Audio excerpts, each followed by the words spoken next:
Chapter 821 The Second Question. Receiving everyone's curious gazes. Mu Qingwan clenched her fingers in embarrassment and remained silent for a long time. She was speechless 3 times in a row by Su Maoyang. Damn it! The people of Fengqi Kingdom were anxious when they saw the Empress was embarrassed, and their cheeks were red with embarrassment. Seeing this, the people of Yunlu Dark Domain covered their mouths and laughed secretly, whispering and mocking. Haha. It seems that Fengqi Kingdom doesn't know the answer. From their tone, I thought they were so powerful. Although the voices of discussion were small, every word pierced into Mu Qingwan's heart like a needle, making her lose face and hate Su Maoyang to the extreme. Duan Song was also a proud person. When he was humiliated, he immediately said loudly, Empress, I have another question here. I wonder if you dare to answer it. Su Maoyang looked at him coldly and raised her hand slightly. Please, he said so much. Could she still refuse? Duan Song saw her accept, raised a sneer, and then clapped his hands twice. Bring it up. After the applause, a palace maid walked quickly from the side to the center of the hall, holding a plate in her hand. The plate was filled with a mixture of brown and white powder, which made everyone confused. Duan Song pointed at the powder in the plate and explained to Su Maoyang solemnly, this plate contains a mixture of salt and pepper. The task is to separate the salt and pepper in the plate within the time of an incense stick. The people in the dark area of Yunlu suddenly stopped smiling when they heard this. They stretched their necks to stare at the powder in the plate, and their faces changed in shock. Oh my god! How is this possible? The salt and pepper powders are ground so finely. How can they be separated? Many people present were excited inside. This is simply forcing people to do something difficult, deliberately making things difficult for them. Everyone was very disgusted with Duan Song's questions and shouted in dissatisfaction. When the people of Fengqi saw them complaining and frowning, they finally swept away their depressed mood, raised their proud smiles on their faces again, and waited to see Su Maoyang's good show. The Emperor's concubine is extremely wise, and I believe that the Emperor's concubine will give a perfect answer. Seeing that everyone opposed more fiercely, Duan Song was happier, staring at Su Maoyang and blooming a confident smile. As soon as these words came out, everyone looked at Su Maoyang.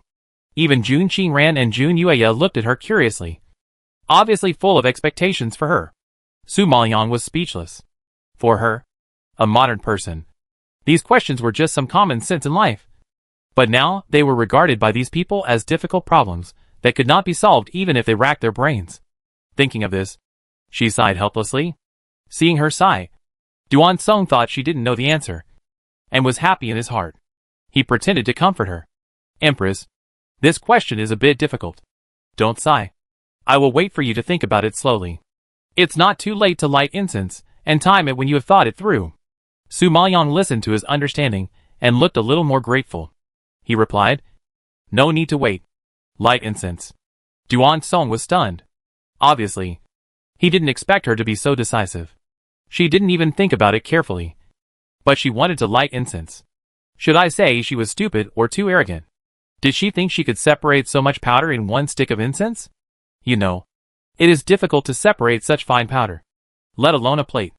If you do it, not only will your hands be broken, but your eyes will probably be blinded. What's more, it is required to be completed within one stick of incense. This is a dead question without an answer. I didn't expect Su Maoyang to ask for a timer without saying anything. It's really surprising. When the people of Fengqi country saw this, they all whispered disdainfully, and were very dissatisfied with Su Maoyang's arrogant attitude. When Mu Qingwan saw Su Maoyang's calm and composed look, she was furious, burning her internal organs, and her beautiful eyebrows couldn't help but twist it up. She had never met such a disgusting woman before, and she didn't believe that Su Maoyang could have such good luck every time. Thinking about it, Mu Qingwan smiled and said, since the imperial concubine is confident, let's start lighting incense and timing. Seeing that the maid had lit the incense, Su Maoyang slowly instructed Lin Water. Lin Water, go give me a few combs. Lin Water was stunned for a moment, nodded immediately, and hurried down to prepare. Everyone was confused when they heard that Su Maoyang suddenly wanted a comb. After thinking for a long time without any result, they just stared at her curiously. Jun Yueya didn't expect Su Maoyang to be so careless and asked people to light incense and timing without thinking.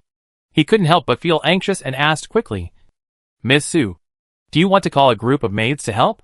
With so much powder, I really don't know when it will take to pick it. Although the chances of winning are not high, it should be easier with more people. However, Su Maoyang refused. No. Just give me 2 maids. What? 2? Jun Yueya exclaimed in disbelief, his expression alternating between pale and blue, which was very exciting. Everyone present was shocked by Su Maoyang's arrogant tone. Even if all the palace maids were called in, they might not be able to separate so much powder in the time of an incense stick.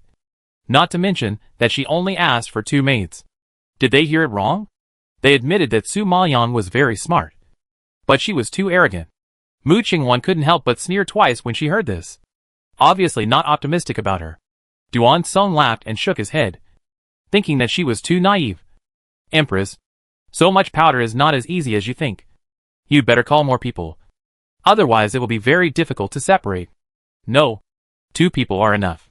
Su Maoyang refused coldly, and seemed not to take his advice to heart. Duan Song heard that she was just willful and conceited, snorted with disdain, and stopped talking. Since she didn't listen to the advice, he naturally didn't bother to care. Jun Yueya was still worried and asked again. Miss Su, don't try to show off. Are 2 maids really enough? Su Maoyang nodded slightly. Don't worry. 1 person can actually do it. Jun Yueya's mouth twitched when she heard this. Even if he was worried, he couldn't say anything more because Su Maoyang insisted. Just as the 2 were talking, Lin Water took a few combs and hurriedly walked in from outside. She came to Su Maoyang again and handed over the combs. Master, I have brought all the combs you want. Su Maoyang nodded with satisfaction and pointed to the 2 maids serving nearby. Give them the combs. The maids who were named immediately stepped forward, took the combs, and waited for instructions. When everyone saw this, they all opened their eyes wide, looking forward to the next move. Chapter 822 Humiliated to the point of shame. What does separating pepper and salt have to do with a comb? Everyone frowned in confusion, looking at each other and whispering. Mu Qingwan frowned when she saw this, and suddenly raised her hand. Wait, the emperor wants to check your comb in person. Su Maoyang was a bit mysterious, so she had to be cautious just in case. Su Maoyang smiled slightly when she heard this, and stretched out her hand calmly. Let the queen take a look. The maid received the order, took the comb to Mu Qingwan, and handed it over respectfully. Mu Qingwan took a few combs and checked them carefully, but did not find any clues. Then she handed the combs to the maid behind her and said worriedly, Chun Tao, help me check again to see if there is anything strange on this comb. Chun Tao took the order and quickly took the combs. She checked them over and over again in her hands, touching and smelling them, fearing that there was something on them. But after checking for so long, Chun Tao did not find anything strange. After confirming, Chun Tao said solemnly, Queen, this comb is just an ordinary comb. There is nothing strange. Mu Qingwan has always trusted Chun Tao, because Chun Tao has been serving her food in daily life all year round. In order to prevent someone from poisoning her, Chun Tao has done in-depth research on these things. Combs, red hairpins, rouge and powder, etc. If there is anything wrong, Chun Tao can see it at a glance. Now that she has checked so many times and found no clues, there must be no problem. Thinking about it, Mu Qingwan nodded with relief and said, Give them the combs. Su Maoyang saw the 2 maids take the comb back, and then she chuckled and asked, Has the queen checked it clearly? Mu Qingwan raised the corner of her mouth and made a gesture of invitation. The emperor and concubine can continue. Su Maoyang saw that she had no objection, and smiled back at her. And then he ordered the 2 maids, Use the comb to rub your hair hard. You can only stop when I say stop. Understand? The 2 maids were confused when they heard it. They were stunned for a while, and then they quickly picked up the comb and rubbed their hair. Seeing this, everyone was even more confused. It was already inexplicable to use a comb, and now you have to use a comb to rub your hair. What kind of method is this? Why is it so weird? Everyone shook their heads in confusion, and they couldn't figure it out. And they felt that Su Maoyang was becoming more and more mysterious. Duan Song and Mu Qingwan stared at her the whole time. This time, they were not afraid that she would do anything. After all, there was so much powder, and she had just checked her comb, so it would be difficult to do anything. Su Maoyang saw that the 2 maids had almost finished rubbing, and then he continued, That's enough. Put the comb above the pepper and salt. The two maids were stunned the whole time. As instructed, they walked quickly to the maid holding the plate and raised the comb in their hands above the plate. Su Maoyong saw that they raised it as high as their heads and was a little speechless. Lower it. Just a little above the powder will be okay. The two maids nodded stupidly and immediately lowered the distance from the powder. Everyone was confused and was about to ask questions. But who knew that as soon as the comb approached the powder, everyone saw with their naked eyes that the mixed pepper was actually sucked up by the comb. And soon it was all over the comb. The question that was about to be uttered was choked in the throat. And the voices that were discussing also stopped abruptly. Everyone stared at the pepper on the comb with their eyes widened unconsciously. And they jumped into surprise a beat later. The noisy hall fell silent for a moment. But before it lasted for a while, it broke out again. Huh? What's going on? Am I seeing wrong? The pepper was actually sucked out by the comb? Yes. It's so strange. How could this happen? Everyone rubbed their eyes in disbelief, repeatedly confirming the authenticity of the scene in front of them. Just when everyone was shocked, the two palace maids followed Su Maoyong's instructions and separated all the pepper on the comb into another empty plate. And soon the empty plate was full of pepper. In this way, Su Maoyong kept asking them to rub their hair with a comb and suck the pepper powder from the plate. This was repeated several times. Before half an instant's stick of time had passed, the salt and pepper powder was about to separate. Everyone was stunned and speechless. Duan Song was so shocked by this scene that his face turned pale. He took 2 steps back as if he had been severely injured. He shook his head in disbelief. No. It's impossible. This is not true. How could a comb suck up pepper powder? This is simply unbelievable. Mu Qingwan's face also changed in shock. It was like being electrocuted. Her whole body was numb. She stared at the comb with an expression that she couldn't grasp the key. She was so angry that her breathing stagnated. She turned her head and stared at Chun'ao beside her. Her questioning eyes were ferocious and terrifying. Chun'ao was frightened by her murderous eyes and trembled all over. She immediately waved her hands. I don't know. I confirmed that there was really no problem with the comb. I don't know how it could be like this. Mu Qingwan was furious, but couldn't vent her anger in front of so many people. She could only endure and glare at Chun'ao fiercely, then looked at the 2 palace maids in the center of the hall again. However, at this time, the salt and pepper in the plate had been separated. Su Maoyong raised his eyes slightly and cast a cold look at her. The crisp and pleasant voice fell into her ears, but it was extremely harsh. Queen, as you wish. I have separated the salt and pepper. Hearing this, Mu Qingwan was greatly stimulated, and the calmness she tried to maintain was also broken by Su Maoyong. She said excitedly, Impossible. The emperor wants to personally review it. Su Maoyong heard this and gave a look to the 2 palace maids. Take the separated salt and pepper to the queen for review. The 2 palace maids took the order, carried the plates, and quickly came to Mu Qingwan, saluted respectfully, and held them with both hands. Mu Qingwan saw 2 plates, one filled with salt and the other filled with pepper. There was no trace of pepper in the salt, and the pepper was no longer mixed with salt. She was shocked and pale, and shook her head slightly in disbelief. When the people of Fengchi saw the queen's face, their only remaining hope was instantly shattered, and their nervous hearts sank as if they were filled with cold lead. They didn't expect Su Maoyong to be able to do it. The problem that all the wise men of their Fengchi country couldn't solve was solved in her hands. So easy, so simple, so fast. In comparison, how stupid and ridiculous they were. They used the problem that they thought was great to humiliate Yunlu Dark Domain. But they were humiliated to the point of being completely ashamed. Chapter 823 Mu Qingwan makes a fool of herself. As a wise man, Duan Song was hit the hardest. He was calm, but he had never been so excited as he was at this moment. Empress Dowager, how did you do it? Seeing his excited look, Su Maoyong felt helpless and didn't know how to explain for a moment. Should I tell him that this was done through the principle of static electricity? Will he understand static electricity if I explain it to him? The reason is a bit complicated. You may not understand it. Hearing Su Maoyong's words, Duan Song suddenly felt that he was despised, and shouted unconvinced. Empress Dowager, do you mean to look down on the common people and Fengchi country? As soon as these words came out, the people of Fengchi country stared at Su Maoyong angrily, and the atmosphere suddenly became tense. Seeing that the situation was not right, Jun Qingran immediately tried to smooth things over. No. The wise man misunderstood. After she finished speaking, she immediately turned to Su Maoyang and warned him sternly. Since you know the reason, explain it well. Who are you embarrassing by hiding it like this? Su Maoyang was speechless in the face of Jun Qingran's harsh words. She was just telling the truth and didn't mean to look down on others. As a result, after Duan Song said this, she suddenly became the sinner who provoked the relationship between the two countries in Jun Qingran's eyes, facing the dissatisfied eyes of the people in Fengxi country. Su Maoyang had no choice but to explain in a way that he could understand as much as possible. The friction between the comb and the hair will produce a subtle force, which can absorb the pepper powder, because the pepper powder is lighter than the salt, and will be absorbed by this force before the salt. So I use this force to separate the pepper powder and the salt. Duan Song nodded as if he understood what she said, his deep eyes flashing with surprise.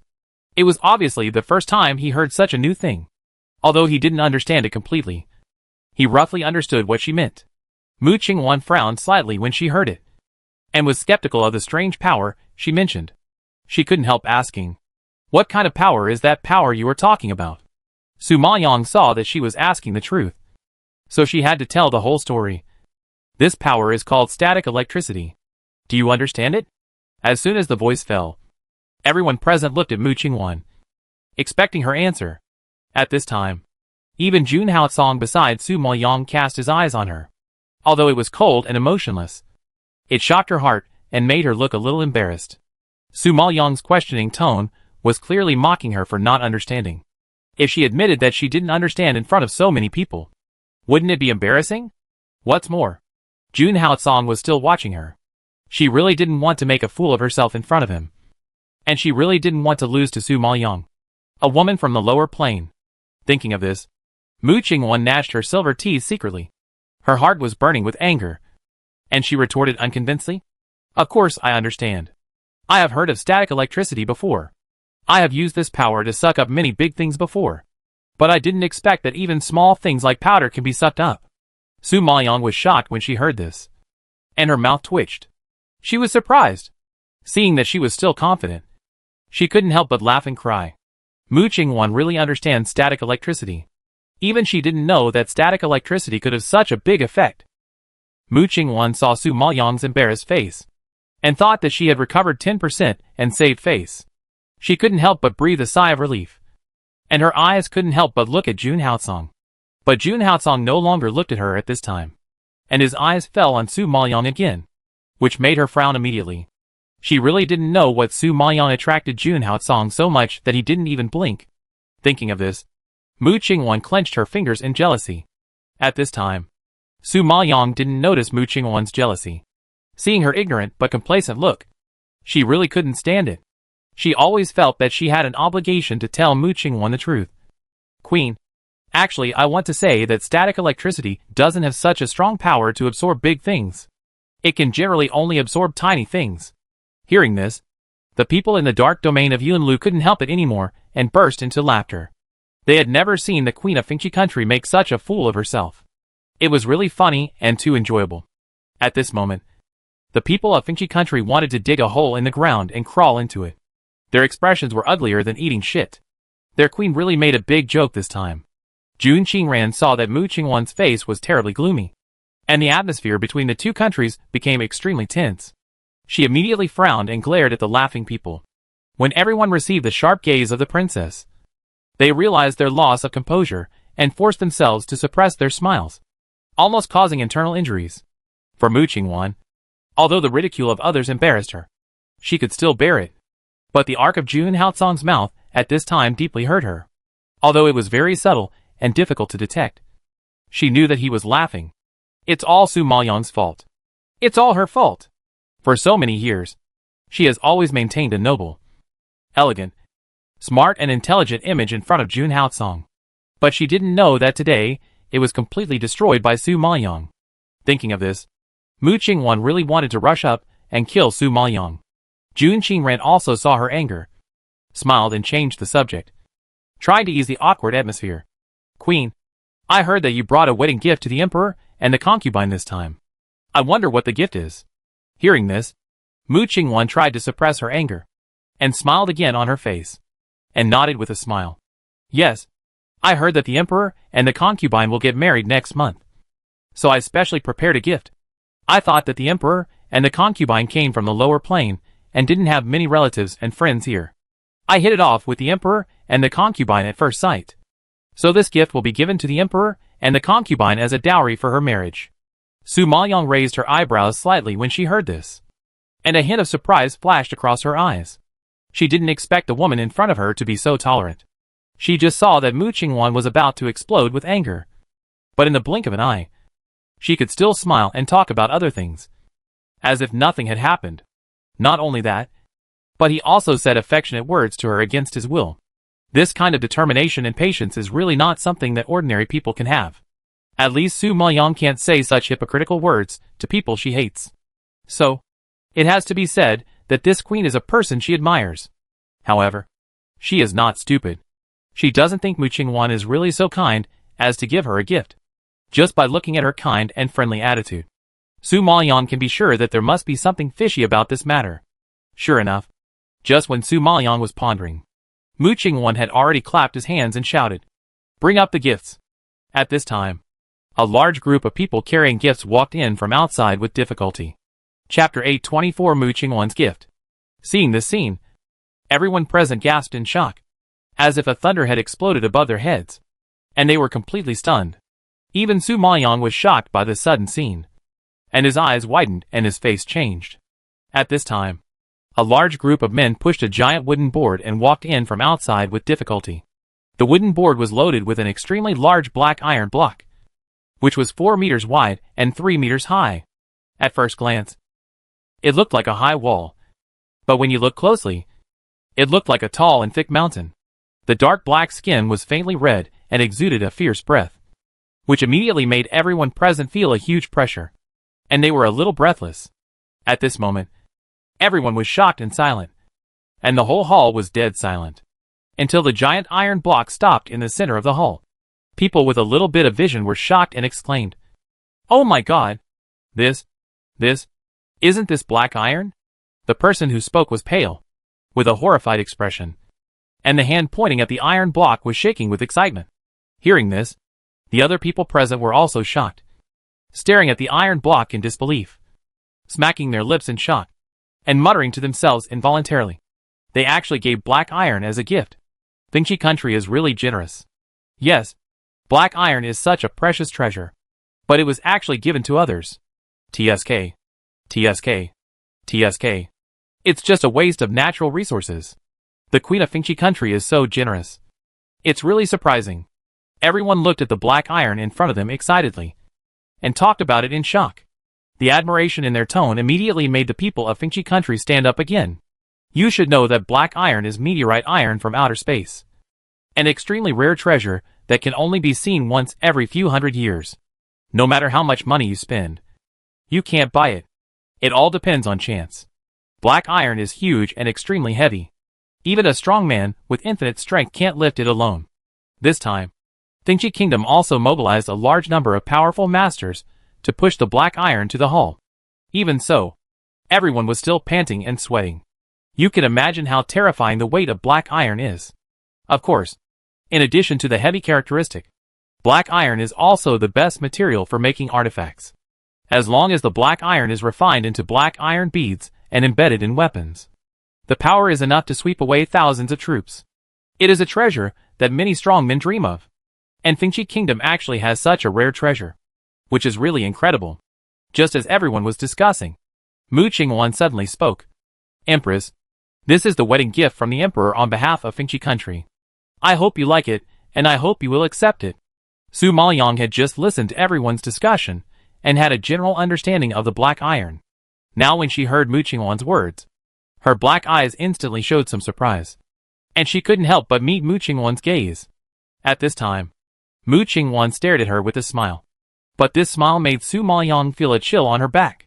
They had a grudge before, and Mu Qingwan suddenly gave her such a valuable gift. No matter how you look at it, it must be ill-intentioned. Compared to others, Su Maoyang was not blinded by the precious gift in front of her, but thought calmly.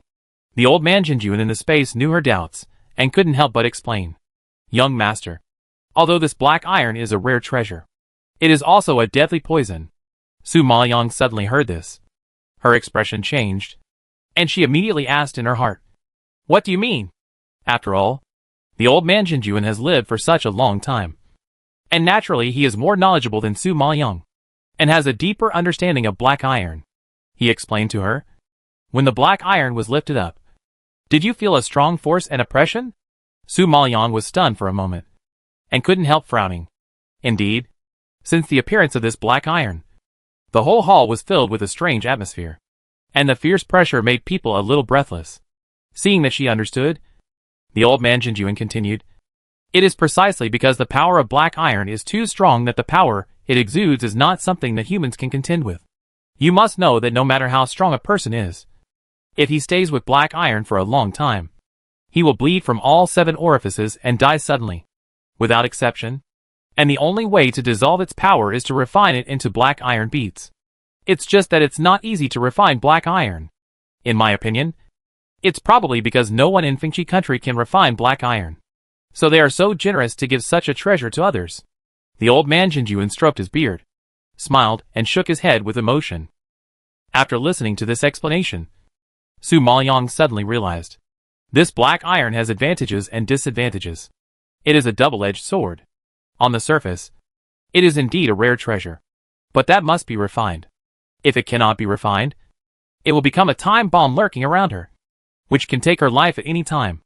No wonder Mu Qingwan gave her such a good treasure as a wedding gift. It was clearly a way to harm her by using the black iron. She said it was a gift to herself, pretending to be warm and generous, and it was hard for people to refuse.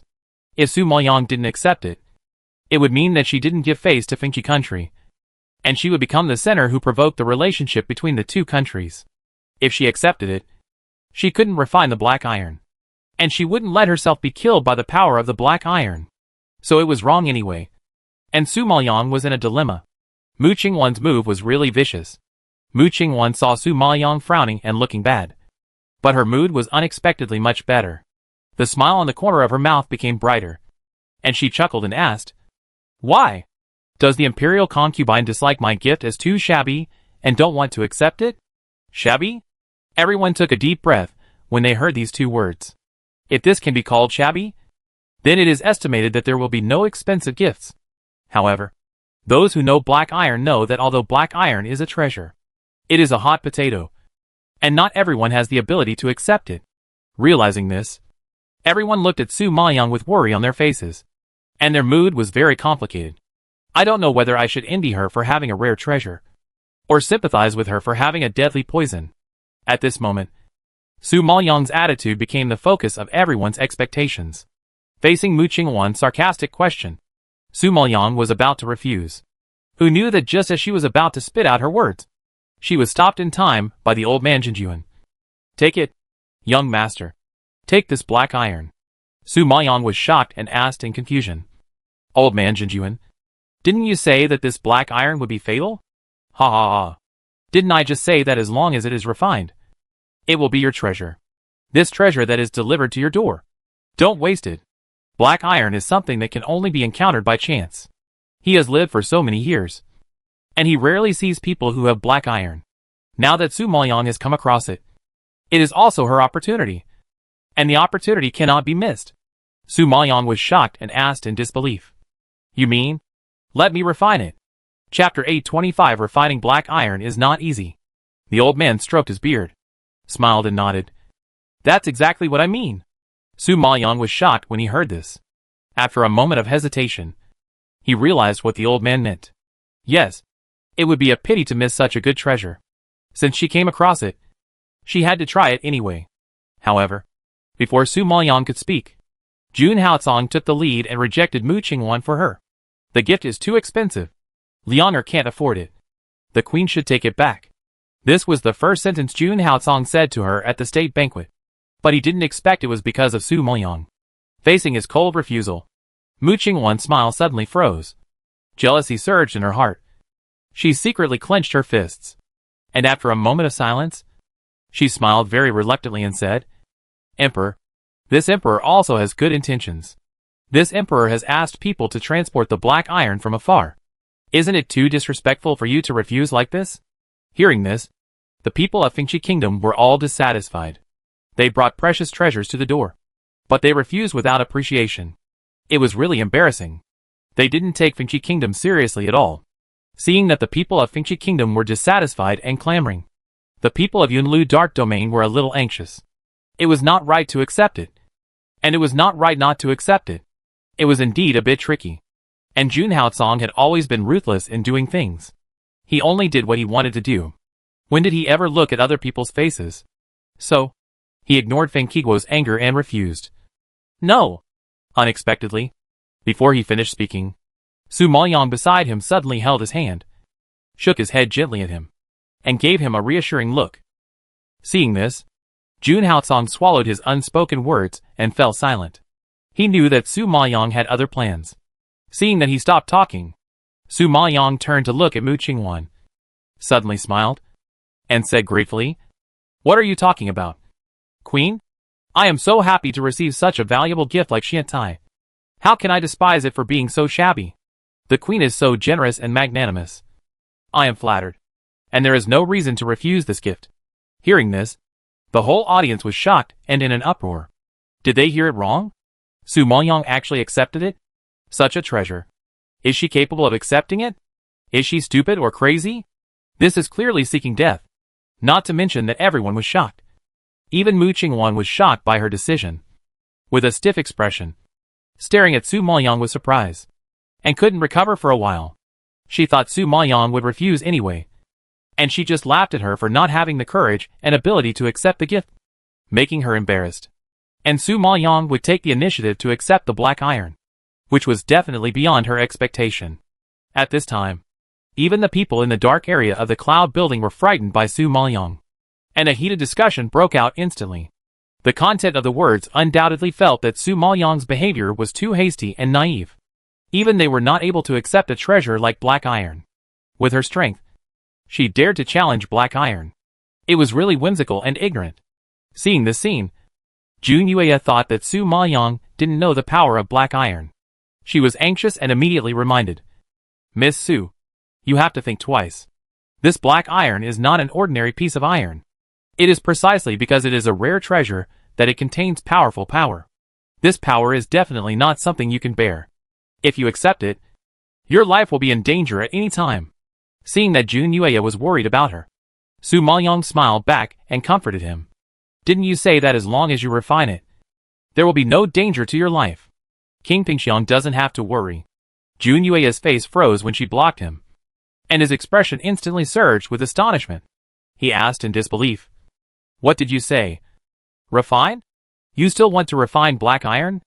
Everyone was amazed when they heard this. How many super strong people dared not say that they could refine black iron? Su Maoyang actually said shamelessly that he wanted to refine black iron.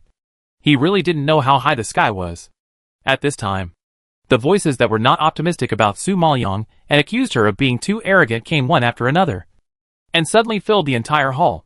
Jun Yueya didn't want to break her dream, but this was about her life. So he had to say, "Miss Su, this black iron is invulnerable to swords and guns, and it can't be melted by fire. It is the hardest thing in the world. Countless strong men are helpless against black iron. It is harder than climbing to the sky to refine it. How are you going to refine it? You are too naive. This black iron is definitely not as simple as you think. Although this is a treasure that everyone wants, not everyone can accept it. Do you know?" Jun Yueya advised earnestly. Jun Qingran was a little unhappy when he heard what he said, and he interrupted him immediately. "Prince, the queen sent a gift from afar. Isn't it not good for you to persuade people to refuse it like this? Besides, Su Maoyang is willing to accept it. But you say this, isn't it embarrassing for the queen?" Jun Yueya was blocked and speechless.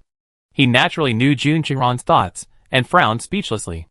Su Maoyang saw that the atmosphere was getting a little tense, so he couldn't help but speak to ease the tension.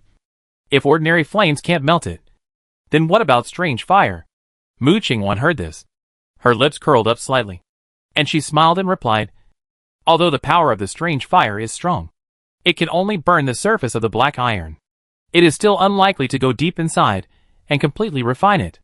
If the strange fire can refine black iron, She would have asked the alchemist who possessed the strange fire to refine it into black iron beads long ago. And there would be no need to send it all the way here, which would be a bargain for Su Maoyang. However, for Su Maoyang, this treasure has only disadvantages and no benefits. So it is not a bargain for her. When everyone heard that even the strange fire could not melt it, they all shook their heads with emotion. The most powerful fire in this world is the strange fire.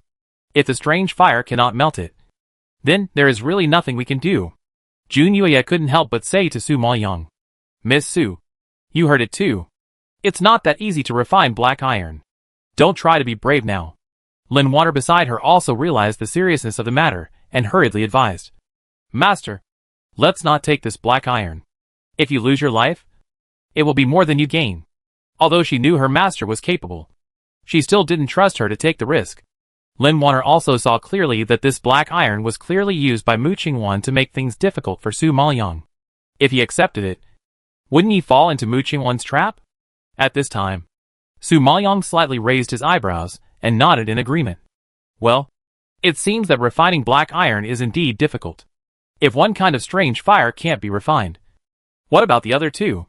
After speaking, Su Maoyang gently raised his hand, and suddenly a blue and golden flame burst out from his fingertips.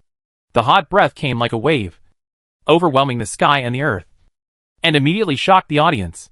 Chapter 826, as if tailor-made for her.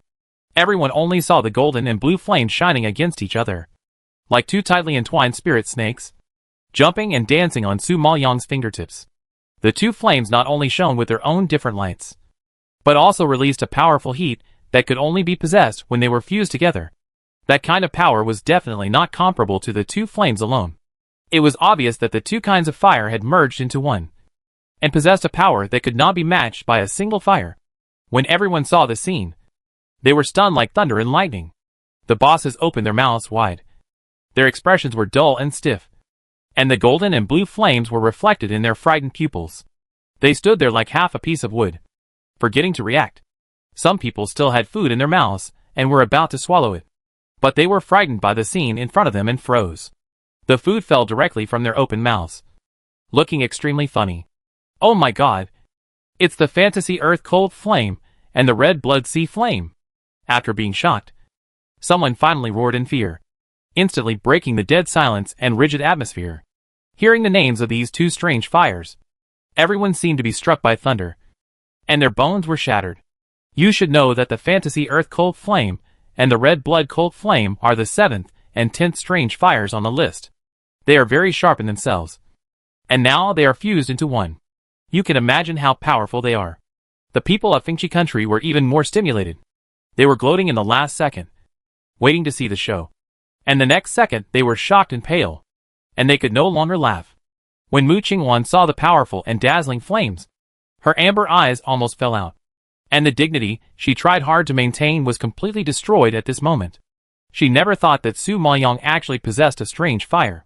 It was fine if she had a strange fire, but she also possessed two kinds of strange fire.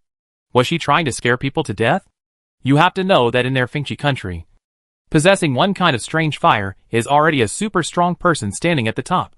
So far, Fengchi country has not found a strong person who can devour two kinds of strange fire.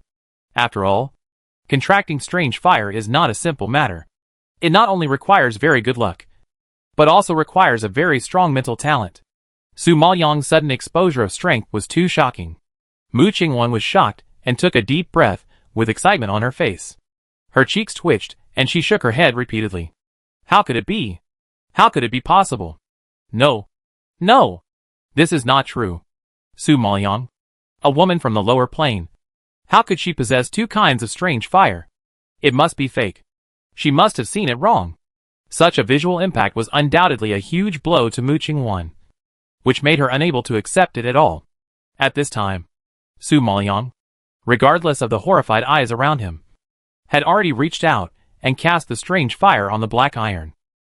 Everyone only saw the golden blue flame suddenly hit the black iron, and instantly burst into a dazzling light. And Su released a terrifying heat that was suffocating, so frightening that everyone hurriedly used their hands to block the terrifying force that was coming towards them. At this moment, the sound of burning was heard crackling, and everyone saw with their naked eyes that the hard black iron was melting little by little from the surface. Seeing this magical scene, everyone stared with their eyes wide open. And they didn't dare to blink, for fear of missing a miracle that would only happen once in a century. In this way, everyone sat upright and waited for 2 hours. Finally, in the horrified eyes of everyone, the black iron gradually condensed into a bead. The black iron bead was wrapped in golden blue flames, emitting dazzling light, stunning everyone so much that they were speechless. Seeing this, Su Maoyong stretched out her hand slightly, and the black iron bead floating in the air quickly flew into her hand as if it recognized its master. Seeing this, everyone took a breath of cold air in surprise, and their faces were not only extremely shocked, but also full of envy. Being able to refine black iron and obtain rare treasures like black iron beads is the dream of many super strong people. As a result, such a treasure fell into the hands of a yellow-haired girl. If this spread out, how could people accept it? Thinking of this, everyone had to sigh. This Su Maoyong not only has the favor of the emperor, but also swallowed 2 kinds of strange fire. Now even a treasure like black iron is in her pocket. It is really enviable and jealous. Seeing that Su Maoyong not only made a big splash, but also took away the treasure that Fengchi country had finally obtained. Mu Qingwan held her chest with a breath and almost fainted. In the end, not only did she not ridicule or frame Su Maoyong, but she let him take advantage of her. Mu Qingwan was not angry to death, which was considered strong. Lin Water saw that Mu Qingwan and the people of Fengchi Kingdom had dark faces, and she was amused in her heart, and hurriedly covered her mouth to prevent herself from laughing. Now the Queen of Fengchi Kingdom has lost all her dignity and face, and now even her treasure is gone, and she is so embarrassed that people can't bear to look at her. Mu Qingwan saw the mocking eyes around her, and she was furious, and she wanted to rush up and strangle Su Maoyong to death. As the Queen of Fengchi Kingdom, she is noble and admired by thousands of people. This is the first time in her life that she has been so embarrassed. It's all because of this woman named Su Maoyong. Seeing that Su Maoyong had gotten a great advantage, Jun Haotsong raised a barely perceptible arc on his hard and cold mouth. He raised his eyes slightly and looked at Mu Qingwan, his tone much softer than before. This gift seems to be tailor-made for Liana. The queen is thoughtful. Su Maoyong couldn't help laughing when she heard this, and couldn't help but glance at Jun Haotsong, and found that he was still serious, which was really funny. This sinister man said this. Isn't it to add insult to injury and deliberately anger Mu Qingwan? Sure enough, Mu Qingwan's face became even uglier after hearing this. But even if her lungs were about to explode, Mu Qingwan had to force a smile in front of Jun Haotsong and said polite words. Haha. No. No. It's the imperial concubine who has a connection with this black iron. Jun Haotsong didn't refute her when he heard her say this, and quickly retracted his gaze and stopped looking at her. After this incident, the atmosphere in the hall became lively again. The active ones were naturally the people from the Yunlu Dark Domain. This time, Su Maoyong made them proud, so they were naturally very happy. The people from Fengchi country were in a low mood, eating and drinking silently, and obviously had no mood to stay any longer, because the refining of the black iron took a long time. It was already late at night. Jun Haotsong knew that Su Maoyong didn't like such lively occasions, so he announced that they would disperse after a while. Everyone stood up and saluted, and left the hall one after another. Jun Haotsong glanced at Su Maoyong and told him, You go back to Yunlu Palace first. I'll go to Fuxi Palace to deal with some things. I'll go back to accompany you later. Remember to rest early? Su Maoyong knew that Jun Haotsong would be a little busy recently, and nodded sympathetically. Don't stay up too late. With that, she stood up and walked out of the hall accompanied by Lin Water. But when the two of them were halfway there, before they reached Yunlu Palace, they heard the whispers of several palace maids not far away. Have you heard that the Queen of Fengchi Kingdom likes our emperor? Ah? No way. You can't say that. Another younger palace maid covered her mouth in shock. Chapter 827 Gossip Behind the Back. The slightly older maid nodded solemnly, saying mysteriously, It's true. I heard it from the old man in the palace. How could it be wrong? At that time, the Empress and our emperor loved each other to death, and the Empress almost gave up the throne for the emperor. The other two maids were all shocked and exclaimed in disbelief. This is too exaggerated. Looking at the Empress, she doesn't look like such a crazy person. Hee hee. You don't know this? When the Empress was still a princess, She ran to the dark area of the cloud building to play. After meeting the emperor, she fell in love at first sight. The two of them entangled for a long time and had a deep relationship. The older maid winked at each other ambiguously, which immediately aroused the curiosity of the other two maids.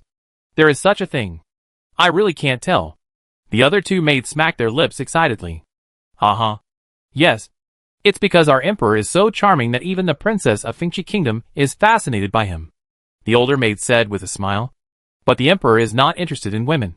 So how could he like the queen of Fengchi Kingdom? Judging from his attitude towards the queen, it doesn't seem like there is any ambiguity? One of the maids asked in confusion. The older maid rolled her eyes speechlessly. You are really stupid. You can't even understand this. The emperor is also a normal man. How could he not be interested in women? The emperor must have been interested in someone in his heart and couldn't let go of the queen. So he was not interested in women.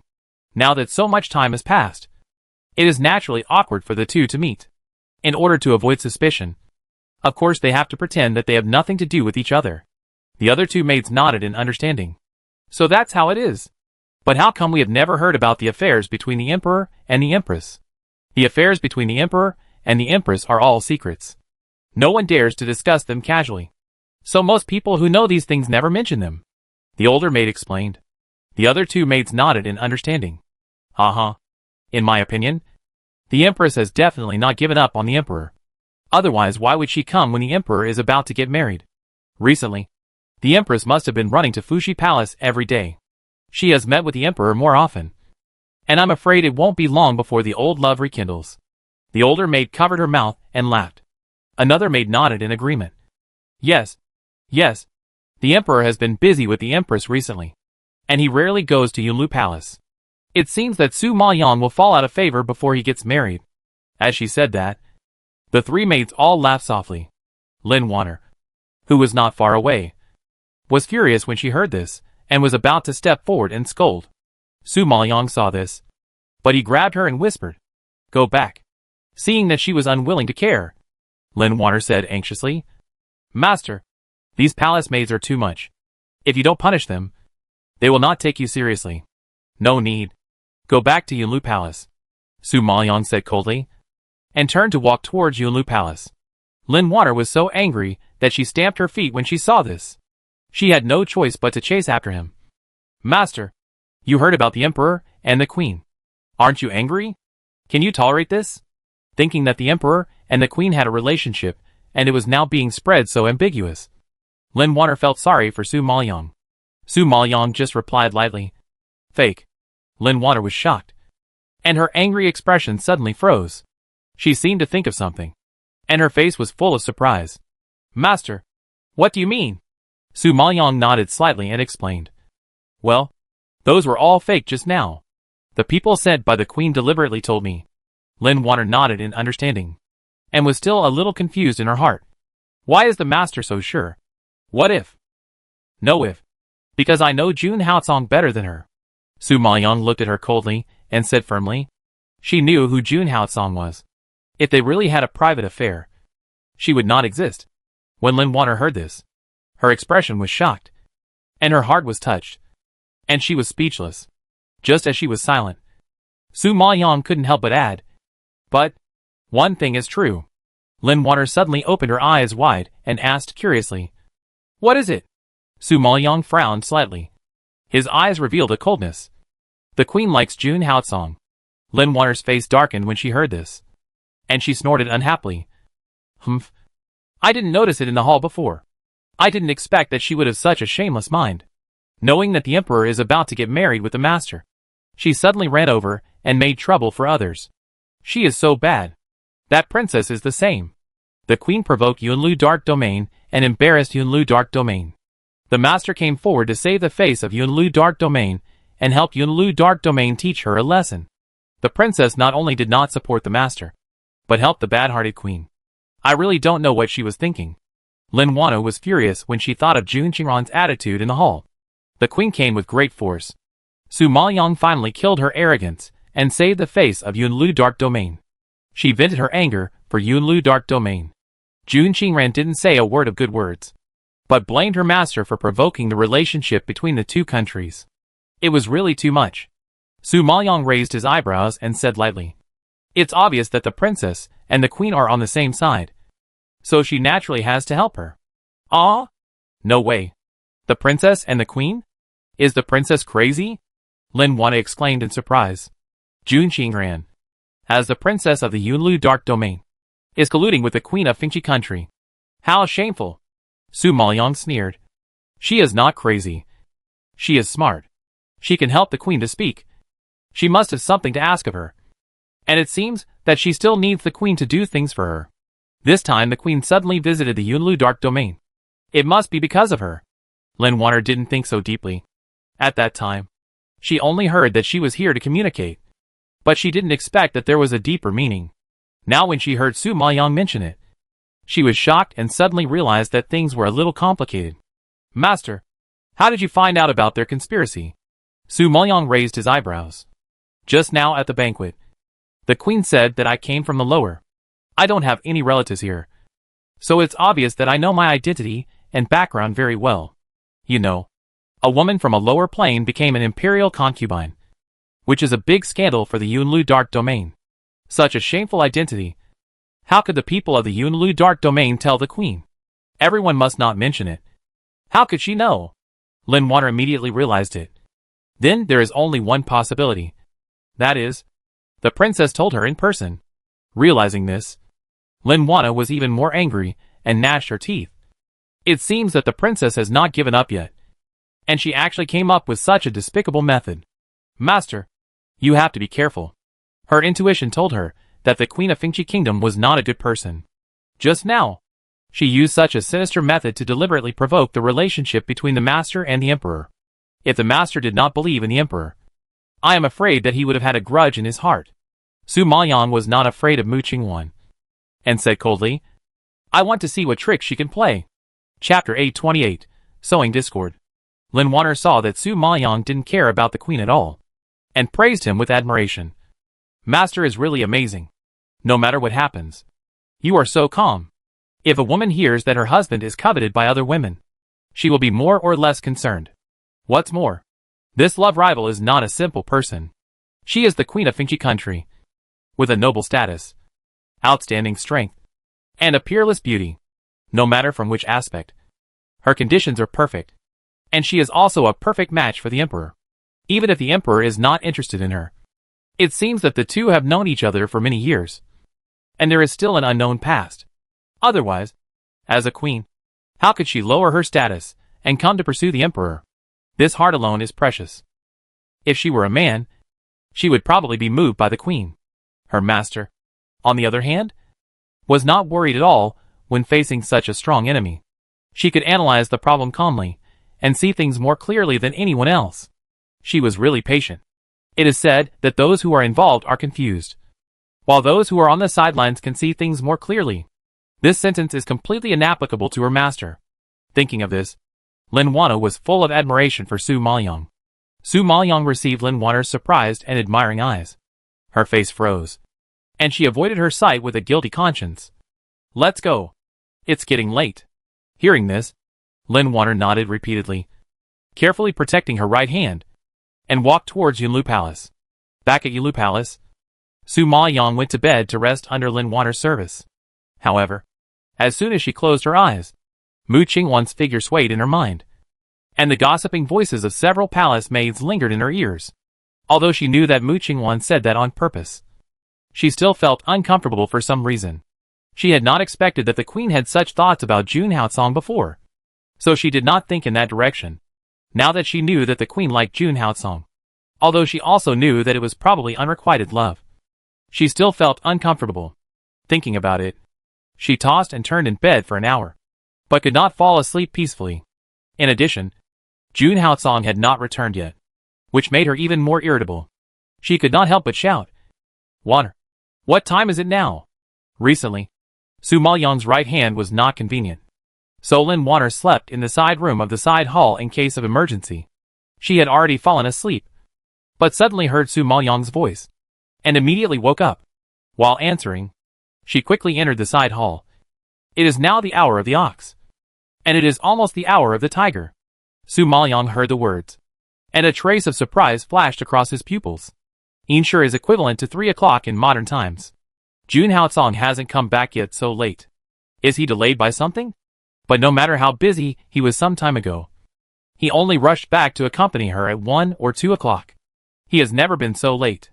Thinking of this, Su Maoyang's ears echoed the words of the palace maid again, and her heart tightened inexplicably. Although she knew it was fake, there was one thing she couldn't deny. That is, the queen came all the way to the dark area of Yunlu, determined to seduce Jun Haotsong, and naturally would not miss any opportunity to entangle Jun Haotsong. As the queen of Fengqi Kingdom, she is likely to approach Jun Haotsong in the name of discussing state affairs. Thinking of this, Su Maoyang's face suddenly became a little ugly. Lin Water saw her get up from the couch, rubbed her sleepy eyes, and asked in confusion, "Master, are you going to the toilet?" Su Maoyang shook her head and quickly ordered, "The emperor hasn't eaten much, and he's been busy until so late. How can his body bear it? Prepare some ingredients that the emperor likes to eat, and accompany me to Fuxi Palace." Lin Water frowned and scratched her head. "No. I saw that the emperor ate a lot at the banquet tonight." Su Maoyang rolled her eyes speechlessly. "Hurry up and prepare." "What are you talking about?" Lin Water was stunned by her scolding, and then suddenly woke up. After guessing Su Maoyang's thoughts, she couldn't help but cover her mouth and laugh. She thought her master was very patient, with a calm face, and didn't take it to heart. Now it seems that he is very concerned. Some time ago, the emperor came back very late, and she didn't see her so anxious to deliver food. The emperor obviously ate tonight, but she was worried. Her master didn't deliver food at all. It was obviously worried, and went to supervise. Su Maoyang saw her playful and ambiguous expression, and said in an awkward voice, "Why don't you go quickly?" Lin Water saw that she was anxious, and was too lazy to expose her. She suppressed her smile, and hurried down to prepare. After a while, the two took advantage of the night, and went to the direction of Fuxi Palace. Seeing that they were about to reach Fuxi Palace, who knew that a large group of people were coming in front of them, Lin Water saw the increasingly bright fire in front of her, and asked in confusion, "Who is still here at this late hour?" However, before she finished her words, she saw the identity of the person coming clearly, and was immediately choked with shock. "I saw Mu Qing coming towards me with the maid service."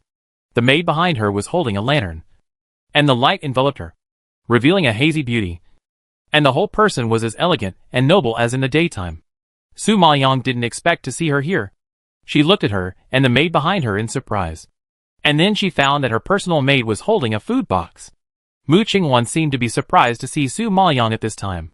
Some surprise surged on her beautiful face. After taking a look at the food box in Lin Water's hand, a charming smile bloomed at the corner of her mouth, and asked, "The emperor's concubine is not sleeping so late, and she is carrying a food box. Are you going to Fuxi Palace to visit the emperor?" Su Maoyang looked at her expressionlessly and replied coldly, "I don't think it's necessary for me to report my whereabouts to you." If he didn't know that she liked Jun Haotsong, Su Maoyang could still be hypocritically polite to her. Now that he knew her thoughts, Su Maoyang really didn't have a good face for this kind of woman, who came all the way to steal other people's men. Mu Qingwan heard her bad tone, and immediately guessed that she must have been angry after hearing the gossip of the maid. Seeing the effect, Mu Qingwan was delighted, and the smile on his face deepened. Yes. The imperial concubine naturally does not need to report to this emperor where she goes and what she does. However, this emperor has no other intentions. Just want to tell the imperial concubine that if the imperial concubine is going to deliver food to the emperor, she does not need to go. This emperor just came out of Fuxi Palace and delivered some cakes to the emperor. The emperor went to bed after eating. If the imperial concubine goes now, the emperor will probably eat again without telling you to take into account the imperial concubine's intentions. It's so late. Eating too much is not good for your health. Su Maoyang raised her eyebrows slightly after hearing this, glanced at the food box in her personal maid's hand, and said coldly, "The queen is a distinguished guest of Yunlu Dark Domain, but she is doing what a maid should do. Those who don't know would think that our Yunlu Dark Domain is not treating guests well." Mu Qingwan smiled and said, "The imperial concubine is serious. This emperor and the emperor have known each other for so many years, and it is reasonable to care about his health." Chapter 829 Exposing Her Lies. Su Maoyang was not angry when she heard this, but smiled and nodded. The Queen and the Emperor have such a deep relationship, which is really touching. It's just that it's very late. I won't disturb the Queen's rest, and I'll take my leave first. Mu Qingwan didn't expect Su Maoyang to remain calm after hearing her words, and was not affected at all, and was still planning to go to Fuxi Palace. Her face was slightly stiff, and she stopped him again. Empress, the Emperor has been busy all day and has gone to bed now. You should not disturb him to rest. Lin Wana was so angry that her cheeks flushed when she saw the other party provoking her to this extent. Just when she was about to refute, Su Maoyang smiled and said, I am deeply relieved that the Queen cares so much about the Emperor. But I know how to take care of the Emperor's body, so you don't have to worry about it. As he said this, Su Maoyang avoided her body and walked forward without looking away. Lin Wanar didn't expect that Su Maoyang would leave without caring about anything in the face of such an arrogant provocation. She was shocked and was about to chase him to say something, but she saw Su Maoyang suddenly stopped. She turned slightly and smiled at Mu Qingwan. Her beautiful face was not inferior under the light. Her cold and pleasant voice came faintly, which was even colder than the night wind. By the way, I forgot to tell you that the Emperor never eats cakes, and will not sleep in Fuxi Palace no matter how late it is. Don't send cakes anymore in the future. After saying that, Su Maoyang retracted his gaze and turned away gracefully, leaving Mu Qingwan stunned in place, looking embarrassed and gritting her teeth. Su Maoyang's last words were undoubtedly a heavy blow to Mu Qingwan, as if a bolt from the blue hit her forehead, making her heart tremble. And she was so ashamed and angry that she wanted to dig a hole in the ground and crawl into it. Over the years, in her impression, Jun Haocong has never particularly liked or disliked anything.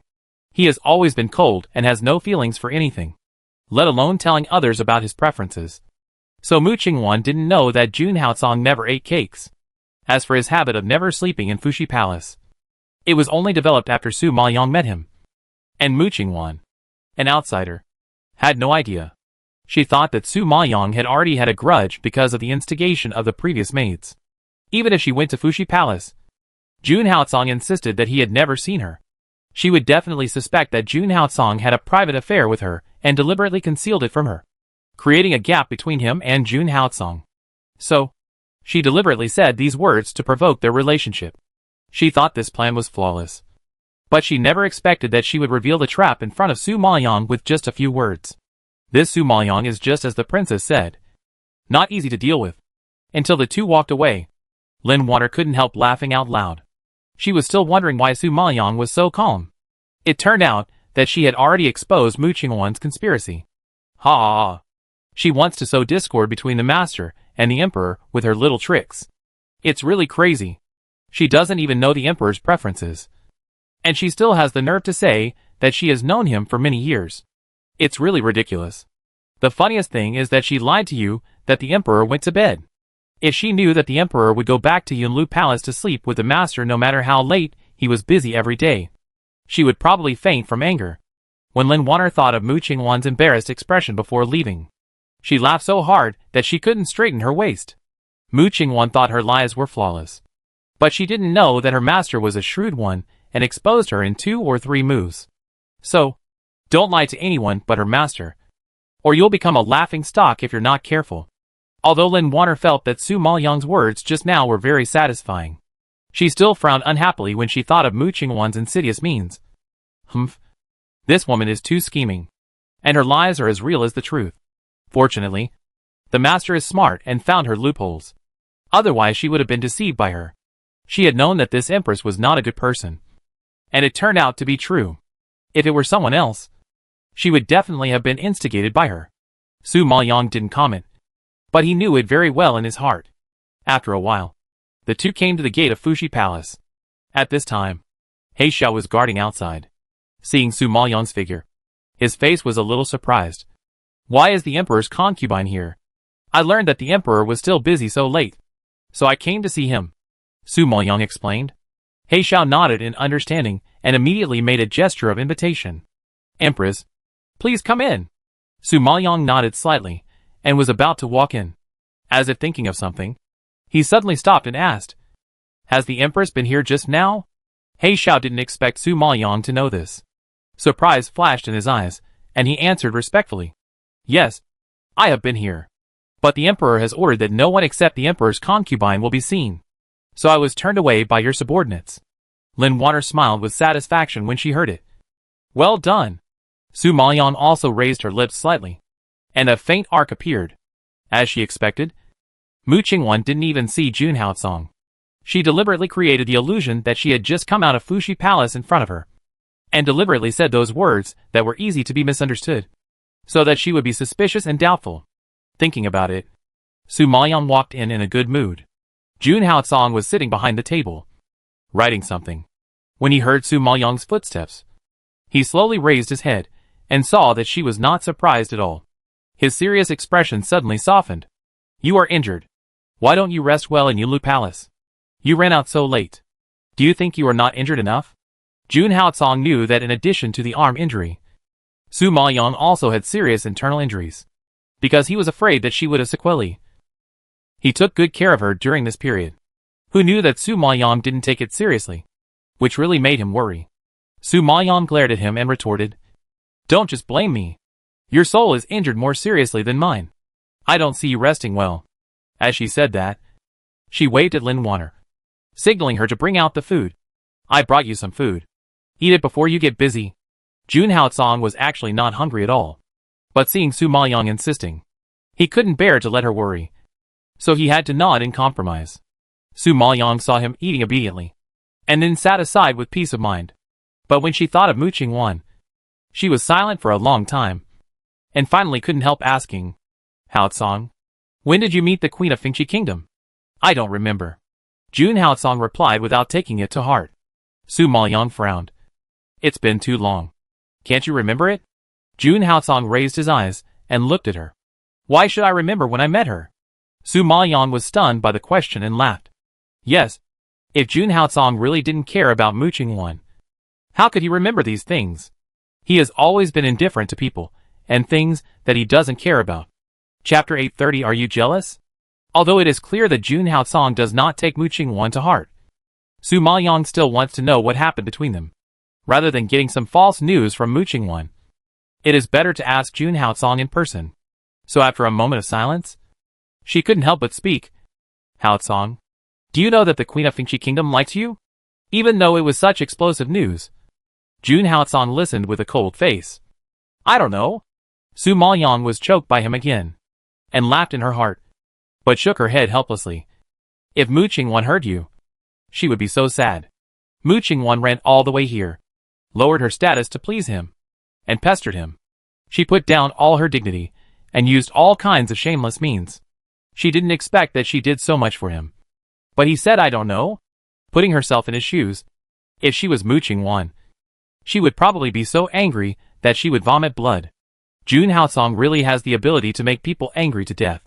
However, before Su Maoyang could speak, Jun Haocong added, What does her sadness have to do with me? Su Maoyang held his forehead with his hand. He didn't know what Mu Qingwan saw in such an unromantic man.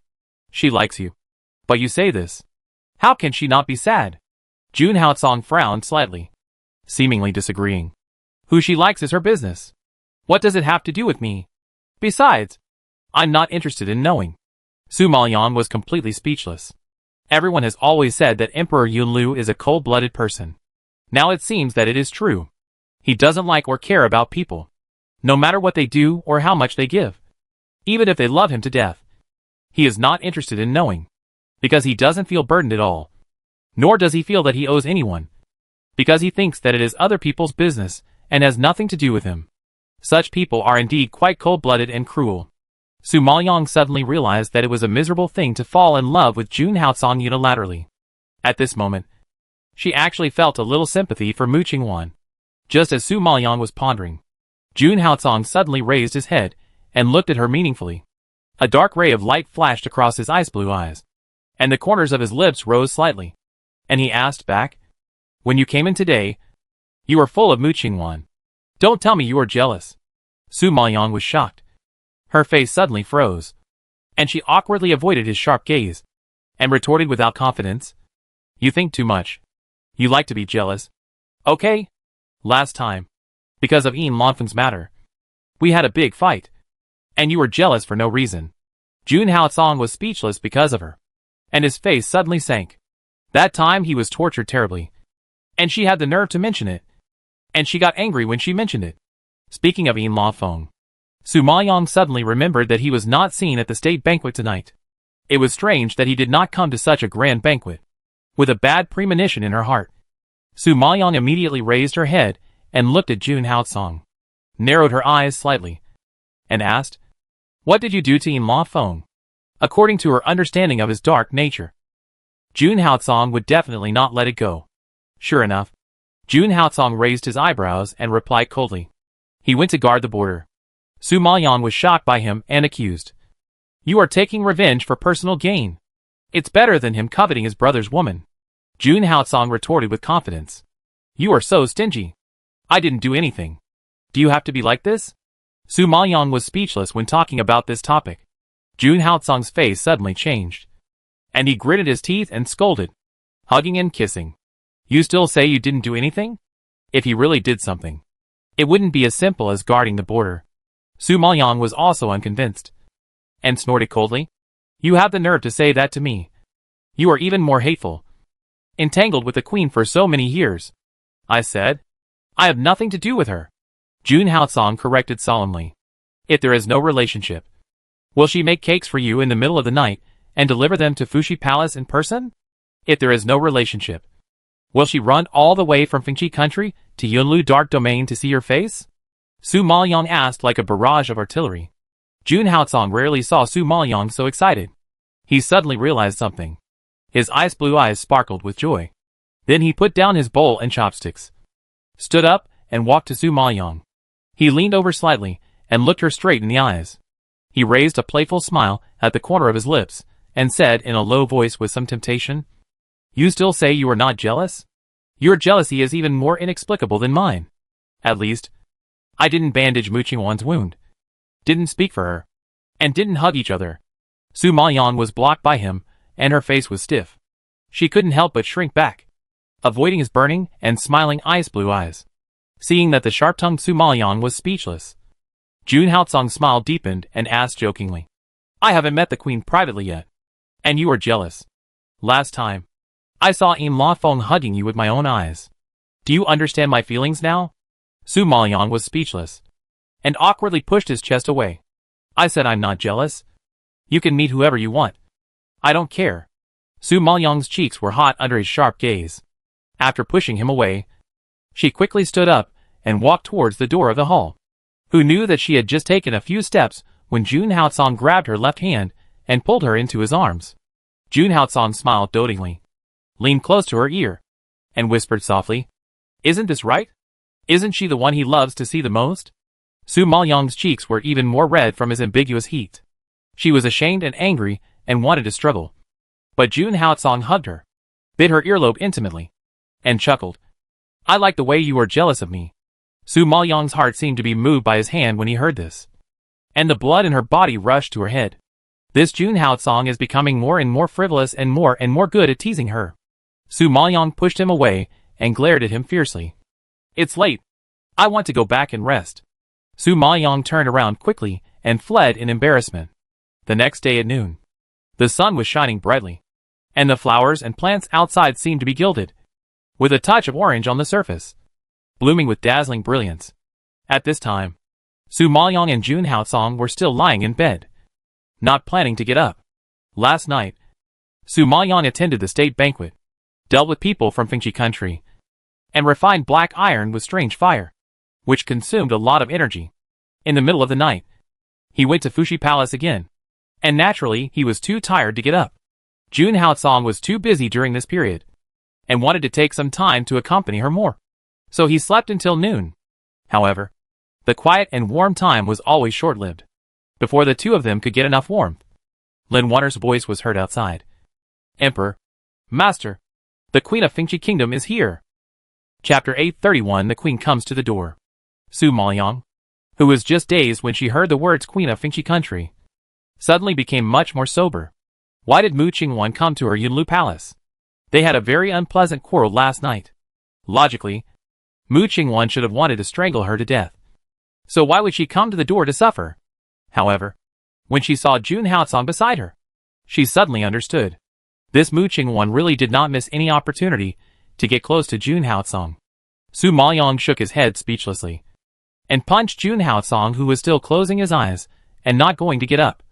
Your lover is here. Why don't you go and greet him? Jun Haotsong didn't even open his eyes and stretched out his hand to press Su Maoyong, who was sitting up, back into his arms. Isn't your lover in my arms? Go away. Who is your lover? You let the Queen of Fengqi wait outside. If it gets out, I will be accused of being a foxy troublemaker again. Help me put on my clothes. Su Maoyong ordered unhappily. They were sleeping inside, and someone was waiting outside. It was disgusting no matter how you thought about it. So it was better to go out and send Mu Qingwan away. Jun Haotsong had no choice but to open his eyes slightly, reach out to take the clothes, and obediently help Su Maoyong change clothes. Even so, the two of them still delayed for a long time. Mu Qingwan, who was sitting in the hall, had long been impatient. Her pretty face gradually darkened, and the atmosphere in the hall became quite awkward. As the queen, she was always greeted and waited for by others. When had she ever been treated so coldly? Naturally, Mu Qingwan was a little embarrassed. Just as she was angry, Jun Haotsong and Su Maoyong both walked out of the side hall. Mu Qingwan's gloomy expression froze, and she immediately forced out a gentle and decent smile, stood up cordially, and apologized to the two. This emperor originally wanted to visit the emperor's concubine, but I didn't expect the emperor to be here. It was really abrupt to come and disturb the emperor and the emperor's concubine's rest. I hope the emperor will not blame you. Su Maoyong heard this and glanced at Mu Qingwan coldly, with a sneer on the corner of her mouth.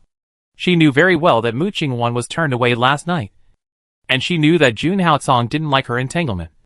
So she could only get close to Jun Haotsong under the pretext of visiting her. Even Su Maoyong had to admire Mu Qingwan's perseverance and spirit of lying with open eyes. It can also be seen that this queen really likes Jun Haotsong to the bone. Just as Su Maoyong was sighing, Jun Haotsong replied expressionlessly. His low voice was so cold that it made people tremble. Well, since you know you are disturbing me, then leave quickly.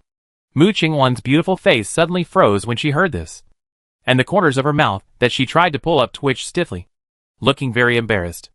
Lin Wanner on the side couldn't help laughing, and tried her best to hold back her smile and not lose her composure. Su Maoyong laughed in his heart when he saw Mu Qingwan's embarrassed face. Jun Haotsong is really an honest person, and he was so stiff that people couldn't speak when he opened his mouth. But Mu Qingwan is not an ordinary woman.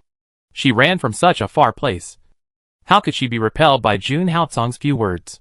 She was stunned for a moment, then forced to smile again, as if she didn't understand Jun Haotsong's unwelcome, and said with a little grievance, Emperor, it's rare for me to come to the Cloud Tower Dark Domain, and I hit it off with the Emperor's concubine at first sight, and I wanted to keep in touch with her. You ordered me to leave as soon as I arrived. It's too inhumane, isn't it? It's really sad. Su Maoyong sneered in her heart when she heard these false words. She was not only impressed by Mu Qingwan's thick skin, but also admired her strong heart and forbearing temperament. She could endure Jun Haotsong's stinky face. She was indeed a character. The emperor frowned slightly when he heard the words, and his ice blue eyes flashed with obvious impatience. But after she said so much, Jun Haotsong really didn't want to talk nonsense with her. He just glanced at Lin Wanner and ordered in a cold voice, serve the dishes. Lin Wanner accepted the order, nodded repeatedly, and quickly went down to prepare. Seeing Mu Qingwan standing there in a stalemate, Su Maoyong couldn't help but say, the queen probably hasn't eaten yet. If you don't mind, stay and have lunch before leaving. Mu Qingwan was waiting for her to say this, and replied with a smile. Since the imperial concubine invited me, I'd better obey your order respectfully. Jun Haotsong just glanced at her, and helped Su Maoyong to sit down at the dining table without paying any attention to Mu Qingwan. Seeing this, Mu Qingwan clenched her fists, suppressed her anger, and sat down with the help of her personal maid. After a while, Lin Wanner arranged for the maids to serve the dishes one after another, and soon the table was full. Seeing that the dishes were all served, Jun Haotsong picked up the bowl and chopsticks, picked up a lot of dishes for Su Maoyong, and fed her as usual without paying attention to her. Su Maoyong was already used to Jun Haotsong's care, but facing Mu Qingwan's murderous gaze, he still felt awkward. His mouth twitched, and he said awkwardly, my hand is injured. It's not convenient. Please do as you please. Queen, Mu Qingwan suppressed her jealousy and tried to maintain a fake smile on her face. It's okay. The imperial concubine doesn't have to worry about me. After saying that, she also picked up her chopsticks and started eating elegantly. However, not long after, Mu Qingwan couldn't help but break the silence that drove her crazy. She raised her eyes slightly and looked at Jun Haocong, her lips slightly raised, as bright as spring flowers, and asked expectantly, "Time flies so fast. And I have known the Emperor for 8 years. I wonder if the Emperor still remembers the first time we met." Jun Haocong didn't even raise his eyelids, and coldly refused, "I don't remember." Mu Qingwan's face froze, and she laughed awkwardly twice, finding a way out for herself. "Yes, it's normal that it's been so long. I don't remember. But I remember it very clearly. That year, I was young and ignorant, and ran to the border of Yunlu Dark Domain to play. Who knew that I happened to encounter the Burning Blood Sky City's overnight attack and massacre? It was the Emperor who led the troops to save me. Otherwise, I would have died 8 years ago." At this point, Mu Qingwan's eyes flashed with light, and she looked at Su Maoyong faintly, full of provocation. Su Maoyong knew that Mu Qingwan was telling her that they had been friends for 8 years, and Jun Haocong was her savior. The relationship between them was not something that she, a latecomer, could compare to. However, Jun Haocong replied nonchalantly, "Really? I didn't notice that among the people who were rescued was the future queen of Fengqi country." Hearing this, Lin Wanner, who was standing behind Su Maoyong, immediately covered her mouth and almost laughed out loud. The Emperor's mouth was really poisonous. He cleared the relationship with just one sentence, and made Mu Qingwan seem particularly self-indulgent, which immediately made her embarrassed. Seeing Mu Qingwan speechless because of Jun Haocong, her face was alternately blue and red. Even Su Maoyong couldn't help laughing. Chapter 832, she finally made a move. When Mu Qingwan saw the slight curve at the corner of Su Maoyong's mouth, she gnashed her teeth in anger. Hatred was like a monster devouring her heart, making her no longer have the heart to eat. And she was restless. She thought Jun Haocong would take into account their previous friendship and not be too disrespectful. Unexpectedly, she still overestimated her position in Jun Haocong's mind. At this moment, she knew that if she stayed any longer, she would only humiliate herself and make Su Maoyong laugh. Thinking of this, she stood up slowly with a stiff expression and said apologetically, "I'm not feeling well. Emperor Zun and Empress, please eat slowly. I'll leave first." No matter how strong Mu Qingwan's heart was, she was still a woman after all. She could accept Su Maoyong's ridicule, but she couldn't stand the humiliation of her beloved man. Leaving now could at least save her last bit of face. Su Maoyong saw that she was leaving, but did not try to stop her. She just nodded politely. "Well, since the queen is not feeling well, go back and rest early." Jun Haocong did not speak, and even refused to look at her. He looked completely indifferent, like a knife stabbing into Mu Qingwan's heart, causing a piercing pain. In order to avoid losing her composure on the spot, Mu Qingwan did not dare to stay, and quickly turned around and walked out of Yunlu Palace. Seeing Mu Qingwan leave, Su Maoyong retracted her sight, glanced at Jun Haocong, and teased, "Look at you. You even pissed off the queen." Jun Haocong picked up a chopstick and stuffed it into her mouth. "Eating so much can't stop your mouth. Do you have to force me to move my mouth?" Su Maoyong shut up immediately and hurried to keep a safe distance from him. She was seriously injured now, so she had to let Jun Haocong do whatever he wanted. So it was better not to provoke him. After such a commotion, Mu Qingwan never came to visit again. But unexpectedly, the news of catching a cold came out. Lin Wanner went out to inquire about it, and came back to tell her vividly, "Master, the queen is really sick, and now she is lying in Yuming Palace. The princess invited the imperial physician to treat her, saying that she was exposed to the night wind and caught a cold. Now the maids in Yuming Palace are busy serving and boiling medicine.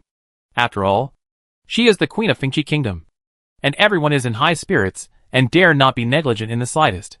Su Maoyong frowned slightly when he heard this, and murmured in confusion, "Caught a cold?"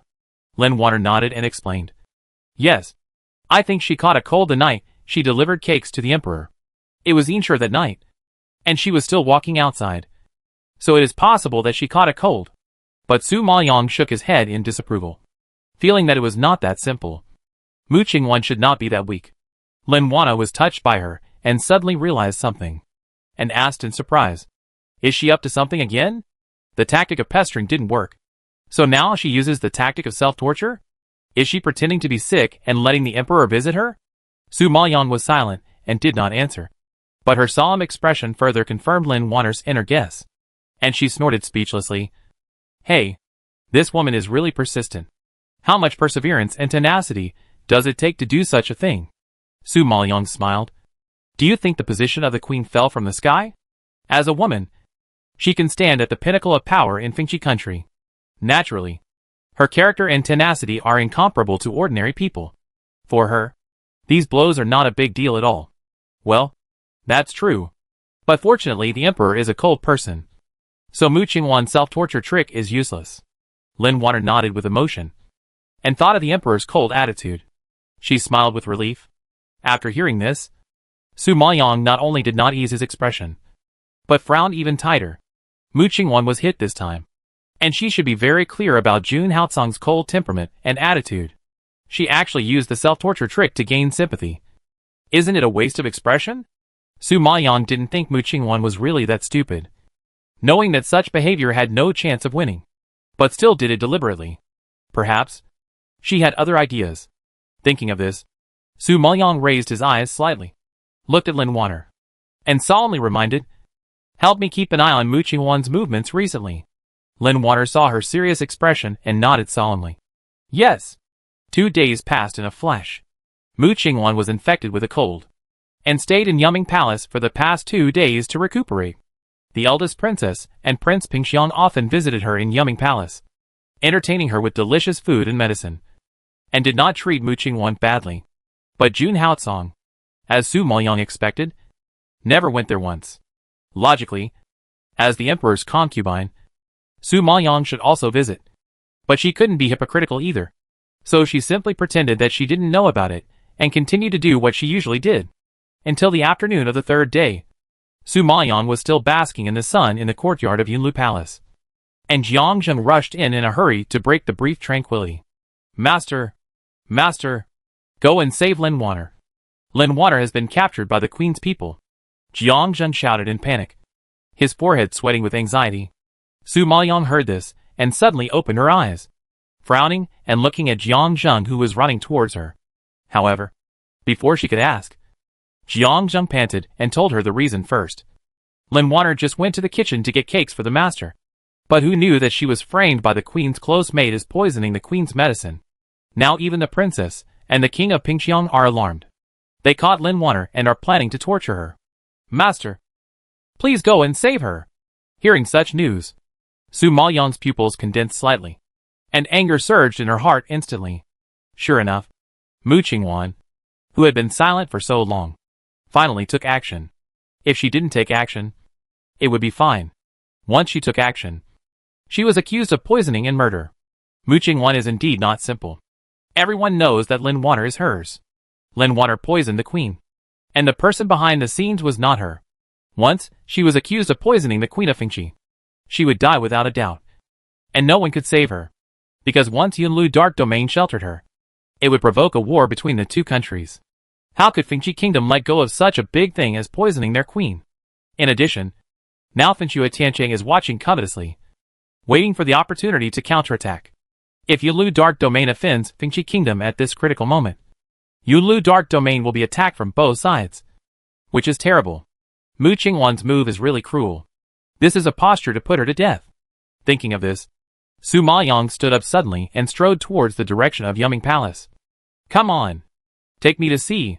She wanted to see what tricks Mu Qingwan was going to play. Yuming Palace was particularly lively at this time. There were many palace maids and guards standing in the yard. Several guards took Lin Wanner to kneel on the ground. Mu Qingwan was supported by her personal maid Chuntao, and stood in front of Lin Wanner. Her face was pale and ugly. In comparison, the eldest princess and Prince Pingxiang beside her were even more furious. Chapter 833. Lin Wanner was arrested. Princess, it's this Lin Wanner. I saw her poisoning the queen's medicine in the kitchen. Fortunately, I caught her on the spot. Otherwise, the consequences would be disastrous. Chun Tao, Mu Qingwan's personal maid, pointed at Lin Wanner with anger on her face, and accused loudly in excitement. When the princess and Prince Pingxiang heard this, their brows furrowed even tighter, and their faces were covered with a layer of hostility, which was scary. After all, this was a capital crime of murdering the queen of Fengchi country. If Mu Qingwan really died in their Yunlu dark domain, there would be no doubt that the two countries would go to war. Thinking of this, Jun Qingran's eyes widened, and he trembled with anger. He shouted at Lin Wanner. Lin Wanner, you caught the criminal red-handed. What else do you have to say? Lin Wanner was held by the guards and could not move. But she was still very imposing. She refuted loudly and righteously. I didn't do it. It was the queen's maid who framed me. I won't admit to something I didn't do even if I die. Chun Tao saw that Lin Wanner dared to be stubborn at this critical moment, and she was so angry that her breathing stagnated. She shouted loudly, Lin Wanner, you are slandering me. I saw you sneak into the kitchen, and saw you poison the soup with my own eyes. This bowl of medicine is the evidence. As she said, Chun Tao showed the soup bowl in her hand, and said it with confidence. Mu Qingwan heard this, and stared at Lin Wanner angrily, with a tangled expression. Perhaps because of the cold. She spoke weakly and asked in grief. Lin Wanner, I have no grudge against you. Why did you poison me? I have never done it. It is clearly a frame-up by you. Mu Qingwan, don't think I don't know your intentions. You just want to frame my master. I advise you to give up this idea. Even if I die today, I, Lin Wanner, will not admit it. Lin Wanner's eyes were red with anger, and she roared at Mu Qingwan with bared teeth. After hearing these treasonous words, Chun Tao yelled angrily, How dare you? You, a lowly maid, call me the Empress. As she spoke, Chun Tao looked at Mu Qingwan and analyzed clearly. Empress, in my opinion, this matter is related to the imperial concubine. Since the imperial concubine learned that you have a good relationship with the emperor, she has always disliked you. This time when you caught a cold, everyone came to visit, but she didn't come, which is enough to show that she hates you. The imperial concubine must be jealous of your relationship with the emperor, so she killed you. Hearing this, everyone present was stunned. After being reminded by Chun Tao, everyone woke up and found that it was really the case. It is obvious to everyone that Su Maoyang doesn't like to pay attention to the empress. This time the empress is sick. As the imperial concubine, Su Maoyang will pretend to be nice to her even if she doesn't like her. But Su Maoyang is too lazy to pretend. Thinking about it this way, the relationship between the two is indeed not very good.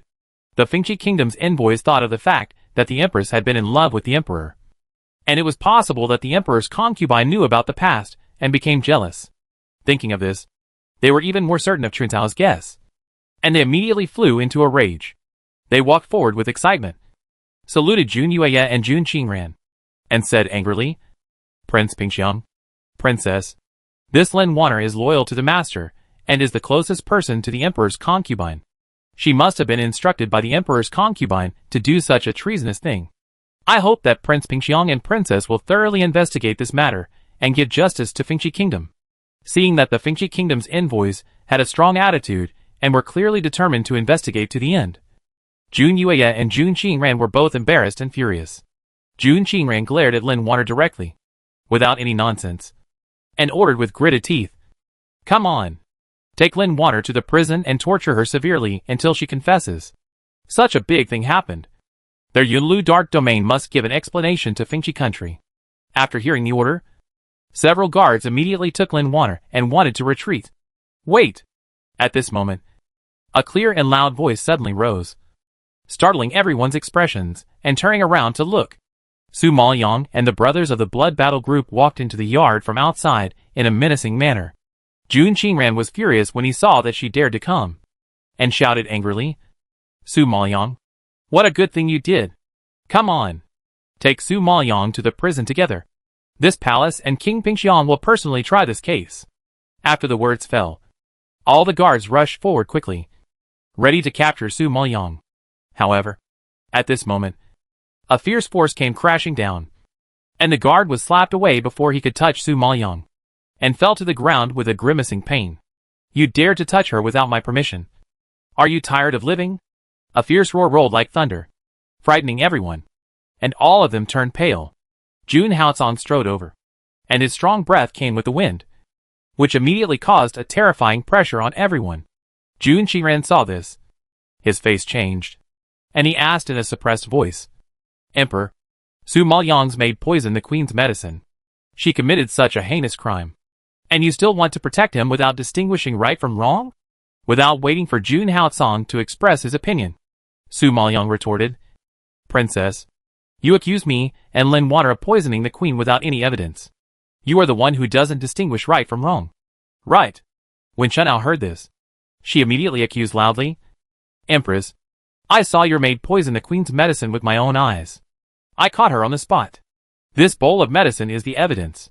Su Maoyang glanced at Chen Ao coldly and asked calmly, This is just your one-sided statement. May I ask if anyone else in the kitchen saw it? Chen Ao looked anxious and replied, Lin Water took advantage of the fact that no one was in the kitchen at that time to poison her. So naturally no one else saw it. So, you were the only one who saw it at that time? Su Maoyang raised his eyebrows. Chen Ao didn't understand what she meant, and nodded solemnly. Yes, only I was there. As long as she insisted that she was the only one who saw it, then Lin Water would not be able to escape the crime. Su Maoyang raised his eyebrows and eyes when he heard this, revealing a hint of coldness. Sneering, It is such an important matter to boil the medicine for the queen. Usually, there are palace maids guarding the whole process. And there can't be any mistakes. You have served the queen for so many years. You don't even understand this principle. Right? And you just said that when you boiled the medicine, there was no one in the kitchen. Isn't it strange? Chen Ao was embarrassed by Su Maoyang's sharp questioning, and avoided her sight with a guilty conscience. But at this time, Su Maoyang did not give up, and suddenly raised his voice and roared fiercely. No matter how you look at it, it seems that someone did it deliberately and wanted to frame you. After these words came out, Chen Ao seemed to be hit by a stick. Her expression was shocked, and she staggered back a step to stabilize her body. Su Maoyang had been forbearing and low-key in the face of Mu Qingwan's provocation for the sake of Yunlu's dark domain. Chen Ao thought she was a soft persimmon that could be squeezed by anyone. Now facing her fierce gaze and sharp questioning, Chen Ao suddenly realized that Su Maoyang was also a tough guy who was not easy to mess with. Chapter 834 Su Maoyang's Counterattack. Chen Tao has been in the palace for many years, so she has the ability to adapt to changes. Facing the questioning eyes around her, she was panicked. But she pretended to be calm on the surface, and quickly found an excuse. I was originally guarding, but people have 3 urgent things. I couldn't hold it anymore, and went to the toilet. I didn't know that I almost made a big mistake due to my negligence. But I have no bad intentions to frame you. Please understand. Emperor, Prince and Princess. After saying this, Chen Tao immediately knelt down and kowtowed, as if she was really wronged. When everyone heard this, they also nodded gently in understanding. Everyone is negligent sometimes. Not to mention that it is because they are in a hurry to go to the toilet. So this does not mean anything. If you have to say that Chen Tao framed someone, it is still a bit far-fetched. Mu Qingwan saw a bruise on Chen Tao's forehead and felt sorry for it. She said to Prince Pingxiang and the princess with dissatisfaction. Prince, Princess, it was Lin Water who poisoned people. Now the emperor and his concubine are indiscriminately blaming the crime on my maid. This is really too much. Seeing Mu Qingwan's anger, Jun Qingran was also furious. He looked at Su Maoyang fiercely and growled. Su Maoyang, your maid committed a heinous crime. The evidence is solid, and you still dare to quibble. Come on. Take Lin Water away to be punished. Looking at Jun Qingran, just before he started to fight again, Su Maoyang's eyes became fierce, and he suddenly raised his hand. Wait! You said the evidence is solid before the matter is investigated clearly. Isn't that too hasty? Jun Qingran saw that Su Maoyang still refused to plead guilty, and his face turned blue with anger. He held the paper bag in his hand and showed it to Su Maoyang, and shouted angrily, Su Maoyang, how long are you going to quibble? The queen's maid is a witness, and this bowl of medicine is physical evidence. Just now, the guards found a paper bag of arsenic from Lin Water's body. Everyone has seen it. Now that there are witnesses and physical evidence, how can it be called hasty? Su Maoyang glanced at the paper bag in her hand coldly, and said in a cold voice without taking it to heart, You keep saying that Lin Water poisoned her, and you carry a paper bag of arsenic on your body. But you didn't ask the imperial physician to conduct a specific examination. Isn't it careless? After all, killing the empress is a capital crime. If there is no poison in the potion at all, and you wrongly accuse a good person, wouldn't it be a waste of a life? Su Maoyang's sonorous and powerful questioning made Jun Qingran speechless. Chun Tao was not afraid of the examination, and said confidently, "Okay. Ask the imperial physician to examine it. I saw Lin Water poison the Empress's potion with my own eyes, and I dare not say a single word of falsehood." Chun Tao put arsenic in the potion with her own hands, so she was not afraid no matter who was asked to examine it.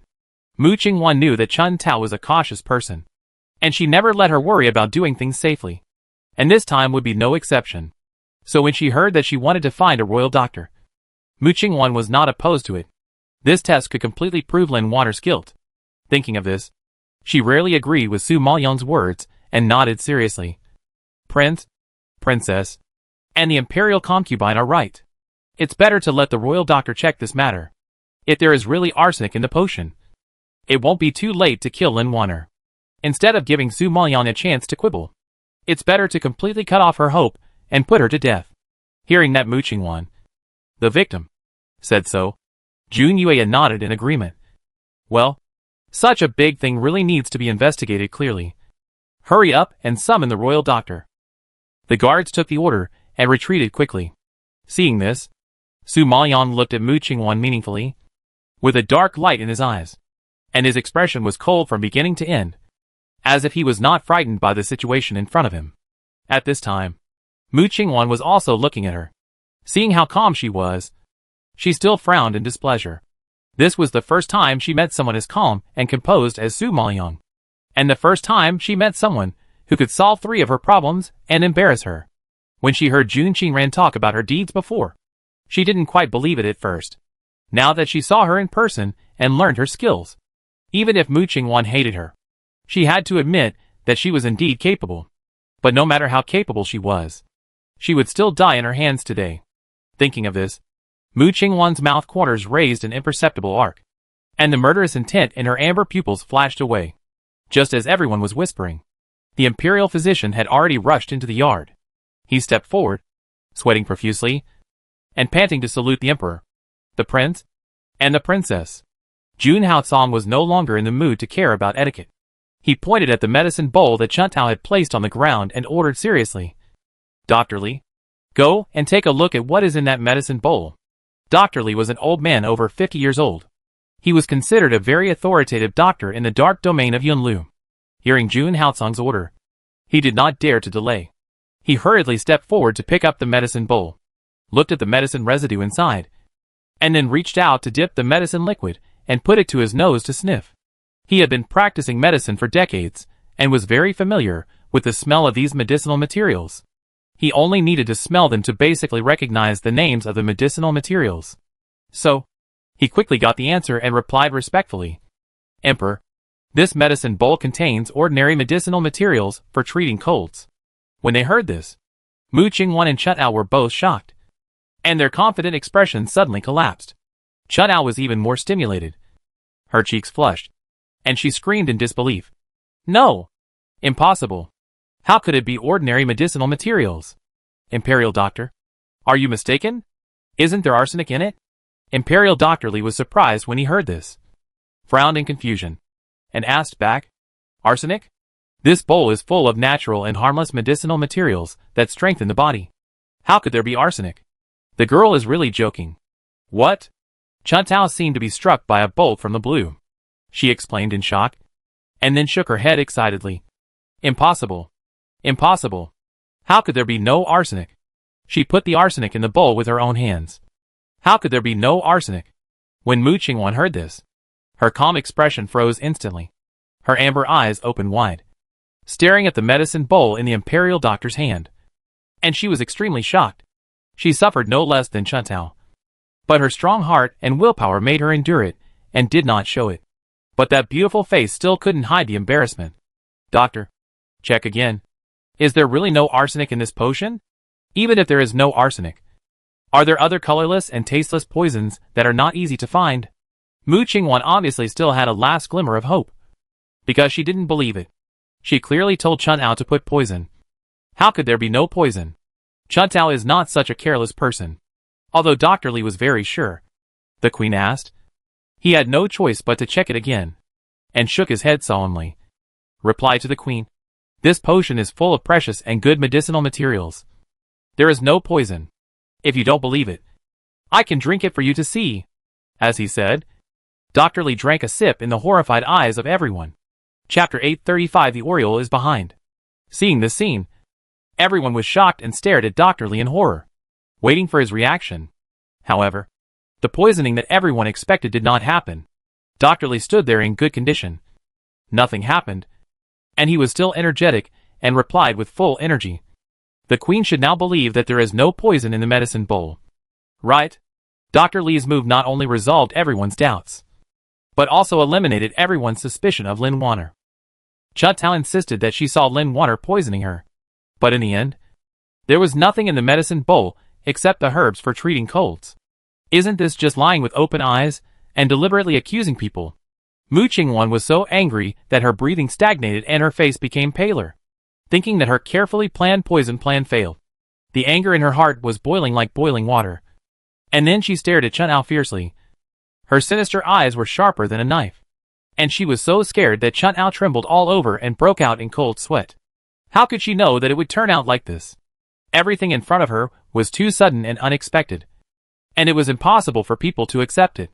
Chun Tao was afraid of being punished by Mu Qingwan, so she immediately placed her last hope on the paper bag containing arsenic. She said in a panic, "It's impossible. Arsenic was just found on Lin Wanner. She must have drugged her. Otherwise, why would she carry poison on her body when she was fine? She must want to poison the queen." The paper bag was deliberately stuffed into Lin Wanner when she captured her. There is absolutely no mistake. Su Maoyong raised his eyebrows slightly when he heard this, glanced at her coldly, and then looked at Jun Qingran and reminded her, "Princess, since Chun Tao insisted that arsenic was found on Lin Wanner, please ask the imperial physician to take a look at the paper bag." Jun Qingran's expression froze, and he couldn't figure out Su Maoyong's thoughts, so he frowned. However, facing Su Maoyong's sharp eyes, Jun Qingran had no way to refuse, so he had to hand the paper bag to Dr. Lee. Dr. Lee took the paper bag, unfolded it quickly, crushed the white powder with his hands, held it in front of his nose and sniffed it, and finally raised his head, smiled, and said with a smile, "Ha! This is not arsenic. This is just flour. Arsenic has no smell, and this powder clearly has the smell of wheat. It's just that arsenic and flour are both white powders, and many people easily confuse them. I think this made a mistake and caused a misunderstanding." These words were like a thunderbolt hitting Chun's head, scaring her to death. She trembled and shook her head in disbelief. "Doctor, did you see clearly? How could this be flour?" Seeing that Chun Tao was unwilling to believe it, the doctor laughed and shook his head. "Ha! I have been practicing medicine for decades. How could I not recognize flour and arsenic? This is definitely flour. No doubt." When Chun Tao heard this, she seemed to have been drained of her strength. She was kneeling on the ground, and suddenly sat on the ground. Her mouth twitched. She wanted to say something, but she couldn't make a sound. She was obviously scared. The poison she personally applied was gone, and the arsenic she personally stuffed into Lin Wanner's clothes turned into flour. Such weird things happened one after another, and Chun Tao was so shocked that she was dizzy and couldn't recover for a long time. Hearing this, Mu Qingwan, who tried to pretend to be calm, was also shocked by the change of face. She shook and almost lost her composure. She couldn't believe her ears. How could the arsenic she asked Chun Tao to prepare turn into flour? After being shocked, Mu Qingwan suddenly realized something and looked up at Su Maoyong. Seeing the latter's beautiful face was unusually calm, and the dark and deep eyes like ink flashed with a cold and sarcastic light. Mu Qingwan understood instantly at this moment, and her amber pupils suddenly opened wide, and strong anger and hatred surged inside. It was all Su Maoyong's fault. The poison was gone in the medicine bowl, and the arsenic prepared by Chun Tao was replaced by flour. It was all her doing.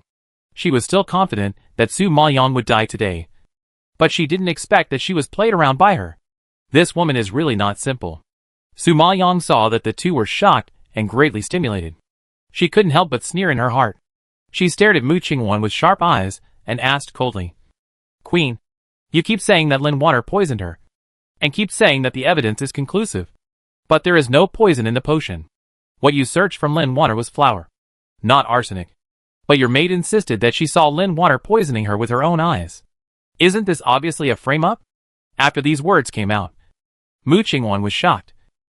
Her face was as pale as paper, and her fingers under her sleeves clenched suddenly. What is called a cocoon for oneself, and a bad result for oneself. This time she understood it thoroughly. Su Maoyang had seen through her poisonous plan early on, but he played along with her, and acted with her without making a sound. The purpose was to turn the tables on her, and accuse her of the crime of frame-up. Even if this move could not affect her foundation, it could make her bleed heavily. Such means are really vicious. And such a deep and forbearing character is really terrifying. Thinking of this, Mu Qingwan felt a chill down her spine. And for the first time, she felt afraid. Perhaps Su Maoyang is even more complicated than Jun Qingren said. Everyone was shocked when they heard Su Maoyang's words. Perhaps they did not expect Mu Qingwan to do such a despicable thing. They all looked at her in surprise. After being shocked, everyone whispered and pushed Mu Qingwan to the forefront. When Jun Haotsong saw this scene, his indifferent expression was like frost. He stared at Mu Qingwan with cold eyes, and asked in a deep voice, "Queen, your maid played this crying thief. Shouldn't you give me an explanation?" Mu Qingwan trembled when she heard this, and her eyes widened in shock. She knew that Jun Haotsong meant that he had suspected her, and thought she was the one who ordered it. Realizing this, Mu Qingwan nervously explained loudly, "Your Majesty, no, I didn't know anything about this matter.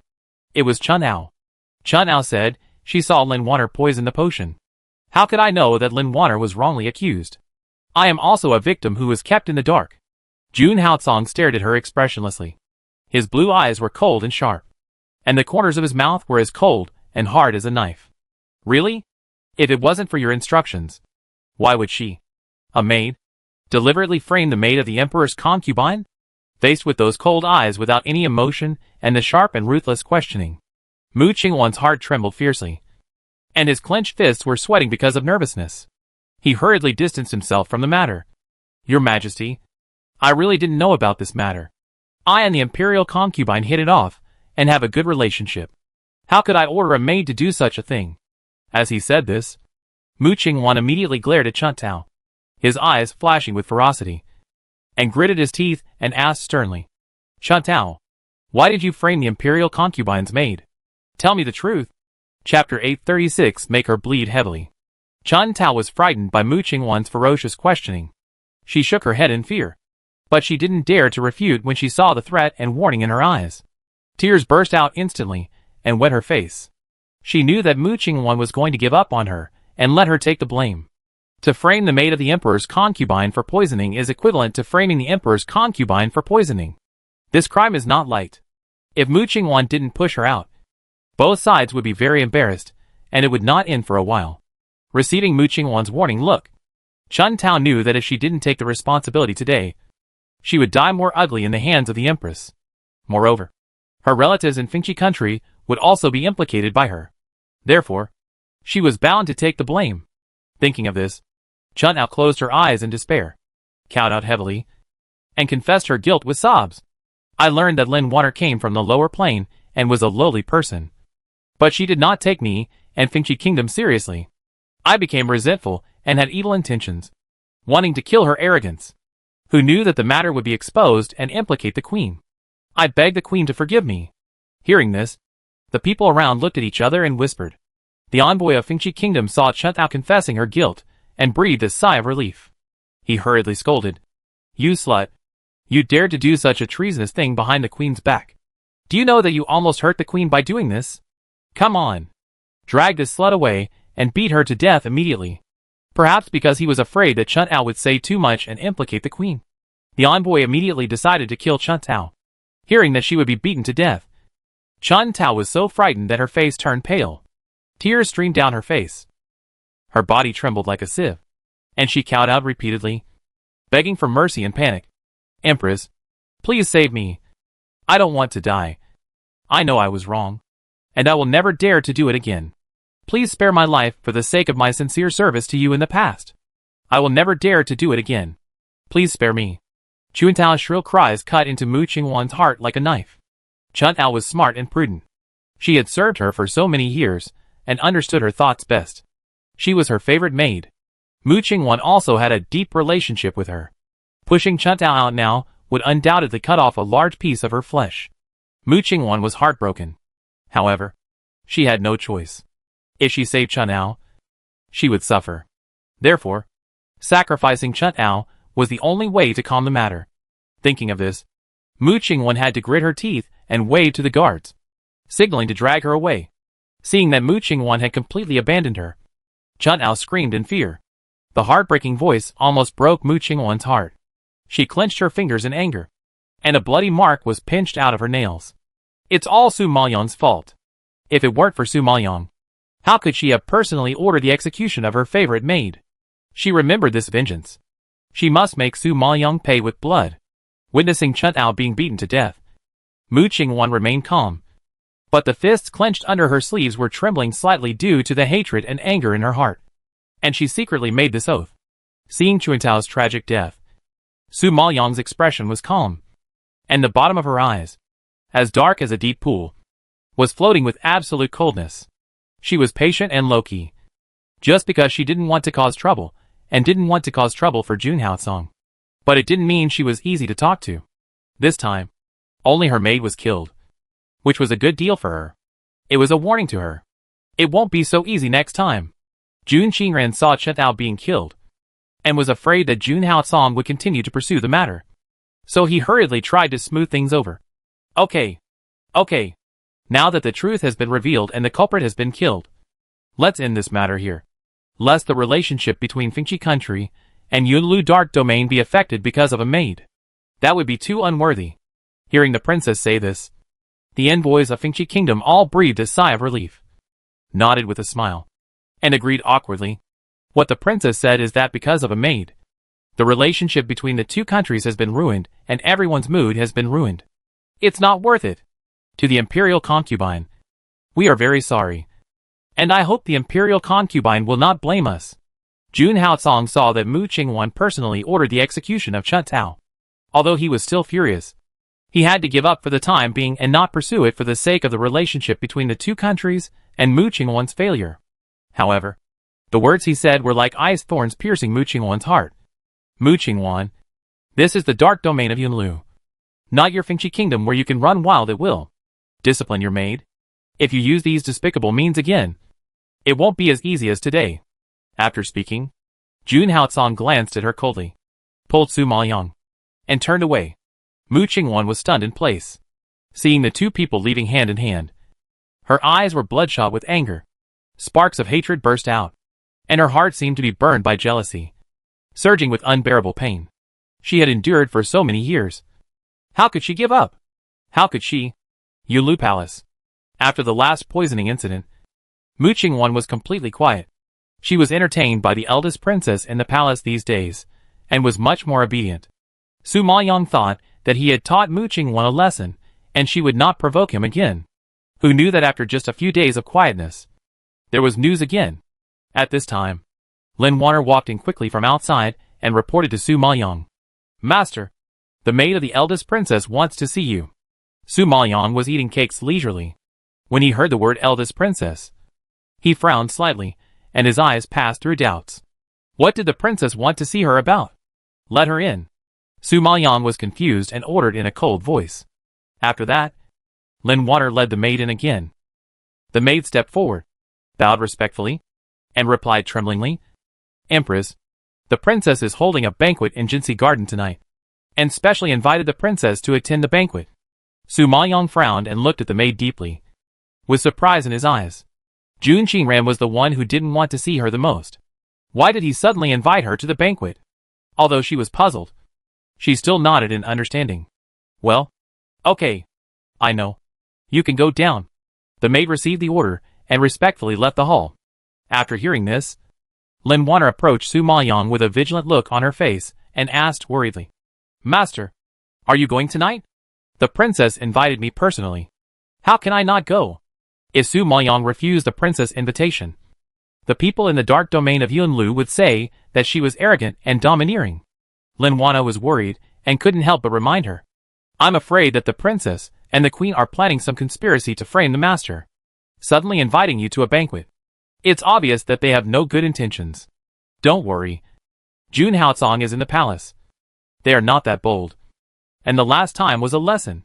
Su Maoyang was not afraid that they could make any waves. Chapter 837 Grand Lantern Festival. At night, the moonlight was hazy. The shadows of the trees were dancing. And the evening breeze was blowing on my face, which made me feel cool. Perhaps it was because they wanted to entertain Mu Qingwan. The palace was brightly lit during this period, and it was very lively. And tonight, Jun Qingren hosted a banquet for the Empress. And Jinxi Garden was much more lively than usual. When Su Maoyang arrived, there were already many people sitting in the garden. The eldest princess and Prince Pingxiang were talking and laughing with Mu Qingwan. And the atmosphere was very harmonious. Mu Qingwan was the first to notice Su Maoyang's figure. Instead of feeling embarrassed, she patted the seat next to her with a smile on her face and enthusiastically invited Su Maoyang. Empress, there is a seat here. Come and sit here. Su Maoyang didn't want to have too much contact with her, so she politely declined. No, there is also a seat here. As she said that, she walked to the seat opposite Mu Qingwan and sat down under the service of Lin Wanner. Seeing Su Maoyang's disrespectful behavior, Mu Qingwan's face was slightly stiff, but there was still a smile on the corner of her mouth, as if she didn't take it to heart, and asked jokingly, Empress, are you still holding a grudge against my maid for wrongly accusing your maid? Su Maoyang glanced at her lightly, with a polite tone, but a very cold attitude. You are joking. The matter is over. Why mention him again? Hee hee. I am relieved to hear you say that. Mu Qingwan smiled and nodded, as if she was really happy for Su Maoyang's tolerance. Jun Qingren heard this and took over the conversation, smiling and comforting. It was a misunderstanding at the beginning, and now it's resolved. Don't take it to heart. By the way, our Yunlu Dark Domain Lantern Festival will be in a few days. The Queen should not know about our Yunlu Dark Domain Festival yet. Right? Mu Qingwan smiled sweetly. Her elegant face was like a blooming white orchid, illuminated by the surrounding firelight. Radiant and stunning. Yes, I heard that the Lantern Festival in the Cloud Tower Dark Domain is very famous. It is a very grand and lively festival. But unfortunately, I have never experienced it in person. I am very curious. Jun Qingren saw that she was interested, and explained happily. Haha. The Lantern Festival will be in a few days. The whole country will celebrate that day, and it will be very lively outside the palace. If the Queen is interested, I will let the Imperial Concubine accompany you to the outside of the palace to feel the festive atmosphere of our Cloud Tower Dark Domain. Su Maoyang heard this. His expression changed, and he immediately looked up at Jun Qingren. Seeing that she was smiling but not joking, he felt unhappy and frowned. However, before she could refute, Mu Qingwan agreed first and smiled at Su Maoyang kindly. Haha. Okay. I'll have to trouble the Imperial Concubine when the time comes. Su Maoyang was dissatisfied when they made the decision without asking for her opinion, and immediately refused. Princess, I don't know much about this Lantern Festival. I'm afraid I can't accompany the Empress. You should find someone else. Mu Qingwan's face suddenly fell when she heard her refusal, and she said aggrievedly, It seems that the Imperial Concubine still resents me. The Empress misunderstood. I didn't mean that. It's just that I don't understand the Lantern Festival. I'm really not competent. Su Maoyang refused mercilessly. Mu Qingwan shook her head with dissatisfaction. Her tone was a little sad. I felt a sense of familiarity with the Imperial Concubine at first sight, and we are of similar age, so I wanted to get close to the Imperial Concubine and resolve the previous misunderstanding. But the Imperial Concubine was so ungrateful. It's really sad. Su Maoyang was speechless. Just when she was about to refute, Jun Qingren interrupted her again. Su Maoyang, the Queen is our honored guest of Yunlu Dark Domain. As the owner of Yunlu Dark Domain, shouldn't you spend more time with the guests? Besides, Songer is busy enough with all kinds of affairs, and you don't know how to share his worries. As the Imperial Concubine, don't you feel ashamed? Jun Yueya also nodded in agreement and advised in a deep voice. Miss Su, since you have decided to marry Songer and become the Imperial Concubine of Yunlu Dark Domain, you should be aware of the responsibilities Songer bears. You are a smart child and should understand what I mean. Although Jun Yueya admired Su Maoyang's ability, he knew very well that Su Maoyang had not taken Yunlu Dark Domain to heart so far, and did not regard Yunlu Dark Domain as a part of herself. She always felt that she was an outsider, and she was indifferent to the people and things in Yunlu dark domain, and did not integrate into this environment. In her heart, there was only Jun Haotsong, not Yunlu dark domain. However, Yunlu dark domain is Jun Haotsong's responsibility, and a part of him that he cannot give up. Since Su Maoyang has decided to be with Jun Haotsong, she must accept all of him and treat everything related to him as her own business. Therefore, Jun Yueya hopes that she can think more about Yunlu dark domain and hope that she can be a competent and recognized imperial concubine. At present, Yunlu dark domain attaches great importance to diplomatic relations with Fengqi Kingdom. Su Maoyang's failure to give face to the Queen of Fengqi Kingdom is undoubtedly destroying this relationship. If it is spread out, Su Maoyang's willful behavior will only be condemned by the people of Yunlu dark domain, who think that she has not fulfilled the duties of an imperial concubine. Now that she and the emperor are one, everyone will naturally vent their anger on the emperor. Su Maoyang was silent when she heard Jun Yueya's words. She could reject Jun Qingran directly and mercilessly, but she had some reservations about Jun Yueya. She was very grateful that Jun Yueya supported her marriage with Jun Haotsong, and she also respected him as Jun Haotsong's brother. She naturally understood what he said. In order not to embarrass Jun Yueya, she could only nod in compromise. I will accompany the queen to the Lantern Festival. Hearing this, Jun Yueya nodded with relief. Even Jun Qingran smiled, but this smile seemed a little cold. But Su Maoyang was not a fool. Jun Qingran suddenly invited her to the banquet, suddenly asked her to accompany Mu Qingwan to play outside the palace. And even Mu Qingwan, who had such a bad relationship with her, was so warm and friendly to her. If she said there was no intention, she would not believe it. She had just killed Mu Qingwan's most intimate maid, but Mu Qingwan could pretend that nothing had happened and talked and laughed with her. It can only be said that Mu Qingwan was really patient. Time flies, and soon the Grand Lantern Festival of Yunlu Dark Domain came. It is said that the liveliness of the Lantern Festival should be comparable to the current Spring Festival. There are people praying, juggling, visiting lantern fairs, kissing lantern riddles, dragon and lion dances, and all kinds of activities. Of course, the most exciting thing is that young men and women want to meet their favorite objects under the name of watching lanterns and visiting night markets on this day. If a man takes a fancy to a girl he likes, he will give the lantern to the girl. If the other party is attracted to each other, it means that he has succeeded more than half. Then they leave their names and addresses to each other, and report to their parents after returning home. Then the parents of both parties can hold a wedding for them according to the procedure of getting married. In fact, such a fate under the lantern is really romantic. Chapter 838, Attending the Auction. Perhaps because the festival is approaching, Fenchua Tiancheng is getting restless, taking advantage of everyone's relaxed vigilance to harass the border. Jun Haotsong has been very busy with this matter recently, and Mu Qingwan specifically asked Su Maoyang to accompany her. So the responsibility of accompanying Mu Qingwan out of the palace fell on Su Maoyang. The Lantern Festival, as the name suggests, is a festival for viewing lanterns and visiting night markets. In the evening, Su Maoyang set out from the palace with Mu Qingwan's large army. The Blood Battle Group had never experienced such a festival, and they were very curious, so Su Maoyang simply took them along. Moreover, Wang Feng had been recuperating in his room for a while some time ago, which made him bored. Su Maoyang thought that it would be good to take this opportunity to let him go out for some fresh air. When they walked out of the palace and onto the street, everyone really felt the festive atmosphere. Looking around, both sides of the street are hung with red lanterns. The lanterns are of various styles and beautiful shapes. There are lifelike animal lanterns, gorgeous flower lanterns, and even novel and exquisite food lanterns. They are covered with coats of various colors and bloom with colorful lights, just like the stars in the sky, illuminating the whole street with bright lights and gorgeous colors. There are also endless people watching the lanterns.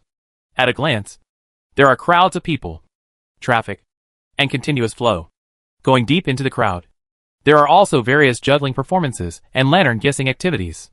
People are surrounded by applause and cheers, and the crowds are noisy and lively, perhaps infected by this atmosphere. The people accompanying are in high spirits, looking around excitedly, and are overwhelmed by the lanterns and various things around them. However, just when everyone was dazzled, they suddenly saw a large group of people rushing in front of them, and everyone was scrambling to squeeze towards the right side of the street. Mu Qingwan looked at it, puzzled, and ordered the messenger beside him. Go to the front, and see what they are doing. The messenger received the order, and immediately rushed into the crowd to explore the way ahead. After a while, he squeezed back from the crowd panting and reported respectfully. Master, the people in front said that in order to celebrate the Lantern Festival, the auction house will hold a large auction tonight, and many rare treasures will be auctioned. So everyone is scrambling to grab a seat at the auction house. Mu Qingwan heard about the auction and raised her eyebrows slightly in surprise. She had not participated in the auction of Yunlu Dark Domain yet, but she wanted to see what treasure it was that attracted so many people. Thinking of this, she nodded with interest. Since it's so grand, let's go join in the fun. As soon as the queen spoke, the people accompanying her naturally had no objection and followed her towards the auction house. Su Maoyong had no interest in the Lantern Festival, but when he heard about the auction of treasures, his curiosity was aroused. He thought that he might be able to take advantage of this opportunity to find a lot of good treasures. Then he took the blood battle group and mixed into the crowd and entered the auction house. The auction house was already crowded at this time. Su Maoyong and Mu Qingwan also looked for a seat for a long time before they sat down, because there were too many people accompanying them. There were no seats left. Everyone had to stand beside Mu Qingwan and Su Maoyong and serve carefully. The people in the auction house were all discussing the treasures tonight. The excitement of each of them made Su Maoyong look forward to it. Just as everyone was making noise, a middle-aged man walked onto the auction table in front of the hall. He performed a big salute to the guests present, looked around, and announced with a smile, I think everyone knows that every year during the Lantern Festival, our auction house will collect a batch of treasures for auction. And this time is no exception. It's still the old rules. The highest bidder wins. Everyone can start. As he said, he raised his hand slightly, and the maid standing on the right side of the auction table saw this. Then she walked onto the auction table with a plate, untied the black cloth, and displayed the treasure in front of everyone. Wow! It turned out to be a low-grade spiritual weapon. The Lian Poison Whip. This whip is so powerful. Yes, I didn't expect it to be a low-grade spiritual weapon. It's really a surprise. Seeing this scene, everyone present was noisy and smacked their lips in excitement. When Su Maoyong heard this, he just glanced at the Lian Poison Whip lightly, without any interest. To her, the low-grade spiritual weapon was not good. There was no need to waste Xianjing for such a weapon, so she did not take it seriously. But the people around seemed to have found a great treasure. They all bid and scrambled for it. After a while, the price was raised to 500,000 Xianjing. The momentum was so strong that even Su Maoyong was surprised. A low-grade spiritual weapon was priced at this price. I really don't know how much the treasures will be bid. Just when Su Maoyong was shocked, the Lian Poison Whip had been bought, and another maid came on the stage. She held a plate and lifted the black cloth. A strong medicinal fragrance came to her nose, which immediately filled the entire auction hall, shocking everyone to gasp and open their mouths in astonishment. Oh my god! It's actually a high-grade spiritual medicine that can only be refined by the Peak Dan Emperor. The 9-aperture bone-growing pill. Someone suddenly burst into an exclamation, which immediately set off a climax in the whole audience. You should know that in this world, alchemists and pills are extremely rare and precious. Not to mention the high-grade spiritual medicine made by the Peak Dan Emperor. The 9-aperture bone-growing pill can allow a mid-stage venerable spiritual master to advance to a late-stage venerable spiritual master, which is undoubtedly a huge temptation for the strong who cultivate spiritual power. So many people were stimulated by this scene and blushed, and all rushed to shout, I'll give 100,000 Xian crystals. I'll give 200,000. I'll give 500,000. I'll give 800,000. I'll give 1 million. Su Maoyong didn't expect that just a high-grade spiritual medicine could cause such a big commotion. He was surprised, and a hint of surprise appeared in his eyes. However, when she recovered, the price of Jiuqiu Xinggu Dan was actually raised to 3 million. Hearing such a number, Lin Wanner and Jiang Zheng were shocked and smacked their lips. 3 million? Is it so exaggerated? Hearing this, Xiao Linshan chuckled and said, You are full, and don't know the hunger of hungry people. You should be thankful that you have a master who can make pills. Otherwise, you will be the same as those people. It's still different. They have at least 3 million. And you have nothing. Hearing this, Lin Wanner and Jiang Zheng's faces fell immediately. Although Xiao Linshan's words were unpleasant to hear, they couldn't refute it. If it weren't for Su Maoyang, they probably couldn't even afford the lowest grade pills. Now think about it.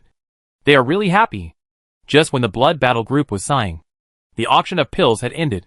Suddenly, two big men came to the right side of the auction platform, carrying a heavy thing covered with cloth. When it was placed in the center of the platform, the noisy hall suddenly quieted down. Chapter 839, Fight with her for the treasure. At this time, the big man lifted the black cloth and introduced to everyone loudly. This is a 2-star holy product alchemy furnace. A black gold bronze tripod. Everyone can bid. As soon as the voice fell, many people present were shocked and wide-eyed, their faces excited and eager to try. A good alchemy furnace determines the quality of the elixir, which is very precious to the alchemist. And the 2-star holy product alchemy furnace is an extremely rare treasure among the alchemy furnaces. If you want to own such an alchemy furnace, you also need luck. So, as long as you are an alchemist, basically you can't stand such a fatal temptation. Soon, fierce bidding broke out in the venue. But in the blink of an eye, the black gold bronze tripod was raised to 2 million. Xiao Linchen, who was beside Su Maoyang, saw the fierce competition and exclaimed excitedly, "A 2-star holy furnace is really rare. The elixir refined with this furnace must be of great quality. No wonder it is so expensive." Su Maoyang glanced at Xiao Linchen when he heard it. Seeing his eyes shining and looking very fond of it, he knew what was going on. He looked at the auction table, raised his hand slightly, and shouted loudly, 2,100,000. Xiao Linchen did not expect Su Maoyang to suddenly bid, and was immediately shocked. He asked anxiously, "Boss, are you crazy? Where did you get so many black crystals?" Lin Wanner and Jiang Zheng were also surprised. "Yes, more than 2 million black crystals is not a small amount. How can we afford such luxury goods?" "Don't worry. I still have elixirs here," Su Maoyang replied lightly, as if he did not take the black crystals to heart. Since a spiritual grade pill, 9 orifice bone growing pill, can be sold at such a good price, she can exchange it with a premium grade pill. The price is definitely more than 3 million black crystals. When the blood battle group heard this, they remembered that their master was an early stage pill master, and her pills were naturally very valuable. Realizing this, everyone nodded with relief. Xiao Linchen took a deep look at Su Maoyang, and was moved. He knew that Su Maoyang suddenly bid because of him. She didn't say anything, but she always cared about them silently. However, just as they were talking, other people in the venue also shouted unwillingly, 2,300,000. 2,500,000. It can be seen that this black gold bronze tripod is extremely popular. Su Maoyang didn't even raise his eyelids, and calmly raised the price. 3 million. Hearing 3 million, the sales floor became even more lively, pointing and talking at Su Maoyang. Some people were still unwilling to give up, and continued to shout. 3.5 million. Su Maoyang remained calm, and said quietly, 4 million. When they heard 4 million, the noisy auction hall suddenly quieted down, and everyone looked at Su Maoyang in surprise. Those who can bid 4 million must be rich or noble. Su Maoyang's move instantly shocked the whole audience, and became the focus of everyone's attention. When the middle-aged man on the stage saw someone bid 4 million, his face was also full of surprise, and he shouted excitedly, 4 million at a time. Is there anyone who wants to bid more? After hearing this, everyone was anxious. They wanted it, but they really couldn't afford more than 4 million Xian crystals, so they could only sit there and stare blankly, seeing that everyone in the audience was looking at each other and talking about it. But no one dared to stand up and bid. The middle-aged man knew that no one could bid higher than 4 million. So he raised his hand slightly, and prepared to announce the result. However, at this moment, a clear and pleasant female voice suddenly interrupted. "I bid 5 million. As soon as these words came out, it was like a thunderclap in the venue, shocking everyone to take a deep breath. And their astonished eyes immediately shifted from Su Maoyang to Mu Qingwan. "Oh my god! This person is too rich. He actually added 1 million directly. Yes, he bid 5 million Xian crystals at once. This person's identity is probably not low." Seeing Mu Qingwan's outstanding appearance and elegant and noble temperament, the people around him whispered about her identity. Su Maoyang did not expect Mu Qingwan to suddenly bid, and turned his head in surprise and looked at her. Mu Qingwan received her questioning gaze, and the corners of her lips lifted slightly, blooming a gentle and warm smile. and said apologetically, "Empress, I just happen to like this black gold bronze tripod. You shouldn't mind if I take a picture of it?" Lin Water saw Mu Qingwan deliberately interjecting, and she gritted her teeth in anger. She had been holding back her resentment towards her for a long time, and now she couldn't bear it anymore. So she retorted, "You are obviously deliberately making trouble, and don't want my master to take a picture of it. Mu Qingwan is the queen of Fengqi Kingdom, and she has all kinds of treasures." Lin Water still doesn't believe that she doesn't even have a 2-star holy product alchemy furnace. What a joke. Mu Qingwan clearly saw that Su Maoyang was eager to get the alchemy furnace, so she deliberately took a picture of it, wanting to humiliate her, ridicule her, and retaliate against her. Due to the lesson from last time, she didn't dare to force it openly, and only used small tricks in these places. It was really insidious and vicious. So hateful. The envoys around heard that Lin Water dared to scold the queen, and immediately scolded angrily, "You are so bold. How dare you disrespect my master?" Lin Water was furious and wanted to refute, but was stopped by Su Maoyang. "Forget it. Stop arguing." Since the queen wants her to take it, Lin Water saw that Su Maoyang didn't care, so she had to shut up. But when she saw the smug smile on Mu Qingwan's mouth, she hated it so much that her teeth were numb and her knuckles were itchy. She really wanted to rush up and beat her up. This shameless bitch. Mu Qingwan saw that Su Maoyang and the people in the blood battle group behind her were very angry with her, and she suddenly felt very relieved, swept away the previous haze, and her mood became better. She just wanted to let Su Maoyang know that as the queen of Fengqi Kingdom, there was nothing she couldn't get. Even Jun Haocong was no exception, because she was powerful and rich. Su Maoyang, a person from the lower plane, couldn't even take out 5 million Xian crystals. How could he compete with her? Therefore, Su Maoyang would definitely lose, and Jun Haocong was destined to be hers. Thinking of this, the proud arc of Mu Qingwan's mouth deepened, and her beautiful face became more dazzling. However, just when Mu Qingwan was proud, a low and magnetic voice suddenly rose in the distance. 10 million. His voice was not loud, and his tone was cold, but it shocked everyone's expression. Numbness, and the top of their heads seemed to be hit by thunder, and they were stunned in an instant. At this moment, the whole audience was dead silent. Everyone's expression was frozen, holding their breath and following the sound. Looking at the most remote corner on the right, I saw a man in white sitting in an inconspicuous corner. His tall figure was set off perfectly by a white robe. At this moment, he was being watched by so many people, but his expression was calm and composed. His eyelids were slightly drooping, making it difficult to see his eyes. All you could see was his fair and slender fingers tapping lightly on the table, making a subtle knocking sound. Although he was not handsome, his extraordinary temperament shocked people and amazed them. Chapter 840, a gift for her. Oh my god! 10 million? Did he say 10 million just now? After a dead silence, someone suddenly exclaimed in a low voice. The others present swallowed their saliva in shock, staring at the man in white in astonishment. They were greatly shocked and could only nod their heads in a daze. He said 10 million right at the beginning? Such a big tone was really shocking. Everyone guessed that this person must be from a big family. However, this man in white looked very strange.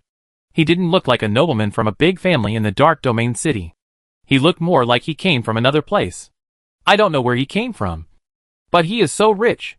Not only were the others shocked, but even Su Maoyang raised his eyebrows slightly when he saw this person, and looked at him curiously. At the same time, the man in white seemed to have noticed Su Maoyang's gaze, so he raised his eyes slightly, and met her gaze. When their eyes met, Su Maoyang trembled all over because of the deep and sharp gaze, and a chill suddenly surged up his spine. Those were a pair of eyes as sinister as a bird of prey, with dark pupils like thick, indissoluble ink. Looking at them, it seemed as if they were about to fall into the abyss. Su Maoyang suddenly felt some strange emotions in his heart, and he couldn't help but frown.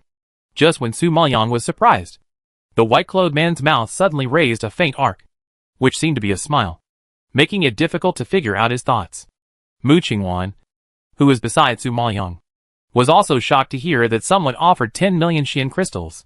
She never expected that there was someone richer than her among this group of people. She felt that she was challenged and her face sank, seeing someone competing with the queen. Lin Water curled her lips and said sarcastically, "Haha. It seems that even the queen can't get the black gold bronze tripod today. Hearing such sarcastic words, Mu Qingwan frowned and glared at Lin Water hatefully. Her Fengqi country is prosperous, and she doesn't even take 10 million seriously. Thinking of this, Mu Qingwan raised the price again unconvinced. 11 million. Hearing that Mu Qingwan raised the price by another 1 million. Everyone was shocked and stunned. They were hit by the heroic spirit of these two people and turned pale and speechless.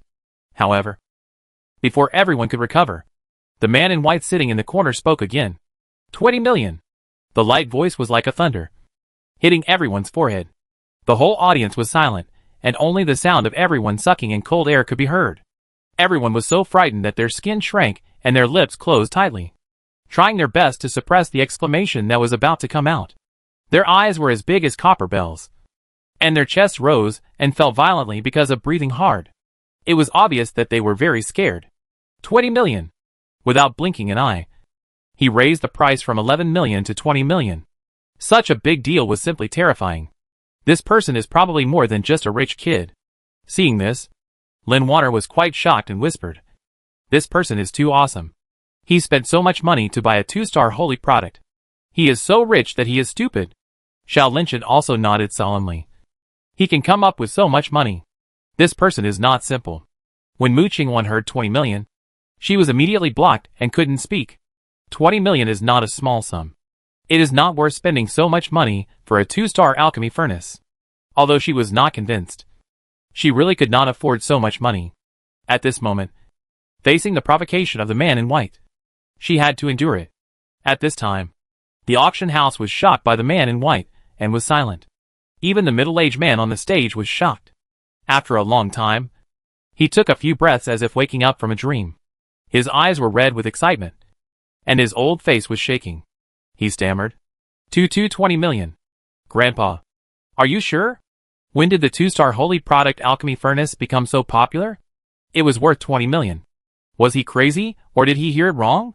The man who hosted the auction had hosted it for most of his life, and this was the first time he met such a lavish guest. What's more, the treasures auctioned were not worth this price at all. Even he couldn't believe that he made so much money for nothing. The man in white raised his eyes and glanced at him coldly. His magnetic voice was particularly pleasant. "Before I regret it, announce the result quickly." The middle-aged man woke up after hearing this and nodded quickly. "I announce that this black gold bronze tripod belongs to this young master. Come on. Send this furnace to the young master. Such a big sponsor must be served carefully." The two big men beside him received the order and did not dare to neglect it. They immediately carried the black gold bronze tripod to the stage. However, before everyone could recover, the man in white suddenly stopped them. "No need. Send the black gold bronze tripod to the girl in the light blue dress over there. Just consider it my gift." As he spoke, he raised his hand slightly, pointed in the direction of Su Maoyang, pursed his thin lips, and raised a faint smile. Su Maoyang actually saw a bit of enchantment on that ordinary face. Her heart seemed to be hit hard, and she couldn't help but tremble. When everyone heard this, they opened their mouths in shock, turned their heads stiffly, and cast a surprised and weird look at Su Maoyang in the direction of the white-clothed man's finger. The black gold bronze tripod that cost 20 million was actually given as a gift to an unknown woman. Is this wrong? Is this man crazy? Upon hearing such news, everyone couldn't believe their ears, as if they were hit by a bolt from the blue. They stared at Su Maoyang in a daze, with an expression that they couldn't grasp the key. Such a thing was too incredible, and their brains were not enough. Even Su Maoyang was shocked by his sudden action and changed his face. He stared at him in surprise and was full of doubts. In her impression, she had never seen this man, let alone know him. Now he suddenly gave her such an expensive gift, which was really surprising. The two big men carrying the black gold bronze tripod were also shocked and stopped in their tracks. They looked at the man in white in surprise, as if to confirm the truth of his words. Seeing that the two of them did not move, the man in white raised his eyebrows slightly, and his voice became a little colder. "Don't you understand what I said?" The two big men were frightened by his imposing aura, and they trembled all over. They did not dare to stay for a moment, and quickly carried the black gold bronze tripod to Su Maoyang. Seeing this, everyone sighed with envy. That woman is so lucky. She received such a valuable gift without spending a penny. Yes, That nobleman spent a fortune to make her smile. That woman is so lucky. Yeah. So enviable. She is the one with the most face tonight. Mu Qingwan, who was standing aside, was also shocked when she saw this scene. She looked at Su Maoyang in disbelief, and then looked at the man in white in the distance. The voices of the people around her, who envied Su Maoyang, echoed in her ears. Anger suddenly surged in her heart, and her face became quite ugly. Chapter 841 Expensive Gift. Mu Qingwan never expected that someone would suddenly appear and spend a lot of money to snatch the alchemy furnace from her.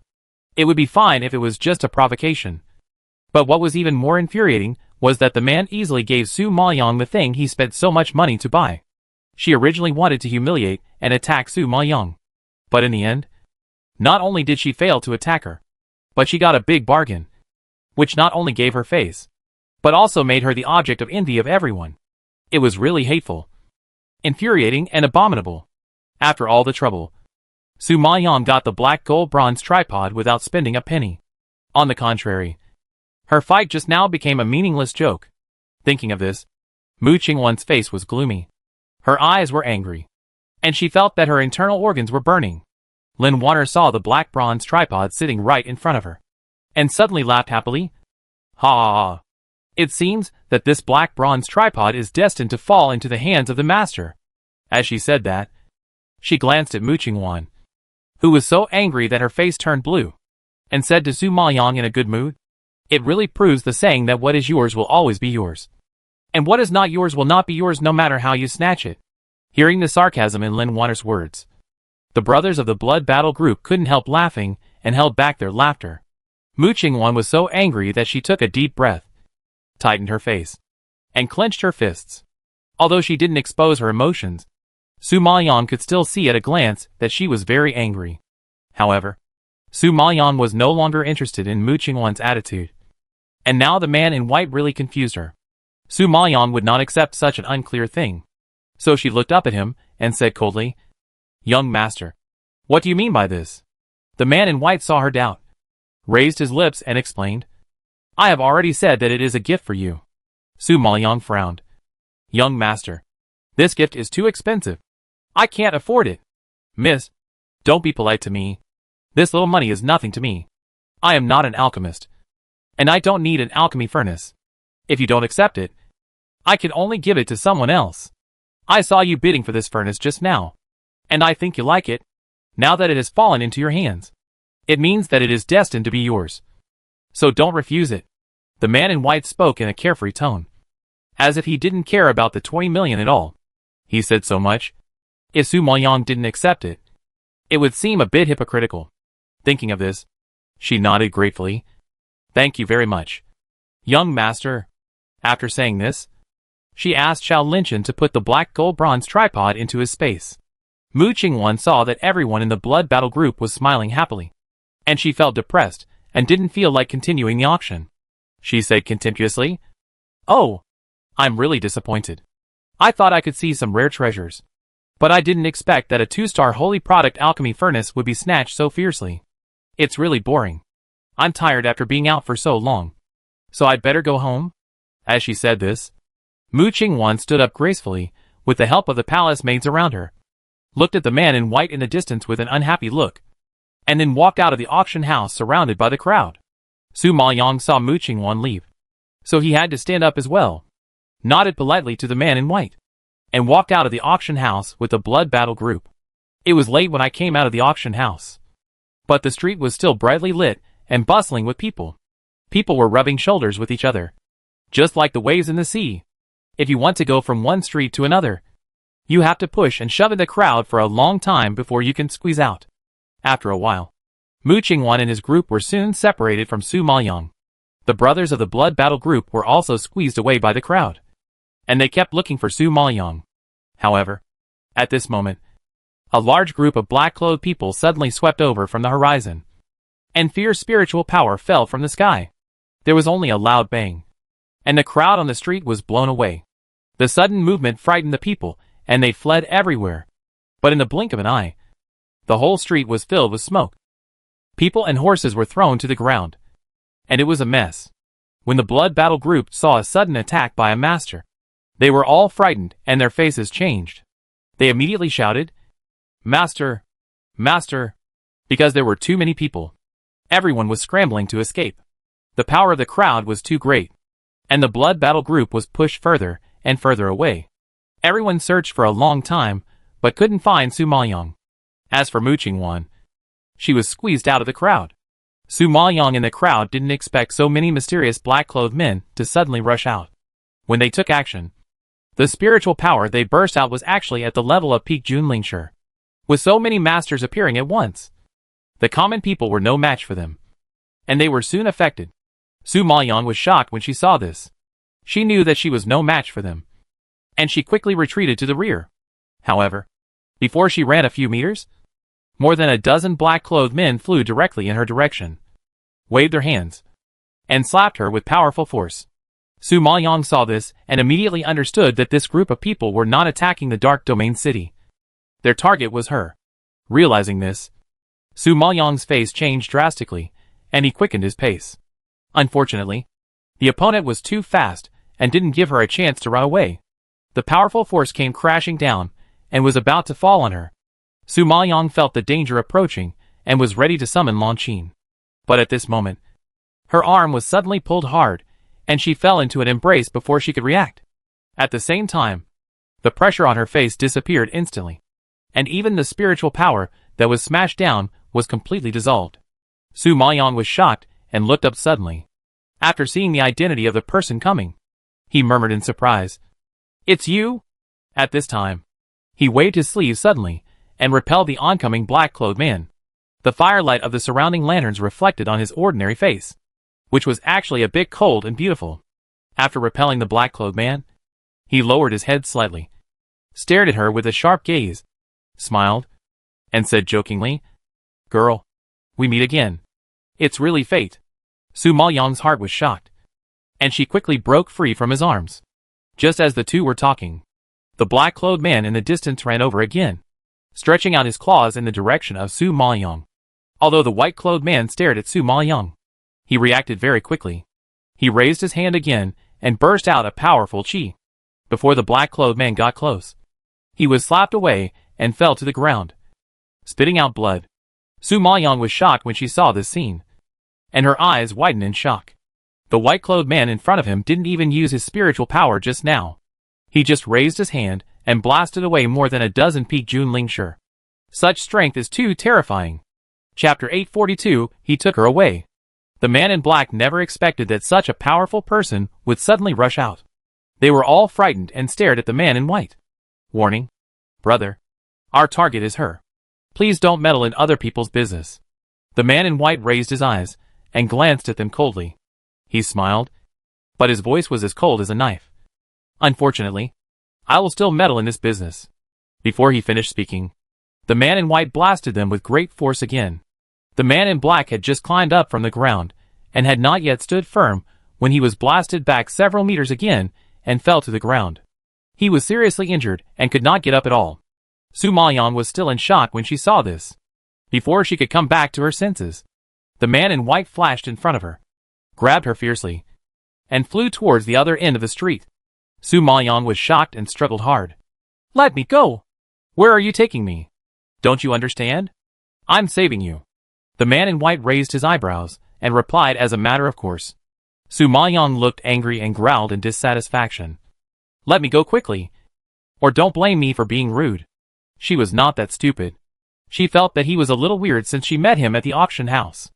Now that she was in danger, he just ran out to save her. There was no such coincidence in the world. Now that he was caught and ran away, Su Maoyong was even more certain that this man had bad intentions towards her. Thinking of this, Su Maoyong resisted more violently, but her strength was not enough. She was suppressed by him and had no way to escape. The man in white seemed to hate her struggle. In order to save trouble, he directly pressed her acupoints, making her unable to move. In desperation, Su Maoyong could only shout the name of the blood battle group at the top of her lungs. But the scene was too chaotic and her shouts were quickly drowned out by the crowd. Everyone around was busy escaping. So how could they care about her? The blood battle group and Mu Qingwan's group had long been dispersed by the crowd. Not to mention that they didn't know where she was. Even if they knew, it would be quite difficult to squeeze out of the crowd. Not to mention that the man in white was very fast. In the blink of an eye, he took her out of the crowd and came to the suburbs. At this time, a carriage had already stopped in the suburbs. A man dressed as a groom saw the figure of the man in white and immediately came forward, respectfully clasped his fists. The subordinate greets the master. "Let's go!" The man in white only squeezed out a word coldly and dragged Su Maoyang onto the carriage. The groom got the order and quickly jumped on the horse. Looking at the action, you can tell that his kung fu is not weak and he is a martial artist. A mere groom is not simple, let alone the man in white in front of him. Su Maoyang took in this scene and was even more curious about the identity of the man in white. She asked angrily, "Who are you, and why did you arrest me?" The man in white lazily leaned on the seat, raised his eyebrows and looked at her, with a wicked smile on his lips, and said in a low voice with a teasing tone, "You are asking this question knowingly. I saved you from the hands of the enemy, so I am your savior. Who else could it be?" Su Maoyang heard this, with a gloomy face, and snorted unhappily. "You are quite shameless. You pressed my acupoints and caught me on the carriage. You also have the nerve to say that you are your savior. Do you really take people for fools?" The man in white curved his eyes and laughed without caring. "Is this your attitude towards your savior? Stop talking nonsense. Tell me, was the Queen of Fengchi Kingdom sent you here?" Su Maoyang didn't have the patience to play Tai Chi with him, so she asked directly. The only possibility she could think of was Mu Qingwan. Su Maoyang felt it was strange because Mu Qingwan suggested that she accompany him during the Lantern Festival. Now that she encountered this surprise attack, she finally understood.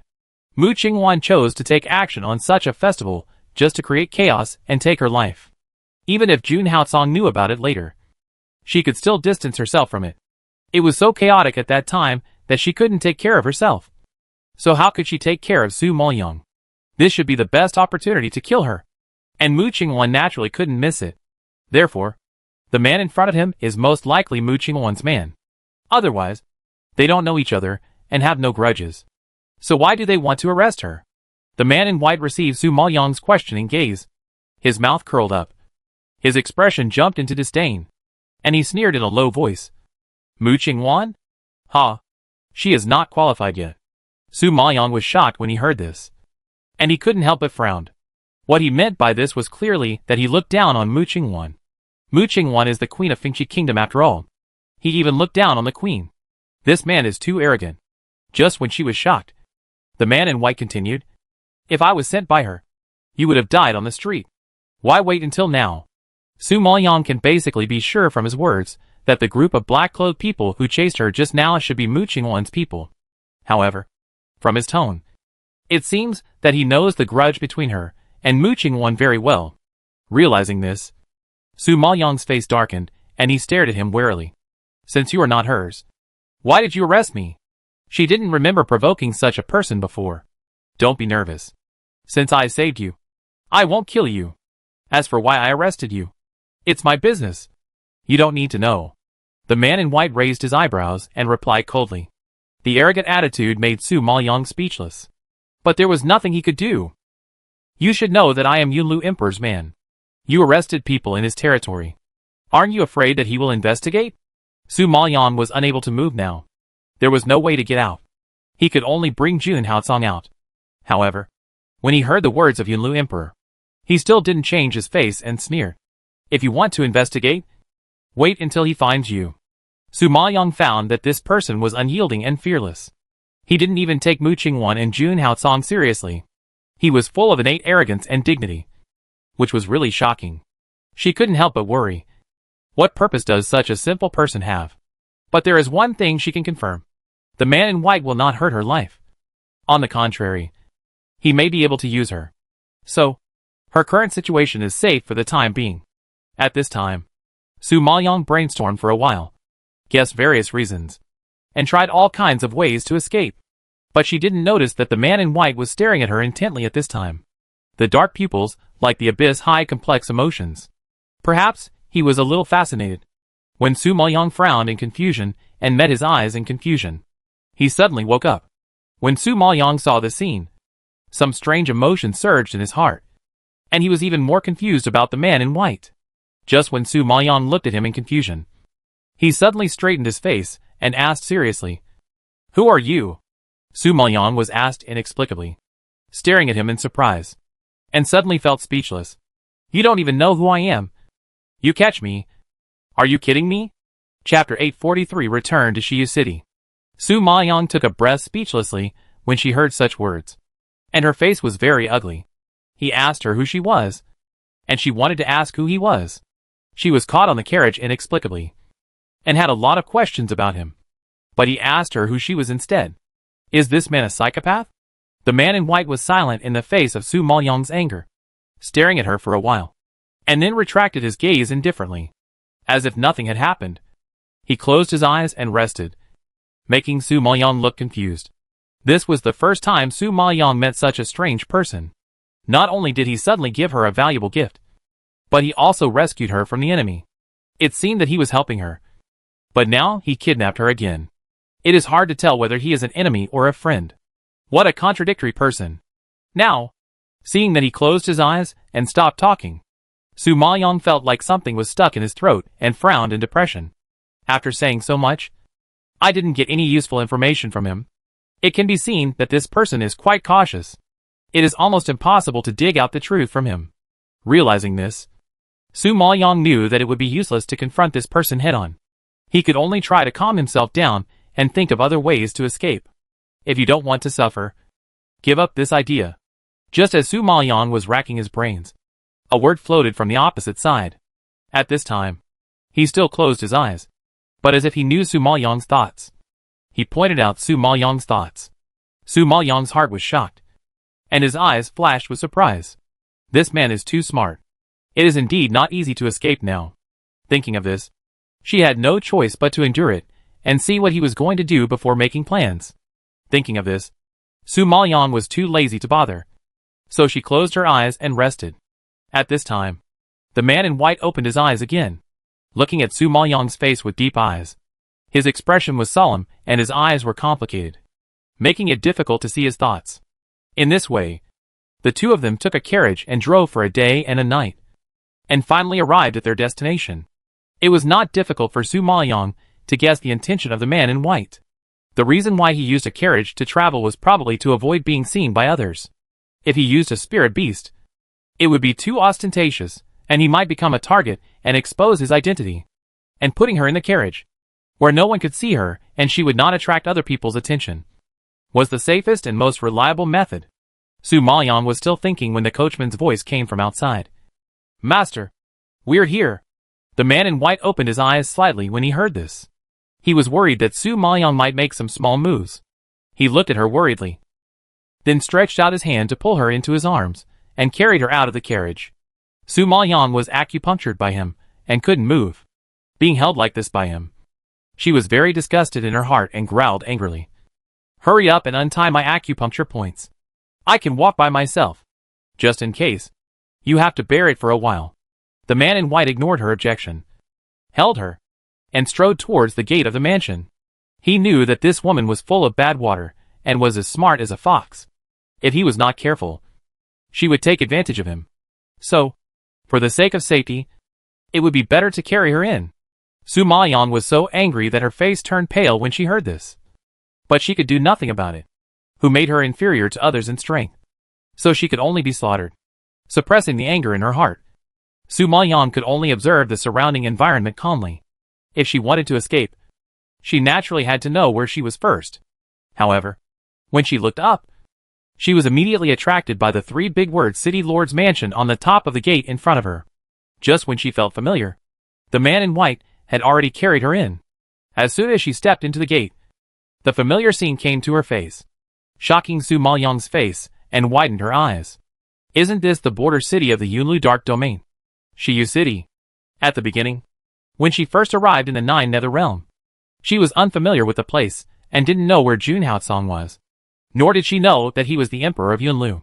She had asked about his news in Shiyu City. At that time, she had no Xianjing and could not move. In order to make money, she also joined a mercenary group called Zhantian Group to help the city lord of Shiyu City find the flame flower. At that time, the news that Jun Haotsong was going to choose a concubine spread all over the Yunlu Dark Domain. The mayor of Shiyu City also tried his best to get his two daughters Si Luoxuan and Si Huiyun to go to the Dark Domain City to participate in the concubine selection ceremony. Si Luoxuan and Si Huiyun also invited her to go to the Dark Domain City at that time, in order to design a plan to poison her on the way. But she saw through the evil plan and failed. She still remembers the miserable scene of a group of them being besieged by black spider bees. Su Maoyang never thought that she would return to this place again.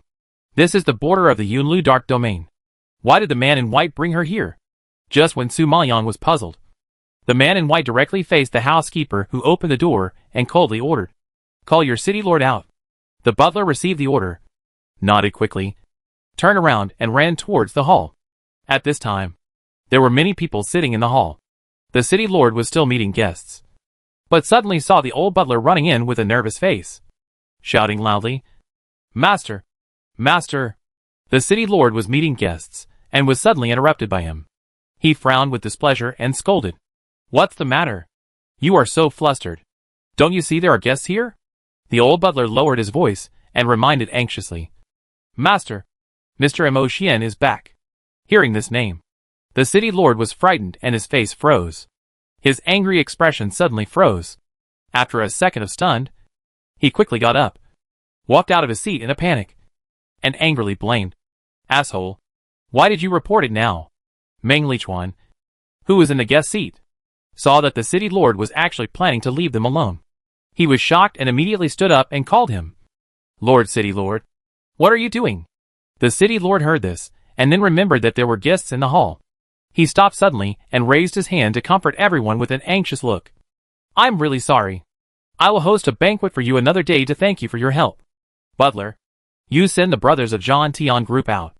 The city lord ordered the butler, and before Meng Lichuan's people could react, he ran out, and everyone was shocked.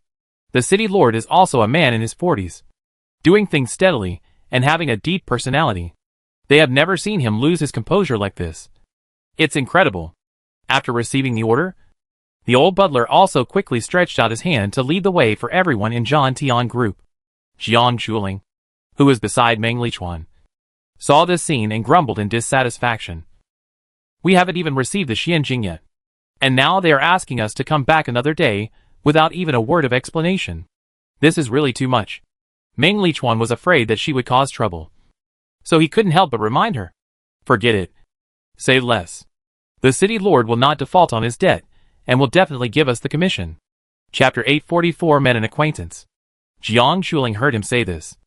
Although she looked unhappy, she still shut up obediently and followed the old housekeeper out. At this time, the city lord hurriedly ran to the yard, and saw that the man in white was holding a woman in his arms, and was stunned. When he saw Su Maoyang's appearance clearly, he was even more shocked. His eyes widened, his arms trembled, and he pointed at her, trembling his voice. This, isn't this Su Maoyang?" The city lord had a very deep impression of her. At that time, she followed the Zhantian group to the city lord's mansion to present the flame flower, and competed with her two daughters for the position of the emperor's concubine, severely defeating his two daughters, who were proud of him. In the end, when his two daughters came back, he learned that Su Maoyang was originally the sweetheart of Yunlu Emperor Zun. The emperor would rather have a woman from the lower plane than his two outstanding daughters. This incident was undoubtedly a huge blow to him. He has always been upset about this matter, and is very dissatisfied and angry with the emperor's decision. However, he did not expect that this woman who made him angry would appear here and be held in the arms of Master Mo Xian. Seeing such a weird scene, how could he not be shocked? "Master Mo Xian, how did you get along with her?" the Lord City Lord asked with a shocked face and stuttered. But before he could finish his words, the man in white called Mo Xian frowned, interrupted him coldly, and warned him seriously. "Find a secure room to imprison her. If she runs away, do you know what will happen to you?" Glazed by his cold eyes, and feeling the murderous aura he exuded, the city lord was so frightened that his whole body trembled. His legs became weak, and he almost knelt down. He wiped the cold sweat from his forehead and nodded quickly. Yes, there is a secret room in the mansion. It used to be used to store treasures. It is very secure. Not even a fly can fly in. There is absolutely no chance for her to escape. I will vacate the secret room immediately and lock her in. Mr. Mo Xian can rest assured. After hearing his assurance, Mo Xian nodded slightly. Where is the secret room? Lead the way. The lord of the city heard this and turned around quickly, taking him away. He was a little confused just now. Why was Master Mo Xian with Su Maoyang? And just now, he heard that he wanted to imprison this woman. He understood. Master Mo Xian probably knew the relationship between Su Maoyang and Jun Haocong, and wanted to use her to threaten Jun Haocong. This woman stole his daughter's position as the imperial concubine, and now she fell into his hands, which can be regarded as God's eyes. Just as the lord of the city led the way forward, he happened to run into the Zhantian group coming out of the hall and preparing to leave the house. The people of the Zhantian group saw that the lord of the city was panic-stricken and led the way for a man in white. And they were all surprised, and couldn't help but look at the man in white twice more out of curiosity. At this moment, a cry of surprise suddenly rose in the yard. Miss Su! Meng Lichuan stopped walking and stood there in shock. He pointed at Su Maoyang in the arms of the man in white with shock and opened his mouth involuntarily. Jiang Shuling, the girl in red beside Meng Lichuan, was also surprised. Her beautiful face suddenly sank when she saw Su Maoyang, although they hadn't met for a long time. Jiang Shuling still remembered her. When Meng Lichuan asked Su Maoyang to join the Zhantian group to find the flame flower, she quarreled with Meng Lichuan for this woman, and it was very unpleasant. So, she had a very bad impression of Su Maoyang, a woman who flirted with others and destroyed other people's feelings. I thought she had finally rolled out of Meng Lichuan's sight, but I didn't expect to see her here again. Seeing Meng Lichuan's surprised look, Jiang Shuling immediately overturned the vinegar jar, and the jealousy surged up all of a sudden, and she shouted, Su Maoyang, didn't you leave? Why are you back? You are really haunting. Meng Lichuan didn't notice Jiang Shuling's mood.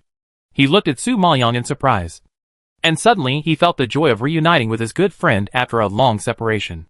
Su Maoyang didn't expect to meet them again in her lifetime. Facing Jiang Shuling's extremely unwelcome words, she answered helplessly, I didn't want to come either, but unfortunately I was kidnapped by this man. I had to come.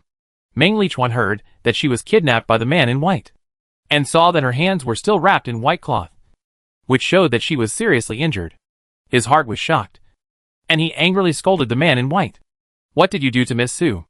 In broad daylight, kidnapping a decent woman. Is there any law? When the city lord heard that Meng Lichuan dared to scold Master Mo Xian, his heart was so scared that he almost jumped out of his mouth. His face was pale, and he yelled at him angrily. How dare you? Master Mo Xian is my honored guest. Do you mean to go against me? Master Mo Xian is a big shot that he has to serve carefully. Meng Lichuan is just the leader of a mercenary group, and he dares to provoke such a person. He is simply asking for his life. Meng Lichuan didn't expect that the city lord would actually speak for a bandit who kidnapped a woman. He widened his eyes in disbelief and asked, Lord City Lord, this man robbed a woman, violated the law, and did such a beastly thing. Don't you do anything about it? The city lord didn't expect this man to be so ungrateful. He warned him, but he still intervened in the matter. It was really disgusting. Humph. What law? Young Master Mo Xian is the law. Get out of here quickly, and don't meddle in other people's business.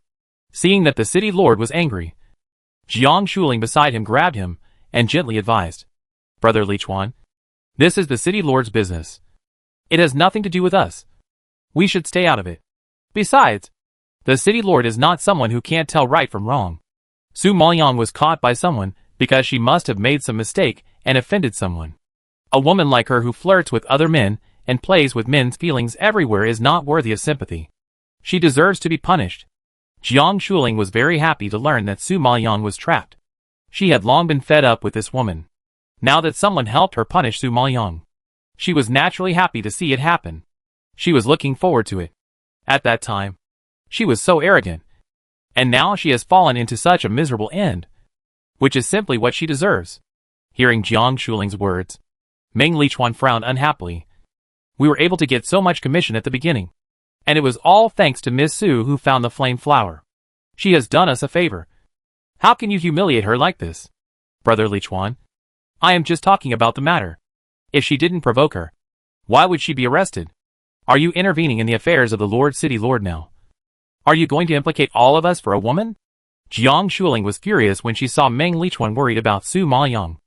Hearing this, Meng Lichuan's expression froze, and he hesitated suddenly.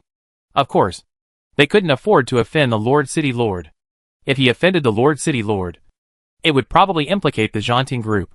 Thinking of this, Meng Lichuan forced himself to resist the urge to defend the injustice, and looked at Su Maoyang with entanglement, and was finally dragged out of the Lord City mansion by Jiang Shuling.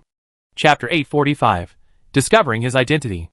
Seeing them leave, Su Maoyang did not blame Meng Lichuan for not saving her, because she knew very well that Meng Lichuan was no match for the man in white. If he intervened forcefully, he would not only fail to save her, but he might even lose his life. This was not what she wanted to see.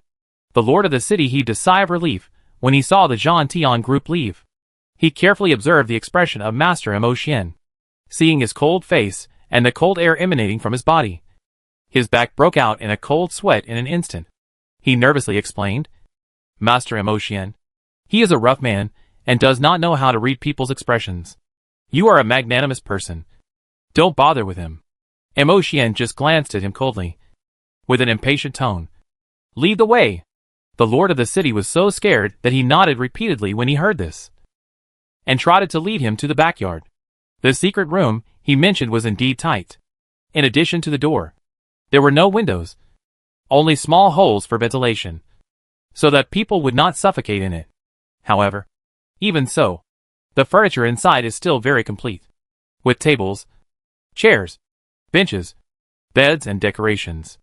There are also many valuable calligraphy and paintings hanging on the walls, which are probably the treasures collected by the city lord. The big treasures were moved away, but it did make a lot of space for her. At least eating and living in it is not a problem, except for the lack of windows. The decoration environment is still very good. The man in white saw that the arrangement was done, put Su Maoyang on the bed, and told the city lord, "Remember to assign a few girls to take good care of it. If there is any mistake, your city lord's mansion will disappear in the 9 nether realm. Do you understand?" The city lord was frightened by his cold warning, trembling all over. His face turned pale, and he quickly nodded in response. "I will go down and arrange it now." As he said that, he quickly left the room and went to arrange for the guards and maids to guard him. Mo Xian saw him leave. Then he retracted his gaze and fell on Su Maoyang's face. His abyss-like black eyes seemed to be ice chips soaked in snow water, cold and piercing, making people tremble. His magnetic and pleasant voice was like an old wine, mellow and intoxicating, and sounded faintly in Su Maoyang's ears. "There are masters of the postnatal monarch spirit masters all around. Don't think about running away, let alone trying to disguise yourself. If you are caught, you will suffer." As soon as he finished speaking, Mo Xian turned and left. Just as he was about to step out of the door, a cold and sarcastic voice suddenly rose behind him. "Feng Mo Xia, is this all you can do?" The cold voice frightened Mo Xian's body, and he suddenly stopped and slowly turned around to look. At this time, Su Maoyang was sitting on the bed, staring at him with sarcasm in her eyes, and her expression was calm and somewhat disdainful. The sarcasm at the corner of her lips was very eye-catching, which made him feel shocked, and his pupils shrank slightly. Time stopped for a moment, and Feng Moxie raised the corner of his mouth and chuckled coldly. "Sure enough, you are a smart woman. Although I was prepared to be discovered by you, I didn't expect it to be so fast." He was still very confident in his disguise. His appearance, voice, and name were all changed. He kept silent about Su Maoyang's questions. Unexpectedly, he was still recognized by her. It must be said that this woman is extremely smart. Su Maoyang heard this, raised his eyebrows slightly, and sneered. The king of Burning Blood City actually threatened his opponents by catching women. You are really as despicable and shameless as the rumors say. To be honest, she started to doubt it since she found out that she had returned to Shiyu City. This is the border of Yunlu Dark Domain. Recently, Finchua Tiancheng has been making moves and harassing border cities. Jun Haocong is busy with this matter, and he happened to bring her to the border city, which had to arouse her suspicion. Moreover, he just mentioned the disguise, so he is very likely to know that she has taken the disguise pill. At that time, she sneaked into Finchua Tiancheng. Didn't she rely on the disguise pill to move under Feng Mox's nose? But in the end, all her efforts were wasted, and her face was hurt by that woman, and her face was exposed to Feng Moxie. He is richer than Mu Qingwan, and has strong strength and noble temperament. These doubts together confirm Su Maoyang's guess that he is the king of Fenshua Tianqing. Then Tianjun. Hearing Su Maoyang say that he is despicable and shameless, Feng Moxie couldn't help but turn cold, and a layer of anger appeared in his dark pupils. He had heard such unpleasant words so many times that he was numb to them. For some reason, when Su Maoyang said this, he was filled with a rare surge of anger. He rushed to her, grabbed her neck, and warned her with gritted teeth. "Woman, you are looking for death." Su Maoyang was choked by him, but she stared at him stubbornly, with countless contempt and disdain in her eyes. When Feng Moxie saw this, he was even more furious. He roared angrily, "How am I inferior to Jun Haotsong? From beginning to end, I have never lost to him." Seeing Feng Moxie's black pupils covered with a layer of scarlet because of anger, and his expression became extremely ferocious. It was the first time Su Maoyang saw him like this, and he couldn't help but feel surprised. Before, she had talked to Feng Moxie. He was clearly a sinister and black-bellied person. He had a face more beautiful than a fairy, a cynical and unruly attitude. He looked like a dandy young man. But after getting to know him privately, she found that he was a dangerous and terrifying poisonous snake lurking in the dark. Jun Haotsong was cold on the outside but warm on the inside. He could be cruel and ruthless to people he didn't care about. But once he cared about them, he would protect them wholeheartedly. Feng Moxie was just the opposite. He was warm on the outside but cold on the inside. On the surface, he could laugh with you and joke with you, but his heart was like an ice peak that no one could shake. If Jun Haotsong was a ruthless person, then Feng Moxie was even more heartless. Logically, such a person could manage his emotions well and never reveal his inner thoughts. But Feng Moxie in front of him was angry. Just like that, the two of them looked at each other and were in a stalemate for a long time. Feng Moxie finally couldn't stand the doubts in his heart and roared in collapse. "Su Maoyang? Who are you? Who are you?" Su Maoyang was shocked by his roar, and she actually saw some sorrow in his dark pupils. Feng Moxie's inexplicable questioning echoed in her ears. As smart as she was also confused by him. Who is she? Feng Moxie knows it very well. Feng Moxie. Are you crazy because of Jun Haotsong? If you don't accept it, just confront him head on. Don't use these despicable means. Su Maoyang felt the strength in his hand increasing, and his breathing became more and more difficult. He was angry and roared with gritted teeth, but his voice seemed very weak. Feng Moxie frowned, narrowed his eyes, and his face became gloomy. "Ha. Despicable?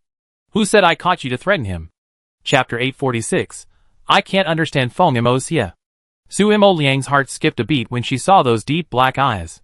She couldn't understand Feng Moxie in front of her anymore. If he wasn't threatening Jun Haotsong, why did he catch her? Just when Su Liang was strangled to the point where she had no energy to think, Feng Moxie saw that her face was pale and her expression was both stubborn and painful. His emotions suddenly calmed down, and he slowly eased his strength and released her neck. Su Liang didn't expect him to let her go so quickly. She looked up in surprise, but the pair of sinister black eyes had returned to calmness, and there was no trace of anything. At this moment, Feng Moxie looked at Su Liang coldly, as if nothing had happened, and said in a low voice, "If you don't want to die, stay here obediently." As he said that, he was ready to leave. Seeing him leaving, Su Maoyang took a few deep breaths and hurriedly called him. "Feng Moxie, you sent so many masters to guard outside. I will definitely not be able to escape. Can you untie my acupuncture points? At least let me move around." Feng Moxie raised his eyebrows. "You have so many tricks. Who knows?" Su Maoyang was speechless. "How dare I play tricks under your nose? Didn't you play enough tricks under my nose last time?"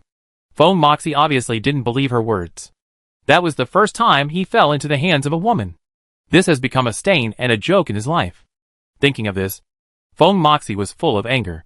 Su Maoyang was choked by him, and he discussed it without being discouraged. "You see, I am seriously injured inside, and my arm is broken. If I want to run away, I have to fight to the death. Do you think I will be so stupid as to risk my life? Or do you have no confidence in yourself and are afraid of being played around by me again?" Feng Moxie's face darkened slightly. He couldn't help but look at her bandaged arm and frowned and asked, "How did your arm get hurt?" Su Liang was stunned for a moment, and suddenly she was a little confused about his jumping thoughts. She was clearly talking about this. But his focus had shifted to something else. After a moment of stunned, she answered in a confused way. I got hurt in Song Yin Zong. Feng Emosia frowned even more tightly. His face was not very good. Song Yin Zong?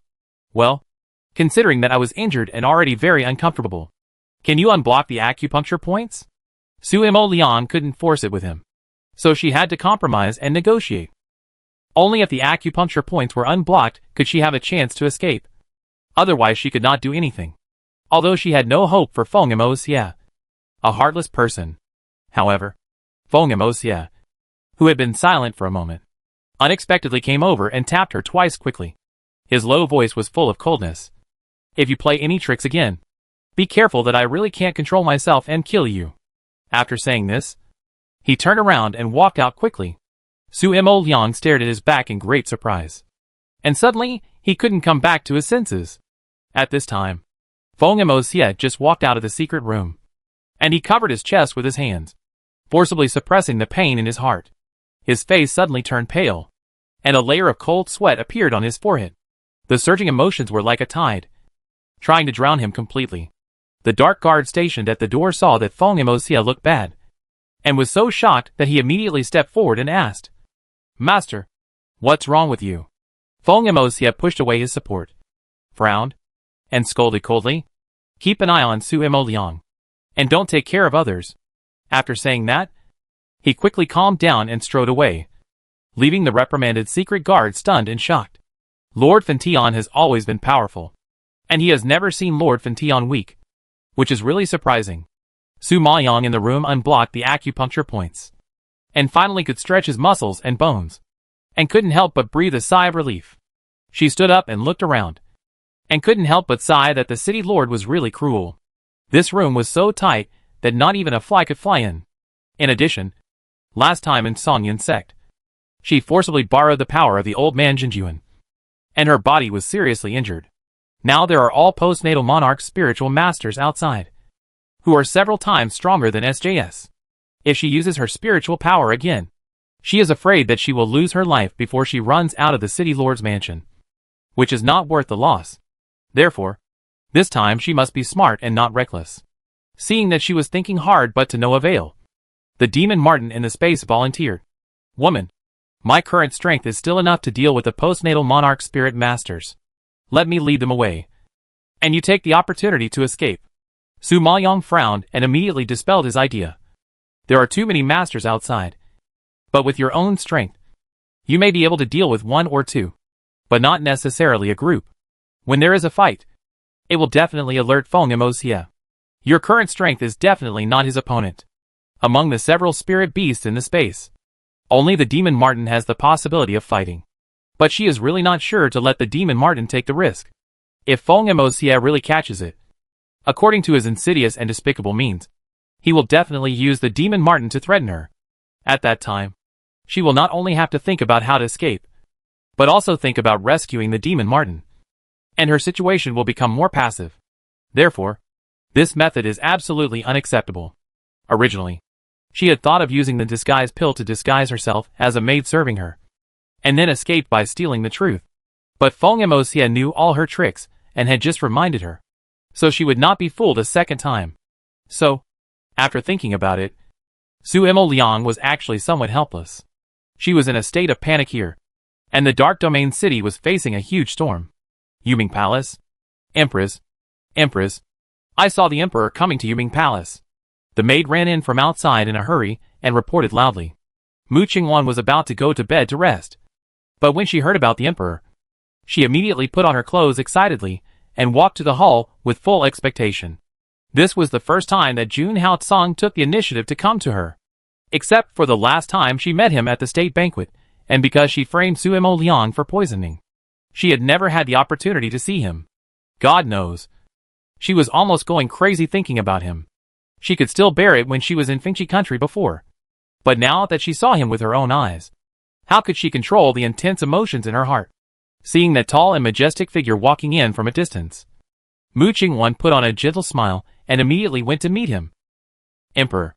However, as soon as she uttered two words, she was grabbed by the throat by the swiftly approaching black shadow. The fierce roar sounded and echoed throughout the hall, like a landslide, with a huge momentum, shaking the air to tremble. "Where is Su Maoyang?" Mu Qingwan was frightened by this terrifying roar and the hideous handsome face in front of her. And her face turned pale in an instant, and her wide eyes were filled with horror. She had never seen such a terrifying Jun Haosong, like an enraged devil, with a cruelty that was ready to tear people apart at any time.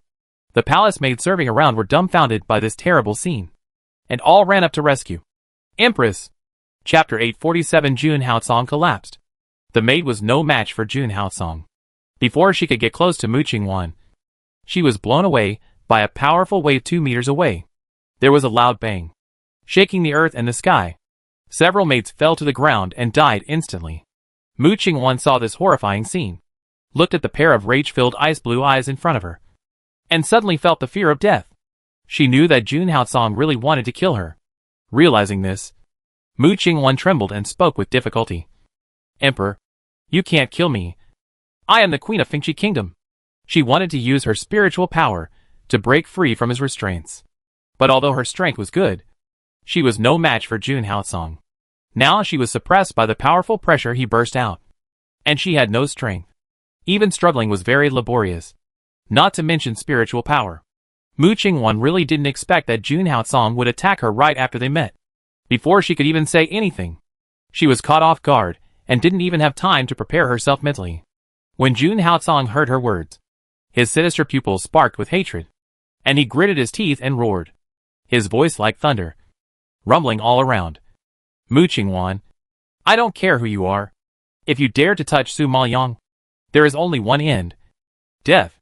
After the roar, Jun Haosong raised his hand fiercely and hit Mu Qingwan's chest hard.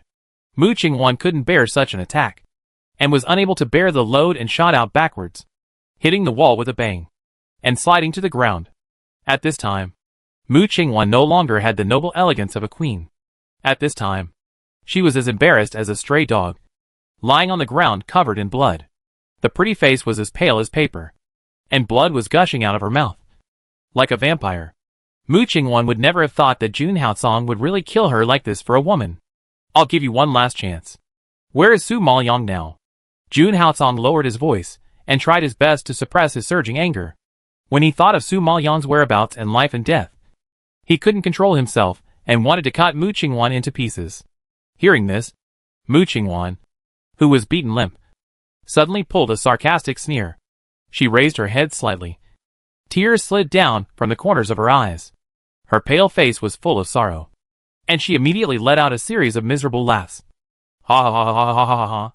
Because of the injury, her voice was extremely weak, even close to wailing. Tears were like beads with broken strings, constantly flowing down, wetting the whole cheek, mixed with blood, adding a bit of sadness. Mu Qingwan was looking forward to Jun Haosong coming to see her, and to being with him. Even if it was just for a while, she would be satisfied. However, she never thought that he came to see her because of another woman, and he stood in front of her to kill her. Ha. It's ridiculous. Her feelings, and even her whole person, are really ridiculous. She has paid so much and sacrificed so much over the years, but he wants to kill her for another woman. It seems that you are not going to say it.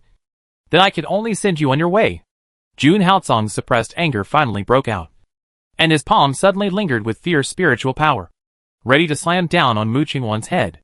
Facing the overwhelming power, and seeing Jun Haosong's cold and ruthless handsome face, Mu Qingwan was as dead as ashes at this moment, lying on the ground, welcoming death. It's better to die. At least I won't torture myself if I die. At least I won't have to think about him anymore.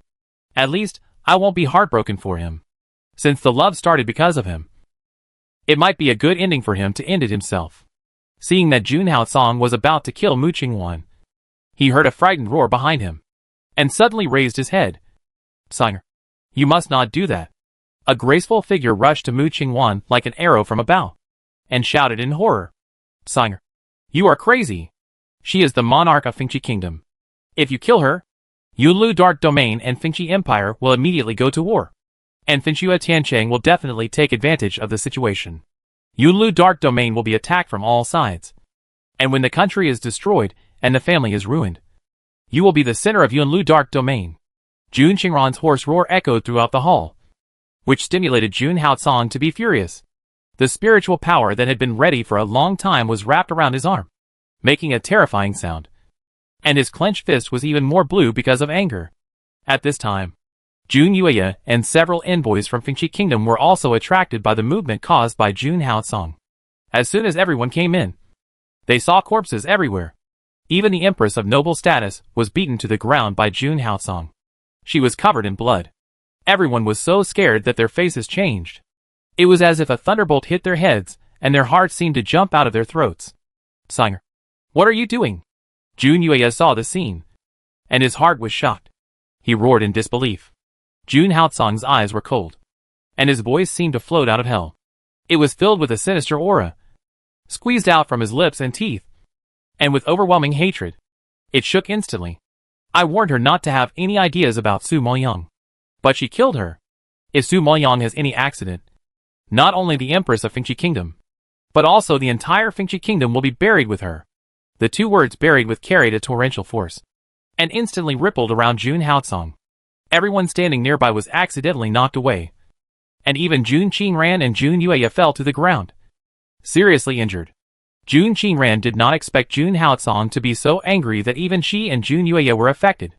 Her face, which had turned pale due to the injury, suddenly surged with extreme shock, and her eyes were full of disbelief. "Sire, you are really crazy. You have lost your mind because of that woman and don't know what you are doing at all. Please wake up.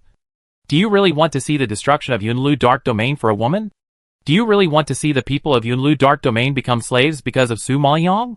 Do you really want to see your sister die of grief for you?" Jun Qingran shouted in grief, and the shrill voice moved everyone. When Jun Haotsong heard Jun Qingran's words, his scarlet eyes were misty, and his hoarse voice was choked with rare sobs. "Sister, how can you understand that Su Moyang is my life? And if she dies, I can't live. Seeing her in pain, I feel more pain than she does. And seeing her sad, I feel more sad than she does. How can you let me give up? How can I let go? Every word you say, every bit of harm you do to Su Moyang, is cutting my heart and taking my life. Since I met her, I realized that I am also a person, not a god in your mind. I also have consciousness and feelings. This is the first time in my life that I want to live for myself and for Su Moyang. I can live without anything, but I can't live without her." Jun Haotsong roared hoarsely, and the roar shook everyone's heart, shocking everyone so much that they forgot to react. Such a powerful, strong, ruthless, cruel and cold-blooded person. But at this moment, tears are overflowing. His face is full of sorrow. What kind of deep feelings can make the cold and cruel Emperor Yunlu say such words? Chapter 848. A plan came to mind. Everyone present was stunned by Jun Haotsong's outburst of emotions. Mu Qingwan on the ground was also shocked. Her pale expression was stiff and ugly. The Yunlu Emperor she knew was as cold as 10,000 years of black ice, disdaining the thoughts and dedication of others, and no one could warm that cold heart. She put down her dignity and status. She was even willing to give up the throne for him just to be with him. But in the end, he was unwilling to even look at her. And now he wanted to kill her for another woman. Such a cruel man, such a ruthless man, became crazy for that woman at this moment. She hated and envied Su Moyang so much. How could he deserve such a deep and sincere love from Yunlu Emperor? She did not do one thing less than Su Moyang, and did not love him less than her. Why? Why on earth? Looking at that angry handsome face, looking at those sad and broken ice blue eyes, Mu Qingwan knew for the first time that he would feel pain, sadness, and emotions. He was not indifferent, but he was not warm to her. At this moment, Mu Qingwan seemed to hear the sound of heartbreak. The pain was even worse than the injury just now, and she couldn't breathe. She knew that she lost to Su Moyang. She won status, wealth, appearance, and strength, but she lost Jun Haotsong. She lost completely and miserably. Such a blow almost broke her. The eldest princess and Prince Pingxiang had lived with Jun Haotsong for so many years, but they had never seen him like this, and had never understood his anger and sadness so directly. He was a silent child since he was young, never showing his emotions. He had a deep temperament at a young age, perhaps because he had seen and experienced too many cold-blooded and ruthless things. He became cruel. Now, for a woman, He burst into such intense emotions, which showed that he really loved Su Maoyang. Jun Qingran and Jun Yueya were both shocked by his violent emotions, staring at him blankly, forgetting to react. Jun Haotsong's face was livid with rage, and a cold voice came out of his lips and teeth, with gnashing hatred. Get out of the way. Mu Qingwan must die. Several envoys from Fengqi Kingdom saw that Jun Haotsong was unwilling to let Mu Qingwan go even for the sake of the princess and Prince Pingxiang, and they were all frightened and immediately got up from the ground and fell in front of Mu Qingwan. Your Majesty, you haven't found out the truth. You can't do this. This matter has nothing to do with the Empress. Strictly speaking, the Empress is also a victim. Another envoy also nodded vigorously and argued. Your Majesty, you can't ignore the disappearance of the Imperial Concubine. You put the accusation on the Empress without any reason. It was the Lantern Festival, and there were so many people that the whole street was in chaos. We were separated by the crowd not long after we walked, and then we lost the news of the Emperor and Concubine. This matter has nothing to do with the Empress. You can't wrongly accuse a good person. Jun Qingran heard this and quickly agreed. Sire, the matter has not been investigated clearly. Don't jump to conclusions. You may have misunderstood the Empress. This time, Jun Yueya also agreed with Jun Qingran's words and nodded. Sire, calm down. If you accidentally kill a good person, how can you, as the Emperor, convince the people in the future and explain to the world? Jun Haotsong heard this and swept his cold eyes over the faces of several messengers and Jun Qingran. His pupils were cold and fierce, and he gritted his teeth and growled. This time, you'd better pray that Su Maoyang is okay. Otherwise, I will make all of you die with her. After the roar, Jun Haotsong left with his sleeves waving, his black robe fluttering, and he rushed towards the outside of the palace with murderous aura. In the dark night, the silence was gloomy. At this time, a roar rose with the wind, like a thunderclap in the plain, resounding through the sky. Black Owl, search for me. Even if you have to turn the Cloud Tower Dark Domain upside down, you must find Lianer. The Black Owl hiding in the dark also saw the Emperor so angry for the first time. He was frightened by the terrifying aura he exuded, and immediately ran out, clasped his fists and accepted the order. Yes! He knew that if he really couldn't find Su Maoyang this time, the Emperor would probably really overturn Fengqi country. The people in the Dark Domain City began to panic because of Su Maoyang's disappearance. Jun Haotsong sent people to search every household, not letting go of any place, and really wanted to turn the Cloud Tower Dark Domain upside down. And Su Maoyang, who was in Shiyu City, was also racking his brains, thinking of various ways to escape. Su Maoyang, who had been in the secret room for 2 days, was served by 2 palace maids. Food and daily life were not a problem, but no matter what she did, there were people watching her, which was really difficult to do. Su Maoyang looked at the 2 maids beside him and asked curiously, why hasn't Master Mo Xian come recently?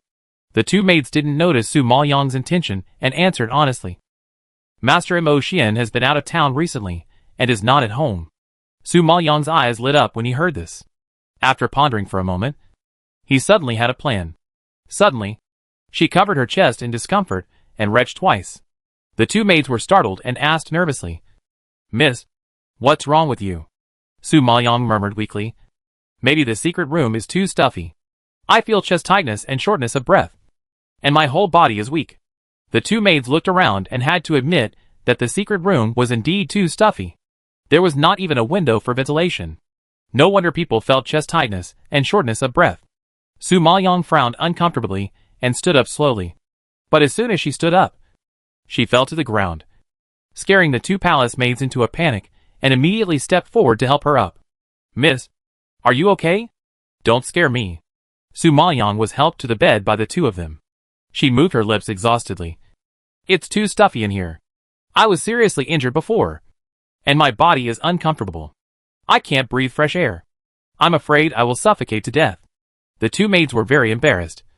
But there are no windows here. You can only endure it temporarily.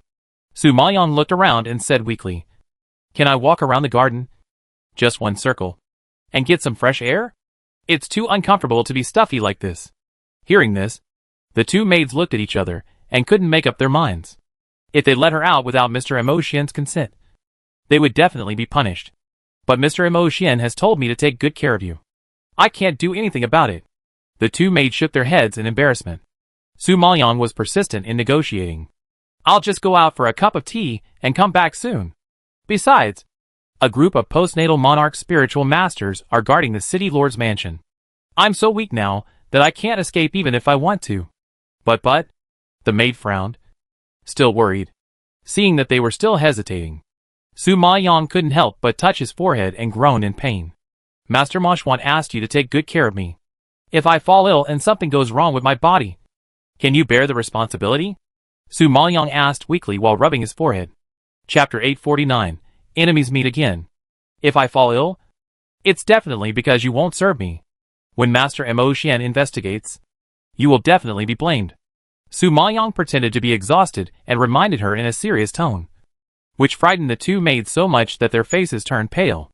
Master Mo Xian did say that she should take good care of her and not make any mistakes. If she falls ill and exaggerates in front of Master Mo Xian, they will definitely suffer. The two maids were too young to stand the threat. After hearing this, they were a little unsteady. I will ask the city lord first. You should be patient for the time being. One of the maids was undecided and turned around and walked out of the secret room. After a while, the city lord came, seeing Su Maoyang sitting on the bed with a bad face, being fanned by a maid. He really looked like he was very sick. He frowned and asked in a low roar, Su Maoyang, what tricks are you playing again? The city lord had a very bad impression of her. Now that she had become his prisoner, he naturally had a bad face. The fanning maid saw the city lord coming and immediately stepped forward to salute respectfully, and hurriedly explained, Master, this girl said that this secret room is too stuffy. She has now chest tightness, shortness of breath, dizziness, nausea, and very uncomfortable. She wants to go out for some fresh air. Humph! Su Maoyang, now that you have fallen into my hands, you are no longer the emperor's concubine. And don't put on airs here. Now you are just a hostage. And you are still so squeamish. Do you think you are here as a guest? It is already good enough to prepare 3 meals a day for you. Don't push your luck. The city lord snorted coldly and scolded angrily. According to him, not torturing her was already a special favor. She was a prisoner. But she was still picky. She really thought she was a big shot. Su Maoyang raised his eyes slightly and looked at the city lord. City lord, Master Mo Xian asked you to imprison me. But he didn't ask you to abuse me. I have injuries and I am weak. You cover me like this and don't let me breathe. Isn't it the same as torturing me? You also know that I am a hostage. If the hostage dies of illness, how are you going to explain to Master Mo Xian? The city lord was immediately blocked by her. You also know that my arm is broken and my body is seriously injured. My strength is just a respected spiritual master. Master Mo Xian arranged a postnatal monarch spiritual master to guard the city lord's mansion. You also sent a lot of guards outside to guard the door. Are you still worried that I will escape? Su Maoyang asked weakly, seeing her barely breathing and her arm wrapped in white cloth. The city lord frowned and looked at her cautiously. He had to admit that although Su Maoyang was a prisoner, she was still useful to Master Mo Xian and must not die. Master Mo Xian had left the city and didn't know when he would be back. Su Maoyang was injured and naturally couldn't be tossed around. If she really died of illness, if Master Mo Xian investigated, his city lord's mansion would probably disappear in the dark area of the cloud building. Su Maoyang looked so embarrassed now that she couldn't run away. He didn't believe that the entire city lord's mansion plus a group of post-heavenly monarch spiritual masters couldn't do anything to a seriously injured little girl. After thinking for a moment, he finally let go and said coldly, I'll give you half an incense stick of time to go out and breathe. After half an incense stick, come back immediately. And don't delay for a moment. If you dare to play any tricks, you will be suffocated to death in the secret room. As he said that, he pointed at the two maids and warned them sternly. You too. Watch her carefully. If anything goes wrong, watch out for your heads. The city lord gave a fierce warning before leaving with his sleeves swung. Su Maoyang watched his back as he left, and a subtle arc appeared at the corner of his mouth. As long as there is a chance to go out, it will be one step closer to escape. The two maids nodded in panic after receiving the order, and came to Su Maoyang. Miss, I will accompany you out. Su Maoyang nodded, slowly stood up, and walked out of the secret room accompanied by the two maids. As they walked, The three of them came to the garden of the city lord's mansion. Finally breathing fresh air, Su Maoyang's spirits were much better. She took advantage of this hard-won opportunity to look around while walking and observing the structure of the city lord's mansion. Just then, she heard a woman's voice coming from the front. However, before Su Maoyang could take a closer look, the other party recognized her first. Su Maoyang, why is it you? A sharp female voice suddenly rose in the garden, startling Su Maoyang. She couldn't help but frown and look forward. When she saw the person coming towards her, her expression suddenly sank. It is said that enemies will always meet. And it is really true. She went around and met these two women again. Si Huiyun and Si Luoxuan didn't expect to see Su Maoyang again in their own home. They were all shocked and looked at her in disbelief. Oh! Am I seeing it right? Su Maoyang, aren't you in the Dark Domain City? How come you are here? Si Huiyun couldn't help rubbing her eyes. And she really didn't believe it. Si Luoxuan, who was standing by, looked at her suspiciously for a long time, and finally remembered, with a happy smile on his face. Uh-huh. Su Maoyang, you are not the hostage who was arrested and held in the secret room 2 days ago. Hearing this, Si Huiyun also reacted, nodded in sudden realization, and her face was also excited. Yes, I heard that a hostage was arrested 2 days ago, and was locked in the secret room by his father. I didn't expect it to be you. Su Maoyang didn't like these two people, and didn't even bother to talk to them. He just glanced at them coldly, and turned to leave. Seeing Su Maoyang's disdain for them, Si Huiyun's smile froze, and she scolded unhappily. Stop! I'm talking to you. What's your attitude? Su Maoyang didn't bother to pay attention to their troublemaking, as if he didn't hear it, and continued to walk back. Si Huiyun and Si Luoxuan had been holding a grudge against Su Maoyang for taking away their position as the imperial concubine. Seeing her attitude now, they were furious. Si Huiyun could not control her temper and rushed over to block Su Maoyang's way. Su Maoyang, stop right there. We haven't settled the accounts yet. Su Maoyang frowned and said coldly, I have nothing to say to you. Please get out of the way. Si Luoxuan walked over slowly after hearing this, seeing that Su Maoyang's arm was still wrapped in white cloth and looked injured. She couldn't help but chuckle. Su Maoyang, who do you think you are? You are just a prisoner now. Who are you showing your disposition to? Si Huiyun also laughed after hearing this. Ha ha ha. She probably still thinks she is the imperial concubine of the Yunlu Dark Domain. It can be said that God has eyes. So that this bitch fell into our hands? Chapter 850. The Lord of the City is angry. Su Maoyang saw them gloating over their misfortune, and just replied expressionlessly, Enough of laughing. Can you move aside? Si Huiyun saw that Su Maoyang was still unmoved and still looked cold, and couldn't help but snorted in disgust. You have fallen to this point, but you are still so arrogant. It's annoying to look at. If I don't teach you a lesson today, you really don't take us seriously. As she said, Si Huiyun pointed at the two maids beside Su Maoyang and shouted, You too. Slap her in the face until she begs for mercy. The two maids were so scared that their faces turned pale. They were only responsible for taking care of Su Maoyang, and they didn't dare to do anything to her. Facing Si Huiyun's order, both of them lowered their heads in fear. The master asked me to monitor her, but he didn't ask me to torture her. I don't dare to do it.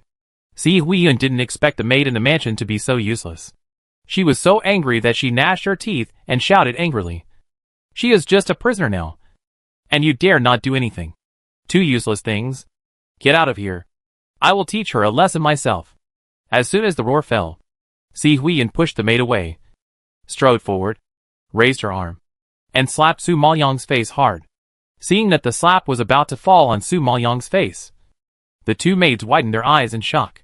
At this moment, Su Maoyang narrowed his eyes slightly, revealing a cold light, and suddenly raised his left hand to grab Si Huiyun's arm.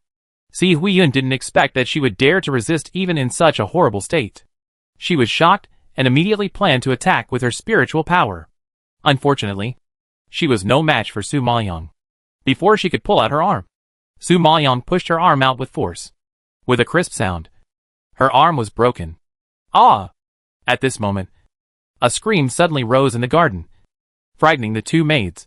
Si Huiyun's arm was broken, and she fell to the ground. She was in pain.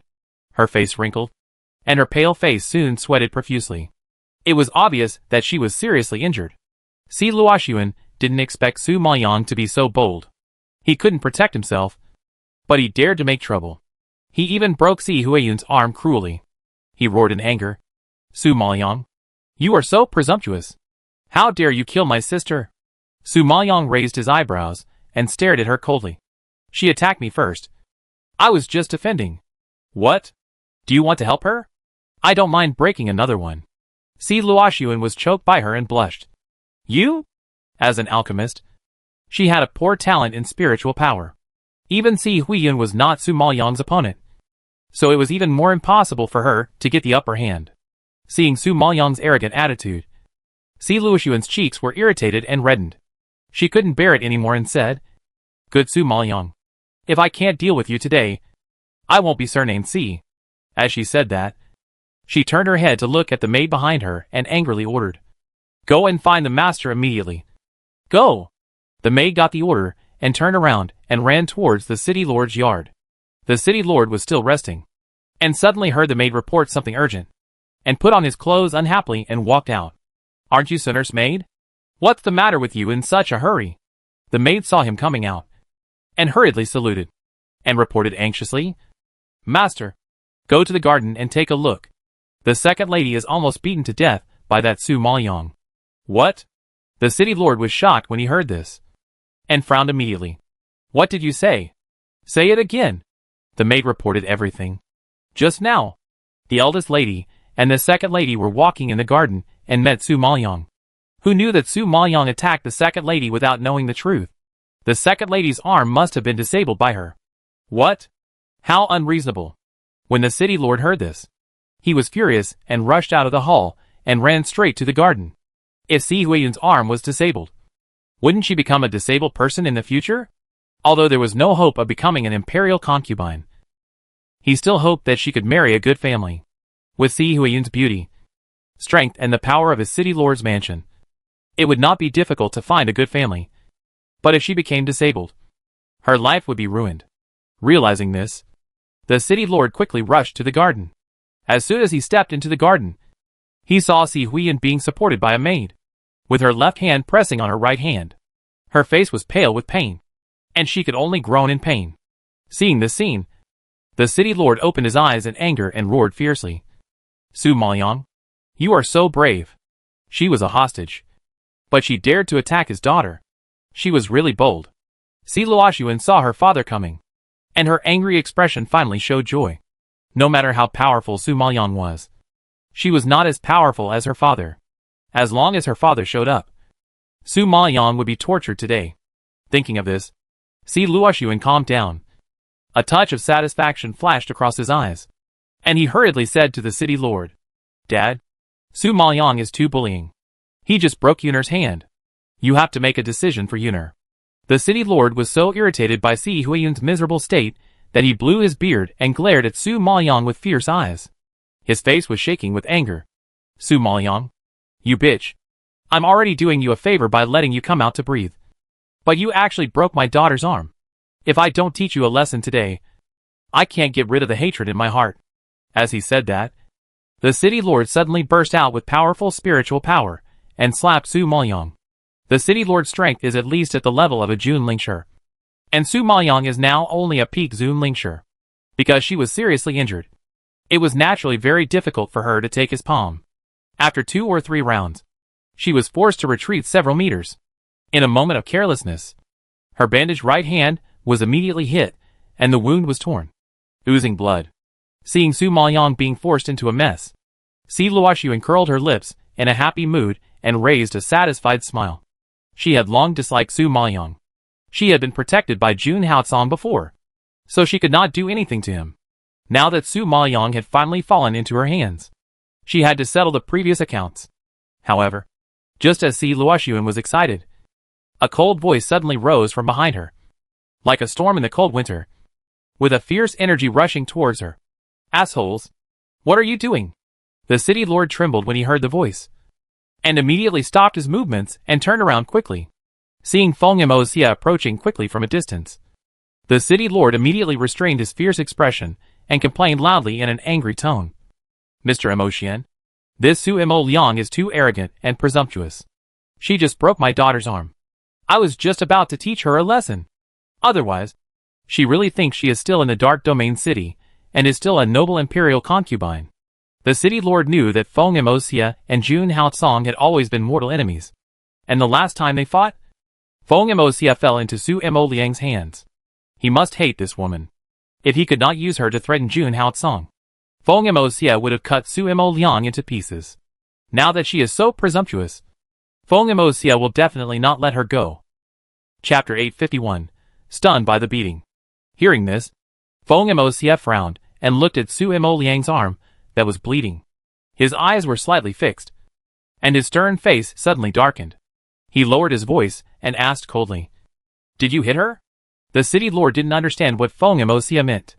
He was stunned and nodded honestly, saying indignantly for him, "Yes, this bitch." It was already a special favor from Master Mo Xian to spare her life. She was so ignorant and made trouble. She was just looking for.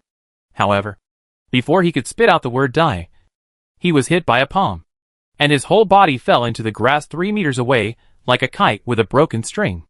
Then a fierce roar suddenly rose, which immediately scared everyone. "Can you touch her too?" The roar was like thunder, and the city lord turned pale. He endured the severe pain in his body, and got up from the ground with difficulty. Perhaps he was stunned by the palm strike just now. He looked up at Feng Moxie with a dull expression. Seeing his cold eyes and angry face, his heart trembled suddenly, as if he had fallen into an ice cellar and felt cold all over. He didn't understand why Feng Moxie would beat him for Su Maoyang. As early as when he surrendered to Finshue Tianqing, they were on the same side. Since they were on the same side, Su Maoyang broke his daughter's arm. Feng Moxie would seek justice for him no matter what. Unexpectedly, Feng Moxie actually beat him for the enemy, who killed so many soldiers of Finshue Tianqing. Is he dreaming? The city lord was shocked. And Si Luoxuan and Si Huiyun were stunned by the sudden action. They didn't expect that the man in white would slap their father mercilessly in front of so many people. It was too bold and arrogant. Realizing this, Si Luoxuan's cheeks flushed with anger, and she angrily shouted, "How dare you? My father is the mayor of Shiyu City after all. How dare you, a junior, attack my father? Are you going to die?" Si Luoxuan and Si Huiyun did not know the identity of the man in white before them. They only heard that a guest had come to the mansion recently. He was their father's friend. But the whereabouts of this friend were mysterious. They only met him once in the mansion, and did not know him well. Furthermore, this man had an ordinary appearance and no special features. There were countless guests coming and going in the mansion. So the two sisters did not take him seriously, thinking that he was just one of many friends. Seeing that he actually beat their father, the two sisters were naturally shocked and angry. When the city lord heard Si Luoxuan dare to scold Feng Moxie, he was frightened and changed his face. He shouted, "You bastard! How dare you talk to Master Ma Xuan? Apologize to Master Ma Xuan." Si Luoxuan was shocked by his roar, and her face was immediately shocked. She frowned and stared at her father in disbelief. "Dad, what are you talking about? He hit you, and you still want me to apologize to him? Is her father crazy? Or did she hear it wrong?" The city lord saw Si Luoxuan's face full of shock, and she was too stubborn to bow her head. And Feng Mox's face was getting uglier and uglier. Fearing that the latter would get angry, he immediately staggered over and explained humbly, "Master Ma Xuan, calm down. This damn girl is young and ignorant. Don't bother with her. I will definitely teach her a lesson in the future." Hearing her father's humble flattery, and seeing him nodding and bowing, Si Luoxuan and Si Huiyun were stimulated and shocked to the point that their eyeballs almost fell out. Their father is the lord of a city after all, and people are supposed to please him. When did he pretend to be a grandson in front of others? It was really shocking. Just when the two were shocked, Feng Emosia spoke faintly. His tone was as indifferent as mist, but it made people's backs cold. "Si Kongming, you dare to touch her without my permission. You are the one who is looking for death." The city lord received his sinister and cold eyes, as if he was thorned, and shuddered in fear. "Mr. Mo Xian, calm down. I will never dare to do it again next time." Hearing this, Feng Emosia glanced at him coldly, and then his eyes fell on Su Mo Liang's blood-stained arm, frowned slightly. His face was ugly, and he roared at the two maids beside Su Mo Liang. "Hurry up and help her back. Rebandage her wound. Hearing this, the two maids woke up and nodded quickly, not daring to delay for a moment, and supported Su Mo Liang and walked back. Si Huiyun was furious when she saw Su Ma Liang leave like this. Her face, which was already pale from the pain, became distorted. She was weak, but she still shouted, "Dad, she hurt my daughter. Are you going to let her go like this?" She was bullied by Su Ma Liang again and again. Now Su Ma Liang finally became a hostage in their hands. She didn't expect that she couldn't beat her. Now she broke her arm. There is no such aggrieved thing in the world. Now that new and old hatreds have accumulated together, Si Huiyun's lungs are about to explode. How can she be willing to watch Su Ma Liang leave? Si Kongming was afraid that Feng Moxie would pursue him, so he didn't dare to say anything. Facing Si Huiyun's questioning, his face turned red with anxiety. He walked over and slapped her. "Shut up, you bastard. You still have the nerve to say that. If you hadn't caused trouble, would you have broken your arm? If it wasn't for her, he wouldn't have angered Lord Finchin." "Who is Lord Finchin?" "He's a devil who kills without blinking an eye. These two damn girls almost cost the entire city lord's mansion." Thinking of Feng Mox's poisonous gaze just now, the city lord was scared, and his hands under his sleeves were still shaking uncontrollably. He now knew that although Su Ma Liang was a hostage, he was not someone he could afford to offend. Si Huiyun didn't expect that her father not only didn't stand up for her, but also slapped her in the face. And she was stunned. She had never suffered such humiliation in her life. Feng Moxie saw that Si Kongming was sensible, and he didn't bother to talk nonsense with him. He avoided him, and walked straight towards the secret room. Si Luoxuan looked at the man's back as he left, and was also shocked by her father's behavior. She asked Si Kongming with resentment, "Dad, who is that man? Why are you so afraid of him? Yuner was bullied so badly, but you didn't stand up for her, but helped Su Ma Liang. It's really disappointing." Si Kongming frowned at her question and scolded with an unhappy face. "You are too young to understand adult matters. Just remember not to provoke Master Mo Xian and Su Ma Liang in the future." He couldn't expose Fin Tianjin's identity casually, so he had to perfunctorily deal with it. Si Luoxuan was even more confused and dissatisfied after hearing this. But in the face of her father's harsh words, she could only reluctantly agree. But according to Si Huiyun's character of not avenging a grudge, it would be difficult not to cause trouble for Su Ma Liang. What's more, she suffered such a big loss this time, and it was really unlikely for her to swallow this breath. Chapter 852 Drinking to Trick Others. Su Ma Liang returned to the secret room and was placed under house arrest again. Under Feng Mox's cold gaze, the two maids hurriedly untied the blood-stained cloth and carefully applied medicine to her wounds, fearing that they would do something wrong and anger Feng Moxie. This man dared to hit even the master, let alone the servants. Su Ma Liang let the two bandage her arm, but her eyes fell on Feng Moxie, and she frowned with confusion in her heart. From the beginning, she couldn't guess Feng Mox's thoughts, and now seeing his attitude, she was even more confused. Feng Mo Xie saw her looking at him warily, raised his eyebrows and snorted. "You are really capable. I was away for a while, and you went from the secret room to the garden. If I came later, would you have escaped from Shiyu City? Do you think I can still run away like this? I can't even deal with the city lord of Shiyu City, let alone your secret guards." Su Mo Liang raised his injured arm and replied. Feng Mo Xie's lips curled up with a sneer. "You are quite modest." He knew her cunning too well. Disguising herself and relaxing other people's vigilance was her specialty.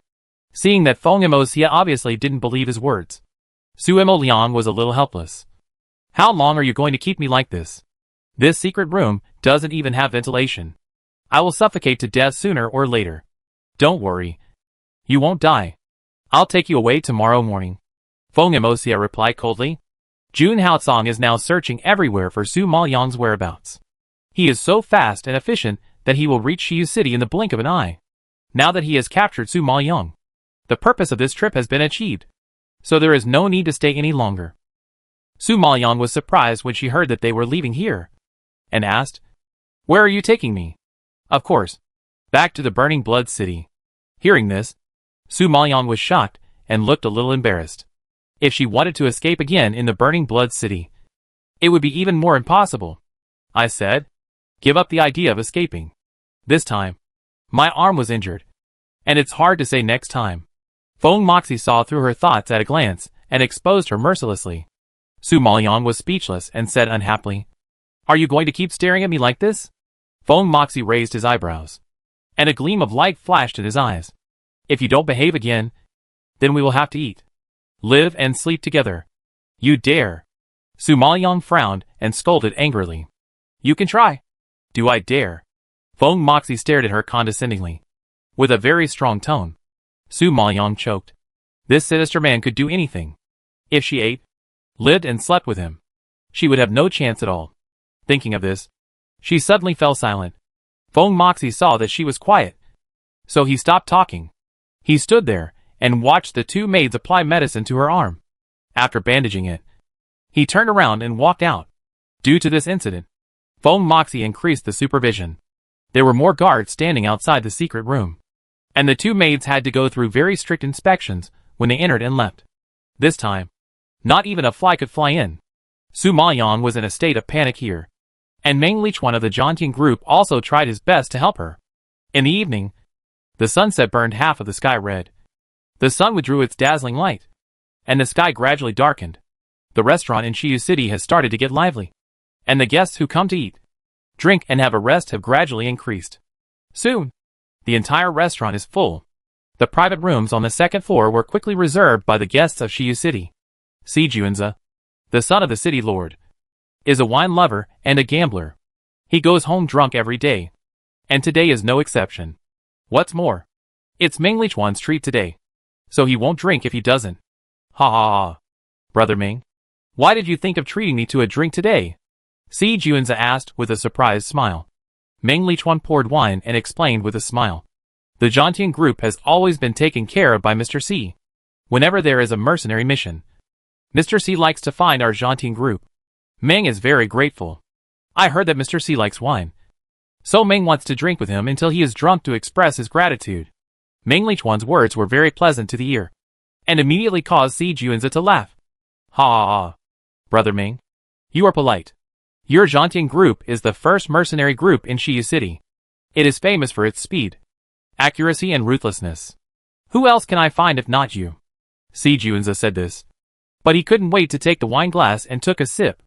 When he smelled the aroma of the wine, his face was full of smiles, and he exclaimed excitedly, "Well, good wine. Isn't this the most famous Ziku wine of He Tower?"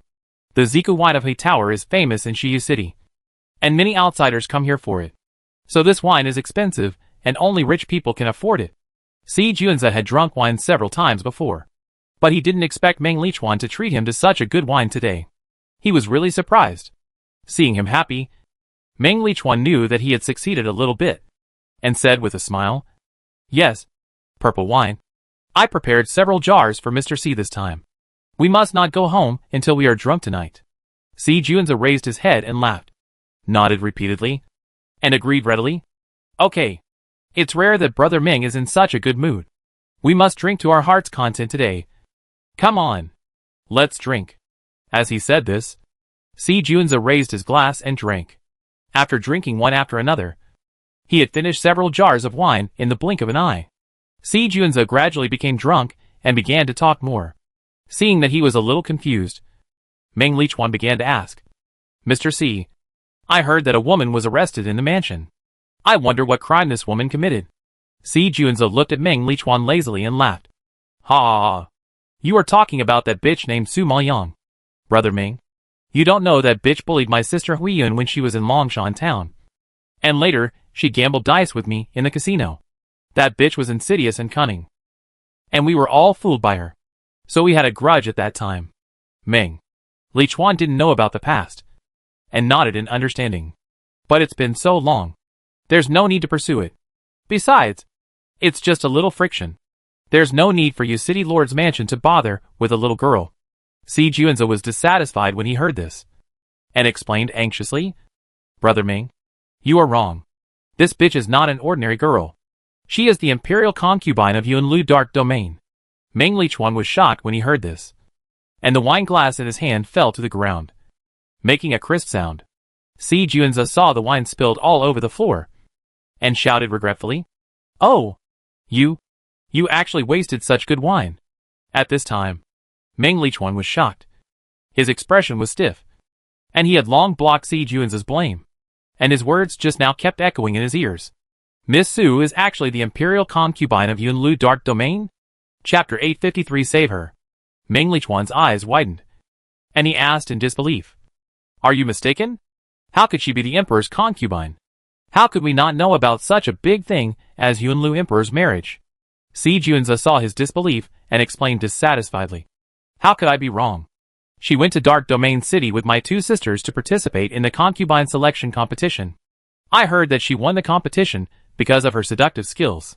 This was said by Luo Sun and Hui Yun after they came back. Meng Lichuan was stimulated. His face was extremely embarrassed, and he shook his head in disbelief. In his impression, Su Mo was cold, and she was very low-key in her behavior and work, and always gave people a sense of alienation. How could she be the kind of fickle woman who seduces men? Besides, Yunlu Emperor will definitely hold a ceremony to confer the title of concubine. That is a major event celebrated by the whole country. How could they not know about it? So, Si Juanza must have been drunk and made up a story. Suppressing his inner shock, Meng Lichuan asked again. Just because she competed with your two sisters for the position of the emperor's concubine, the city lord arrested her? Well, that should be it. I don't know why they arrested her. Who cares about that bitch's business? Si Juanza waved his hand and continued to raise his glass. Come on. Come on. Let's drink another glass. After he finished speaking, he took another sip, smacking his lips happily, his body swaying, his vision blurred. But when he drank, he was never vague. Seeing that he was drunk, Meng Lichuan's eyes flashed with darkness, and he asked again tentatively, Since you said she was the woman of Emperor Yunlu, you arrested her.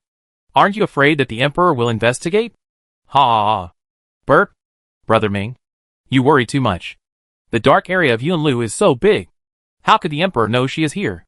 Even if he searches, it will take a long time. By then, she will probably be dead. Ha ha ha.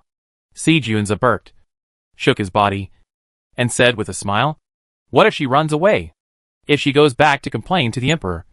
Your city lord mansion can't escape responsibility. Meng Lichuan asked step by step. Si Juanza felt even more disdainful when he heard this. He waved his hands repeatedly and answered confidently. Ha ha ha. She can't escape at all. My father locked her in a secret room and set all the guards to guard it. Not even a fly can fly in. Meng Lichuan frowned and murmured in confusion. Secret room? Si Juanza nodded drunkenly. Yes. Secret room? That's where we put our treasures. It's very secure. Meng Lichuan's face darkened, and he nodded slightly. It seems that she really can't escape. Si Juanza suddenly came up to him and smiled mysteriously. In fact, there is a way. There is a secret passage in the secret room that leads to the outside of the mansion. It was built by my father for emergency use. Only my father and I know it. Even Hui Yun and Luoxuan don't know it. So it's even more impossible for that bitch to know it. Ha ha ha. As he said this, Si Juanza laughed triumphantly, which shocked Meng Lichuan's heart and surprised his eyes. So that's it. So that's it. In the dead of night, as quiet as dead water, the flowers, plants and trees are all hidden in the dark night. The bright moonlight pours down, casting many vague black shadows on the ground. The night wind blows, and the shadows are hazy. It was supposed to be time to sleep, but the guards in the city lord's mansion were patrolling around the secret room with great vigilance. The torches made the area around the secret room bright, and nothing could be seen.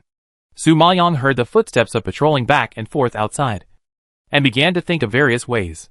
It was just that the two maids were guarding by her side, which was really a nuisance. So she had to deal with them first. Thinking about it, Su Maoyang raised his eyebrows slightly and had an idea. You two can help me change clothes. I want to get up and walk around. I'm really bored and can't sleep. The two maids heard this and had to step forward obediently to help her up. Taking this opportunity, Su Maoyang pressed their acupuncture points at once. The two could neither speak nor move, and could only stare at Su Maoyang with their eyes wide open in horror. Su Maoyang didn't dare to delay, and quickly turned over and got up, and began to look for any possible exit. Just as she was observing the surroundings, a brown box suddenly moved in the inconspicuous corner of the secret room. Su Maoyang keenly noticed that something was wrong, and her heart was alarmed. She frowned and approached the box carefully. At this time, a subtle knocking sound came from the box again, which startled Su Maoyang's face. She couldn't help but be curious, slowly opened the box, and looked inside. It was full of heavy quilts, which filled a whole box layer by layer. It didn't look like there was anything special. But it's not right. This secret room is where Concubine specially uses to store treasures. If you want to store it, you should put some gold, silver and jewelry. How can there be so many quilts? Su Maoyang felt a little strange. After frowning for a while, he suddenly had a guess and immediately moved the quilt out. After she moved the quilt away, she could hear the knocking sound under the box clearly. She was startled and realized that there might be another world under the box. At this moment, a faint shout came from inside. Miss Su. Is Miss Su here? Hearing the familiar voice, Su Maoyang widened his eyes in shock and quickly pried open the bottom board of the box.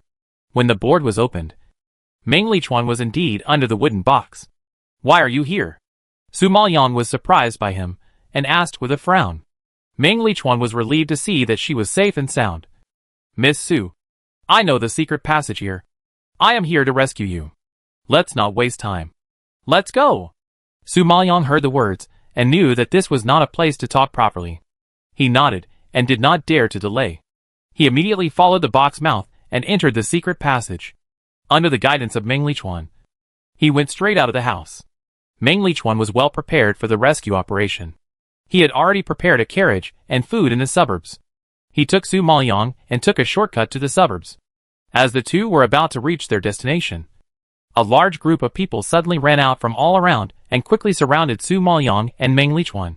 At this time, Si Kongming, Si Huiyun, and Si Luoxuan came out of the darkness. Surprisingly, Jiang Shuling was with them. Meng Lichuan was shocked when he saw Jiang Shuling. He immediately understood and yelled angrily. Jiang Shuling, it's you? You followed me and betrayed me. Jiang Shuling explained innocently. Brother Lichuan, I just don't want you to get into trouble for this woman. The city lord said that he can forgive you this time because I led the way. Meng Lichuan was so angry that his face turned blue and he trembled all over. He exposed her without giving her face. Bah! It's obviously you who are narrow-minded and jealous of Miss Su. If you have a little kindness, you won't do such a thing. Chapter 854. All shocked. Jiang Shuling saw Meng Lichuan yelling at her for Su Maoyang, and her jealousy burned even more. She was so angry that her cheeks flushed as she retorted. I am narrow-minded? Are you mistaken? It is Su Maoyang, the vixen, who always seduces you and destroys our relationship. I want to tear this bitch's face apart. And you actually help her and blame me. You are simply bewitched by her. She has been with Meng Lichuan for so many years.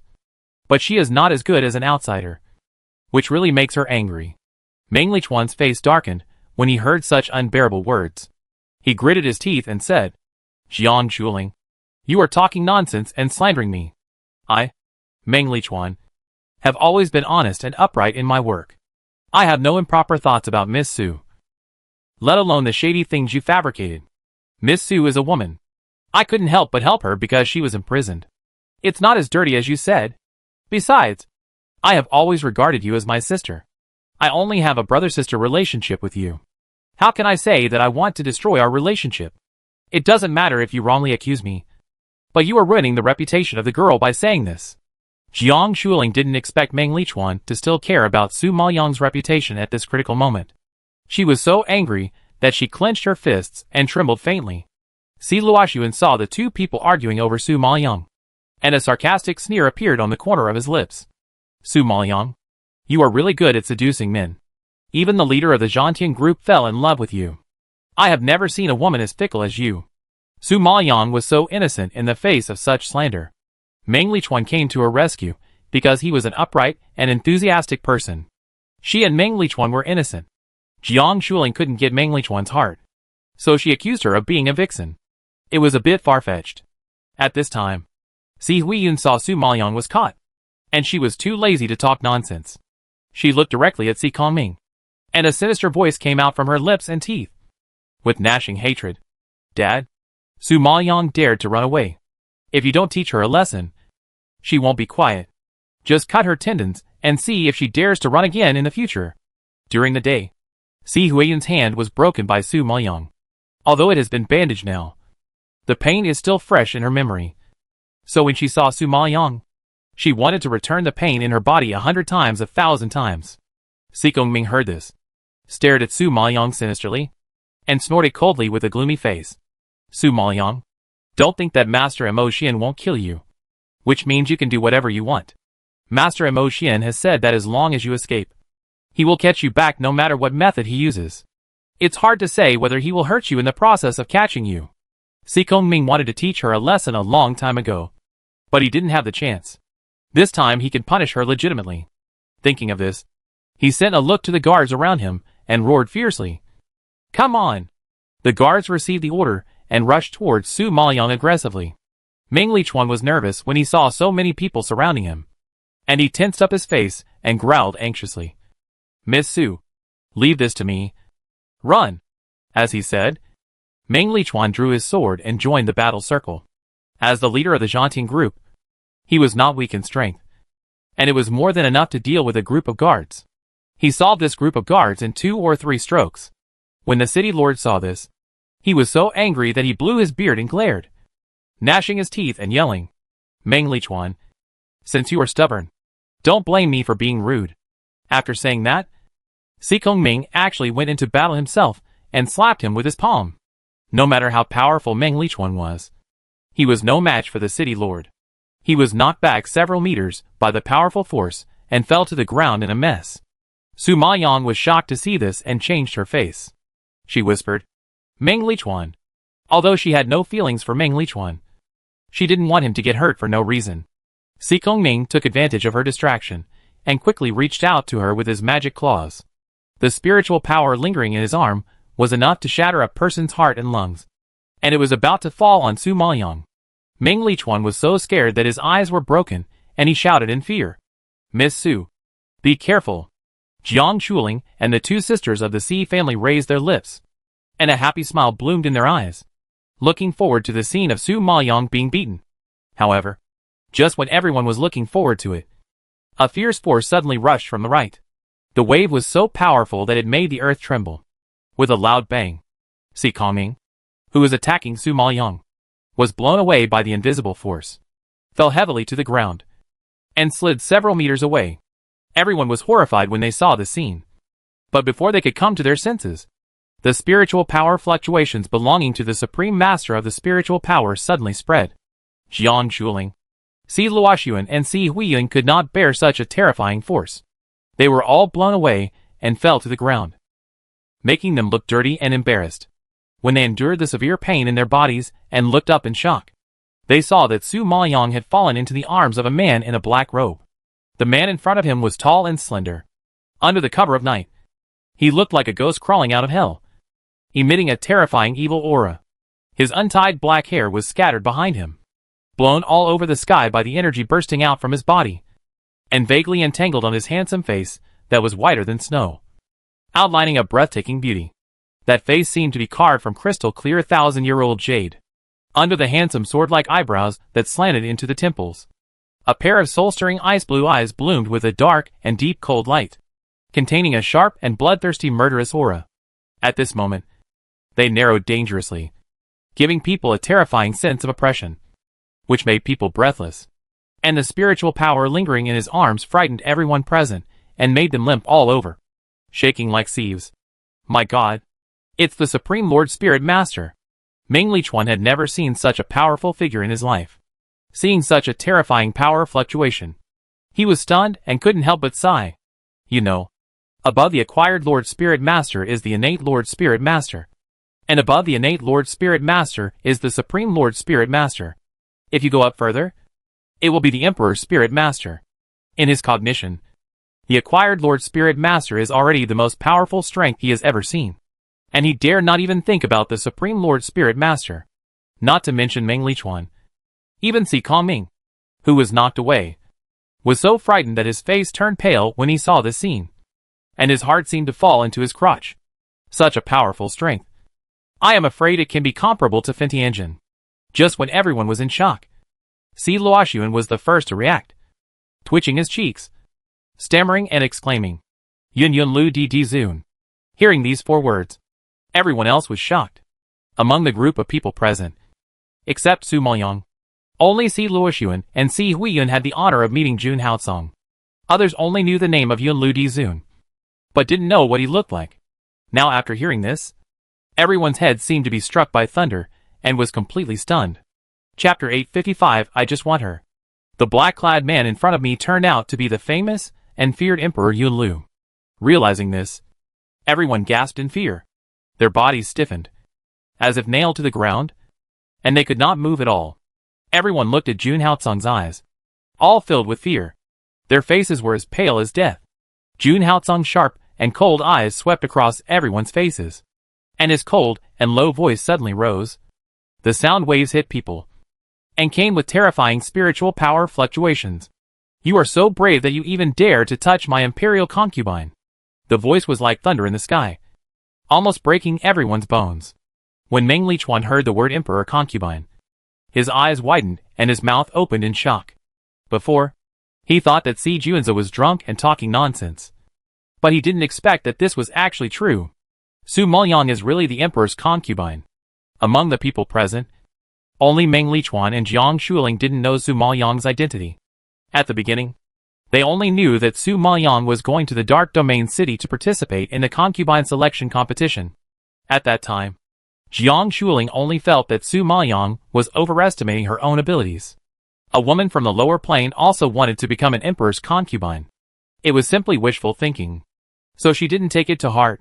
For her, as long as Su Maoyang left Shiyu City and didn't appear in front of Brother Lichuan, it would be fine.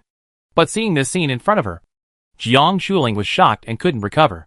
She stared at Su Maoyang and Jun Haocong with her mouth open. Her heart seemed to be hit hard, and she was indescribably shocked. What? Emperor Yunlu? Emperor's concubine? Jiang Shuling was stimulated. Her face was pale, and she exclaimed in disbelief. Did she hear it wrong? Su Maoyang is actually the imperial concubine? No! Impossible. This is too unbelievable. How could she? This is impossible. Jiang Shuling couldn't accept it, and shook her head. Who is the Yunlu Emperor? He is a godlike existence in the Yunlu Dark Domain. How could he make a lowly woman like Su Maoyang the imperial concubine? The man in front of her may not be the Yunlu Emperor at all. However, the spiritual power that lingers around him, which belongs to the supreme Junlingshi, cannot convince her. You know, there is probably no second person in the Yunlu Dark Domain who can have such strength at such a young age. Not to mention that Meng Lichuan and Jiang Shuling were stimulated. Even the city lord and the Sea sisters were scared. They didn't expect Jun Haocong to come to their door so soon. Now that he caught them, they are afraid that they will have to explain here today. Feeling the approach of death, they were all trembling with fear. Si Kongming was so scared that he kowtowed and admitted his mistake. Your Majesty, spare me. Your Majesty, spare me. I was forced and threatened by Lord Finshan. I will never dare to do it again. Please forgive me. I am willing to work like a cow or a horse for you.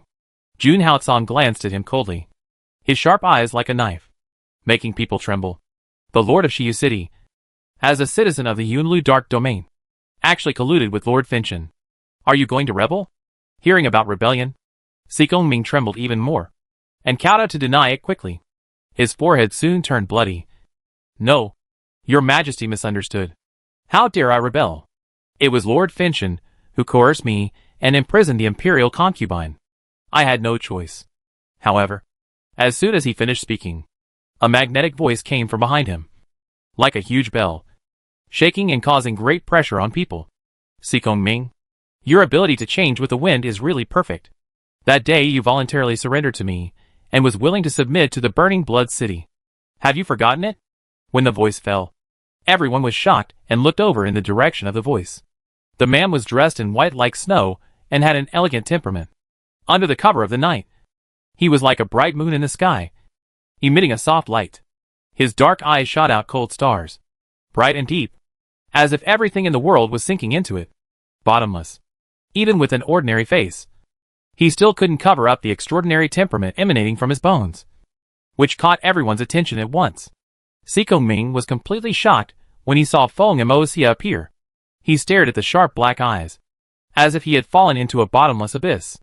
Emperor Yunlu and Lord Finshan, these two great Buddhas, He couldn't afford to offend either of them. But he was courting death and offended both of them.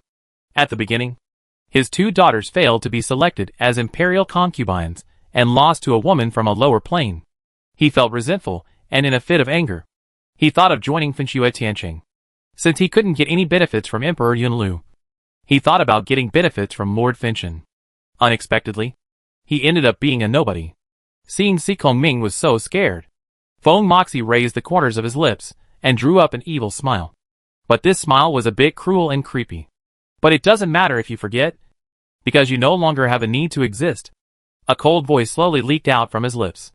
As soon as the voice fell, he suddenly waved his hand.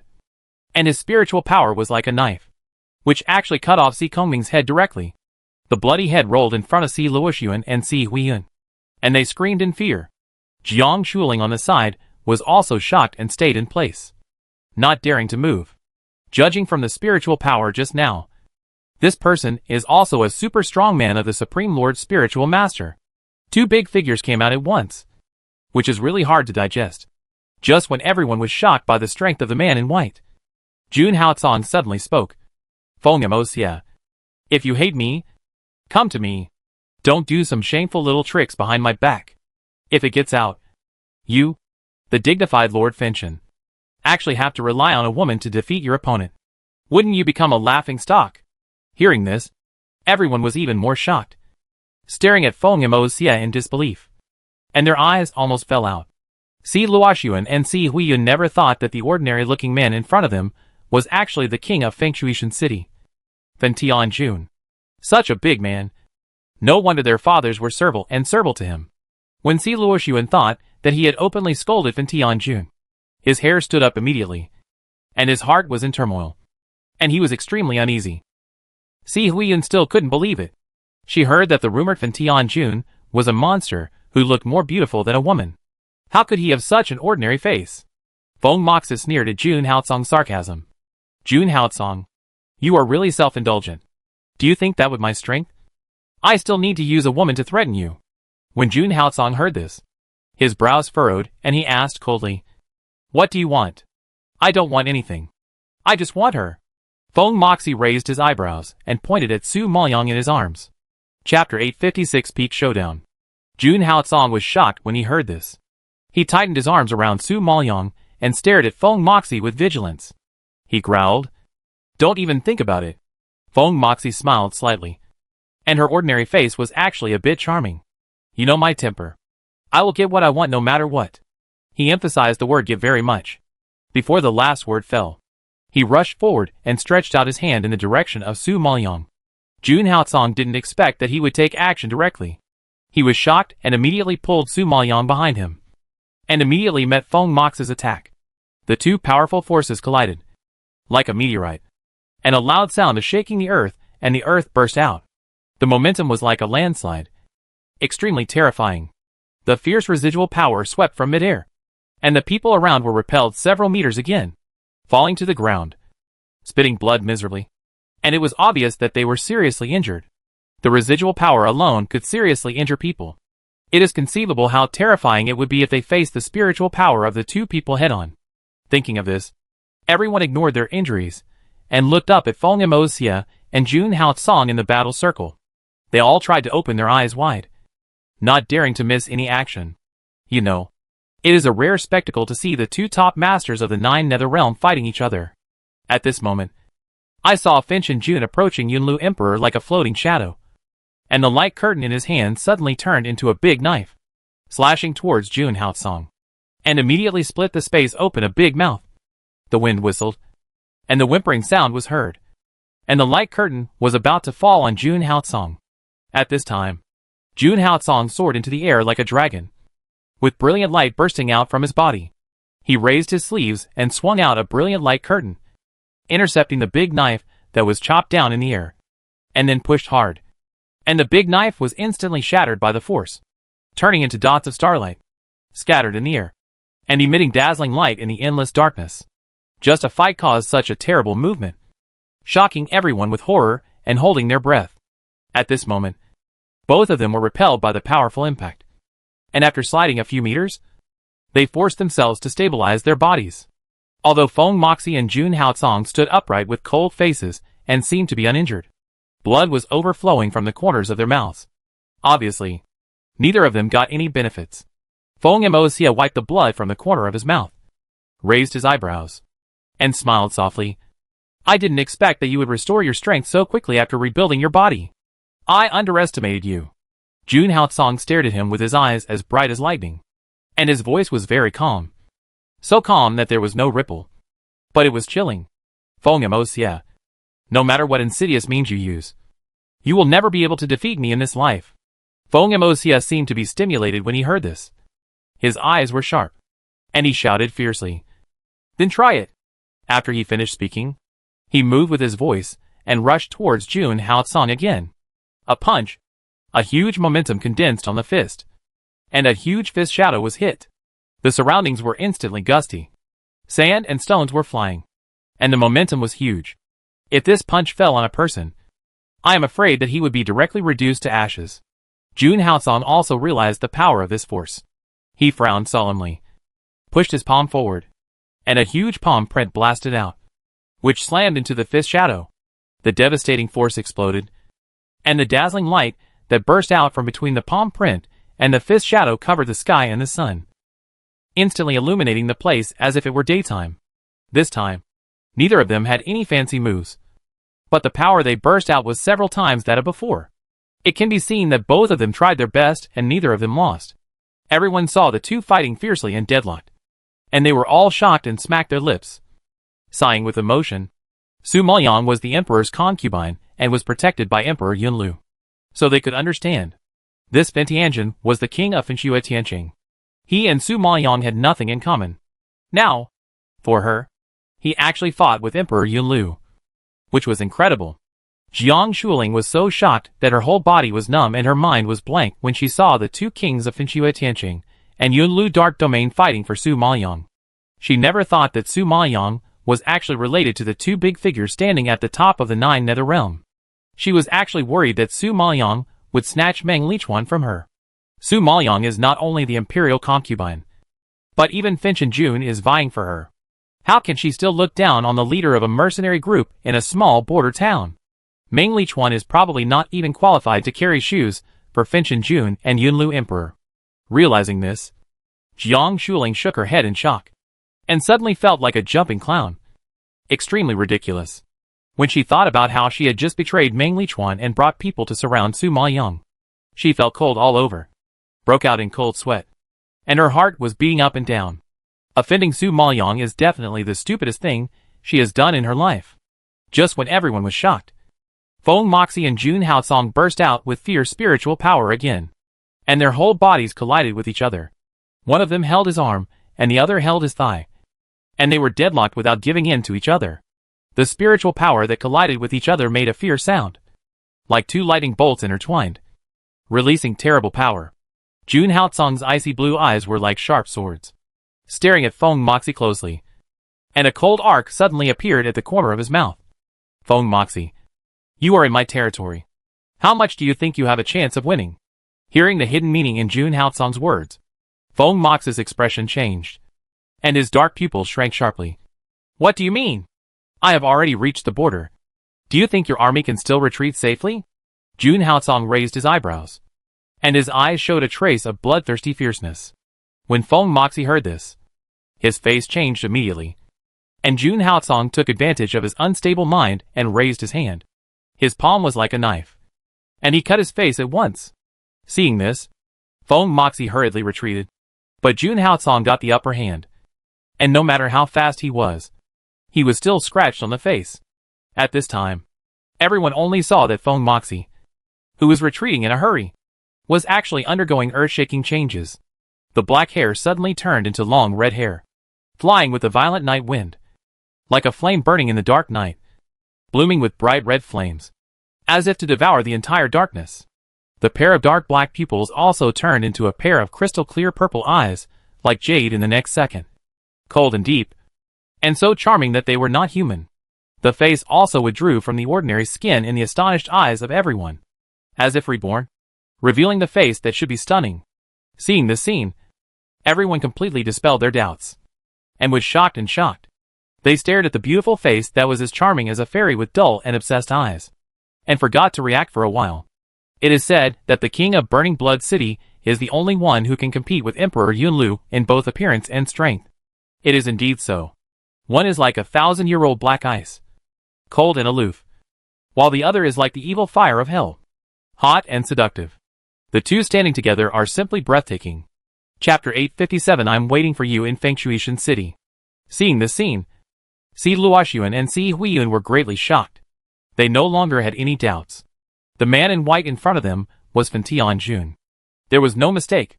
They didn't know whether it was lucky or unfortunate that they could see two such noble and powerful figures fighting in their lifetime.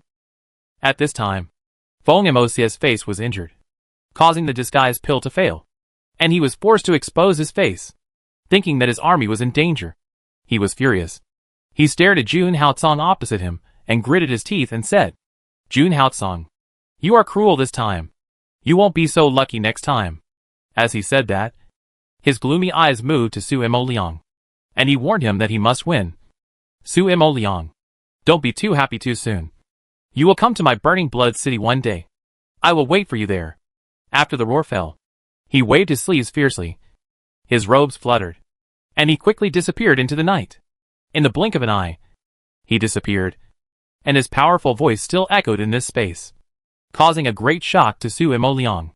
Although she knew that his last words were just a provocation, she didn't know why it made her uneasy and cast a shadow on her heart. When Jun Haotsong saw that the man had completely disappeared, he turned to look at Su Maoyang, and his cold and handsome face was a little worried. "Are you hurt?" Su Maoyang woke up when he heard the voice, and immediately shook his head and checked his body nervously. "He didn't even touch my hair. How could he be injured? But you, who are suffering from cold disease and have lost their souls, know that you can't use your spiritual power excessively, but you still fight with that lunatic. Are you trying to piss me off to death?" Seeing that she still had the energy to curse, Jun Haotsong could not help but breathe a sigh of relief, and his cold tone softened a little. "My body is much better now. Didn't you see that I beat him away?" Su Maoyang was speechless, glared at him fiercely, and said with a stern face, "There can't be a next time. Do you hear me?" Everyone was shocked to hear that Su Maoyang dared to scold the emperor. This is simply a desperate behavior. However, unexpectedly, the emperor did not get angry in the face of Su Maoyang's harsh words, but snorted softly, Although the voice was weak, it still reached everyone's ears. Everyone was shocked to hear this. Unexpectedly, the dreaded Yunlu emperor was actually trained by Su Maoyang, which was really surprising. Su Maoyang was relieved to see that he was fine, and then looked at Meng Lichuan. Seeing that the latter was seriously injured, she hurried over to support him. "Meng Lichuan, are you okay?" Jun Haotsong saw the scene, frowned, and his ice blue eyes shot at Meng Lichuan like a sharp sword. Meng Lichuan was frightened by his terrifying gaze and trembled all over. He immediately pushed Su Maoyang's hand away, endured the injury, quickly got up, and quickly stepped back to keep a safe distance from Su Maoyang. "Miss Su, I'm fine. Just a little skin injury. It's not serious." Meng Lichuan was obviously in unbearable pain, but he pretended to be relaxed under Jun Haotsong's gaze. It was really hard for him. Su Maoyang raised her eyebrows slightly when she saw that he suddenly looked full of energy, and looked at him with a little surprise. She had just clearly seen Meng Lichuan being hit by a palm from the city lord, and the force was not light. With his current strength, he could not have resisted it at all. He must have been seriously injured inside. In addition, he was just affected by the residual power of Jun Haotsong and Feng Moxie, and his injuries must have been worse. How could it be healed in the blink of an eye? It's too fast. "Are you sure you're okay?" Su Maoyang asked anxiously. Under Jun Haotsong's gaze, Meng Lichuan waved his hands quickly, with an awkward smile on his face. "Uh-huh. It's okay. Don't worry. Miss Su." If she continued to care, he would really be in trouble. Su Maoyang only nodded slightly after hearing this. "Well, that's good. Thank you anyway. If you have any difficulties in the future, you can come to the Dark Domain City to find me. I will definitely serve you." Hearing the word "serve you" like a dog and a horse, Meng Lichuan was frightened and turned pale. He waved his hands again and said in panic, "No, no, no. Miss Su, you are too kind. It is my honor to help Miss Su. I dare not take credit for it. He asked the imperial concubine to serve him like a dog and a horse. Is he tired of living? Su Maoyang didn't know why he suddenly became so distant, and felt a little disappointed. Don't be so polite to me. If there is anything I can help you with in the future, just tell me. This is my promise. Hearing this, Meng Lichuan wiped the cold sweat from his forehead and nodded awkwardly, which was considered as an agreement. Do you want me to help you kill these women? Jun Haocong glanced at the Si family sisters and Jiang Shuling, who fell to the ground and were frightened and stunned, and asked coldly. The three women were already scared silly, but after hearing this, they all woke up and immediately kowtowed and begged for mercy. Their shrill cries were deafening. Your Majesty, spare me. Your Majesty, spare me. I won't dare to do it again. I know I was wrong. Your Majesty, spare me. Meng Lichuan saw Jiang Shuling's pitiful appearance and felt sorry for her. In the end, he still resisted Jun Haocong's pressure and pleaded for her. Miss Su, although Jiang Shuling is arrogant and willful, she has been in the Zhantian group for many years and has a close relationship with me. I hope you can spare her life for my sake. Su Maoyang nodded in understanding and said to Jun Haocong, except the one on the left. Leave no one else. Jiang Shuling was completely relieved and collapsed to the ground, gasping for breath. Si Luoxuan and Si Huiyan were so scared that their eyes were bloodshot, trembling, and crawled in front of Su Maoyang in fear, pulling her skirt, crying and shouting, Empress, I was wrong. I won't dare to do it again. Please forgive us. We will be your slaves in the future. However, before they finished speaking, Jun Haocong obviously had no patience, and waved his sleeves to stop their crying. The two of them froze and fell to the ground suddenly, with a terrified expression on their faces. But they were already dead. Jiang Shuling saw this shocking scene, and she felt frightened and got goosebumps. Fortunately, Meng Lichuan pleaded for mercy. Otherwise she would have the same fate as Si Luoxuan and the others. After resolving the issue here, Jun Haocong took Su Maoyang back to the Dark Domain City, Mingxiang Palace.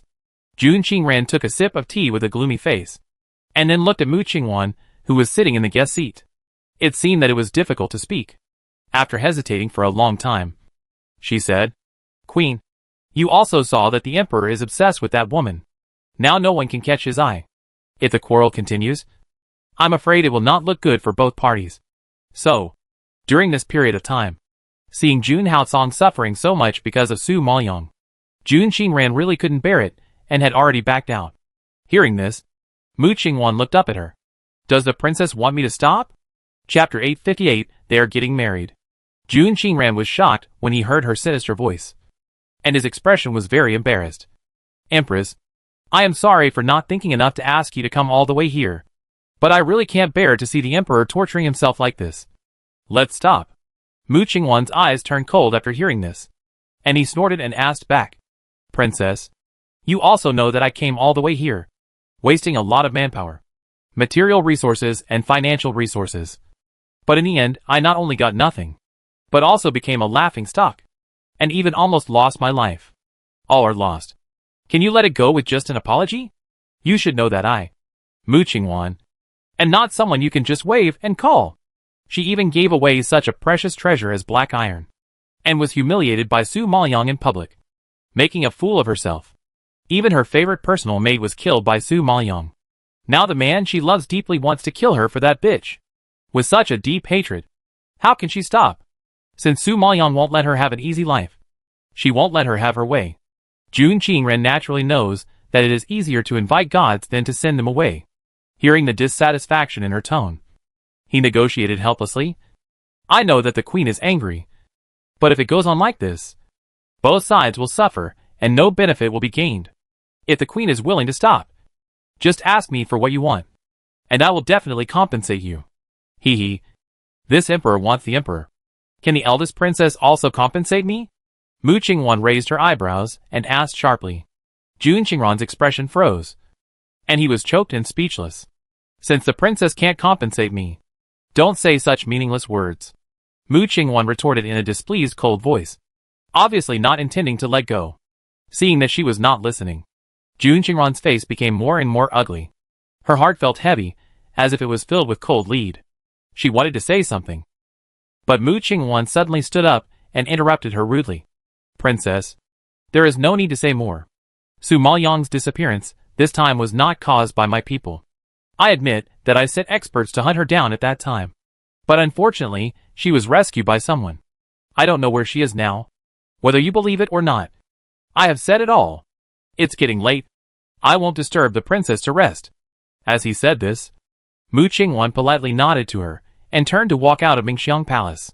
Speaking of Su Maoyang's whereabouts, she wanted to know more than anyone else. How could she be willing to let Su Maoyang run away like this? To be on the safe side, she must root out the problem. Su Maoyang must not be allowed to stay. Back in Yuming Palace, Mu Qingwan was about to rest when a maid suddenly ran in from outside and reported hurriedly. Empress! Empress! It's bad. It's bad. The emperor is back with the concubine. Hearing this, Mu Qingwan was shocked. Her eyes widened, and she asked in disbelief. She is back? Yes. The concubine is now in Yulu Palace, accompanied by the emperor. The maid nodded in reply. Mu Qingwan was so angry that she clenched her fists and squeezed hard. Her nails sank into the flesh, leaving a bloody mark. She didn't expect that bitch was so lucky that she could come back like this. Thinking of this, Mu Qingwan's internal organs seemed to be burning. Her expression was distorted and terrible. And she shouted at the palace maid who spoke. You bastard. They haven't even got married yet. And you can't just call her the emperor's concubine. Just based on Su Maoyang. Is she worthy of this title? The maid was so frightened by the scolding that her legs softened and she immediately knelt on the ground, slapping her face and admitting her fault. I know I was wrong. I said the wrong thing. I won't dare to do it again. Mu Qingwan was even more annoyed when she heard her crying. If Chunao hadn't died, she wouldn't have let this stupid thing come to work for her. Humph. Remember this. As long as they haven't got married, Su Maoyang will never be the emperor's concubine. Mu Qingwan warned with gritted teeth. The maid was frightened by her anger and trembled. She nodded her head repeatedly. But suddenly, she was speechless when she thought of something she hadn't reported. But, hearing that she had something to say, Mu Qingwan frowned and growled in a deep voice. But what? Say it. The maid was trembling with anger, and fell to the ground with a bang. She didn't dare to look at Mu Qingwan's face. Just now, I heard that the emperor announced that they would get married in 5 days. Mu Qingwan was shocked when she heard the words, and her whole body was shocked, and her face turned pale as paper. Get married in 5 days? They are getting married? Mu Qingwan's face was stiff. His eyes were wide open, and he was greatly shocked. He staggered and took 2 steps back. The maid crawled on the ground, holding his breath, not daring to say a word, for fear that he would anger Mu Qingwan. 5 days. Why is it so fast? Mu Qingwan's face was pale. He picked up the maid and asked fiercely. The maid was so frightened by her that she shook her head and cried. I don't know. I don't know. Seeing this, Mu Qingwan was so angry that she threw her back to the ground. You useless thing. Get out of here. The maid was frightened to death by her, and quickly got up from the ground and prepared to leave. In a panic, she bumped into the envoy who was walking in quickly.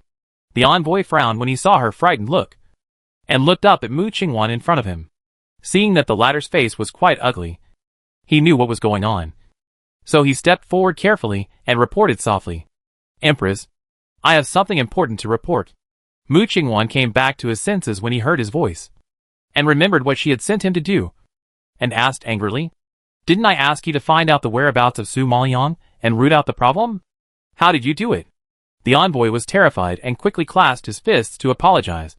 I am incompetent. I have no way to help you. If you fail to complete the task assigned by the queen, you deserve to die. I originally sent a master to track down Su Maoyang, but we met a more powerful master on the way and beat our people back. As a result, we could not track down Su Maoyang's whereabouts.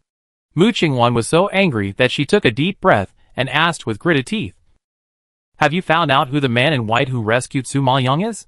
When she saw him spending lavishly at the auction house, she knew that this person was not simple, but she didn't expect that he would ruin her big plan. The envoy raised his head slightly, took a few steps forward with a solemn expression, and said in a deep voice, The man in white is the king of Fengshuishan City, Fentianjun. What? Mu Qingwan was shocked and exclaimed in disbelief. Lord Fenshan? How is that possible? Why is he not in Fengshuishan City, but running to Yunlu Dark Area? Mu Qingwan couldn't figure it out. Lord Fengshan, the king of Fengshuishan City, ran to Yunlu Dark Area to save the beauty. Is that a mistake? The envoy replied mysteriously. Queen, I have sent people to investigate. Su Maoyang has been with Lord Fengshan during the time she disappeared. I heard that she was taken to the border city by Lord Fengshan. The two ate, lived and slept together, and were very close. Mu Qingwan was completely stunned when she heard such shocking news. How is that possible? How could Lord Fengshan be with Su Maoyang? She shook her head in disbelief, and murmured in shock. Chapter 859 The Day of the Wedding. The envoy clasped his fists and said firmly, I dare not say a single word of falsehood.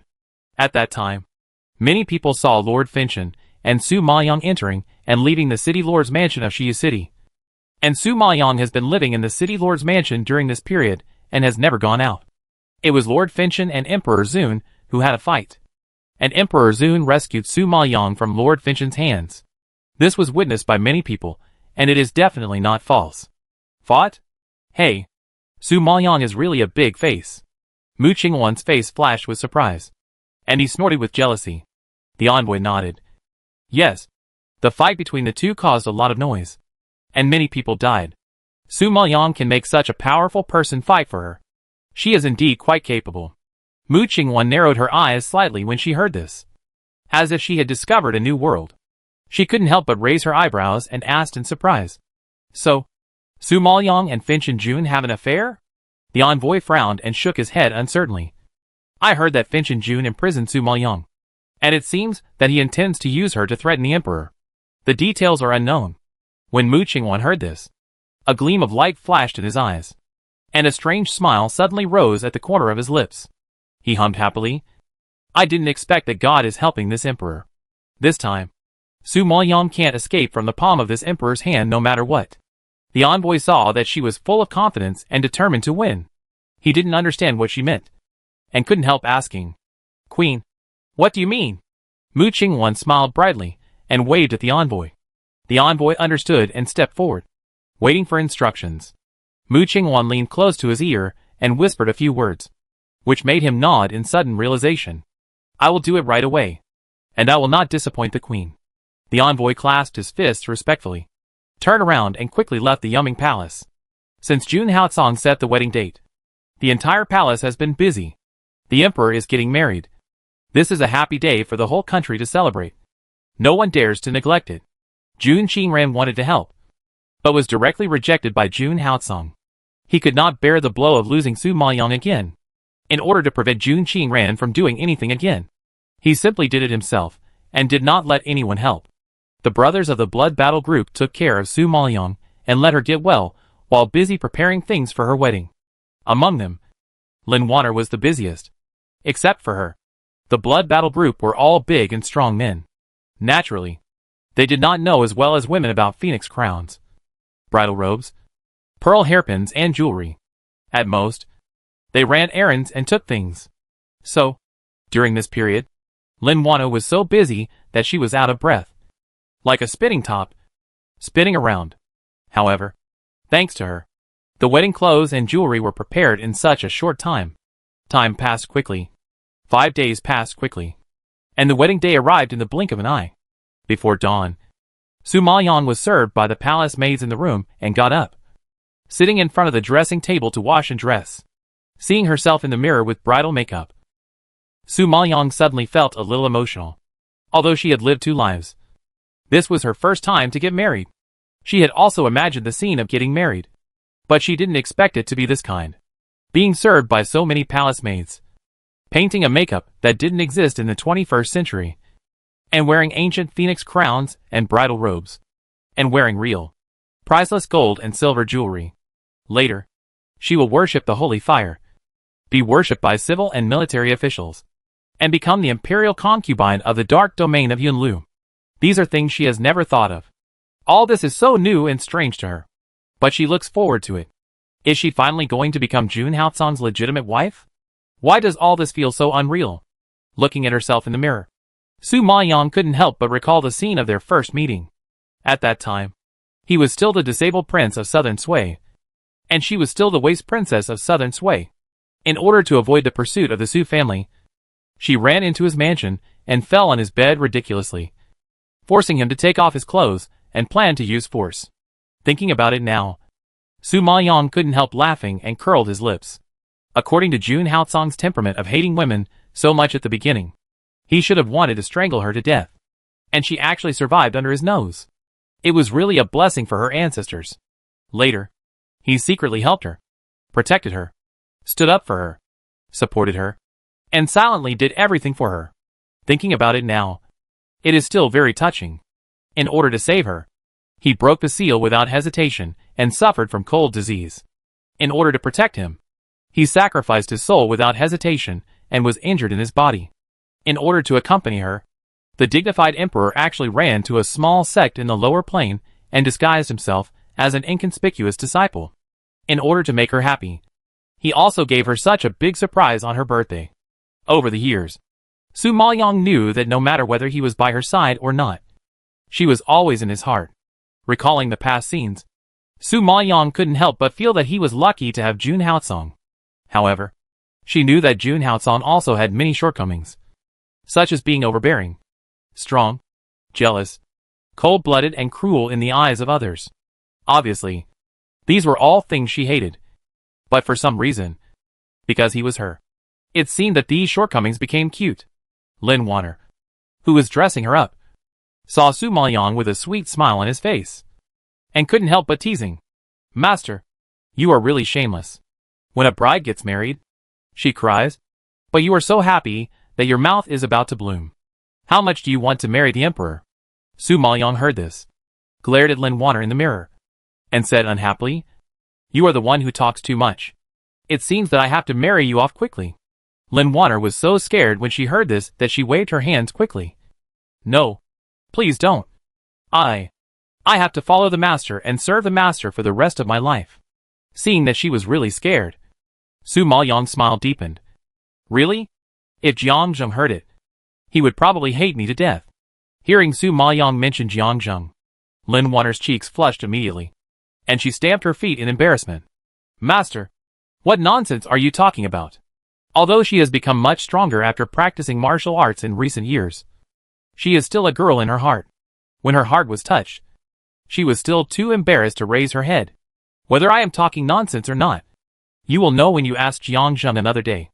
Su Maoyong raised his eyebrows and teased deliberately. When Lin Wanner heard that she was going to ask Jiangzheng, she was even more anxious and stopped her immediately. No, you are not allowed to ask him. If this kind of thing was made clear, she would be so ashamed that she would dig a hole in the ground and crawl into it." Su Maoyong was amused, but pretended to be serious. "If you don't want me to ask, then talk less and do more." Lin Wanner was afraid that she would mention Jiangzheng again, so she shut up completely this time, with a hot face, and obediently helped her dress up. In this way, just dressing up, several palace maids gathered together to help, and it took 2 hours. The maid outside couldn't wait and urged, "The auspicious time has come. The bride should get on the sedan chair." Chapter 860. You can't worship in this hall. Lin Wanner heard the outside urging her, and hurriedly ordered the maids around her. Quick! Put these jewelry on the emperor and concubine." When the maids heard that the auspicious time had arrived, they also became anxious and frantically looked for things everywhere. According to the rules of the enthronement ceremony, they put on red hairpins and jewelry for her. The whole side hall was in a mess. Lin Wanner also helped to tidy up the clothes and check whether the headdress was appropriate. After carefully browsing from top to bottom, she nodded with relief. "Okay. Help the emperor and concubine get up and get on the sedan chair. Don't miss the auspicious time." The maids received the order and hurried forward to help Su Maoyong up. When the nanny outside saw the emperor and concubine come out, she immediately called the maids around to greet them. "The bride is getting up the sedan chair." Seeing that everything was ready, the nanny smiled and shouted loudly. As soon as the voice came, the bands around the sedan chair suddenly played music. Gongs and drums were loud, and the atmosphere was festive and lively. The surrounding maids were holding big red lanterns, walking in front to clear the way, scattering flower petals along the way, and sent the bride to the altar of offering sacrifices to heaven. The bride is getting out of the sedan chair. As soon as the nanny shouted, All the maids in front of the sedan chair dispersed in an orderly manner to both sides. And the band stopped immediately, waiting for the bride to get out of the sedan chair. In the expectant eyes of everyone, Lin Wanner lifted the curtain of the sedan chair, reached out to support Su Maoyong, and led her out of the sedan chair. The appearance of Su Maoyong instantly attracted everyone's attention. And everyone's eyes were bright, and their eyes widened in amazement. A beautiful figure came slowly, wearing a bright red wedding dress embroidered with gold and colorful threads, bright and eye-catching. And the phoenixes rising on both sides of the exquisite and gorgeous phoenix crown were lifelike and ready to fly, as if they were about to flap their wings and fly high, showing the domineering and nobleness that only the emperor's concubine has. Every piece of jewelry she wore was exquisitely crafted and dazzling, making her beautiful face fair and beautiful, making the world pale in comparison. In fact, everyone had seen Su Maoyong's beauty before, but she usually wore light makeup, elegant and simple, and rarely appeared in front of everyone with such heavy makeup. Unexpectedly, she, who was usually elegant and simple, looked even more charming with such heavy makeup. As soon as Su Maoyong came out, she saw the civil and military officials standing on both sides of the altar. At a glance, they were densely packed, imposing and magnificent. At this moment, everyone's eyes fell on her, and she suddenly became the focus of the whole audience. The eldest princess and King Pingxiang were sitting under the altar, staring at her intently. King Pingxiang's face was full of smiles, but the eldest princess wanted to laugh, but couldn't. She hoped Jun Haotsong would be happy, but was also worried about the prophecy. So her face looked a little pale, and her brows couldn't help but tighten. At this time, Jun Haotsong was wearing a bright red wedding gown, standing straight in front of Jun Qingran and Jun Yueya's seats. His handsome face was as clear and three-dimensional as if it was carved by a knife and an axe. His charming ice-blue eyes swept gently, with a coldness that was not only human, but when he looked at Su Maoyong, it actually showed a charming luster, as if there was a lot of tenderness hidden in the deep blue. His long black hair like silk had been raised high by the golden crown, making him look even taller and taller. Under the sunlight, he exuded a faint golden glow, revealing the natural domineering aura of a king. Coldness and beauty are contradictory words that cannot coexist, but they are perfectly integrated by him, showing it vividly and beautifully. Seeing him, who was so handsome that he was hated by the heavens, Su Maoyong was a little dazed, and a figure as tall as a jade tree suddenly flashed in her mind. His handsome face was distorted and hideous because of hatred. He held a bloody dagger in his hand and wailed to the sky. His grief-stricken oath resounded through the sky, shaking the earth. It was also a wedding, but there were corpses everywhere and blood flowing like a river. It was also a wedding, but the groom was not the face engraved in her heart. Su Maoyong was frightened by the picture in her mind, and her face turned pale. She couldn't help but hold Lin Wanner's hand tightly. Lin Wanner noticed that something was wrong with her, and looked at her in surprise. "Master, are you okay?" Su Maoyong suppressed the uneasiness in his heart, and shook his head slightly stiffly. "It's okay." Seeing this, Lin Wanner nodded with relief and continued to help her walk forward. When they reached the center, the nanny shouted loudly, "The bride will step over the fire basin and be blessed by the holy fire." Su Maoyong heard this and stepped over the fire basin burning with holy fire according to the rules, which meant to drive away the filth on her body. And from then on she would be blessed by the holy fire and be reborn. After stepping over the fire basin, Jun Haotsong quickly stepped forward to take Lin Wanner from her hands, led her, and walked with her to the altar. The eunuch who presided over the wedding saw that the two were already in place, and shouted at the top of his voice, "The newlyweds offer incense, sacrifice to heaven and thank the gods." After the words fell, 2 palace maids came up and handed 3 incense sticks to Su Maoyong and Jun Haotsong respectively. The two took the incense and kowtowed 3 times to the altar respectfully. After the ceremony, the eunuch shouted, "Kneel down to worship the heaven and earth." Su Maoyong and Jun Haotsong were about to kneel down to pay their respects upon hearing the voice. But at this moment, a sharp female voice suddenly rose from the back. "No bowing." The voice was like a thunderous explosion, shocking everyone present and making them look up. A bright yellow figure came lightly with lotus steps. Her fairy-like jade-colored face and elegant and noble temperament made even the dazzling sun in the sky pale in comparison to her brilliance. Who else could have such a stunningly beautiful woman except the Queen of Fengchi country? When everyone saw her suddenly arrive, they were all shocked. stunned for a moment, and whispered to each other. Since the Queen made a high-profile visit to the Cloud Tower Dark Domain this time, and pestered the Emperor of Cloud Tower in every possible way, everyone present had heard a little about the Queen's love for the Emperor. They thought that Mu Qingwan would not humiliate herself on such a happy day. But they did not expect her to appear. Seeing this, Jun Qingran clenched her fingers nervously, her face full of worry. She knew that Mu Qingwan would not give up. And now that she appeared at the wedding, she must have made some moves. Jun Haocong held Su Maoyang behind him, stared at her warily, and asked coldly, "What are you doing here?" Mu Qingwan raised her eyebrows and glanced at the people present. A strange arc appeared at the corner of her lips, and she said coldly, "I am here to save the dark domain of Yunlu." Upon hearing this, everyone looked at each other in confusion, and a lively discussion suddenly broke out in the square. Save the Cloud Tower Dark Domain? What does this mean? The king of Pingxiang, who was sitting on the top, saw everyone whispering to each other, and the atmosphere became solemn. He couldn't help but frown and said unhappily, "Queen, today is the Emperor's big day. If there is anything, we can talk about it another day. Let them get married first." Mu Qingwan, however, had a cold face and refused. "Prince, for the Cloud Tower Dark Domain and for Fengqi country, this wedding must not be held." Chapter 861, She is the woman of Lord Finchen. As soon as these powerful words fell, everyone was shocked and gasped. Mu Qingwan was openly trying to stop the Emperor and his concubine from getting married.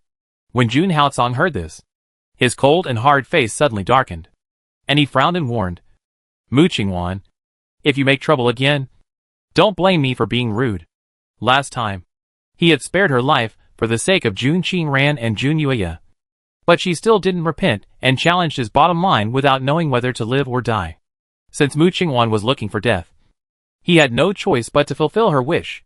Faced with Jun Haocong's harsh words, Mu Qingwan not only did not retreat, but pointed at Su Maoyang arrogantly and said loudly, "Emperor, no matter how you protect this woman, I will tell the truth today. This woman is not an ordinary person at all. She is from Fenxue Tianqing. She is a spy sent by Fen Tianjun to seduce the Emperor and alienate the relationship between Yunlu Dark Domain and Fengqi country." Hearing this, the whole audience was in an uproar, and everyone was stunned by the shocking news. Su Maoyang is a spy of Fenxue Tianqing? Their imperial concubine is a person of Fen Tianjun? Is this true? Everyone looked at Su Maoyang in disbelief, waiting for her explanation. If Su Maoyang is really a spy, then wouldn't they have let the wolf into the house and handed over the kingdom of Yunlu Dark Domain to Fenxue Tianqing? Su Maoyang was so angry that his breathing stagnated when he heard Mu Qingwan's bloody slander. He immediately stood up and refuted loudly, "Mu Qingwan, you really have a lot of tricks to ruin my wedding with Jun Haocong. You can even say such a ridiculous thing." "Humph. What I said is ridiculous. Then what you did is even more ridiculous than what I said." Mu Qingwan snorted contemptuously, then looked at everyone and spoke again. "You should have heard that the imperial concubine was kidnapped by criminals some time ago, and the Emperor almost turned the entire Yunlu Dark Domain upside down in order to find her." Everyone nodded clearly after hearing this. Some time ago, Su Maoyang disappeared, and the Emperor was furious and dispatched all the troops, alarming the entire Dark Domain city. Whether it was officials or civilians, everyone was in danger and panic. Even if they wanted to know, it was difficult. Seeing that everyone knew, Mu Qingwan asked back with a lingering tone, "Your imperial concubine has been missing for so many days, and only returned to the palace safely a few days ago. Aren't you curious about where your imperial concubine has been during this period?" After being reminded by her, everyone nodded, and their faces were filled with surprise. They only knew that Su Maoyang suddenly came back, but they didn't know where she had been during this period, and what had happened. This matter hasn't been figured out yet, and the Emperor has announced the wedding date. Naturally, they were kept in the dark and didn't have time to understand it in detail. Seeing that everyone was curious about her, Mu Qingwan raised a satisfied smile on her lips, stared at Su Maoyang, and asked, "Your imperial concubine was kidnapped by a master and disappeared for so many days, but she came back safe and sound. Don't you think it's strange?" When everyone heard this, they all seemed to be enlightened and nodded their heads. If there was a master who wanted to kill her, how could she come back safe and sound? It was really surprising. Seeing that everyone started to think about it, Mu Qingwan asked back while the iron was hot, Do you know who is the master who kidnapped Su Maoyang this time? King Pingxiang saw that Mu Qingwan kept asking questions and delayed the auspicious time for the wedding ceremony. And he shouted loudly in dissatisfaction. Queen, today is the wedding day of the emperor and the imperial concubine. You suddenly came here and said some inexplicable words. And even framed the emperor and the concubine as a spy. What is your intention? Seeing that Prince Pingxiang was angry, Mu Qingwan laughed instead and replied sarcastically. Your Highness, the one who really has the intention is the imperial concubine. As far as I know, she is the woman of Lord Fentian and has been working for Lord Fentian for a long time. Her purpose is to eavesdrop on the secrets of the Cloud Tower Dark Domain, confuse the emperor, and provoke the relationship between Fengchi country and the Cloud Tower Dark Domain. In this way, Fenchua Tianqing can reap the benefits and dominate the Nine Nether Realm. These serious words were powerful and touched everyone's heart, causing quite a stir. The whole square was noisy, guessing the truth of these words. Seeing that Mu Qingwan was making up stories out of nothing, Lin Wanner's cheeks flushed with anger. She loudly refuted for Su Maoyang. You are slandering me. It is obvious that you are jealous of my master and deliberately set people to hunt down my master during the Lantern Festival. Now you have made up such a ridiculous lie. You are the queen, the ruler of Fengchi country. How can you lie with your eyes open? You are so shameless. Pingxiang was also displeased when he heard this. Queen, what you said has already risen to a national issue. This matter is serious, and there is no evidence. You can't talk nonsense. Mu Qingwan chuckled, her expression calm and confident. Your Majesty, I am not a child. I know this is a serious matter. If there is no evidence, how can I say it casually? Some time ago, the emperor wrongly accused me of hunting down the emperor's concubine. Although I was wronged, from a certain perspective, the emperor's concubine got into trouble because she accompanied me to the Lantern Festival. So, I felt bad and sent people to track down the emperor's concubine, who knew that the master who kidnapped the emperor's concubine was actually Lord Fentian. What? Everyone exclaimed in unison when they heard this. And they were all stunned. Queen, are you sure? How could the imperial concubine be kidnapped by Lord Fentian? Jun Yuya asked in disbelief. Mu Qingwan shook her head gently and said firmly, this is absolutely true. It can't be false. During this period, the imperial concubine has been living with Lord Fentian in a border town called Shiyu City. I heard that the two of them eat, live and sleep together, and they are so happy. Many people have seen this with their own eyes. After hearing this, everyone was even more shocked and changed their faces. Su Maoyang actually lives with Fentianjin. Did they hear it wrong? Lin Wanner and the brothers of the Blood Battle Group were furious and retorted loudly. You are talking nonsense. Our master has nothing to do with Fentianjin. You are framing and slandering my master's reputation. Humph. At this critical moment, you still want to quibble. You and the emperor's concubine deliberately staged a hijacking drama to frame this emperor and make the emperor mistakenly believe that it was done by my people. The emperor will definitely vent his anger on me for the emperor's concubine. If this emperor is hurt, the war between Yunlu Dark Domain and Fengchi Empire is inevitable. Once the war starts, Fengshuishan City can take advantage of the fire and reap the benefits. Your master's mind is really vicious. Mu Qingwan had a cold face and listed Su Maoyang's crimes word by word, shocking everyone speechless. They didn't expect that what seemed like an ordinary robbery actually contained such a vicious plot. Thinking about it now, they are really scared. Chapter 862 Insulting the IQ of Lord Fentian. Seeing that everyone was shocked by her words, Mu Qingwan fanned the flames again. Your imperial concubine was robbed and killed by a group of post-heavenly monarch spiritual masters at that time, which was witnessed by countless people. Do you think that a person who was seriously injured and had a broken arm could survive unscathed in the hands of these masters? But not only did she survive, she also came back safe and sound. Then, there is only one possibility. That is, your imperial concubine and Lord Fentian had colluded long ago, deliberately designed and staged this drama. The purpose is to provoke the relationship between Fengchi Kingdom and Yunlu Dark Domain, and want to annex the two countries. And you actually let the wolf into the house, and let such a terrible woman become the imperial concubine. Do you want to watch Yunlu Dark Domain be destroyed in the hands of this bitch? Mu Qingwan suddenly raised his hand and pointed at Su Maoyang. The fierce accusation was like a heavy hammer hitting everyone's heart, which immediately set off a climax in the audience. Everyone was indignant and made a scene. Even if they die, they can't let a spy become the emperor's concubine and let the Yunlu Dark domain be destroyed by a woman. Seeing that everyone was resisting in an excited mood, Mu Qingwan looked righteous. But she was happy in her heart, and the pleasure of revenge flashed in her eyes. This time, Su Maoyang was accused of such a serious crime. No matter how she argued, she couldn't get rid of the suspicion of being a spy. She wanted to see how Su Maoyang would end this time. Su Maoyang saw that she had become the target of public criticism. Instead of panicking, she sneered twice and said calmly, "Queen, you make up stories that are even more realistic than the storytellers on the street. I admit that it was indeed Lord Finchen who kidnapped me. But he kidnapped me to threaten the emperor, not what you call collusion. As a hostage to threaten the emperor, he naturally cannot hurt my life. If I die, what is the point of his action? Humph. Su Maoyang, you won't cry until you see the coffin. But fortunately, the emperor has been prepared. Come on. Bring them up." Mu Qingwan snorted coldly and ordered loudly. After the roar fell, Su Maoyang actually saw that Meng Lichuan, Jiang Shuling, Si Juanzi, and the maid of the city lord's mansion were escorted up by the queen's people. When everyone saw the scene, they were all confused. He looked at the group of people in front of him clearly. Su Maoyang was shocked, and his face darkened immediately.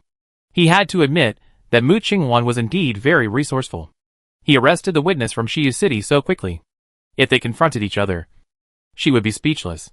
Seeing that Su Maoyang looked unhappy, Mu Qingwan sneered in her heart, pointed at Jiang Shuling and others, and explained loudly, "Among this group of people are the sons and maids of the city lord's mansion in Shiyu City, and the eyewitnesses who saw Fan Tianjun and Su Maoyang together that day.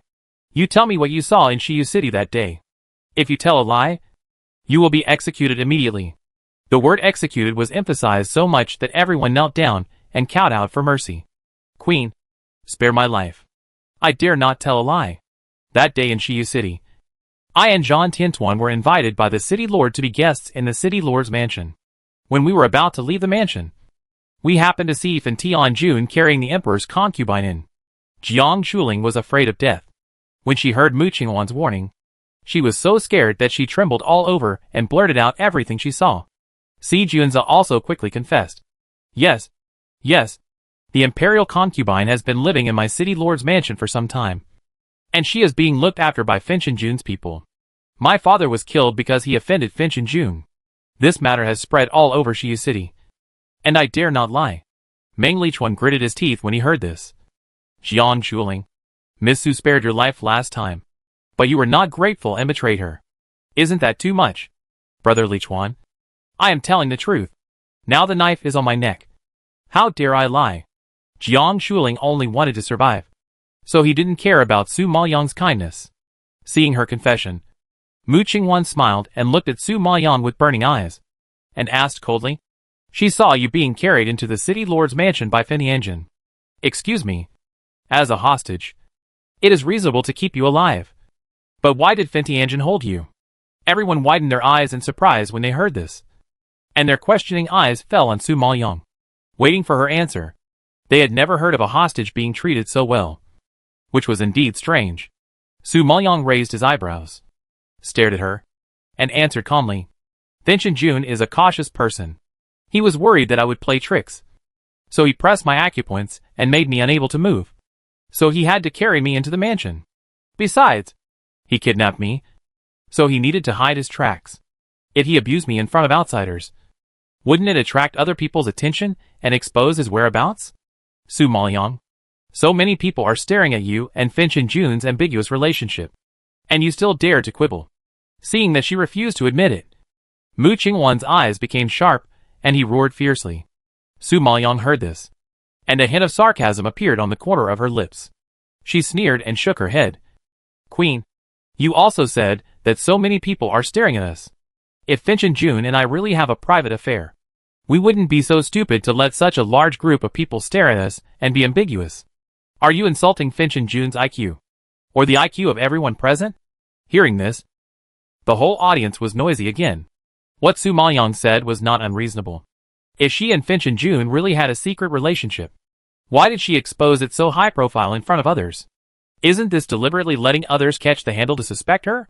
Don't say that Finch Jun is not that stupid. Even ordinary people wouldn't be so stupid. Mu Qingwan was simply fooling them by saying this, and simply treated them as fools. Realizing this, everyone started to shout in dissatisfaction, undoubtedly condemning Mu Qingwan for being a king of a country and making false statements, which was really too much. Mu Qingwan was blushing at Su Maoyang's words. She didn't expect Su Maoyang to be so good at talking. No matter what doubt he faced, he could justify himself. It was really hateful. Su Maoyang, you have been with Fintianjin during this period. Everything was planned by you and Fintianjin. This is a fact that you can't deny. Mu Qingwan was unwilling and shouted angrily. Su Maoyang sneered and glanced at her with disdain. I was kidnapped by Fintianjin, so it's not surprising that I was with him. And you deliberately asked me to accompany you on the Lantern Festival, which is even more strange. Everyone knows that you framed me for poisoning last time and failed, and finally lost your personal maid. Logically, you should hate me to death. But you want me to accompany you. What else do you have in mind? Coincidentally, so many masters suddenly appeared that night to kidnap and kill me. If I really colluded with Fintianjin and wanted to provoke the relationship between Fingqi Kingdom and Yunlu Dark Domain, wouldn't it be a one-stop solution if Fintianjin sent masters to kill you that night? You know, the Queen of Fingqi Kingdom died in Yunlu Dark Domain, which is probably more direct and simple than using me to provoke the relationship between the two countries. Even I can think of this problem. Do you think Fintianjin is so stupid and can't think of it? Chapter 863 Bite Her Back. When Su Maoyang said this, the whole audience was in an uproar. Yes, why didn't they think of this problem? If Su Maoyang really wanted to sow discord between the two countries, he could just let Fintianjin's people kill the queen in the chaos on the night of the Lantern Festival. If the queen died in the Yunlu Dark Domain, the Yunlu Dark Domain would be to blame, and Fingqi would definitely declare war immediately. At that time, the two countries would be incompatible and completely fall out. Why do you have to go through so much trouble to do something that can be done directly? You have to kidnap Su Maoyang to alienate the relationship between the emperor and the queen, making the whole thing complicated. It is not certain whether the two countries can really go to war. How could Fintianjin be so stupid as to do such a thankless thing? Mu Qingwan was speechless and pale by Su Maoyang's sharp questioning. She opened her mouth to refute, but was interrupted by her again. Queen, you took great pains to let me accompany you to the Lantern Festival, and it happened that many masters appeared to hunt me down. Now there are witnesses to prove that I was kidnapped by Fintianjin. So, no matter how you look at it, this seems to be a conspiracy planned by you and Fintianjin. Mu Qingwan did not expect that she framed Su Maoyang, but in the end, she was bitten back by her. She was so angry that she trembled all over and gritted her teeth and yelled, You, Su Maoyang, you are slandering me. This emperor has nothing to do with Lord Finchen. You are framing me. Su Maoyang raised his eyebrows slightly, sneered and said, Whether it is slander or not, you know it best. I am always by the emperor's side. So Lord Finchen is naturally not convenient to take action. So you trick me out of the palace and kidnap me in the chaos. Lord Finchen can use me to threaten the emperor, so that you can divide up the dark domain of Yunlu. Now I am back to the emperor, and you know that your conspiracy with Lord Finchen has been exposed. So you put the blame on me and frame me for having an affair with Lord Finchen, so that you can get away easily. Do you think I am right, Queen? Su Maoyang's voice was very light, and it flowed from her lips like a low hum. But the weight and strength shocked Mu Qingwan, who was unable to resist her sharp momentum and took 2 steps back. It was obvious that she had suffered a great blow. Mu Qingwan met Su Maoyang's cold gaze, and her words echoed in her ears. After hearing this, she suddenly realized that she had underestimated this woman. This woman is not only very good at talking, but also has a frighteningly clear mind. With just a few words, she not only cleared her of the charge of having an affair with Finchen Jun, but also accused her of colluding with Finchen Jun and coveting the great cause of Yunlu Dark Domain. In this way, she was unable to defend herself and became the enemy of Yunlu Dark Domain. Facing Su Maoyang's sharp questioning and the angry eyes around her, Mu Qingwan panicked. Her face turned pale, and she became stuttering when she spoke. You, Su Maoyang, you have no evidence. You are talking nonsense. Queen, you are confused. You have found so many witnesses here. Isn't it the evidence that you and Finchen Jun have joined forces to kidnap me? Su Maoyang pointed at Jiang Shuling and others who were kneeling on the ground, and kindly reminded, Hearing this, Meng Lichuan quickly replied, "Yes, I can testify that Miss Su was imprisoned in the city lord's mansion by Finchen Jun, and she did not stay there voluntarily." Hearing what Su Maoyang and Meng Lichuan said, Mu Qingwan was so angry that she felt dizzy and swayed, and almost fainted. She thought that finding so many witnesses could strongly prove that Su Maoyang and Fin Tianjin were in collusion, but she didn't expect that it would backfire and give her the opportunity to frame herself. This woman's methods are so cruel and powerful that even she, who has been in the palace for many years and has experienced countless open and secret struggles, was defeated by her. Such a blow is really unbearable for her. Seeing that the truth had been revealed, King Pingxiang's face was dark and gloomy, and he asked in a cold voice, "Empress, now the truth is out. What else do you have to say?" Mu Qingwan waved her hands in panic. "No, it's not like that. This emperor has never joined forces with Lord Finchen to have bad intentions against the dark domain of Yunlu. It was Su Maoyang who framed this emperor. It was her." Su Maoyang curled his lips and raised a sarcastic arc. "Empress, are you mistaken? Today is a big day for the emperor and I.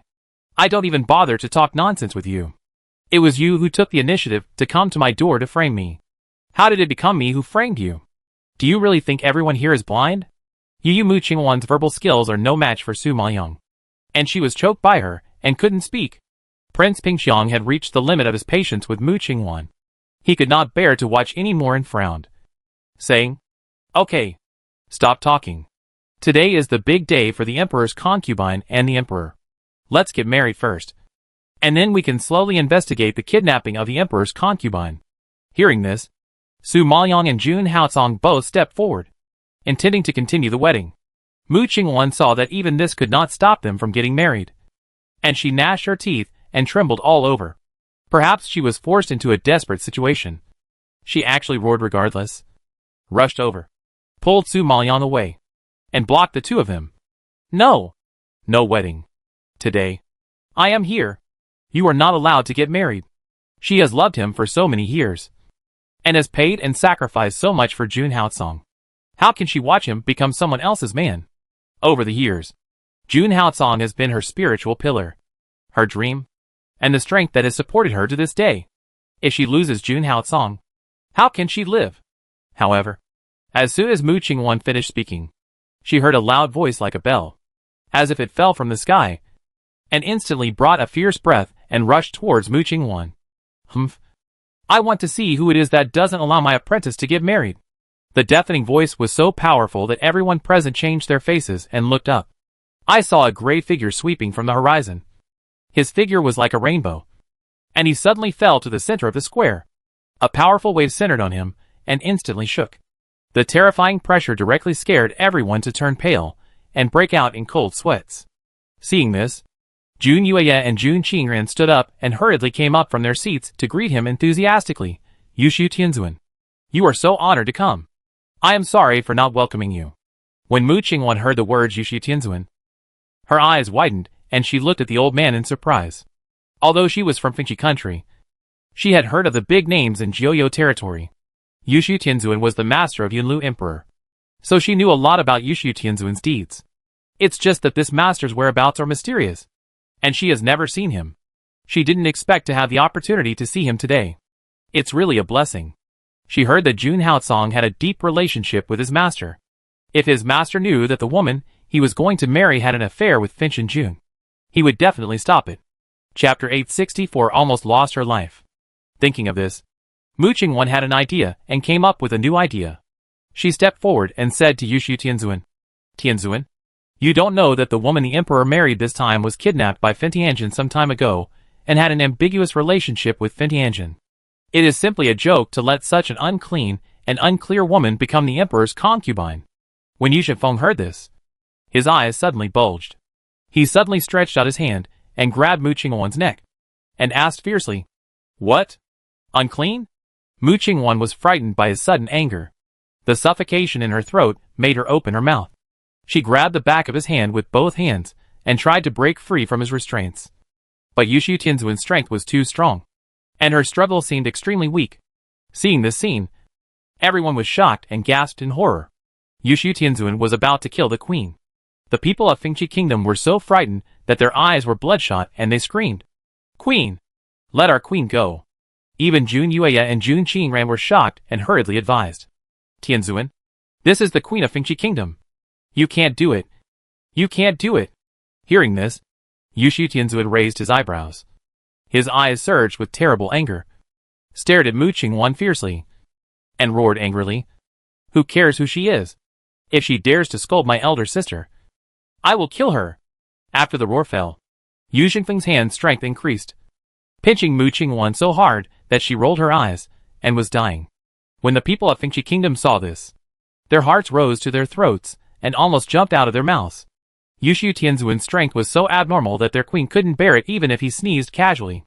Now she was pinched in his hand. "I'm afraid she won't be able to hold on for long and will die." Thinking of this, the people of Fengqi Kingdom turned pale with fear and rushed forward to save Mu Qingwan. But before they could get close, they were blown away by Yushu Tianzuan with a wave of his sleeve. With a loud bang, all the envoys of Fengqi Kingdom fell to the ground, seriously injured, spitting blood, and in a miserable state. The people around them held their breath and dared not say a word. And Mu Qingwan was so weak that she was about to be strangled to death by Yu Zhenfeng. Jun Qingran saw that Mu Qingwan was in danger of life at any time, and he was very nervous. If she got into trouble in their Yunlu dark domain, it would really cause a war between the two countries. At that time, it would be out of control, and the consequences would be disastrous. Realizing the seriousness of the matter, Jun Qingran had no choice but to turn to Su Maoyang and plead with a worried face. "Su Maoyang, please say a few good words to Yushu Tianzuan. The queen cannot get into trouble in our Yunlu dark domain." She knew that she had no weight in front of Yushu Tianzuan, so she could only ask Su Maoyang to intercede. However, Su Maoyang glanced at her expressionlessly, turning a blind eye to her worries and anxiety, without any statement. Seeing that Su Maoyang did not give her face, Jun Qingran was anxious and angry, and her face wrinkled together. But she could do nothing but watch Mu Qingwan suffer. Jun Yueya also knew that Mu Qingwan could not die. He looked at Su Maoyang with an embarrassed expression and said in a deep voice, "Miss Su, after you married Songer, you will be the mistress of Yunlu Dark Domain. Can you spare her life for the sake of Yunlu Dark Domain?" Su Maoyang's expression softened when he heard Jun Yueya's plea, and he said to Yu Zhenfeng, "Forget it, Tianzuan. Today is my big day. Don't cause any death." She still had to give Jun Yueya face, not to mention that it was not auspicious to die on such a festive day. When Yu Zhenfeng heard Su Maoyang's words, although he was angry, he softened his attitude and let go. Mu Qingwan, who was lifted in the air, fell to the ground, gasping weakly. Her beautiful face was as white as the window paper, and her beautiful neck was strangled with a deep and heavy blood mark. Looking extremely miserable, seeing that Mu Qingwan survived, the onlookers were relieved and were glad that no tragedy had occurred. At this time, Mu Qingwan gradually recovered and looked up at Yu Zhenfeng weakly. Her pupils stained with red blood were full of shock and doubt. She really couldn't figure out how she had provoked Yushu Tianzuan. She just said a word and angered him, and even almost lost her life. "Tianzuan, I have no grudges against you. Why do you want to take my life as soon as you come?" she asked weakly with a grievance. Yu Zhenfeng raised his eyebrows when he heard this, staring at her with a sinister look, and scolded fiercely. "You insulted my elder sister and had an affair with another man. I didn't kill you because my elder sister pleaded for you. You still have the nerve to say that you have no grudges." Hearing this, Mu Qingwan seemed to be hit on the head by a stick. She was stunned and numb all over. She looked at Su Maoyang in disbelief, and her pupils suddenly jumped into horror. Elder sister? What did she hear just now? Su Maoyang is Yushu Tianzuan's elder sister? Tianzuan, what are you talking about? Why can't I understand? Mu Qingwan was frightened by his words, and her mind couldn't turn around, and she asked in confusion, how could Su Maoyang, a yellow-haired girl, be the elder sister of Yushu Tianzuan? At this time, Lin Water saw Mu Qingwan's silly look and felt amused in her heart. She kindly explained for her, "Queen, Yushu Tianzuan admires my master's alchemy skills, so he swore brotherhood with my master and acknowledged her as his elder sister. Do you understand what I mean?" When Mu Qingwan heard this, it was as if she was struck by a bolt from the blue. Her head buzzed and went blank. She was shocked like never before. She stared at Su Maoyang with horror, showing an expression that she couldn't grasp the key points. "Oh my God! This is definitely the most ridiculous news she has ever heard. What a powerful figure Yushu Tianzuan is. He is a super strong man standing at the top of the 9 nether realm. How could he swore brotherhood with Su Maoyang? A bitch from the lower plane. No! Impossible. You are lying. You are lying. Mu Qingwan was stimulated, shook her head vigorously, and roared in excitement to refute. Even she is not qualified to be sworn brothers with Yushu Tianzuan. How can someone as lowly as Su Maoyang be qualified? Lin Water must be lying. She must be fooling her. Seeing that she was unwilling to believe, Lin Water could not help but snort coldly and said to Yushu Tianzuan, Tianzuan, this queen not only prevented my master from getting married with Emperor Zun, but also framed my master as a spy sent by Finchua Tianqing. She also set people to hunt down my master at the Lantern Festival. She really did all kinds of bad things. So hateful. When Yu Shifeng heard that Su Maoyang was bullied, his eyes flashed with surprise, and his temper suddenly came up. Without waiting for Mu Qingwan to recover from the shock, he suddenly waved his sleeves, and the powerful force immediately hit Mu Qingwan's body, directly knocking her away. The angry roar was like thunder, shocking everyone. You dare to plot against my elder sister. You are courting death. Mu Qingwan was severely injured and fell to the ground again, spitting out a large mouthful of blood, which stained her clothes red in the blink of an eye. Looking miserable. Chapter 865. Send to the bridal chamber. Mu Qingwan fell to the ground, grimacing in pain, while Yu Shifeng had already come to Su Maoyang's side, asking about her well-being. Sister, you were kidnapped. Why didn't you tell me? Let me see. Are you injured? Is your hand healed? Can you still make pills in the future? Yu Shifeng said, as he nervously held up Su Maoyang's right hand and examined it carefully. His caring and flattering look made Mu Qingwan dumbfounded. She couldn't believe her ears and eyes. The peak powerhouse Yushu Tianzuan kept calling Su Maoyang's sister and called himself his younger brother. Now he looked even more flattering and flattering, which was really shocking. An old man of noble status actually swore brotherhood with a yellow-haired girl from the lower plane. It was ridiculous. It was too ridiculous. Mu Qingwan had calculated everything, but she never expected that Su Maoyang had Yushu Tianzuan's support behind her. It seems that it is absolutely impossible to stop this marriage. Thinking of this, Mu Qingwan was so angry that her eyes were gnashing. Su Maoyang saw that Yu Shifeng was nervous, just worried that she had hurt her arm and would not be able to make pills for him in the future. She could not help but pull back her hand and gave him a speechless look. I was arrested at that time, helpless, and had no way to inform you. How could I tell you? Fortunately, I did not suffer any loss. And now I am back unscathed. You can rest assured.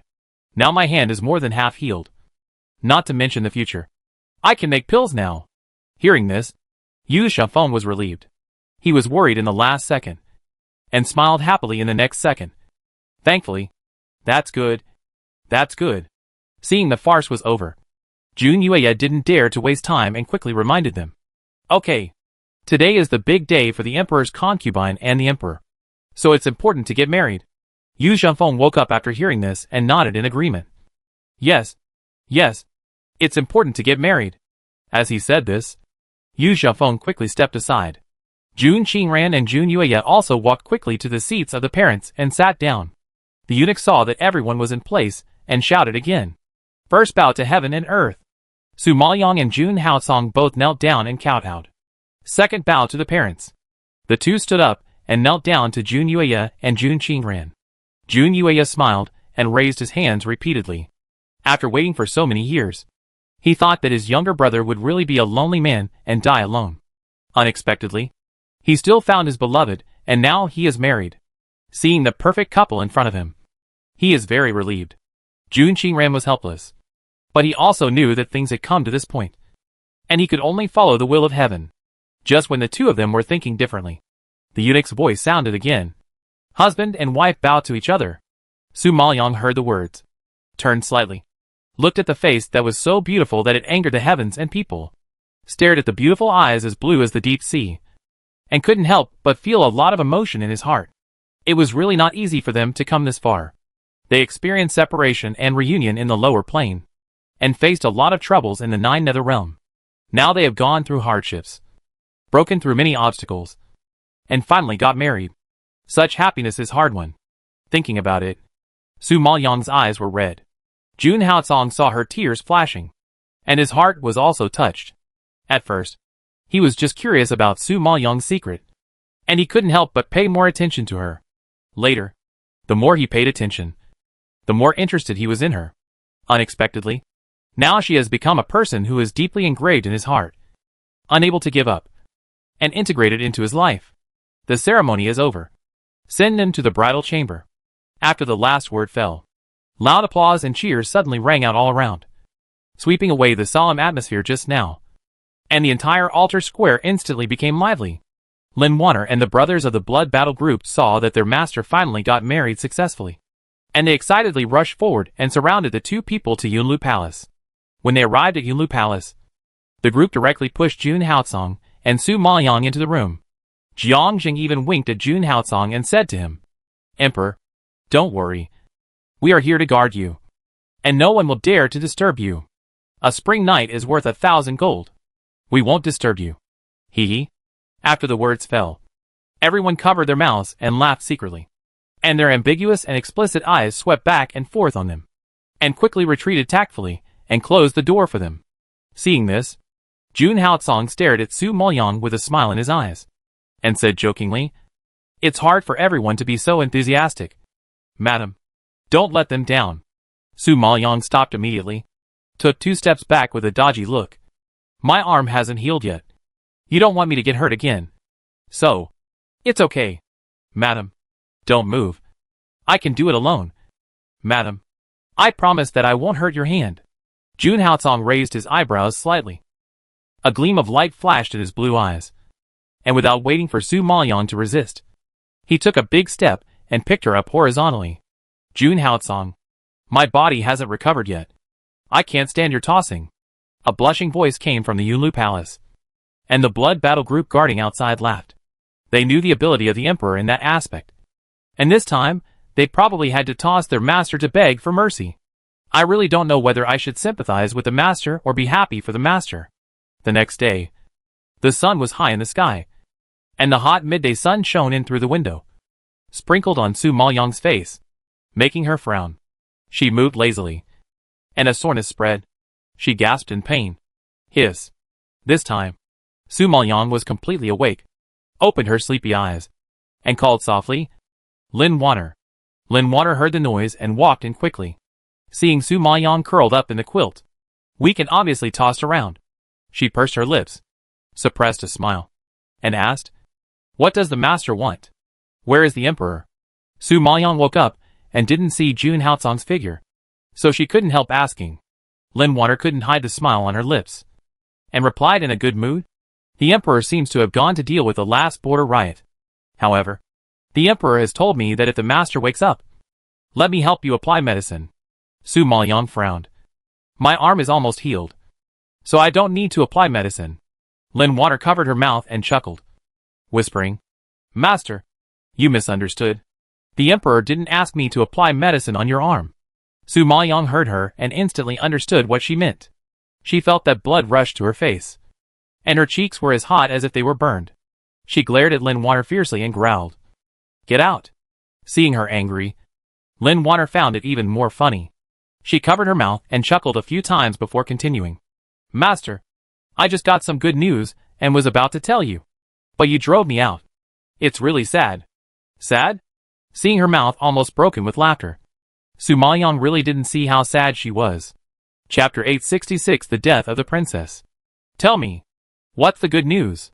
Su Maoyang rolled his eyes at her speechlessly. Lin Wanner came forward with a smile on her face, and said with great joy, "I heard that the queen had already gone back to Fengchi country in disgrace this morning." Su Maoyang raised his eyebrows slightly, and a look of surprise flashed across his face. "So soon? Has she figured it out?" Yesterday, Mu Qingwan was still half-hearted, as stubborn as a cow, and wouldn't let her go. I didn't expect that such a persistent person would just give up like that. It's really surprising." Lin Wanner smiled and shook her head, explaining with a smug look on her face, "With Yushi Tianzuan sitting here, how dare she say no? Besides, you have offered sacrifices to the gods in front of the holy fire, and married the emperor in front of all the civil and military officials.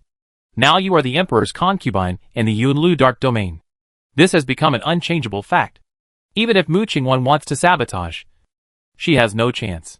Instead of staying here and becoming a laughingstock and humiliating herself, it is better to roll back to her doghouse as soon as possible to avoid embarrassing herself here. Su Maoyang heard the words and nodded, thinking it made sense. Now that she has become the emperor's concubine, Mu Qingwan can't make any big waves if she still stays here. When the Yunlu Dark Domain investigates clearly, the murderer who assassinated the Lantern Festival is her man, then she will be even more embarrassed and can't get rid of the relationship. Mu Qingwan left so quickly. I think she was worried that the matter would be exposed. Okay. Stop laughing and go prepare lunch. Su Maoyang was exhausted. She was hungry and growling. Lin Wana was expecting it. She covered her mouth and smiled secretly. She stared at her ambiguously and said jokingly, "Don't worry. The emperor reminded me this morning that you are too weak and can't keep up with his pace. So he asked me to prepare food early in the morning to replenish your body. The food is in the kitchen now. I'll bring it over." Speaking of this, Lin Wana didn't wait for Su Maoyang to get angry. She held back her laughter and quickly slipped out of the side hall, making Su Maoyang's cheeks flushed and gnashing his teeth. Jun Haotsong. He was so shameless to say such things in front of Lin Wana, saying that he couldn't keep up with his pace. He was simply shameless. Humph. Don't even think about getting into her bed tonight. At night, the stars were twinkling. The moonlight was hazy, and it was so quiet that only the rustling of leaves in the night wind could be heard. Su Maoyang stayed in Yunlu Palace for a day and a half, and didn't see Jun Haotsong until the evening, and he felt even more irritable. I don't know what happened. Since he came back from Shiyu City last time, Jun Haotsong seemed to be even busier, and he was often busy and invisible. Before, he said that he was busy preparing for the enthronement ceremony, which was reasonable. But now, after the wedding ceremony, he said he was busy with border affairs. Is he really that busy? So busy that he doesn't even have time to see her? Thinking of this, Su Maoyang frowned in confusion, feeling strange in her heart. However, just as she was pondering, the anxious voices of Jiang Zheng, Wang Feng and Xiao Linchen suddenly came from outside. "Master, something happened. Something big happened." Before she saw them, she heard their terrified voices. Su Maoyang was shocked, frowned, watched the three people running in a panic, and asked, "What happened? Why are you so anxious?" The three people ran out of breath, gasping for breath, took a few deep breaths, and then said with red faces, "Master, go to Mingxiang Palace quickly. The eldest princess is dead." "What?" Su Maoyang was shocked when he heard such shocking news. He jumped up from his seat and exclaimed, "What did you say? Say it again." Su Maoyang frowned, strode towards them, and asked again in disbelief. Wang Feng was so anxious that he quickly explained, "The princess is dead, and her body is still lying in Mingxiang Palace." Lin Wana was even caught on the spot as the murderer. Su Maoyang was shocked when he heard this, and his eyes widened in disbelief. What's going on? How could Lin Wana be involved in this? Xiao Linchen shook his head, sweating profusely, and looked confused. "I don't know." Wana said she felt a little dizzy before, and went back to her room to sleep early. Who knew that such a big thing would happen? We just learned the news, and came to inform you immediately. Jiang Zheng was concerned about Lin Wana's safety, and he couldn't stay for a moment. "Don't say it. Don't say it. Master, let's go and save Wana quickly. It will be too late if we are late." Su Maoyang nodded heavily, without delay, and immediately rushed out of Yunlu Palace and headed straight for Mingxiang Palace. At this time, the Mingxiang Palace was covered with blood. Jun Qingran's body was lying on the ground with a fatal wound on his chest. The maids knelt in the room, and the guards surrounded the room. Lin Wana was forced by the guards to kneel on the ground. Her face was ferocious and her pupils were dilated. She kept screaming fiercely, "Jun Qingran, you harmed my master. I want to avenge my master." She was still holding a dagger in her hand. The dagger was stained with blood and kept dripping blood. Obviously, the wound on Jun Qingran's chest was caused by the dagger in Lin Wana's hand. Su Maoyang and others rushed to the scene and were shocked by the scene before them. How could Lin Wana become like this? Even if she hated Jun Qingran, she would not do such an extreme thing. Standing not far away, King Pingxiang heard Lin Wana yelling treasonous words, and his eyes which were already bloodshot due to the loss of his loved ones, burst into terrible anger, as if he wanted to burn everyone present to ashes. Only gnashing roars rolled out from the chest, shaking everyone's eardrums. Lin Water killed the princess. The crime is extremely heinous. Drag her out and behead it immediately. Jiang Zheng heard the words. His face changed drastically. Rushed forward, pushed away the guards who were escorting her, and hugged Lin Water tightly in his arms. Don't touch her. If anyone dares to touch her, I will fight you to the death. Jun Yueya didn't expect Jiang Zheng to dare to defend the culprit who killed the princess. The anger in his chest rolled as if it was about to explode, and his scarlet eyes bulged outward, looking extremely terrifying. How dare you? You dare to disobey the king's order. Drag you out and behead. Su Maoyang saw that the situation was critical. He immediately stepped forward to stop him. Your Highness, the matter has not been investigated clearly. How can you hastily convict? This matter is too strange. We still need to think about it in the long run. And we must not wrongly accuse a good person and let the murderer go unpunished. At this time, Jun Yueya lost his sister and was filled with grief and anger. He was stimulated by Jun Qingran's body and wanted to kill at any time. Hearing Su Maoyang's words, he was even more furious and shouted with gritted teeth. Asshole! Su Maoyang, I have praised you so much in vain. No matter how the princess opposed, I insisted on letting you and Songhar get married. I didn't expect you to instruct your people to do such a beastly thing. Today, not only will Lin Water be executed, but you, the mastermind behind the scenes, will not be able to escape. Chapter 867. Something is fishy. Su Maoyang was shocked by his roar, and retorted with embarrassment. Your Highness, don't be stimulated by everything in front of you and lose your mind. The eldest princess's martial arts are higher than Lin Water's. How could she be killed by Lin Water? Isn't this obviously weird? Humph. Weird. Everyone knows that you are cunning. Even Finch and June has been tricked by you before. Who knows what conspiracy you have used this time to kill the eldest princess? In any case, it is an indisputable fact that Lin Water killed the eldest princess. At that time, a large group of guards rushed in and saw her holding a bloody dagger with her own eyes. What she said just now was heard clearly by everyone present. Su Maoyang, no matter how you quibble, you can't get away with it. Jun Yueya was so angry that he had no reason to calm down and think about the whole thing. He only believed what he saw and heard, and had no energy to think about other things. Seeing that the guards still left Lin Water alone, Jun Yueya yelled again. Why don't you hurry up? Hearing the order, the guards around came forward one after another, trying to capture Lin Water. Seeing this, Jiang Zheng looked around vigilantly and warned fiercely. Even if I risk my life today, you are not allowed to touch her. Lin Water, who was just emotionally excited in Jiang Zheng's arms, calmed down a little. She raised her head and looked at Jiang Zheng's angry face and the people in the room in surprise, and asked with a puzzled face, Where is this? What happened? Seeing that she was surrounded by a large group of guards, Lin Water was confused and suddenly nervous. When Jiang Zheng heard Lin Water's question, he immediately looked down at her, and saw her confused and at a loss. And he was surprised. Su Maoyang, Wang Feng and Xiao Linchen were also shocked by Lin Water's reaction and frowned. She was accused of killing the princess, and was caught on the spot. But she didn't know what happened. This is too strange. Lin Water, they said they saw you kill the princess with their own eyes.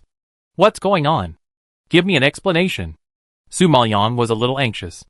This matter was too unexpected for her, and caught her off guard. You must know that the crime of killing the princess is too serious. If it is investigated, she and the people of the Blood Battle Group will be sentenced to death for 9 generations. So the truth must be found out, and the charges must be cleared. Otherwise the consequences will be disastrous. No matter how many evil things Jun Qingran did, she was still Jun Haotsong's biological sister. Now she died in Lin Water's hands. Everyone will think that she was instigated. Such a crime is put on her head, and she has no way to defend herself. When Lin Water heard this, she immediately looked at the corpse lying on the ground. She was shocked to realize that she was holding a bloody dagger in her hand. She quickly dropped the dagger and shook her head in fear. It's not me! It's not me! I didn't do it. I wouldn't dare to kill the princess even if I had 100 guts. Master, you have to believe me. It's really not me. Although I hate her for bullying you, I still have a sense of propriety. After all, she is the emperor's sister. How could I be so cruel? Lin Wana was so scared that she trembled all over and hurriedly explained to Su Maoyong. Su Maoyong heard her answer and nodded solemnly. Don't worry. I believe you. Lin Wana has been with her for so many years.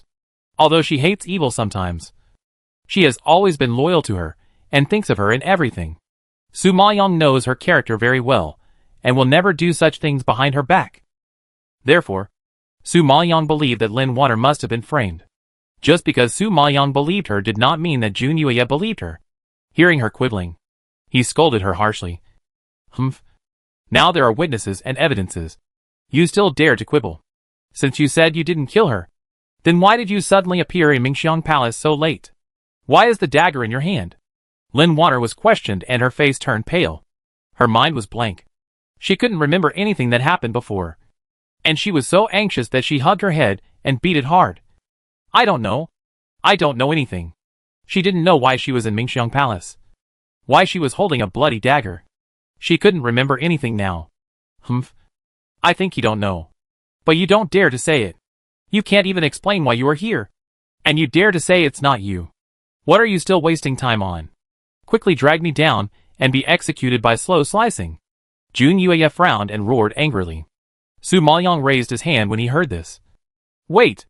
Your Majesty, Lin Wana is completely unaware of what she did. Don't you find it strange? If she really planned to murder the princess, she should at least make up a story and prepare a way out. Why would she be so confused like now? Humph. Su Maoyong, Lin Wana is just a maid by your side. She sacrificed herself for the master.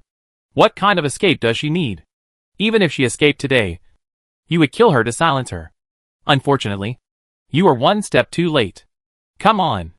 Arrest Su Maoyong and all the people from the blood battle group and punish them with flaying. Jun Qingran's body was in front of him. And Jun Yuya couldn't trust anyone.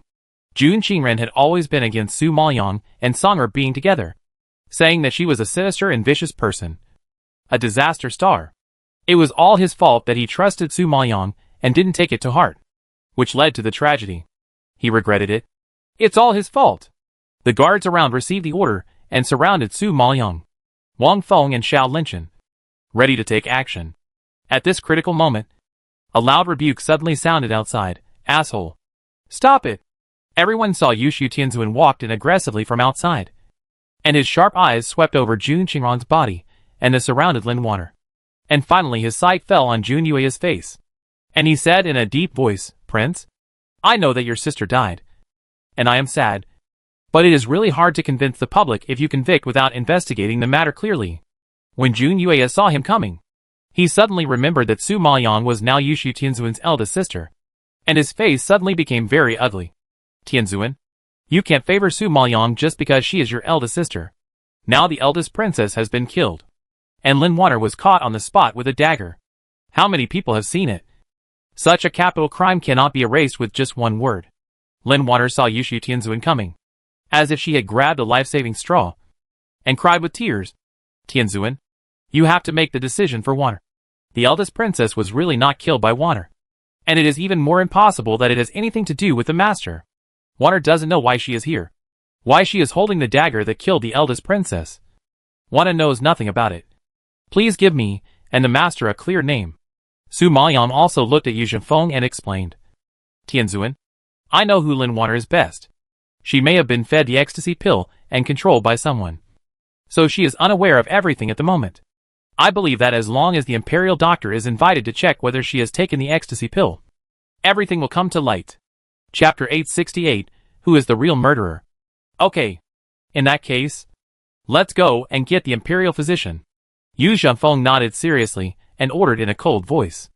Yushu Tianzuan spoke in person. So the guards dared not disobey and ran out to get the imperial physician. After a while, the imperial physician came. When he saw the body of the eldest princess, his legs and feet softened and he fell to the ground.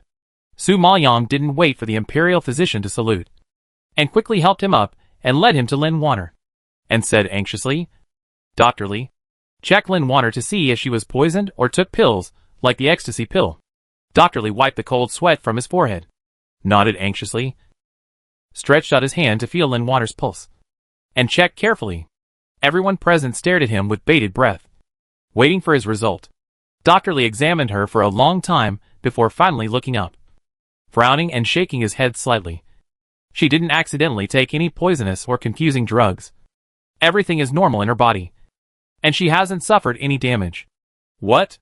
Su Maoyang didn't expect such a result, and exclaimed in surprise. Jun Yueya, who was standing by, heard this and glared at Su Maoyang fiercely, snorting angrily. Humph. Tianzuan, you heard it too. Now the doctor said that Lin Wanner didn't take the bewitching pill. Everything is normal in her body. This is clearly Su Maoyang deliberately quibbling, confusing the audience, and delaying time. Su Maoyang shook his head in disbelief, grabbed Dr. Li's sleeve, and questioned carefully. Dr. Li, have you checked it clearly? She said she didn't know what she had done, and it was clearly the symptoms of taking the bewitching pill. Dr. Li had a tangled expression and waved his hands repeatedly. Empress, I have checked her over and over again. She really didn't take any medicine and everything is normal. Jun Yueya saw that Su Maoyang was still not giving up, and he couldn't bear it anymore and shouted. Enough. Dr. Li has been practicing medicine for 50 years, with superb medical skills and rich experience. How could he not know whether she was poisoned or not? Now the doctor has proved that Lin Wanner didn't take any medicine and didn't have sexual control. The truth is out. Don't quibble. Come on. Drag Su Maoyang and the people from the blood battle group down and behead them. Hearing this, Yushu Tianzuan suddenly raised his hand. Wait! Seeing that Tianzuan was still going to protect Su Maoyang, Jun Yueya's heart was filled with anger. Tianzuan, Su Maoyang killed someone and paid for his life. It is only natural. Don't interfere in our family affairs anymore. Yu Shifeng frowned and said coldly. In my opinion, Lin Wanner is not. Didn't she take the magic pill? Su Maoyang seemed to know something from his tone, and stared at him in surprise. What is that? Yu Shifeng narrowed his eyes slightly, and said in a deep voice. It looks like she was hit by the pupil technique. Su Maoyang was shocked and couldn't help but sighed. Pupil technique? Well, the pupil technique is a secret technique that has been lost hundreds of years ago. This secret technique can confuse people's minds and control other people's behavior. After the controlled person wakes up, he has no idea what he has done, and he doesn't remember that he was hit by the pupil technique. Therefore, leaving no trace, as if nothing happened, is the terrible thing about the pupil technique. Of course, if a person who is hit by the pupil technique does not have an antidote, the condition will become more and more serious. Once it breaks out, he will become a terrible lunatic, not only hurting others, but also harming himself and dying in pain. Hearing Yu Xingfeng's explanation, Su Maoyang was shocked, and Feng Mox's enchanting purple eyes flashed in her mind. He had used pupil magic on her before, but fortunately, she was alert in time and stabbed herself, so she survived. Otherwise, it was hard to imagine what she would become. Recalling what Feng Moxi said that night in Shiyu City, Su Maoyang suddenly broke out in a cold sweat. No wonder he said so confidently before leaving that she would definitely go to Fenxue Tianqing, and he would wait for her in Fenxue Tianqing. She didn't take it to heart at the time, but she suddenly realized it when she saw everything in front of her. It turned out that he had expected such a result. This Feng Moxi was too insidious and vicious. Not only did he alienate her relationship with Jun Haocong and Jun Yueya, but he also alienated her relationship with the entire Yunlu Dark Domain. You know, she killed the princess, so she must have no place to stay in the dark area of Yunlu. Lin Wanner was hit by the pupil technique, and she must find an antidote. His move is basically forcing her to go to Fenxue Tianqing to find him. Thinking of this, Su Maoyang clenched his fingers in anger. Jun Yueya thought it was absurd and retorted disapprovingly. Tianzuan, as far as I know, people who can practice pupil techniques need to have a gifted physique. People with such a physique are rare in 1,000 years. Besides, you also know that this pupil technique has been lost hundreds of years ago. So far, I have not heard of anyone who has it. If it is said that Lin Wanner was hit by the pupil technique, it is simply nonsense. I know who the murderer is. Su Maoyang suddenly raised his head and interrupted him loudly, shocking everyone present with their eyes wide open. She glanced at Yushu Tianzuan and Jun Yueya, and in the puzzled eyes of everyone, she walked to the body, squatted down, and checked it. Seeing this, Jun Yueya was afraid that she would do something, and shouted in panic. Su Maoyang, what else do you want to do? Do you think you can touch the body of the princess? Su Maoyang slowly stood up and said to Jun Yuya calmly, "Your Highness, you also saw that the princess's clothes were intact, and there was no injury on her body except for this dagger. Logically speaking, even if Lin Water secretly ran to Mingxiang Palace to assassinate the princess, according to the strength of the princess's spiritual master, would she not notice it? I think the two of them must have a fight. How could there be no trace of fighting? Unless the murderer is very powerful and completely superior to the princess. The princess has no power to resist, which will cause such an effect. So the murderer must not be Lin Water. It is very likely that he is the master who cast the pupil technique on Lin Water." After her analysis, everyone present nodded that it made sense. Even Jun Yuya was speechless because of her blockage. After Yu Zhifeng pondered for a moment, he nodded in agreement and said, "Well, Your Majesty, the death of the eldest princess does not rule out my eldest sister's statement. There are too many strange things in it. Please don't wrongly accuse a good person before the investigation is clear. Okay, even if the murderer is someone else, then you tell me, who is the murderer?" Jun Yuya was so angry that he took a deep breath, suppressed his anger, and questioned. Su Maoyang raised his eyebrows and answered solemnly, "Lord Finchen." As soon as the voice fell, everyone changed their faces in shock. "What?" Jun Yuya whispered in disbelief. "Lord Finchen has a rare pupil technique in this world, and he is the biggest suspect," Su Maoyang explained seriously. At first, she suspected that it was the Queen's doing, but the Queen and Jun Qingran were in the same group, and the relationship between the two has always been very good. The Queen likes Jun Haotsong so much. If he knew that she killed his sister, the consequences would be disastrous. I believe she would not be stupid enough to take this risk. Now that she heard about the pupil technique, Su Maoyang was even more certain that it was Feng Moxie who did it. You know, there are not many people in this world who can possess the pupil technique. So far, she only knows Feng Moxie. Feng Moxie is probably the only one who can kill people without anyone noticing.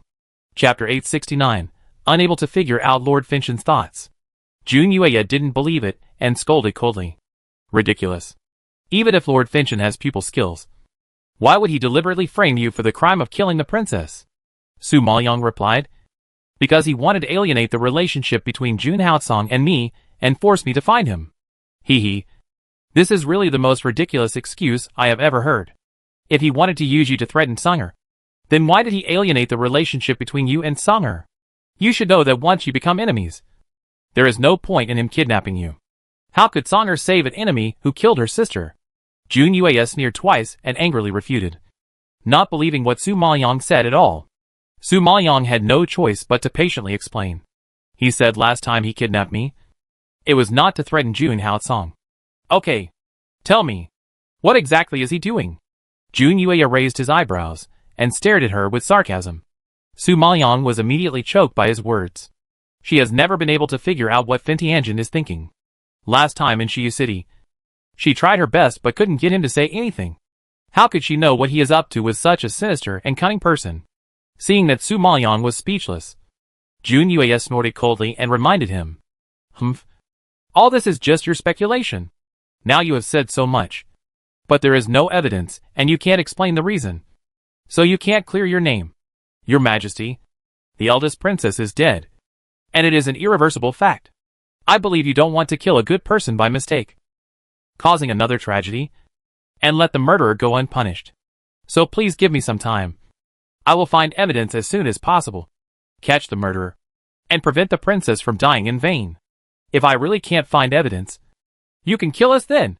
What do you think? Su Maoyang discussed with Jun Yuya calmly. Jun Yuya heard this, staring at her with anger on his face, silent and without expressing his opinion. At the moment, Jun Qingran's death stimulated him to be furious.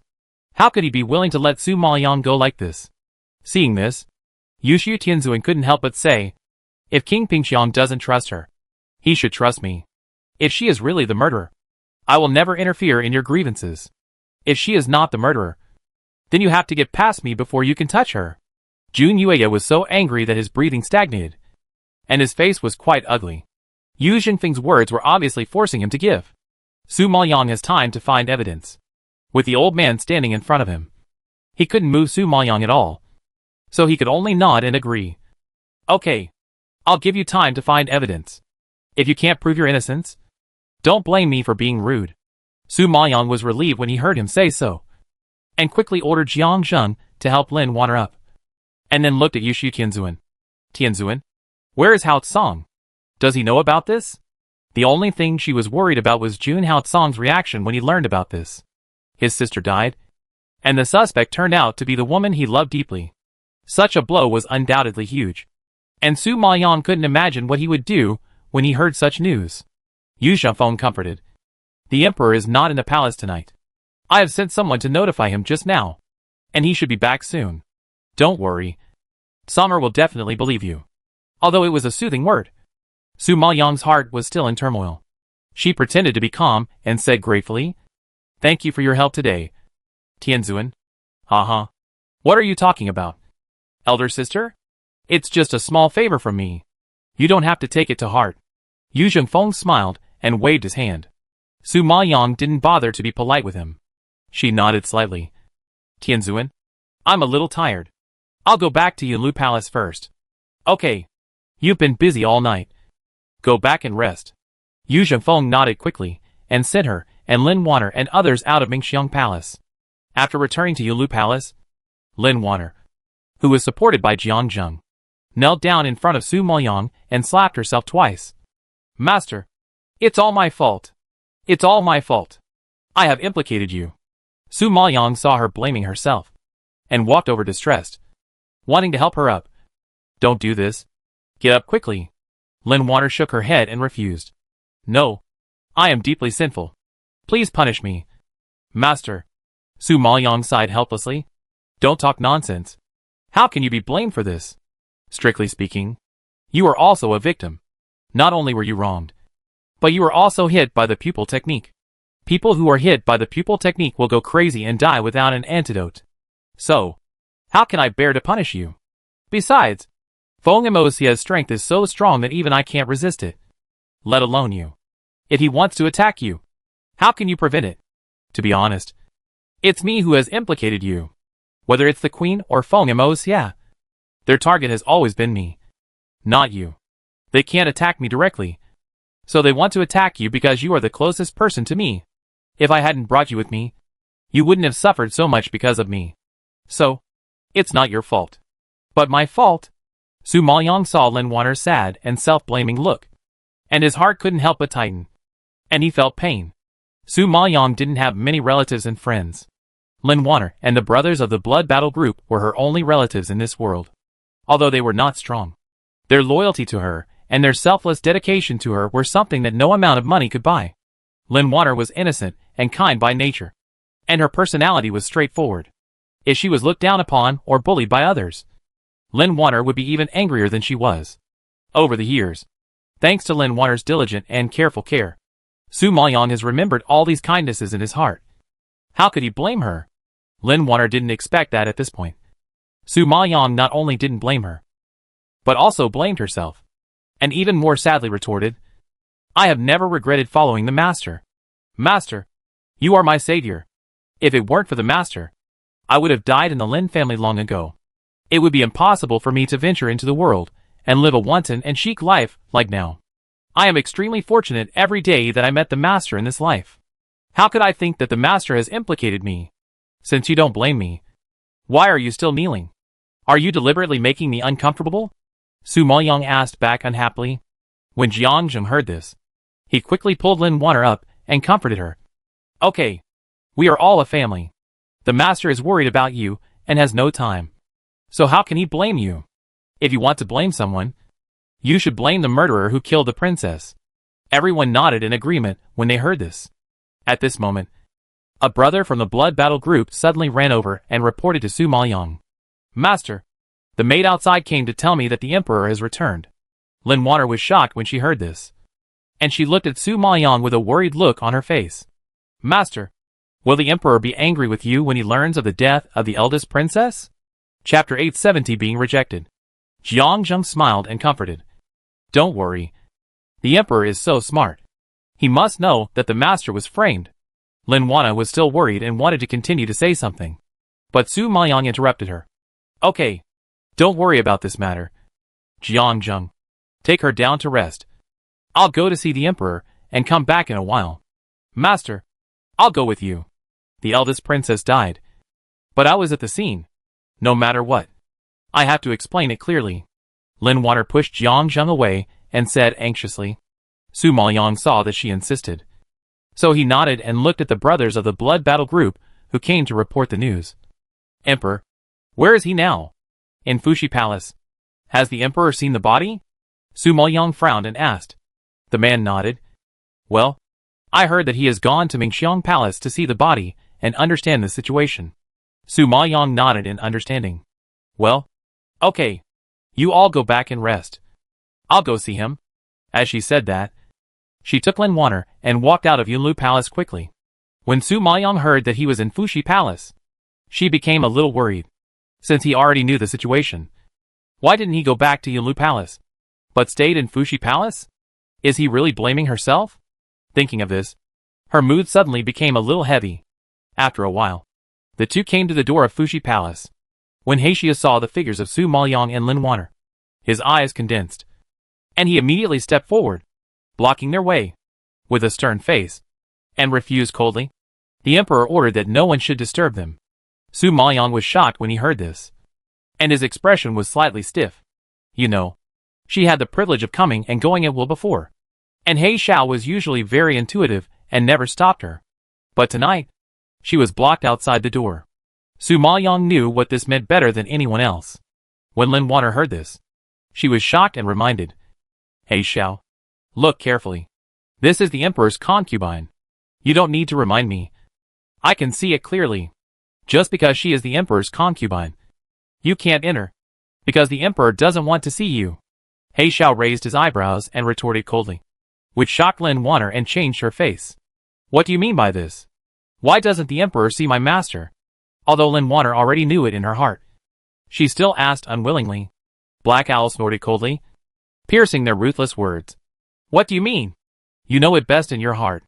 The eldest princess is the emperor's biological sister after all. Like a mother, you actually conspired to kill her. It's really cruel. I really feel sorry for the emperor.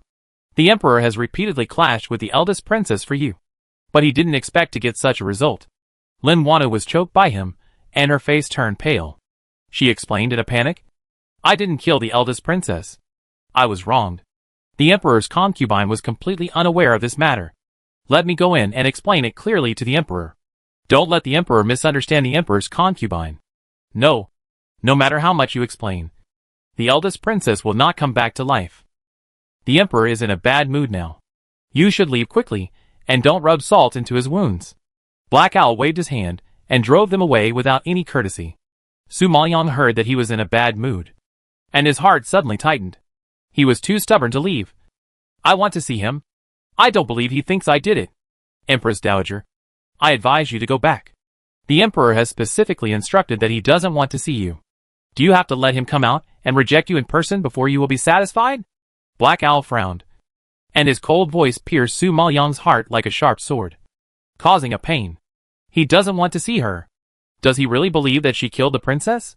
No. It's impossible. Jun Haocong loves her so much and trusts her so much. How could he misunderstand her? Thinking of this, Su Maoyang, who has always been calm, was in a mess, and couldn't help shouting loudly towards Fuxi Palace. Jun Haocong, come out! Even if you suspect me, blame me, and hate me, come out and tell me clearly in person. What's the point of you hiding from me like this? Black Owl saw Su Maoyang making a fuss, and frowned even more tightly, and hurried forward to stop her. Empress Dowager, please don't make a fuss outside. The emperor has had enough now. Annoyed? Can you let him be quiet for a while? Lin Water felt sorry for Su Maoyang when she heard this, and couldn't help but growl at He Xiao. Is it only your emperor who is annoyed? My master is accused of such a serious crime, and he feels even worse. Now the emperor doesn't even want to see him, which is undoubtedly adding insult to injury. I don't care whether your master is uncomfortable or not. I dare not disobey the emperor's order. He will not see the enemy who killed his sister. I just conveyed his meaning and advised you not to waste your energy. He Xiao answered expressionlessly, and his tone was extremely cold. Su Maoyang heard the words, and his pupils were filled with shock, and he shook his head in disbelief. She once asked Jun Haotsong if he would hate her if she killed his relatives. He told her personally that he would not, because he believed her. But now, he didn't even give her a chance to explain, and unilaterally sentenced her to death. This is not what he would do. No, I don't believe it. This is not what the emperor said. He would never say such a thing. Su Maoyong firmly refuted. But at this moment, the door of Fuxi Palace suddenly opened. The tall and slender figure came into Su Maoyong's eyes, and she was shocked and froze. Just as she was about to speak, he spoke first. Su Maoyong, do you have the face to see me? Hearing this, Su Maoyong was shocked, and her face suddenly turned pale as paper. Do you really think I killed the princess? You and the princess are not in harmony, which is something everyone knows. Why ask such a meaningless question? Jun Haotsong's low voice was even colder than the night wind. It entered Su Maoyong's ears, stirring up a chill from head to toe. Lin Wana was so anxious when she heard this that she quickly explained. Emperor, don't listen to King Pingxiang's nonsense. This matter has nothing to do with the master. Even if the master hates the princess, he will not take her life. You must believe her. Enough. I will not pursue your sins for the sake of our past relationship. But it does not mean that I can forgive you. From now on, I don't want to see you again. Take care of yourself. Jun Haotsong suppressed his anger, scolded fiercely, and then turned around coldly and walked back to the room. The door was closed again with a bang, blocking the two of them outside the room again. Lin Wana did not expect the emperor to be so heartless, and she was shocked and desperate, thinking of Su Maoyong being implicated by her. She couldn't control her tears, and immediately knelt on the ground, pouted excitedly. Emperor, you have hatred in your heart. Come at me. All this is caused by me. It has nothing to do with the master. As long as it can make the emperor calm down, I am willing to be tortured to death. Just ask the emperor not to blame the master. I beg you. In contrast to Lin Wana's excitement, Su Maoyong calmed down at this time. She took a deep look at the door, raised her eyebrows slightly, and a dark look flashed across her eyes. After a moment of silence, she said to Lin Wana, Don't kowtow. Let's go back. Chapter 871, He Didn't Misunderstand Me. Lin Wana was so upset that she cried and shook her head. It's all my fault that the master has been implicated. If the emperor can't forgive you, I will kneel here forever. Su Maoyong advised. How can the princess be forgiven just because she is killed? Kneeling like this is not a solution. Let's go back and think of other ways. But? Su Maoyong frowned and interrupted her. No buts. Instead of sitting here and waiting to die, it's better to think of some feasible ways. Get up quickly, and don't let me talk nonsense. Lin Wana had no choice but to get up obediently and follow Su Maoyong back to Yunlu Palace. He Xiao watched Su Maoyong and Lin Wana leave before turning around and walking into the room.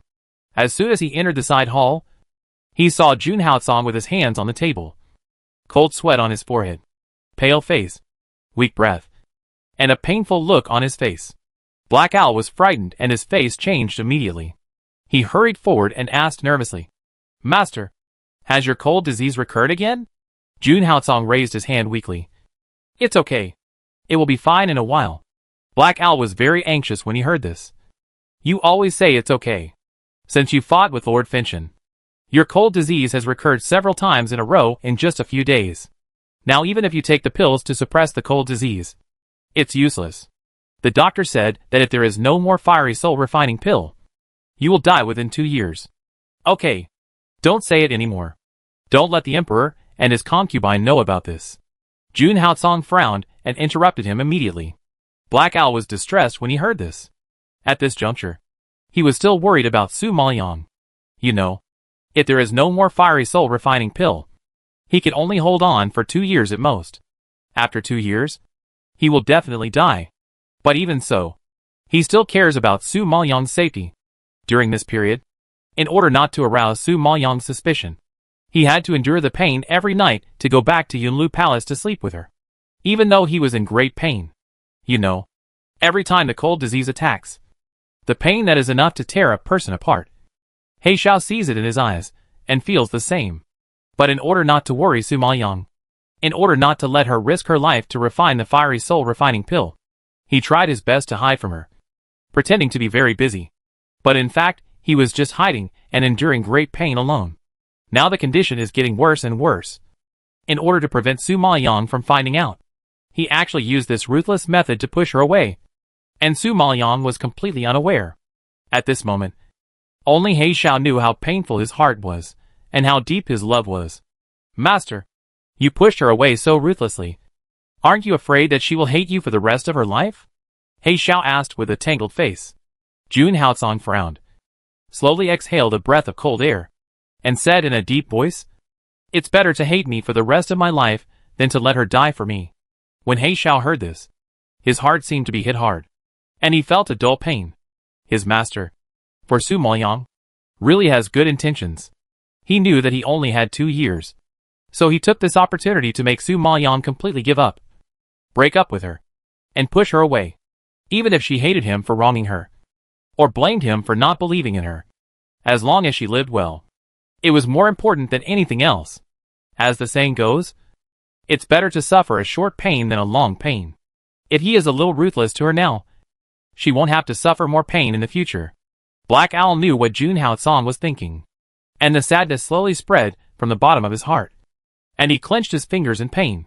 At this time, Su Maoyang and Lin Wanner returned to Yunlu Palace.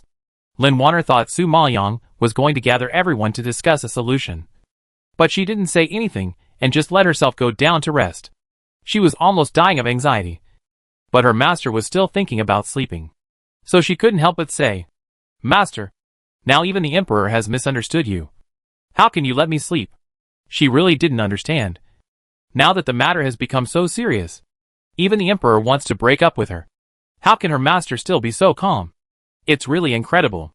Su Maoyang heard this, raised his head slightly, glanced at Lin Wanner, and replied calmly, "Don't worry. He didn't misunderstand me."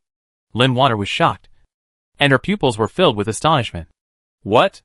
The emperor's ruthless words just now are still echoing in her ears. Did she hear it wrong? Master, what do you mean by this? Lin Wanner was completely confused, seeing that she didn't understand. Su Maoyang calmly analyzed.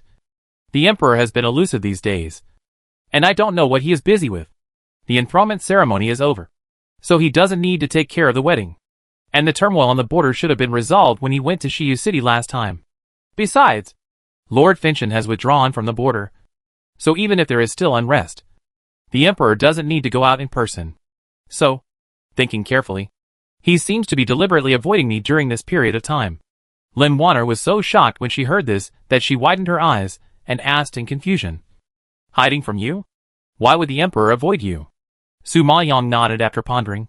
"Yes, I was also wondering why he was hiding from me. However, one thing is certain. He must be hiding something from me." Su Maoyang knew who Jun Haocong was. Su Maoyang was even more convinced of his feelings for her. Even if he doubted her, he would at least listen to her explanation and at least investigate it thoroughly before drawing a conclusion. But he pushed her away so decisively, as if he was hiding something. Thinking of this, Su Maoyang's heart seemed to be covered with a layer of gloom, and he couldn't help but frown. Lin Wanner heard such an analysis and nodded in sudden enlightenment. If this is true, what exactly did the emperor want to hide from her master? Master, what should I do next? Lin Wanner was undecided. Su Maoyang had a plan, and said in a deep voice, "Go to Burning Blood Sky City." What? Master, are you crazy? As the imperial concubine of Yunlu Dark Domain, going to Burning Blood Sky City is not looking for death? Lin Wanner exclaimed in disbelief. Su Maoyang once killed so many soldiers of Burning Blood Sky City, and made Lord Finchin fall and suffer a defeat. If she goes to Burning Blood Sky City now, isn't it like a sheep walking into a tiger's mouth? If she falls into Burning Blood Sky City again, she will be helpless. Su Maoyang frowned and said solemnly, "I am now charged with the murder of the eldest princess. If I want to clear myself of the charge, I must collect evidence. The murderer has not left any clues, and I cannot prove my innocence at all. And I suspect that it was Lord Finchin who did it. So I must go to Fengshuishan City. But going to Fengshuishan City is too risky. No, I can't let you go." Lin Wanner thought that Su Maoyang had finally escaped from Lord Finchin, and was going to take risks again. She was so worried that she objected excitedly. Chapter 872 Disguised as a businessman. Su Maoyang has made up his mind, and will not be persuaded anymore. Okay, stop talking. Hurry up and get ready. We will set off tomorrow night. Lin Water didn't expect to leave so soon, and was shocked. She persuaded more anxiously. Master, this is the conspiracy of Lord Fention. He dug a pit and waited for you to jump in. If you go to Tiancheng, wouldn't you fall into his trap? Su Maoyang raised his hand to stop her from saying anything more, frowned, and warned angrily. You should know that my decision cannot be questioned.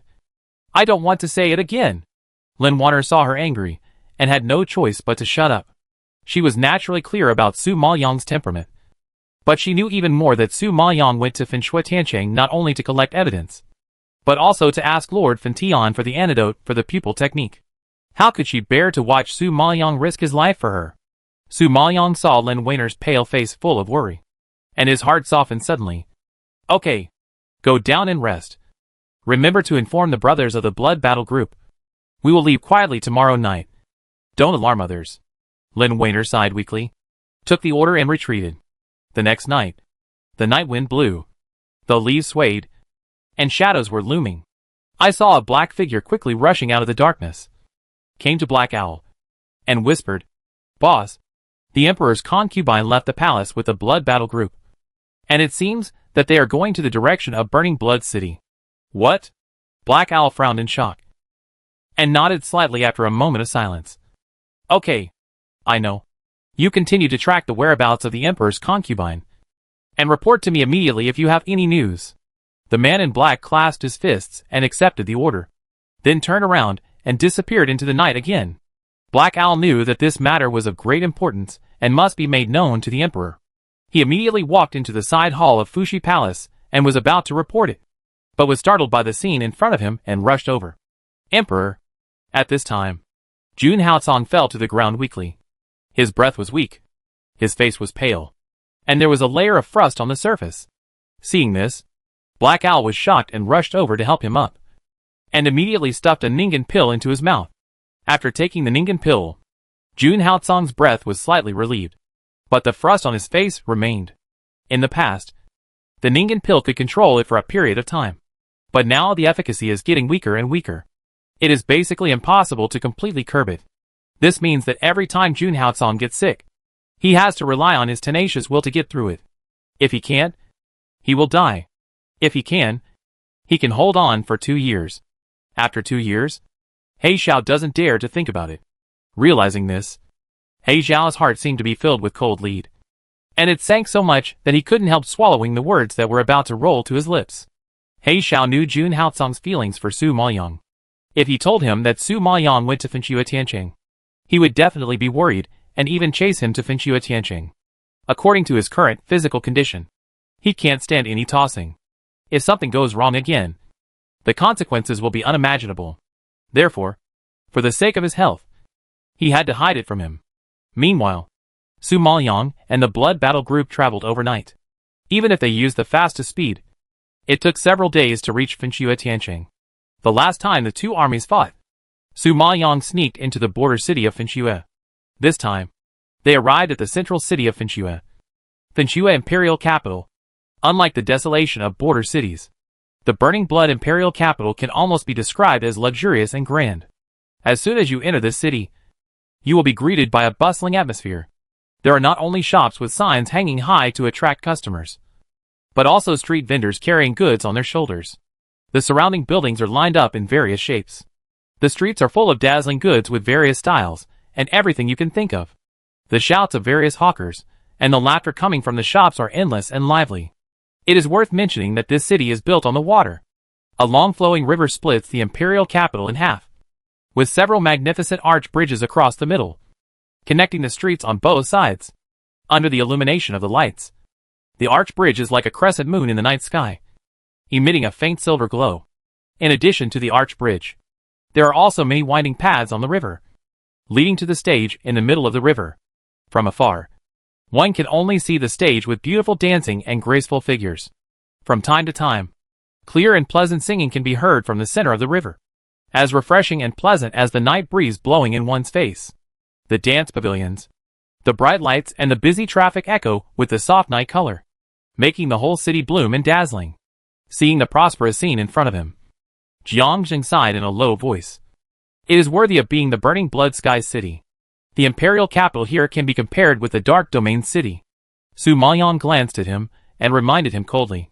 Since you have arrived in the burning blood sky city, don't mention the Cloud Tower Dark Domain anymore in the future, so as not to reveal your identity. In order to hide their identities, when they arrived in the burning blood sky city this time, they all took the disguise pill and changed their appearance. However, Su Maoyang knew that Fan Tianjun was very cunning, so in addition to disguising themselves, they had to pay more attention to their words and actions. Otherwise, if they were not careful, their identities would be exposed, and by then, they would be surrounded by enemies, and everyone's life would be in danger.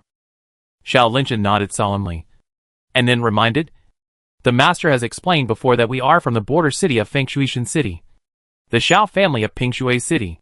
Because the family fell into decline, we came to the imperial capital to make a living. The master is Xiao Yu. I am Xiao Chen. Jiang Zheng is Xiao Zheng. Lin Water is Xiao Ling. And Wang Feng is Xiao Feng. We are all brothers and sisters of the Xiao family. As for the others, they are poor people who came to the imperial capital with us to make a living. You must remember these clearly. Don't call the wrong name and reveal your identity. Everyone nodded seriously when they heard it, and kept the words in mind. This operation is very dangerous, so it must be foolproof. Jiang Zheng was accused by Su Maoyang, and he slapped his mouth twice and apologized. It's all my fault for speaking too quickly. I will never make this mistake again. Wang Feng looked around and couldn't help asking, Master, it will take a lot of effort to get into the palace and get close to Lord Fenshin. Do you think we should find a place to settle down first? Su Maoyang nodded. Well, we are businessmen this time. We came to the imperial capital to do business, so we can temporarily open a medicine shop to settle down. If such a large group of people were to hang around in the imperial capital every day and do nothing, it would inevitably attract other people's attention. She happened to be an alchemist, so she could open a medicine shop and sell pills as a cover, so it would not be so easy to be discovered. This idea is good, but we don't have that much money. Lin Water frowned in embarrassment. Su Maoyang raised her eyebrows slightly and pointed to the big words in front of her right. So, before we open a shop, we have to go to the auction house. She has pills on her. Is she still worried about not having money? Chapter 873 Conflict at the Auction. As he spoke, Su Maoyang and his group followed the crowd and entered the auction house. They were lucky. It turned out that there was an auction tonight. At this time, many people had already sat in the venue. It seemed that the auction would start soon. Seeing this, Su Maoyang looked around and then walked towards the servant who was receiving guests. Brother, can you introduce me to the person in charge of the venue? I have something to auction. Su Maoyang asked politely. The servant raised his eyebrows and looked at her carefully, seeing that it was a strange face. He was a little surprised. However, their auction house did not refuse treasures, so there was no reason to push guests out. He nodded gently and made a gesture of invitation. Miss, please come this way. Su Maoyang followed him to the backstage of the auction house and was arranged into a private room by the servant. Miss, please wait a moment. Our person in charge will be here soon. After saying that, the servant left. Sure enough, within a moment, the person in charge of the auction house came over. The man was a middle-aged man in his 40s, with a thin body and dark face. He looked frail, but the gleam in his eyes could not deceive Su Maoyang. When he saw Su Maoyang, he stroked his beard and introduced himself with a smile. Miss, I am the person in charge of Shengtian Auction House. You can call me Mr. Gu. I wonder what treasure you are going to auction. This man was kind and friendly. He did not put on airs to a young girl like her. It can be seen that he is a big shot. Su Maoyang nodded in satisfaction, took out a pill from the space, and handed it to Mr. Gu. Mr. Gu, I wonder how much this pill of mine can be sold for. After all, Mr. Gu was well informed. When he saw the pill in her hand, he recognized it at once, widened his eyes in shock, and stuttered back. Is this a mid-level Xianin pill? Su Maoyang nodded slightly. Yes. When Gu Lao heard this, his face suddenly changed, and he hurriedly took it carefully in his hand, smacked his lips in shock, and his tone was very unexpected. I didn't expect it to be a mid-level Xianin pill. This pill can forcibly upgrade a late-stage Junling Shi to a peak Junling Shi, although it can only last for half an hour. The medicinal properties are not strong, and the harm to the body is not great. It is a treasure that many spiritual power masters fight for. However, the medicinal materials for this kind of pill are relatively rare, and it requires an alchemist who has reached the mid-level dawn zone to refine it. So it is very precious. Su Maoyang saw that Gu Lao was a connoisseur, so he was relieved, thinking that the price of this auction should not be low. Just as Su Maoyang was pondering, Gu Lao suddenly looked up, looked at her with excitement, and asked expectantly, "Girl, you took out a middle-grade pill. Are you a Danzong alchemist? You should know that Danzong alchemists are very powerful. With such a noble status, even the Alchemist Guild would treat them as honored guests. And the little girl in front of her has such an achievement, which is really shocking." Seeing Gu Lao's surprise, Su Maoyang's expression froze, and she found an excuse to prevaricate. Gu Lao misunderstood. "I can't make pills. This pill was made by my master. But unfortunately I was born stupid and didn't even learn the basics of my master. So I'm sorry to make you laugh." Su Maoyang did not intend to reveal her identity as a Danzong. She had just arrived, so it was better to keep a low profile. When Mr. Gu heard this, he suddenly realized and nodded. He said, how could this little girl in front of him be a Danzong alchemist at such a young age? However, although this little girl is not an alchemist, her master is, and he is also a famous Danzong. He still needs to make friends with such a big shot.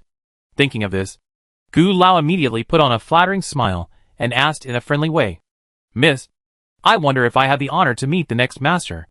Su Maoyang didn't expect that he still wanted to get close to her. Her expression seemed a little awkward. She coughed twice and politely refused. "I'm really sorry. My master is used to traveling around the world, and I don't know his whereabouts." So, seeing her embarrassment, Gu Lao smiled and waved his hand. "Haha. It's okay. If we are destined, we will meet in the future. I will start the price of this elixir at 5 million. Do you think it is reasonable?" Su Maoyang's pupils flashed a touch of surprise when she heard 5 million. She knew that the price of the premium elixir would naturally not be low, but she didn't expect it to be so expensive. The starting price was so high. "I don't know how high it will be when it is auctioned later." She just bid some money to buy a medicine shop. Such a price is naturally satisfactory. "Well, Gu Lao knows more about the business than me. You can do whatever you want." Su Maoyang nodded slightly. Seeing that she was satisfied, Mr. Gu smiled and nodded. "Okay. I'll have the servants take you to the VIP seat right away. Don't worry about me. Just focus on the auction. As for the origin of this elixir, I hope Mr. Gu can keep it secret for me." Su Maoyang only wanted to make some money in a low-key manner and didn't want to attract everyone's attention. So she reminded him in a deep voice. Gu Lao was a shrewd man. He understood that she didn't want to reveal her identity and attract attention, and nodded repeatedly. "We at the auction house naturally understand these rules, and you can rest assured, young lady." After hearing his assurance, Su Maoyang nodded slightly, strode out of the private room, and quickly returned to the lively venue. At this moment, a noise suddenly came from the front. When Su Maoyang approached, he found that it was Jiang Zheng and others who had an argument with a young girl. The girl looked about 17 or 18 years old, and there were several guards behind her, judging from her posture and her dress. She was the daughter of a wealthy family. Su Maoyang glanced at the girl hurriedly and felt that she was familiar. But before he thought about it, the other party arrogantly ordered the guards to take action. "You remove his hands for me." As soon as the words fell, several guards rushed forward fiercely, ready to attack Jiang Zheng. Su Maoyang frowned when she saw this, stepped forward and asked loudly, "Miss, I wonder how my brother offended you that you are so cruel to remove his hand." Suddenly hearing the question, the girl in green raised her eyebrows slightly and looked at Su Maoyang. Seeing that it was a strange and ordinary face, her pretty face jumped with a bit of contempt, and said disdainfully, "Your brother just bumped into me." Lin Water heard this and retorted angrily, "We were standing here just now." "Fine. It was obviously you who led people to rush in and bumped into my brother. And you actually bit back. Do you still have shame?" The girl in green did not expect that this woman would dare to call her shameless. She frowned in anger and shouted coldly, "You dogs are blind and block my way. Now you are right. It seems that if I don't teach you a lesson, you don't know how powerful I, Lung Xuqing, am." Su Maoyong heard the three words Lang Xuqing and felt inexplicably familiar. He couldn't help but recall it, and suddenly remembered it. Leng Shuyue, the eldest daughter of the Ling family, who is always around Fentianjin. Chapter 874 Fighting for Xianin Pill. Back then, Leng Shuyue was competing with her in alchemy in Tianyan City. Because she lost the competition, she was angry and used a hidden weapon on her, injuring her face, causing Su Maoyong to reveal her appearance in front of Fentianjin. However, if Ling Shuyue had not found her master and planned to refine Su Maoyong into an elixir while Fentianjin was away, Su Maoyong would not have had the opportunity to devour the strange fire-red blood sea flame. In fact, Su Maoyong should thank her. Now, when she heard Lang Xuqing's name, she immediately thought of Ling Shuyue. It seems that this Lang Xuqing is also from the Leng family. Thinking of this, Su Maoyong frowned slightly and asked in a low voice, "Who is Lang Shuyue to you?" A man next to Ling Xuqing, as if to please her, couldn't help but loudly mocking, "Where did you come from? You country bumpkins. You don't even know that the famous genius alchemist Lang Shuyue is Xuqing's elder sister. You know, Lang Shuyue has been promoted to the middle stage of Dan Wang some time ago. And now you dare to offend her sister. Are you tired of living? Lang Shuyue is a famous genius alchemist?" Hearing this title, Su Maoyong raised his eyebrows slightly in surprise. Quite surprised. When the brothers of the Blood Battle group heard the middle stage of Dan Wang, they almost burst out laughing. A mid-stage Dan Emperor was actually called a genius alchemist. So what about their masters, who had already reached the Dan Zone level? Lang Xuqing didn't expect that the other party would laugh when he heard her identity. She was so angry that her pretty face turned red, and she yelled with a frown, "Humph! Come at me. I'm going to tear their mouths apart, and see if they dare to laugh again." As soon as the words fell, several guards behind Lang Xuqing rushed forward and prepared to fight. Just as the two sides were about to fight, a loud voice suddenly interrupted. "Stop!" At this time, a middle-aged man in a black robe strode out from the backstage. He had a smile on his face and was very humble, but his aura was not weak. "Miss Leng, today's auction is attended by prominent guests. If you fight at the venue, wouldn't it be a humiliation for Gu? I wonder if Miss Leng can give Gu a face. Settle the matter and let them go. Old Gu has friendships with many dignitaries in the imperial capital. No matter how unruly Lang Xuqing is, old Gu's face must be taken into consideration." Thinking of this, she raised her eyebrows slightly, glanced coldly at Su Maoyong and the Blood Battle group, and snorted, "You are lucky. For the sake of old Gu's face, I will not bother with you. Let's go!" After saying that, Lang Xuqing took her people and walked towards the VIP seats. Seeing this person so arrogant, Jiang Zheng was furious and spit at her back in dissatisfaction. She was arrogant and rushed around, and she also complained that others blocked her way, which was really disgusting. If they hadn't just arrived and couldn't cause trouble, he really wanted to rush up and beat her up.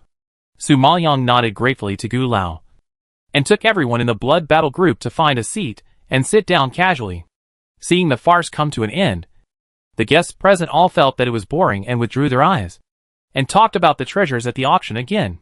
Not long after, a young girl walked onto the stage. She was heavily made up, fragrant and charming, and her crisp voice was as pleasant as a yellow warbler out of the valley. "I declare that tonight's auction officially begins. As usual, the highest bidder wins." As the voice fell, everyone was eager to try. At this time, treasures were being displayed on the stage one after another, but the treasures in the front were not too precious, and the prices were not high, so everyone soon lost interest. It was not until the Xianin pill was served that everyone regained their interest and widened their eyes with curiosity. The woman on the stage saw that everyone's interest was aroused, and introduced with a smile, "The pill in front of you is the legendary Xianin pill, which can forcibly upgrade the late-stage Junling Shi to the peak Junling Shi, and it does not cause much harm to the body. It is an extremely important trump card in the battle. However, due to the rarity of the medicinal materials, and the fact that it requires a Danzong-level alchemist to refine it, it is very precious. The starting price is 5 million Xianjing, and you can start." Hearing the Xianin pill, everyone present took a breath of cold air in surprise, and many powerful people who practice spiritual power suddenly became excited, and a lively discussion broke out in the venue. Even Lang Xuqing's face changed. Her eyes sparkled with excitement, and she stared at the Xianin pill on the stage. unable to move her eyes away. Although she was not an alchemist, her sister was a genius in alchemy after all. She had learned a little about elixirs from her sister, and she knew the value of Xianin pill very well. You know, even the genius alchemist in her family couldn't make the Xianin pill. But she didn't expect to find it here, which was really a rare luck.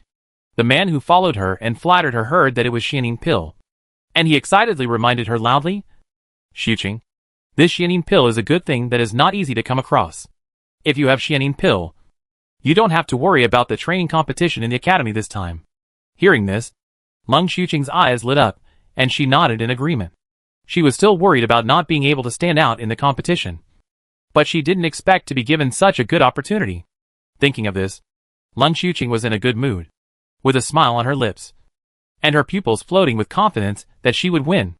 The next second, she raised her hand and shouted, 5,100,000. Hearing someone bidding, other people in the venue also shouted, 5,200,000, 5,400,000, 5,600,000, 5,800,000. Because there were many people participating in the bidding, the price was raised to 7 million in the blink of an eye. Even so, everyone's enthusiasm remained unabated, and they were still fighting fiercely. You don't let me, and I don't let you. But the higher the price went, the fewer people bid. When it reached 9 million, there were only 2 or 3 people. However, among these 3 people, Lung Xuqing was the richest. She raised her hand slightly and shouted again, 10 million. As soon as she said this, the whole audience fell silent, and everyone looked at her with shock and envy. As we all know, the Lung family is one of the 5 major families in the Burning Blood imperial capital. It has a high status in Burning Blood City and has strong financial resources.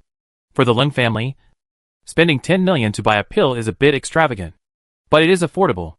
It seems that this auction is a foregone conclusion, and the biggest winner should be Lung Xuqing. Seeing this scene, everyone started to talk about it noisily, and the voices of envy for Lung Xuqing were endless, which made her feel proud. The woman who was hosting the auction on the stage was overjoyed when she heard the price of 10 million. She smiled and announced quickly, "Haha, Miss Lang is really generous. This Xianin pill is." However, before she finished her words, a clear and pleasant voice suddenly came from the audience, like a thunderclap in the plain, exploding in the lively venue. 11 million. After the voice fell, everyone's voices stopped abruptly, and they all cast horrified eyes at the person who spoke. Chapter 875. She cheated me badly. Everyone saw that the person who called the price was sitting at the back. Not even an ordinary seat. She had an ordinary face, submerged in the crowd, and was inconspicuous. If she hadn't suddenly called the price, no one would have noticed her. But the greater the contrast, the more surprising it was. Everyone stared at her in astonishment and forgot to react for a while. The blood battle group didn't expect Su Maoyang to actually take pictures of the pills they were selling, and they were all shocked. Lin Water couldn't help but whispered, "Master, are you crazy? You took a photo of yourself. What's the big deal?" Jiang Zheng frowned, looked at Su Maoyang deeply, and seemed to guess the reason, and said, "Master, you are not trying to vent my anger for me. It doesn't matter to me. I didn't lose anything anyway. Besides, she is the only one who can afford 10 million here. It's not bad to make a profit from her. There's really no need to miss that 10 million just for a fight. It's such a pity if you don't want that much money." Su Maoyang heard the words, and the corners of his lips raised a meaningful arc, raised his eyebrows and asked, "Who said I don't want it? What are you doing?" Jiang Zheng suddenly couldn't figure out her thoughts. Before Jiang Zheng could understand, Lung Xuqing in the VIP seat shouted excitedly, "You bitch! I just let you go out of my way, but you dared to snatch the elixir from me. How unreasonable!" Faced with her anger, Su Maoyang just chuckled twice, with some disdain in his tone. The rules of the auction are that the highest bidder wins. Whoever can afford the highest price will get the elixir. This is a matter of course. How can it be called snatching? If you can't afford the price, give up as soon as possible. Lung Xuqing was so angry that she trembled all over. She was the eldest daughter of the Lung family, and the thing she had the most was money. This country girl, who came out of nowhere, actually mocked her for not being able to pay the price. It was really abominable. Thinking of this, Lung Xuqing couldn't control her temper and yelled unconvinced, 12 million. Everyone was shocked by Leng Xuqing again when they heard her words. You know, 10 million is already a large amount for the 5 wealthy families. Leng Xuqing is still adding more. It's really crazy. However, before everyone recovered from Leng Xuqing's shock, they were frightened by Su Maoyang's generosity again. 15 million. Su Maoyang raised his eyebrows and added 3 million without changing his expression. Leng Xuqing didn't expect this woman to argue with her. Her strong character made her unwilling to admit defeat. And she continued to shout. 16 million. 17 million. Su Maoyang still looked calm, but there was a hint of provocation in her eyes. The blood battle group saw that the price was so high and their master showed no signs of stopping. So they all held their breath nervously. Leng Xuqing was so angry at her provocative attitude that she gritted her teeth and continued to shout. 18 million. 19 million. Su Maoyang stared at her with a smile, showing no sign of retreating. Miss Leng, you'd better stop shouting. You can't compete with me. Leng Xuqing was raised in the palm of someone's hand since she was a child. She could get whatever she wanted, and no one dared to compete with her. The woman in front of her actually dared to provoke her like this. She was so angry that her hair stood on end. Without thinking, she shouted, I'll pay 20 million. A middle-grade pill was bid up to 20 million. If this gets out, it will probably cause quite a stir. Although the Xianin pill is precious, it is not worth 20 million. Just when everyone was shocked and expected Su Maoyang to bid, Su Maoyang unexpectedly smiled, raised his hand slightly, and said politely to Leng Xuqing, Since Miss Leng likes this pill so much, I can only reluctantly give it up and give it to you. The happy expression and relaxed tone did not mean to reluctantly give it up, but rather to gloat over the misfortune. Everyone present was stunned, looking at her with a stiff expression, obviously not recovering from her sudden change. The entire venue was silent and stiff for 10 seconds, and then a fierce discussion broke out. The brothers of the blood battle group saw this scene and suddenly realized it. They had to sigh that their master was really too black-bellied. Her master was clearly deliberately mocking Leng Xuqing for not being able to pay the price and deliberately provoking her. A spoiled young lady like Leng Xuqing naturally couldn't stand being provoked and would definitely compete with her. In this way, Su Maoyang raised the price and dug a trap for Leng Xuqing to jump into. No wonder Su Maoyang said that she didn't want the 10 million. It turned out that she wanted to blackmail others for 20 million. She easily doubled the price. But Leng Xuqing didn't realize it yet and fell into her trap. Her master's methods were really insidious and vicious. If he didn't make a move, it would be fine. Once he made a move, he would cheat people to the point of leaving nothing behind. Leng Xuqing was a little impulsive just now because of the stimulation. Now when she saw the smile on Su Maoyang's ordinary face, she suddenly woke up and realized that she had been fooled. She was so angry that her face turned red. She pointed at Su Maoyang and gritted her teeth and yelled, Okay. Okay. This is all your conspiracy. You did it on purpose. You deliberately raised the price to trick me. Su Maoyang explained innocently. Miss Leng, you are repaying kindness with enmity. I saw that you wanted this elixir very much, so I kindly gave it to you. Not only are you not grateful, but you also blame me for bullying you. Is there any reason in this world? You Leng Xuqing didn't expect that she would dare to quibble. She was choked by her and trembled all over, unable to speak.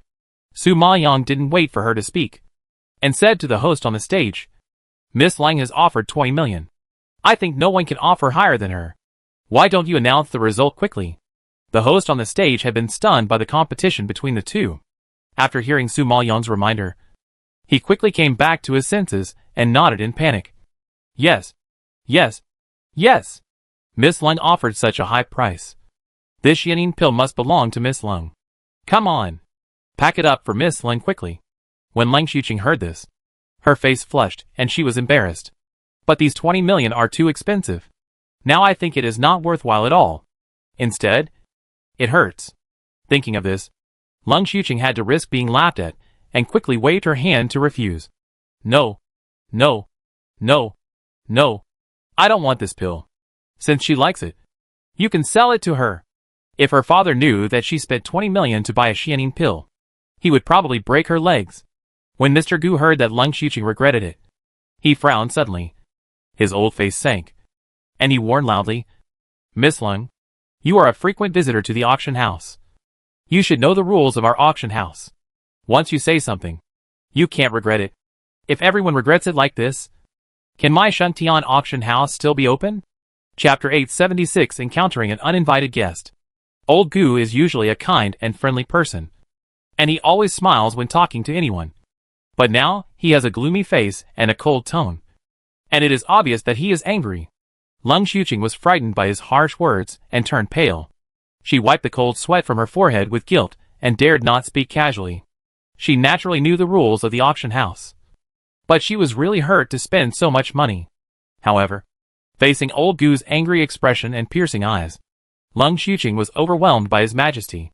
She had no choice but to bite her tongue and swallow her anger. She immediately turned her spearhead to Su Maoyang and shouted with gritted teeth, "You bitch!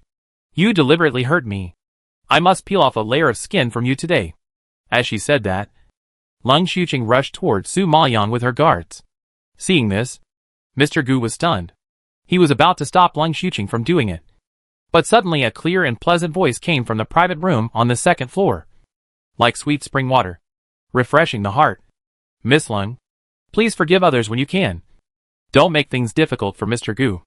At this time, the door of the private room on the second floor was opened, and a man in a purple gown slowly walked out.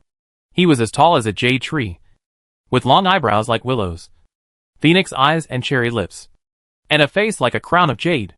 He looked very handsome and elegant, but his handsome face was pale and sickly.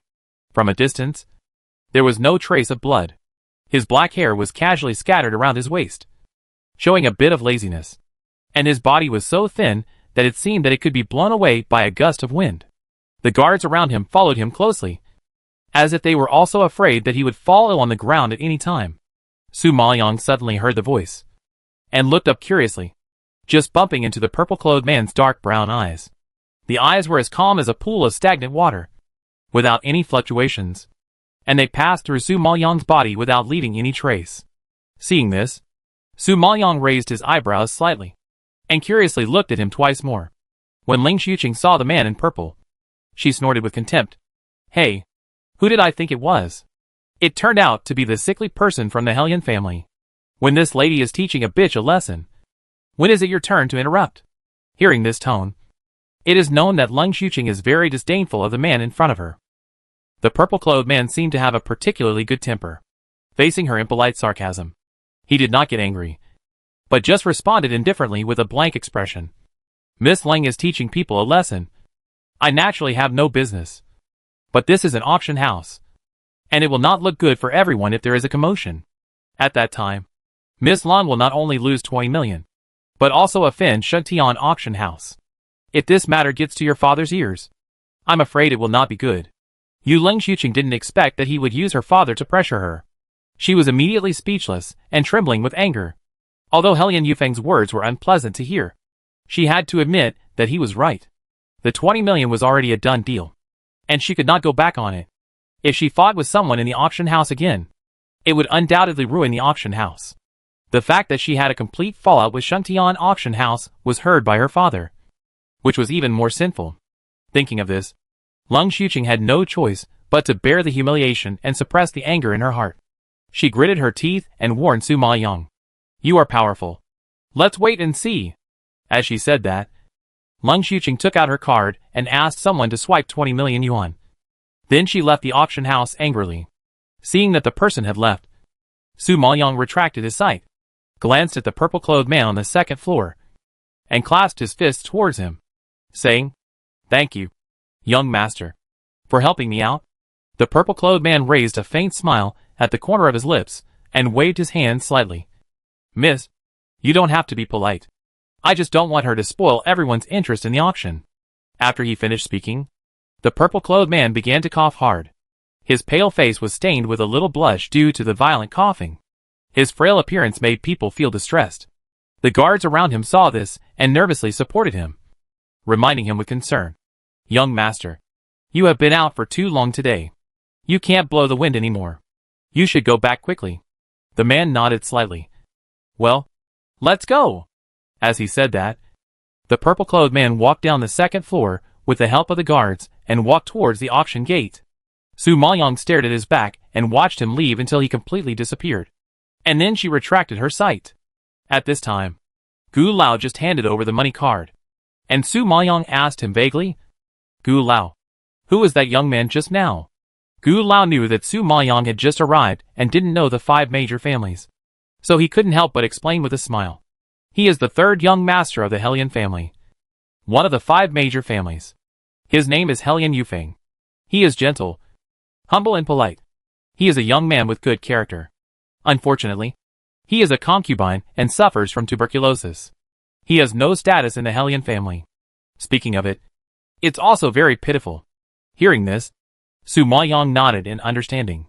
No wonder Leng Xiqing, who is also from the 5 major families, looks down on him so much. I think it's because he suffers from tuberculosis and has no strength. However, when she recalled those brown pupils, she didn't know why. And her heart was a little scared, seeing that Su Maoyong was absent-minded. Gu Lao couldn't help but remind her, "Miss, is there anything else you need from Gu Lao?" Su Maoyong came back to her senses, smiled and shook her head. "No, I'm sorry to bother Gu Lao today. We'll take our leave first." With that, Su Maoyong led the blood battle group to evacuate the auction house. Jiang Zheng, Wang Feng and others were very efficient. Within 3 days, they found a suitable shop. The shop is located in the east of the city. The location and environment are both excellent. There is a shop in front and a residential house in the back, which is very convenient. Opening a medicine shop is not a difficult task for them. His master is an alchemist. He only needs to sell pills and medicinal materials. Everything is ready. He doesn't need to worry about running it. Nor does he need to ask outsiders to help. They are all his own people. So it is easier and more convenient to do things. After buying the shop, Su Maoyong and the brothers of the blood battle group moved directly from the inn into the house. However, Su Maoyong met an uninvited guest on the first night he stayed in the house. She always slept lightly, and would wake up at the slightest disturbance. Not to mention the strong murderous aura that was blowing in her face. Su Maoyong felt the terrible breath, and her heart was shocked. She suddenly opened her eyes, tensed her whole body, and was immediately ready to fight back at any time. But unexpectedly, the strength of the person who came was quite strong. He captured Su Maoyong in an instant and covered her mouth tightly. The terrible level of suppression emanating from him was so strong that Su Maoyong was a little breathless. "Don't make a sound, or I will kill you." The deep and hoarse voice was full of heavy breathing, and it was obvious that he was seriously injured. A seriously injured person can still have such a strong strength. It seems that this person is not simple. Chapter 877 Adopt her as your adopted daughter. Could it be the assassin sent by Leng Xiqing? But that shouldn't be the case. This person is very powerful. How could Leng Xiqing command such a person? Besides, if there is an assassin, will he get hurt before killing anyone? Thinking of this, Su Maoyong immediately gave up the idea. At this time, he felt the cold sword against his neck and froze his body. He dared not act rashly, but his mind was spinning rapidly, thinking of various countermeasures. This stalemate lasted for nearly a minute. Su Maoyong was about to summon Lan Qin and fight to the death, who knew that the man behind him would fall to the ground in the next second. Suddenly losing his restraints, Su Maoyong was stunned for a moment, and immediately frowned and looked at the man on the ground. Only then did he realize that this person was a middle-aged man in his 40s or 50s. He had dignified features and sharp edges. It seemed that he had been hit by a hidden weapon in his chest. Blood kept gushing out, soaking his clothes. Because of the injury, his face was terribly pale, even though he was unconscious. He frowned tightly, and his expression was very painful. It was obvious that he was seriously injured. But just as Su Maoyong was looking at him, a few black shadows passed by again outside, and a subtle voice came. "Have you found the king of Ping'an?" "No. I saw him coming in this direction just now. He should be hiding nearby." "Well, search separately, and don't let him go back alive." Su Maoyong was shocked when he heard this, and looked at the man on the ground in surprise. He turned out to be the king of Ping'an? Su Maoyong was not unfamiliar with the name of the king of Ping'an. Before coming to Fenxue Tiancheng, Su Maoyong did enough homework and had a general understanding of the big figures and big forces in the Fenxue imperial capital. The king of Ping'an is the famous war god of Fengxuishan city. So Su Maoyong has heard of him for a long time. This man was crowned as a king not because of his blood relationship with Tianjun, but because he had pacified the south and made great military achievements for Fengshuishan City. So he was crowned as a king of a different surname. Such an honor is not something that anyone can have, which shows how powerful he is. It is precisely because of his good strength that Fan Tianjun often entrusts him with important tasks and has a very close relationship with him. Thinking of this, Su Maoyang raised his eyebrows slightly and suddenly had a plan. He waved his hand to take him into the space, and then quickly wiped the blood on the ground and returned to bed. The black-clothed man who was chasing him searched her house carefully, but did not find any trace of the king of Ping'an, and then disappeared into the night.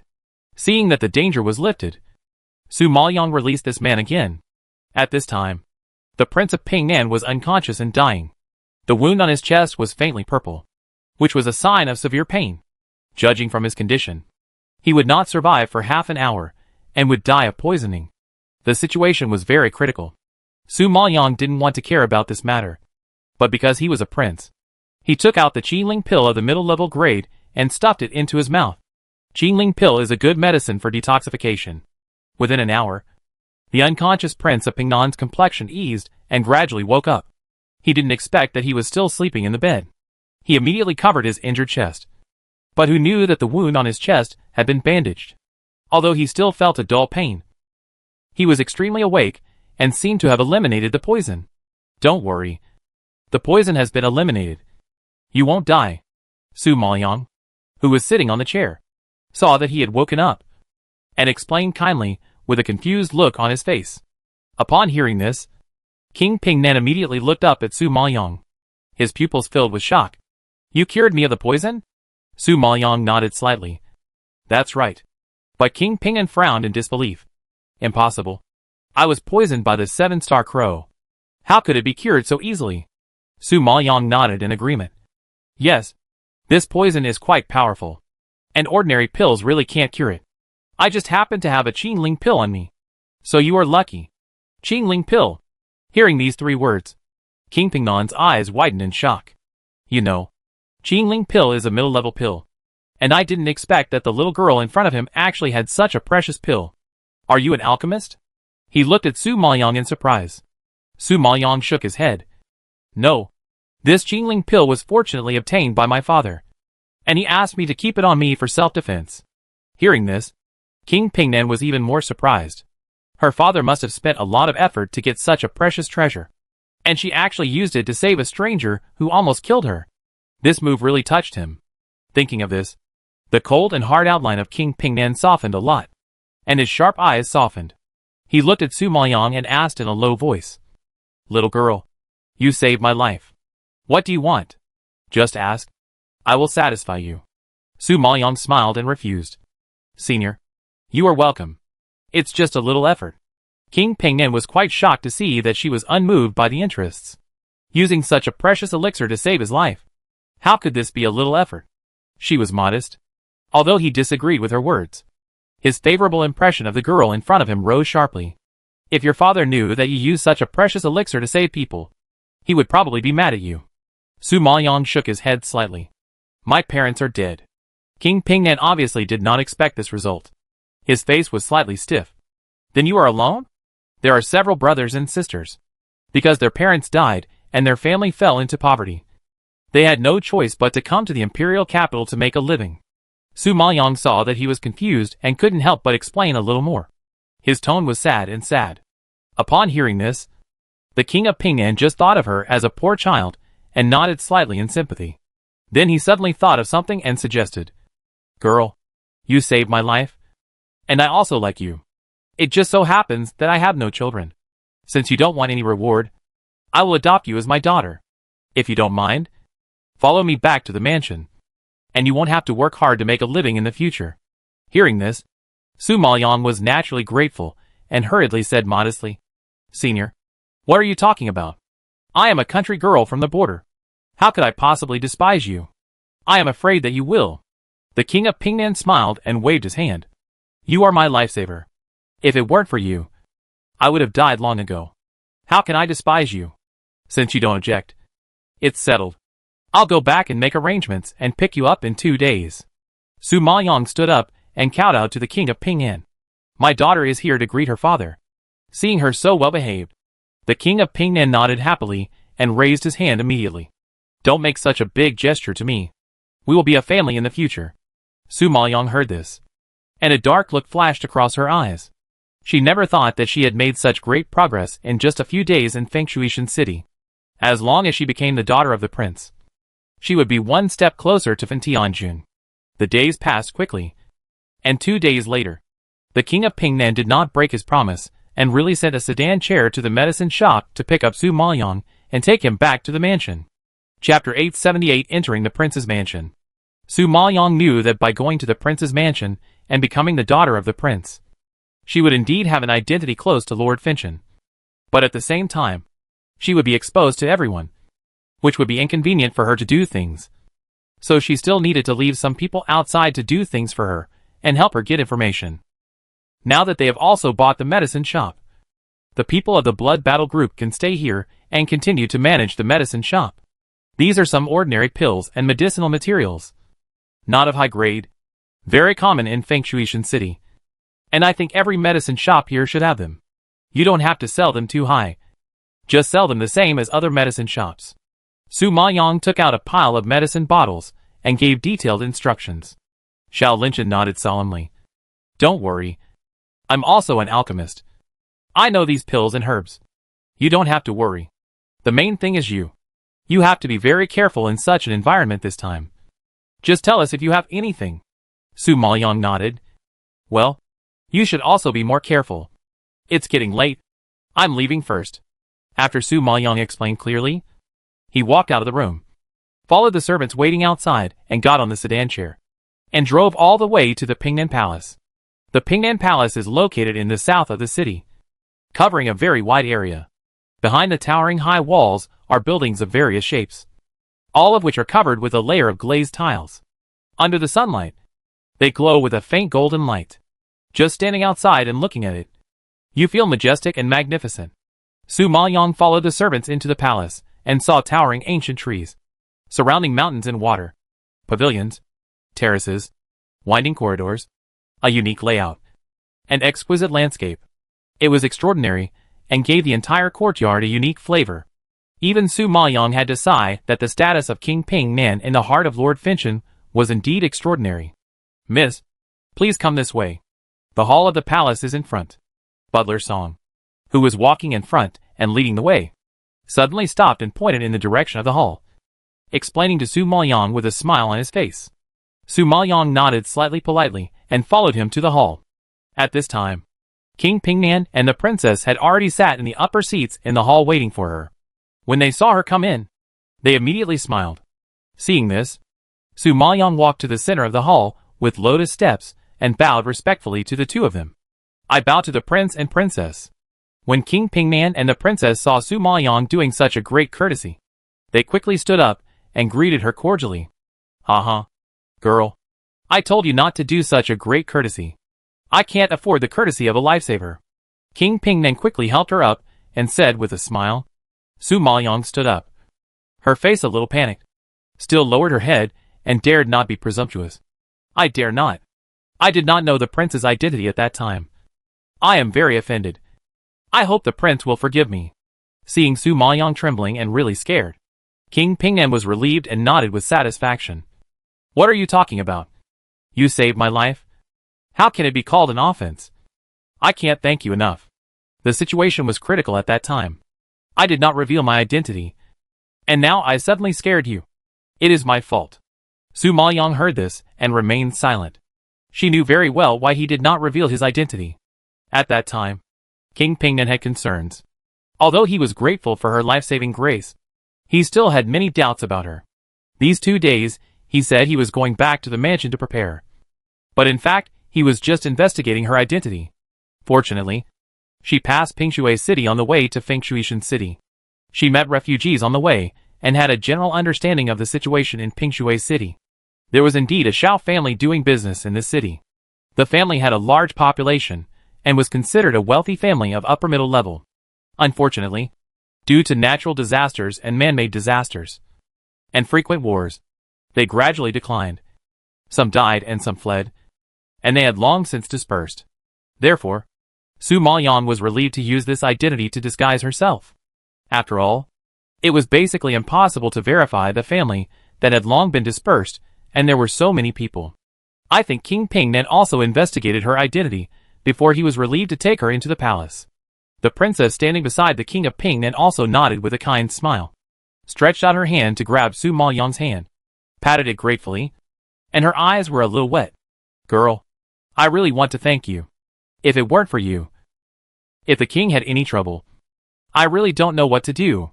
The king's mansion only had her and the king. She was not pregnant. And if the king of Pingnan died, she would not live. So Su Maoyang was equivalent to saving her life. Su Maoyang smiled modestly. Princess, you are too kind. It's just a small favor for me. Faced with the enthusiasm of the princess, she was a little surprised. She had heard that the princess was a gentle and kind woman before. When she saw her today, she was not only gentle and kind, but also noble and elegant. Even at her age, she still had bright eyes and white teeth, and a graceful figure. She was a real beauty. No wonder she was so obsessed with the king of Pingnan. A prominent figure like the king of Pingnan, who had lived for most of his life, actually married only one woman, which shows how much he loved and was devoted to her. Today, Su Maoyang was lucky enough to see her, and she was willing to believe that this princess really had this charm. More importantly, it was said that the princess could not give birth to a child and did not pass on the family line to the prince. But the prince still treated her as before, which was rare. It can be seen that the relationship between the two is very deep. When Su Maoyang looked at the princess, she smiled and shook her head. Haha. Why do you still call me a commoner? I heard that the prince has already recognized you as his daughter.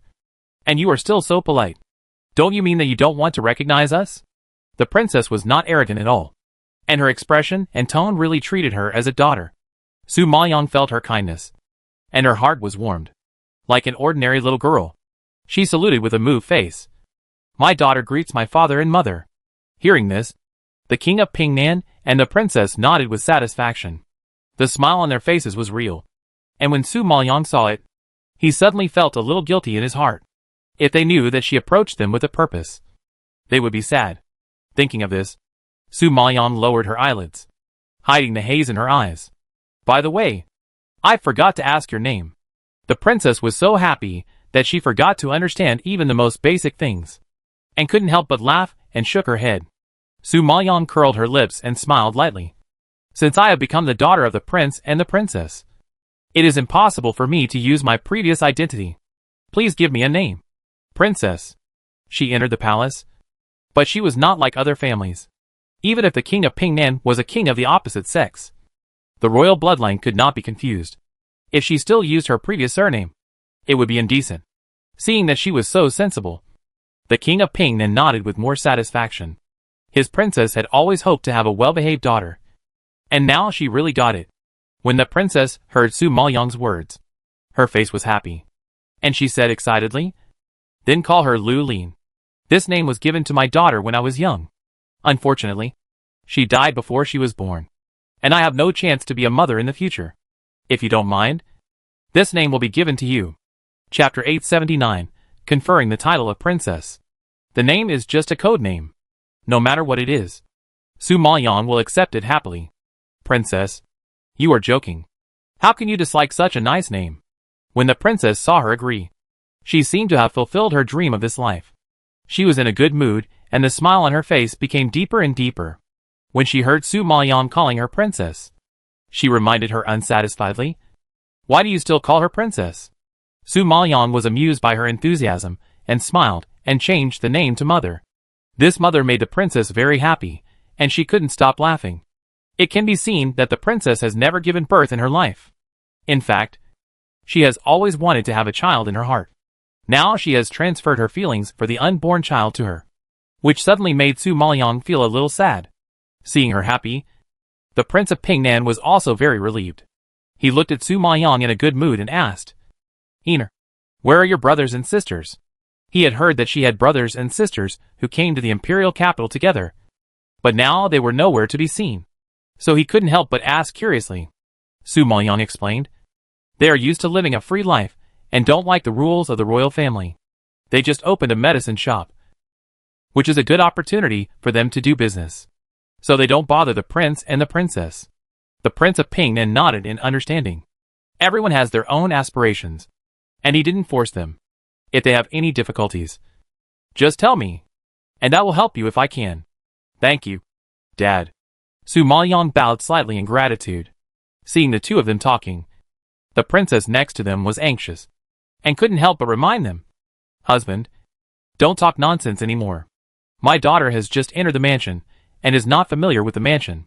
Let her change her clothes and get familiar with the environment before sitting down and talking slowly. Hearing this, the king of Pingnan woke up and nodded repeatedly. Yes, yes, yes. Look at me. I was so happy that I even forgot about this. You should take her downstairs to change clothes and go shopping. By the way, I will go to the palace to pay my respects to Lord Finchen later. I guess I will be back late. You don't have to wait for me to eat. Hearing the three words Lord Finchen, Su Maoyong's lips stiffened slightly, and a cold light flashed in her eyes. Without giving her a chance to think, the princess smiled and took her hand and walked towards the backyard. As she walked, she said excitedly, Lin, Mother has arranged a room for you. Come with Mother and see if you like it. If you don't like it, Mother will change it for you.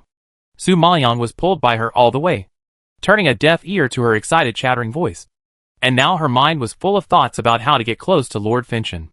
After a while, the princess took her and walked into an exquisite courtyard.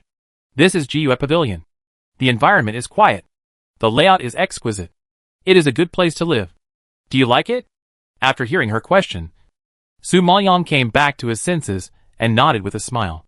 Mother, this is much better than the courtyard I lived in before. How could I not like it? Seeing that she was satisfied, the princess was in high spirits. As long as you like it. I heard that you are coming today. Mother prepared a few sets of clothes for you in advance. You can go into the house with Mother and try them on. Su Maoyong saw that she was so happy, and didn't want to dispel her excitement. So he let her pull him into the house, and obediently tried on the clothes she prepared. It can be seen that these clothes were carefully selected by her, and she spent a lot of thought.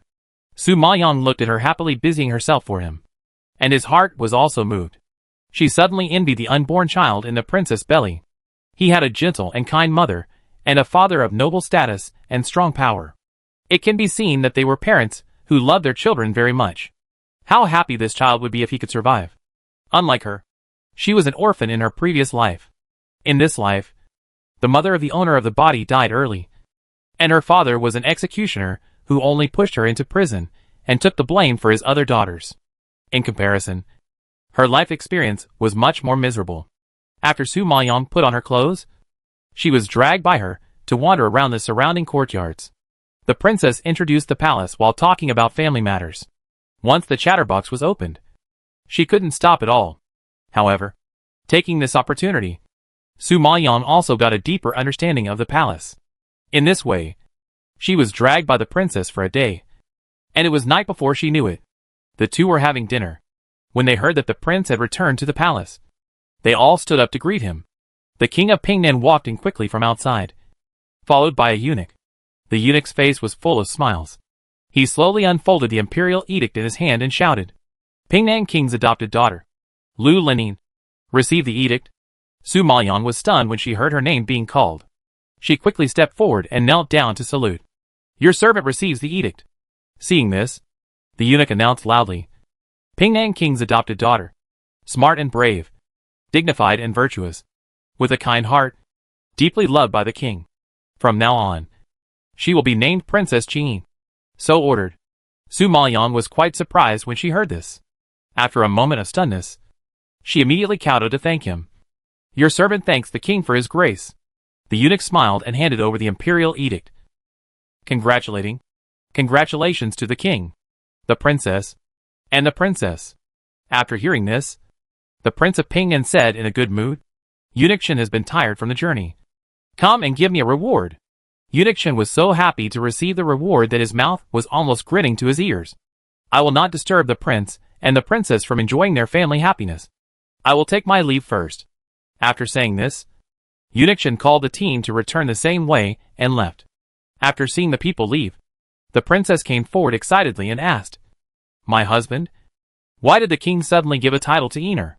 The king was very happy and appreciated Ener when he learned that Einar saved my life.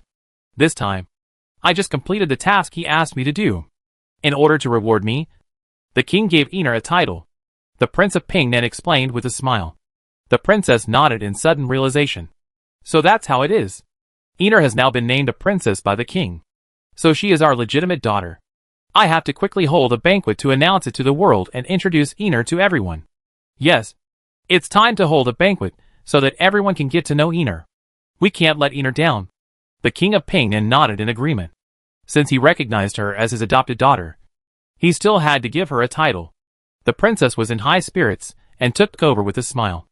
I want to personally organize my daughter's banquet. She used to be idle at home every day.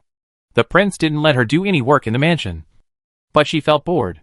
Now she finally has something to do, which makes her very excited. Su Maoyong frowned slightly when she heard about the banquet, and a trace of disgust flashed in her eyes. She became the prince's daughter in order to sneak into the palace and get close to Lord Finchen. She didn't care about the title of princess at all. Seeing that both of them were very excited, Su Maoyong couldn't bear to refuse. So she just nodded slightly and agreed. She had participated in many banquets before, and it was enough to just go through the motions and endure it. The most important thing was to gain a foothold in Finchua Tianqing. Chapter 880, Hold a Banquet for Her. Since the canonization of Lord Finchen, the news that the prince has adopted a daughter has spread all over the city. For several days, restaurants, tea houses, shops, and streets and alleys have all been discussing this matter, because everyone is very curious about which lady is so lucky.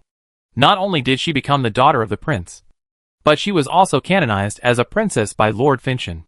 Even the daughters of ordinary families have never had such an honor. It really makes people envious and jealous.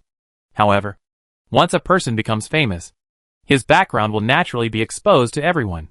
Therefore, Su Maoyong's identity as coming from Pingshui City was soon dug out. The more such a dark history, the more people discuss it. After all, a village girl from a remote town suddenly became a noble princess. It seems absurd no matter how you look at it. And it is really unacceptable. Since the king of Pingnan was doing secret work for Lord Finchen last time, and could not disclose it, he did not spread the news that Su Maoyong saved his life. He only announced that the princess and the princess hit it off at first sight, and got along very well. So he recognized her as his daughter. This led to many speculations and confusions about Su Maoyong. Everyone couldn't figure out how a country girl could please the princess. So they were very curious about this princess, who turned from a sparrow into a phoenix. The imperial capital became lively because of Su Maoyong's arrival, and the palace was busy holding a banquet for her. Whether it was the banquet layout, banquet ingredients, or banquet performances, the princess did it herself. She was not only busy with the banquet, but also worried about Su Maoyong's etiquette and rules, dressing up, and wanted her to be in the best state to meet the guests. Since Su Maoyong entered the mansion, the princess arranged a personal maid to serve her. On the day of the banquet, she even sent 5 or 6 maids to Su Maoyong's boudoir to help her dress up. The princess herself stood beside her and reminded her again and again, Einar, there will be many distinguished guests in the flower hall later. When the time comes, you will follow your mother. You should do whatever you are told to do. Don't be too nervous. If you don't know how to say it, just smile. You are a princess now, and they won't embarrass you. Su Maoyong was moved to see that she was very worried. She said helplessly, Mother, you have been telling me this for a few days. I know what to do. You don't have to worry. I really don't know who is nervous. It's obviously her who is very nervous, while Su Maoyong, the person involved, is much calmer. However, Su Maoyong knew that the princess was so nervous because she was afraid that she would be stage fright. After all, she came from a remote city and had never seen such a big scene. If something went wrong, it would be a joke. Everyone wants their daughter to be decent, and Su Maoyong understands her feelings. The princess was relieved to see that she was calm and not panicking, and then suddenly remembered something and exclaimed anxiously, Oh, my jade bracelet. Su Maoyong was startled by her and asked quickly, Mother, what's wrong? Oh, I actually forgot the jade bracelet. The jade bracelet was a dowry given to me by my mother. I have kept it before. Now that you are here, I will naturally pass it on to you. Yesterday, I saw that the jade bracelet had been stored for too long and had no luster. So I took it to Xianbozai for maintenance. just so that I could wear it for you today. But I was so busy that I forgot to take it. The princess just recalled it now, and was extremely anxious. Su Maoyang didn't expect that she was anxious because of this. She was touched and persuaded softly. Mother, it's okay. I can wear other bracelets. It's not too late for me to wear your jade bracelet later. How can this be? These bracelets are not as good as my jade bracelet. You don't have any valuable jewelry on you. If you don't have something to show off, others will look down on you. No. I'll go get it now. Xianbozai is not far from the mansion. I'll be back in a while. None of the jewelry in front of her caught the princess's eye. As she said this, she turned around and left. Seeing that she was going to go in person, Su Maoyang stood up and pulled her. Mother, the banquet is about to start. As the master, it is better for you to stay in the palace. I will let Dong Ling go. She is fast and will be back soon. Su Maoyang's personal maid Dong Ling quickly stood up and nodded. Yes, I will go now, and will definitely not delay the young lady's time to attend the banquet. After that, Dong Ling ran out quickly. Seeing this, the princess frowned and was still worried.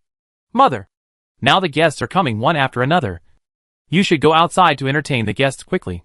When Dong Ling comes back later, I will definitely wear your jade bracelet to attend the banquet. So don't worry. Su Maoyang smiled and comforted. The princess looked her up and down, and saw that there was indeed nothing to tell her.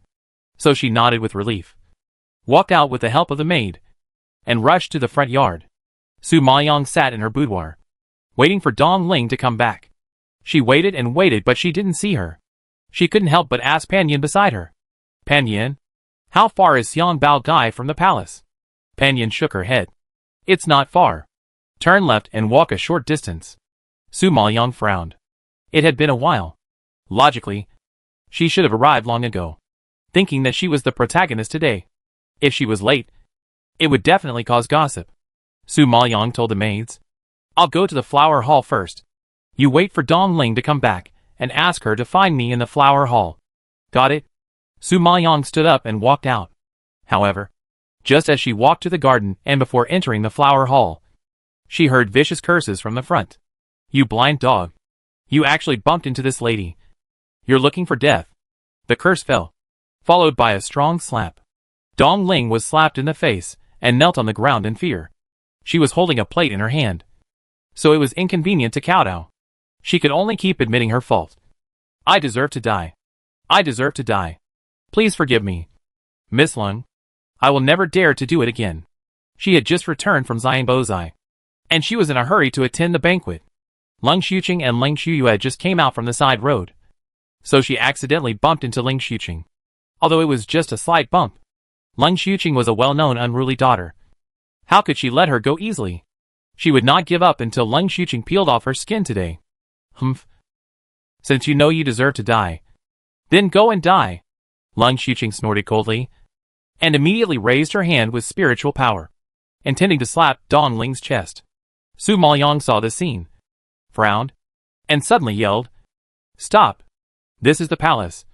How can you be so presumptuous? As she said that, she strode towards Dong Ling. Ling Xuqing, who was about to take action, was scolded, and her body froze, and she turned around and looked. Seeing Su Maoyang's figure, Ling Xuqing recognized her at once, and her eyes widened in shock on the spot, and shouted angrily, Okay, it's you? I haven't settled the score with you yet, but you come to my door yourself. Chapter 881. When enemies meet, they are particularly jealous.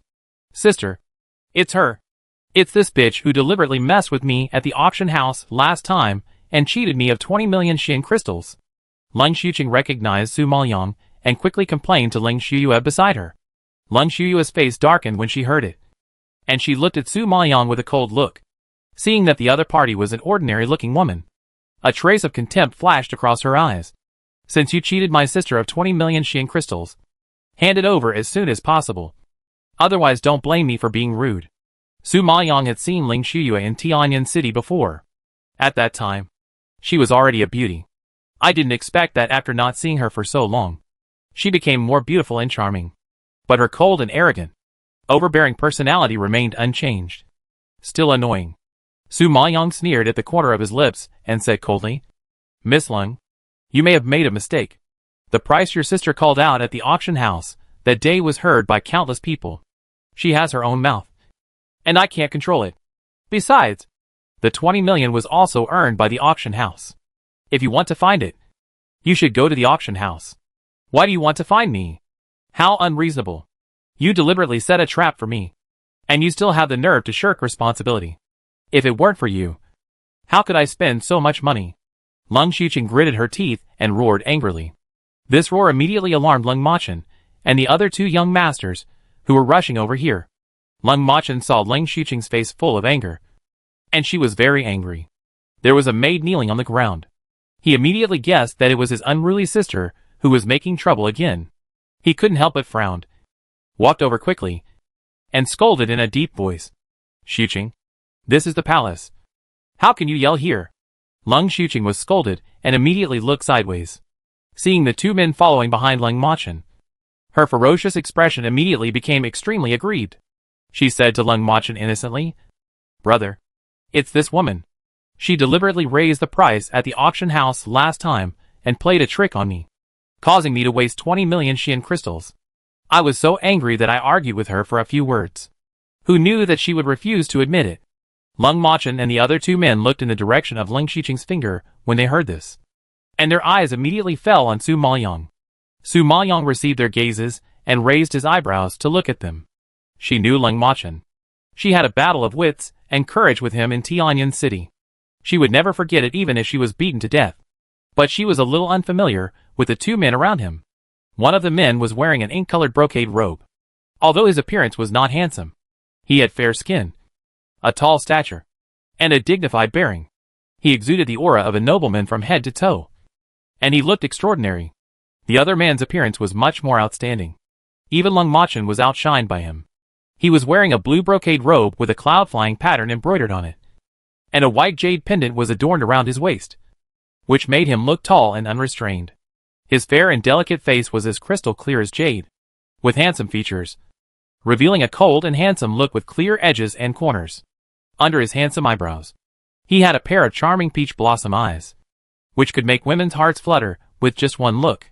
His black hair was tied up like a waterfall, and he wore a jade crown inlaid with jade.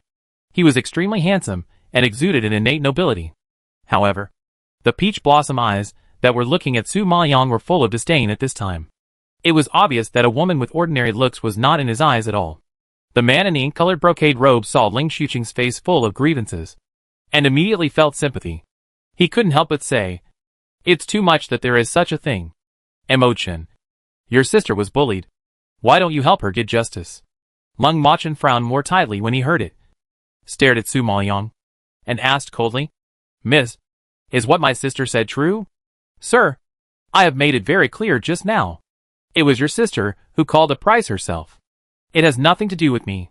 If you want to settle the account, please turn right out of the door and go to the auction house. Don't make a fuss here. People who don't know will think you are here to collect debts in the palace. Su Maoyang didn't want to alarm the prince and the princess because of this group of people. The two elders had already worried about hosting a banquet for her, and Su Maoyang didn't want to bring these grievances to them and make them worry again. Lung Machin didn't expect that he would be scolded by a little girl. He was choked and his expression froze, and his face was extremely embarrassed. The man in the ink-colored brocade robe didn't expect Su Maoyang to openly accuse Lung Machin. He was immediately shocked and growled angrily. Where did this vulgar woman come from? You dare to be so presumptuous without even looking at the identity of Mr. Lung. Are you tired of living? Su Maoyang raised his eyebrows, glanced at him coldly, and sneered sarcastically. I don't care what his identity is. I'm just talking about the facts. But you? I'm talking to Mr. Lung. Why are you an outsider butting in? Hearing this man call Lung Machin Mr. Lung, Su Maoyang knew that this person was not from the Lung family. As a man, he actually meddled in the affairs of two women. This kind of nosy nature was really annoying. So Su Maoyang was not merciful in his words. The black-clothed man was immediately blocked by Su Maoyang and blushed, so angry that he couldn't speak. You are so presumptuous. Su Maoyang's face flashed with sarcasm, and he retorted coldly, You are the presumptuous one. As a guest, you come to the palace to visit, but you make trouble on someone else's territory. If it gets to the ears of the prince, I'm afraid it will have a bad impact. Besides, this is originally a grudge between me and Miss Leng. You, an outsider, want to get involved and cause trouble. Those who know you think you are loyal. And those who don't know you just think you are stupid. Hearing such a sharp insult, the black-clothed man trembled with anger and pointed at her in disbelief. How dare you call this young master stupid? He has lived so long, and no one has ever dared to humiliate him like this. Su Maoyong saw that he was very angry, curled his lips and sneered. You offended the king of Ping An for 2 women. If you say you are not stupid, what are you? You? The black-clothed man was once again speechless by Su Maoyong, and his whole face was ashen with anger. Just by her saying this, the black-clothed man, no matter how stupid he was, woke up. He originally wanted to please the Lung sisters, but who knew that he forgot that this was the territory of King Ping An? This matter had nothing to do with him. If it was a fuss and reached the ears of King Ping An, it would naturally cause dissatisfaction from King Ping An. It is really not worth offending King Ping An for such a small friction that has nothing to do with him. Thinking of this, the black-clothed man suppressed his anger and shut up completely. The blue-clothed man beside him had been silent all the time. When he heard Su Maoyong scolding the black-clothed man so that he couldn't speak, a cold light flashed in his eyes, and the corners of his lips curled slightly, and he sneered. What a sharp-tongued woman. You know, they are all guests invited by King Ping An. You said that they offended King Ping An by making trouble. So didn't you also offend the guests invited by King Ping An? Chapter 882 Speechless. Su Maoyong raised his eyebrows and looked at him deeply, then laughed indifferently. Only those who are welcomed by the host can be called honored guests. If they are not welcome, then they are the plague god. You come here to make trouble, and still have the nerve to call yourself honored guests. You are quite thick-skinned. Lung Xuqing seemed to like the man in blue. When she heard Su Maoyong humiliating him, she immediately scolded him in anger. You are so bold. The man in front of you is the eldest son of the Yin family. Yanling Yu. You dare to be rude to Mr. Yin. Do you want to die? Yin family? Su Maoyong raised his eyebrows slightly, and looked at the man in blue. He was not surprised at his identity, because she had to attend the banquet. The princess gave Su Maoyong the power relationship map of the imperial capital early in the morning and asked her to memorize it, so as to avoid her from making a fool of herself at the banquet. And this Yin family is one of the 5 major families, with a large family and a powerful government. It has a high status in the imperial capital, so Su Maoyong naturally knew it. As for the eldest son of the Yin family, he is even more famous. He has won the titles of the most handsome man and the most talented man in the imperial capital. Now he is also a late-stage Junlingshi. No matter from which aspect, he is an excellent existence. However, it is easy to imagine that the person who can walk with the son of the Lung family is naturally not a small figure. Su Maoyong learned the identity of the man in blue, nodded suddenly, and replied respectfully. So it's the eldest son of the Yin family. But I'm sorry. Seeing that she seemed to be afraid, Yanling Yu's lips curled up with a disdainful sneer. However, before he could be proud, Su Maoyong's next sentence directly stopped him from laughing. Since you are from the 5 major families, you are of noble status and have a good upbringing. It is reasonable to say that you should know the general situation and know the rules. But now you are in the prince's territory, besieging and bullying a weak woman. Don't you feel ashamed if it gets out? Or do you think that the Yin family and the Lung family are above the prince's mansion and don't take the prince's mansion seriously? As soon as these words came out, Yanling Yu and the Ling family siblings were immediately speechless and frozen by Su Maoyong's sharp questioning. Their faces were dark and heavy, and they were obviously very angry. Su Maoyong's words were very serious. It was just a small friction, but she directly raised it to the level of the relationship between the 5 major families and the palace. Although their 5 major families are powerful, and are not afraid of the palace in terms of strength, and even have the potential to surpass the palace, they are ministers after all, and the prince is the monarch. In terms of status, the 5 major families are still inferior to the palace. Moreover, the king of Ping An has to be backed by the lord of Finshan. No matter how powerful the 5 major families are, they are afraid of the lord of Finshan. Therefore, the palace of Ping An, the 5 major families cannot afford to offend. If the news that they do not take the king of Ping An seriously is spread, it will definitely cause a lot of trouble for the Lung family and the Yin family. Realizing this, Yanling Yu frowned, anger in his eyes. and warned Su Maoyang coldly. You have to understand. No matter how you provoke the relationship between the 5 major families and the prince's mansion, we are all people of status. Even if it comes to the prince, it is you who will suffer, not us. No one is stupid enough to tear their faces with the 5 major families for a woman. Yanling Yu saw that the woman in front of him was a stranger. Apart from her sharp tongue, there was nothing outstanding. It was obvious that she was not from the royal family or the 5 major families. Her appearance was not as good-looking as the maids in the rich families, let alone someone else's wife or concubine.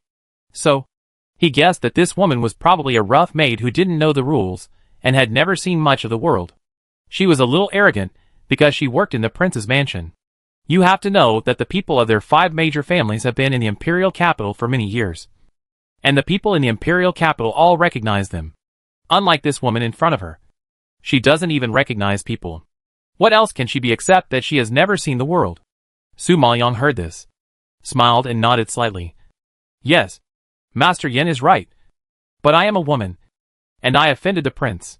At most, I will die and put an end to it. But your 5 major families did not give the prince face in public for such a small matter, and ruin the relationship with the prince. Do you think it's worth it? Besides, this was originally a fight between 2 little girls. If outsiders knew about it, they would only say that women are willful and coquettish. And it is inevitable that they are a little petty.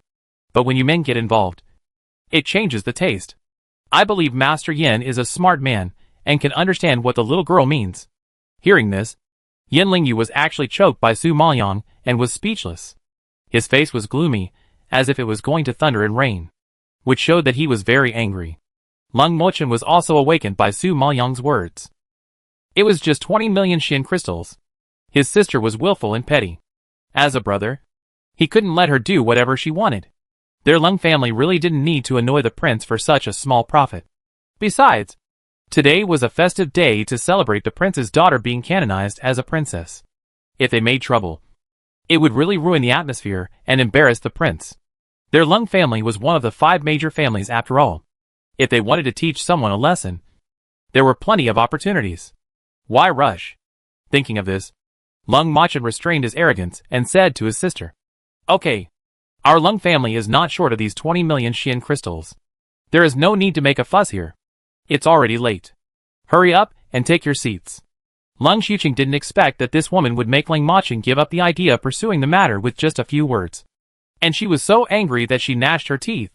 However, due to Lung Machen's majesty and the presence of Master Yin, she didn't dare to get angry. She only glared at Su Maoyang fiercely before following everyone to the flower hall.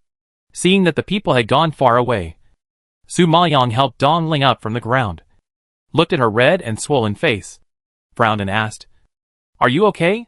Dong Ling didn't care about the wound on her face at this time, and quickly handed over the plate, urging, This is just a small injury.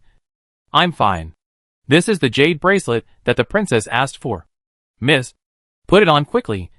Don't let the prince and the princess wait anxiously. Su Maoyang saw that she was only slapped, but she didn't suffer any other losses.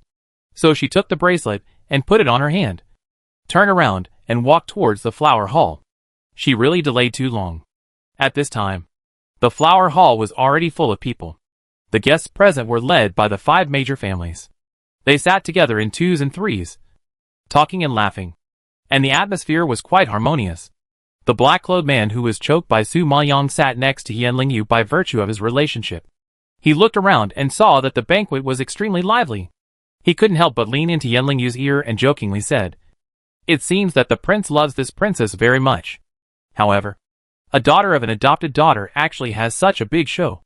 I don't know who she is, and how she can please the prince and the princess so much. Yanling Yu raised his thin lips and smiled lightly. Luo Heng, you are so curious about this princess. Do you plan to marry her? Chapter 883 Kowtow to the princess and admit mistakes. The black-clothed man was so scared that he quickly waved his hands. Don't make such a joke with me. You know, I have always wanted to marry into the Lung family.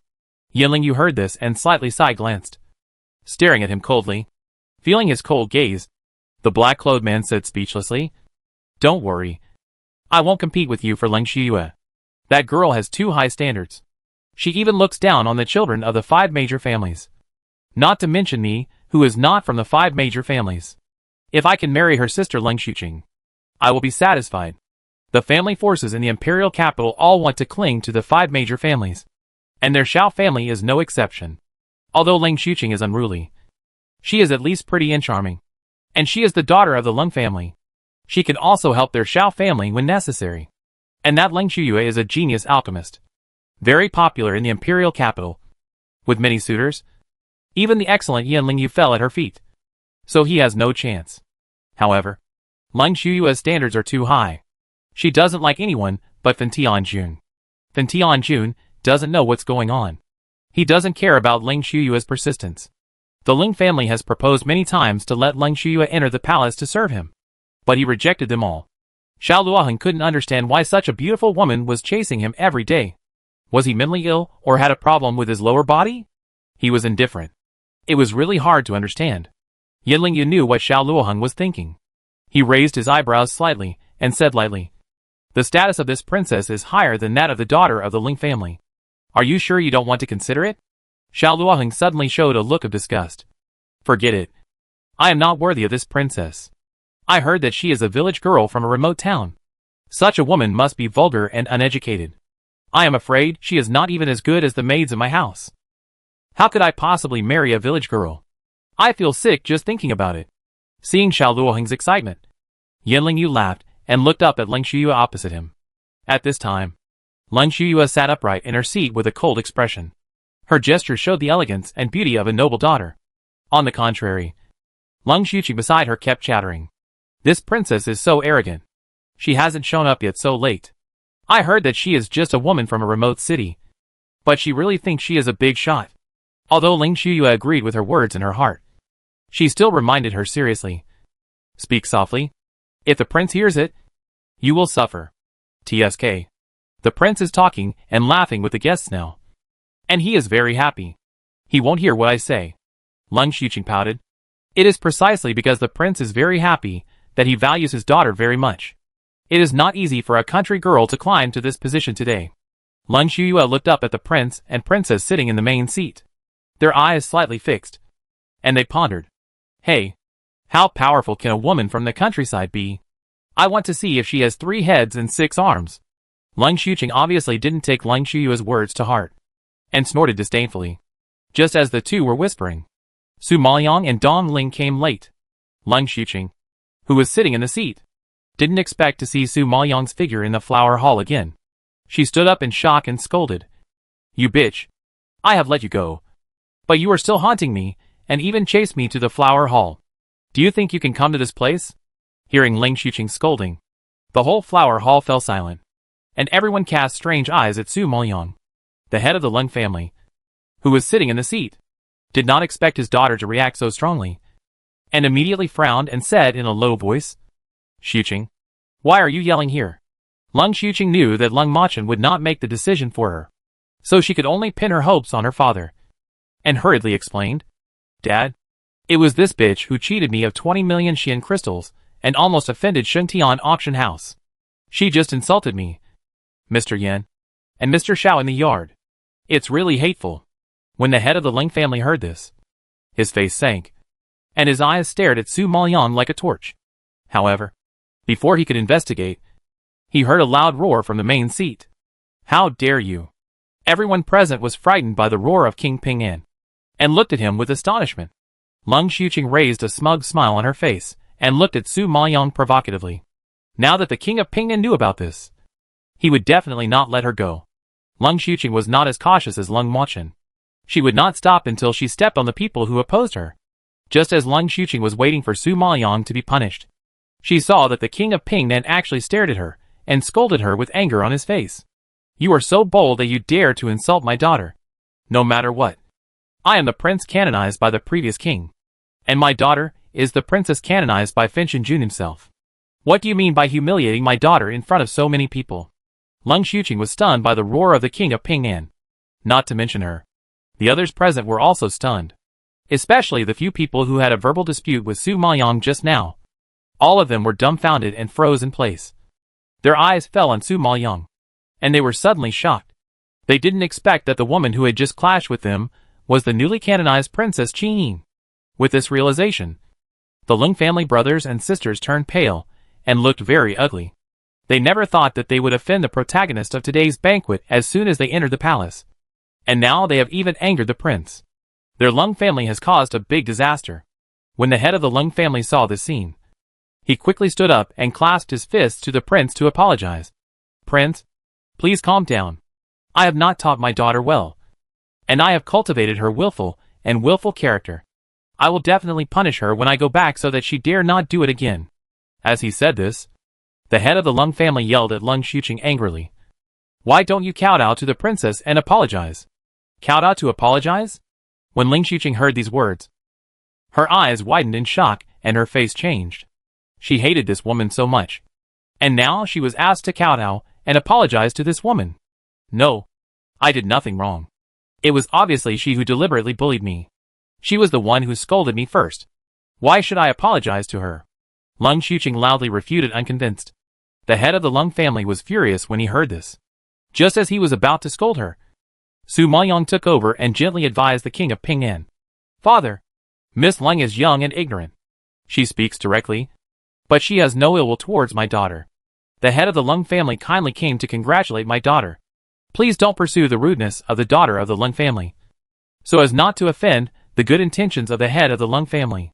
As he said this, Su Maoyong bowed to the king of Ping'an. His elegant and noble posture stunned everyone. Is this the village girl from the remote city? This is clearly a lady from a wealthy family. With just 2 or 3 sentences, she outshined Lung Xuqing, making Lung Xuqing appear particularly willful, arrogant, petty and ignorant. What's the point of being young or ignorant? They look about the same age, and it's hard to say who is younger. On the surface, this princess seems to be speaking for Lung Xuqing. But if you think about it carefully, these words are even more humiliating than scolding her directly. Chapter 880 for the Strange Hellion Family. Only in the eyes of outsiders, this princess was insulted by Lung Xuqing. But she was still calm. Her words and deeds were elegant and generous, very decent. And every word was to take into account the face of the head of the Lung family. Even if the Lung family was full of anger, they could not vent it, and they had to follow her words and be grateful to her. Sure enough, the head of the Lung family quickly bowed to Su Maoyong. Thank you for your understanding, princess. I have not taught my daughter well and offended the princess. I deserve to die. After he finished speaking, he yelled at Lung Xuqing again. Evil creature. Why don't you kowtow to the princess and admit your mistakes quickly? Do you want me to punish you in front of everyone and use your family rules to apologize? The princess behaved so generously. If his Lung family did not pretend, others would only say that the Lung family did not take the prince and the princess seriously at all. This crime would be a big one. When Lung Xuqing heard the family punishment, her face turned pale with fear. She didn't want to be beaten to the ground in public. She was a girl after all, and Master Yan was still in front of her. So she had to save her face. Facing the serious warning look of the head of the Lung family, Lung Xuqing was frightened. Even if she was unwilling, she was forced to walk in front of Su Maoyong, closed her eyes, gritted her teeth, knelt down, and said while knocking, I was wrong. Please forgive me, princess. God knows how much courage she mustered to say these words. And she almost broke her teeth. Lung Xuqing was willful, and it was the first time she suffered such a big loss. She made such a big fool in front of Master Yan. At this moment, she really wanted to dig a hole in the ground and crawl into it. Thinking that all this was caused by Su Maoyong, Lung Xuqing kowtowed to admit her fault. But in her heart, she wanted to tear her apart. She couldn't help but swear secretly that one day she would get it back with interest. Su Maoyong waited until she finished kowtowing before pretending to help her up. Sister Xuqing, you don't have to be so polite. It was just a small misunderstanding just now. I didn't take it to heart. Sister Xuqing, don't blame yourself. Lung Xuqing saw her reaching out to help herself, and immediately avoided it with disgust. Don't touch me. I know it myself. After saying that, Lung Xuqing stood up angrily and returned to her seat again, with anger on her face. And she was always in a bad mood. When everyone saw her attitude, they all shook their heads in dissatisfaction and pointed fingers at her. Xiao Luoheng, who was sitting on the right, saw his beloved being wronged, and snorted in dissatisfaction. This woman is really insidious. When she faced us just now, She was sharp-tongued and made us speechless. Now she is facing everyone. She is gentle and kind, and doesn't care about it. It can be seen that Su Qing is very cunning. How can Su Qing be her opponent? Yanling Yu curled the corners of his lips in contempt. It's just those unpresentable means of women. It won't cause any big waves. Why should Brother Xiao be angry? Besides, you and I know very well that she is a daughter who was named a princess. But it's just a title, not a reality. Everyone is giving face to King Ping'an and pretending. He didn't detect any spiritual power from this Qing princess. She was just a useless waste. For this kind of woman with no status, no strength, and no appearance.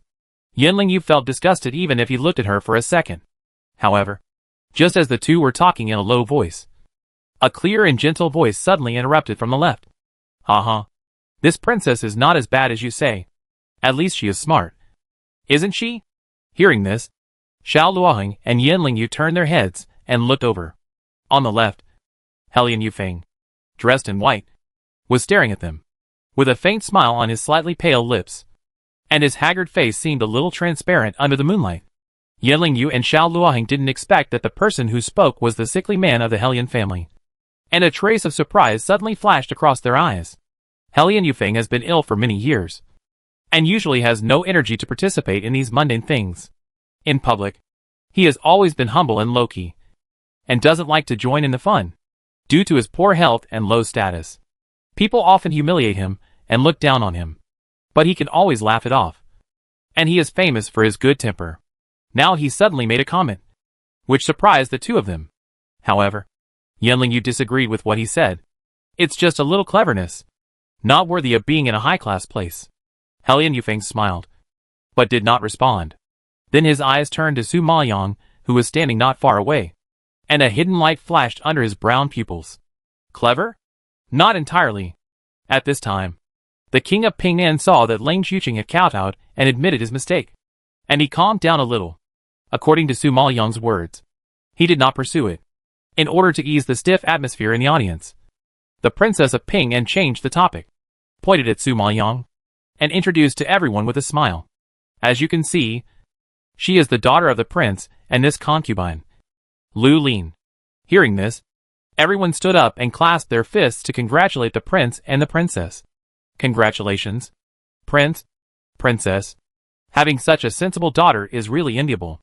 Prince Ping'an and Princess Ping'an were very happy to see that Su Maoyang not only showed the noble attitude of a princess today, but also showed her good cultivation of tolerance and generosity. They were worried that Su Maoyang would make a fool of herself because of her lack of etiquette. But they completely let it go and happily accepted the congratulations from all sides. Many people had originally decided to come to see the princess's joke, but who knew that the princess's words and deeds were very decent, and she followed the etiquette and rules without any faults. It seemed that she was the daughter of the prince and a noble and elegant princess. Everyone gradually found that although the princess looked ordinary, she was pleasing to the eye and had a good impression of her with her temperament and elegant manners. Slowly, the atmosphere on the scene became lively, and people gradually changed their views on the rumored princess. At this time, Su Maoyang, who was dealing with the guests, suddenly felt a sharp gaze falling on her. But when she turned her head to look for it, the gaze disappeared again. She looked around in confusion, and then she found that Helian Yufeng, who had helped her out at the auction house last time, was also sitting at the table. He was still as weak as he had been last time, perhaps because he had no status. There were no people talking around him. Sitting alone, he looked a little desolate. At this time, he seemed to notice Su Maoyang's gaze, raised his head slightly to meet her gaze, and then raised the corners of his lips slightly, nodded at her gently, and greeted her. Su Maoyang was stunned for a moment, and also symbolically responded to his kindness, and then retracted his gaze. She always felt that this person was a little strange, but she couldn't tell where it was strange for a while. When she learned about the 5 major families in the imperial capital before, the princess mentioned the Helian family in person. Thinking of Helian Yufeng, Su Maoyang asked a few more questions curiously, and then he knew that the master of the Helian family had a rumor that he was specifically killing his relatives. It is said that several concubines in the mansion died one after another, and even the 2 sons could not escape the bad luck. Although Helian Yufeng did not die, he was also infected with tuberculosis. Speaking of which, the Helian family is really weird. as if they are possessed by an evil spirit. Chapter 885 Brothers and Sisters of the Ji Family. Su Maoyang felt something was wrong and thought about it carefully, but was interrupted by a sudden greeting. Cousin! Su Maoyang looked up and saw two figures approaching her. The one who greeted her was a girl in a yellow skirt. She had an oval face, creamy skin, delicate features, and a very pretty appearance. She looked a bit like the princess of Ping'an. The man next to her was also handsome and tall, with a handsome appearance and a good temperament. When she called her cousin, Su Maoyang immediately realized that these two should be the brothers and sisters of the Ji family, the mother's family of the princess of Ping'an. The Ji family is also one of the 5 major families, and its status in Fenshui Tianqing is also not low, because of the marriage relationship between the Ji family and the royal palace.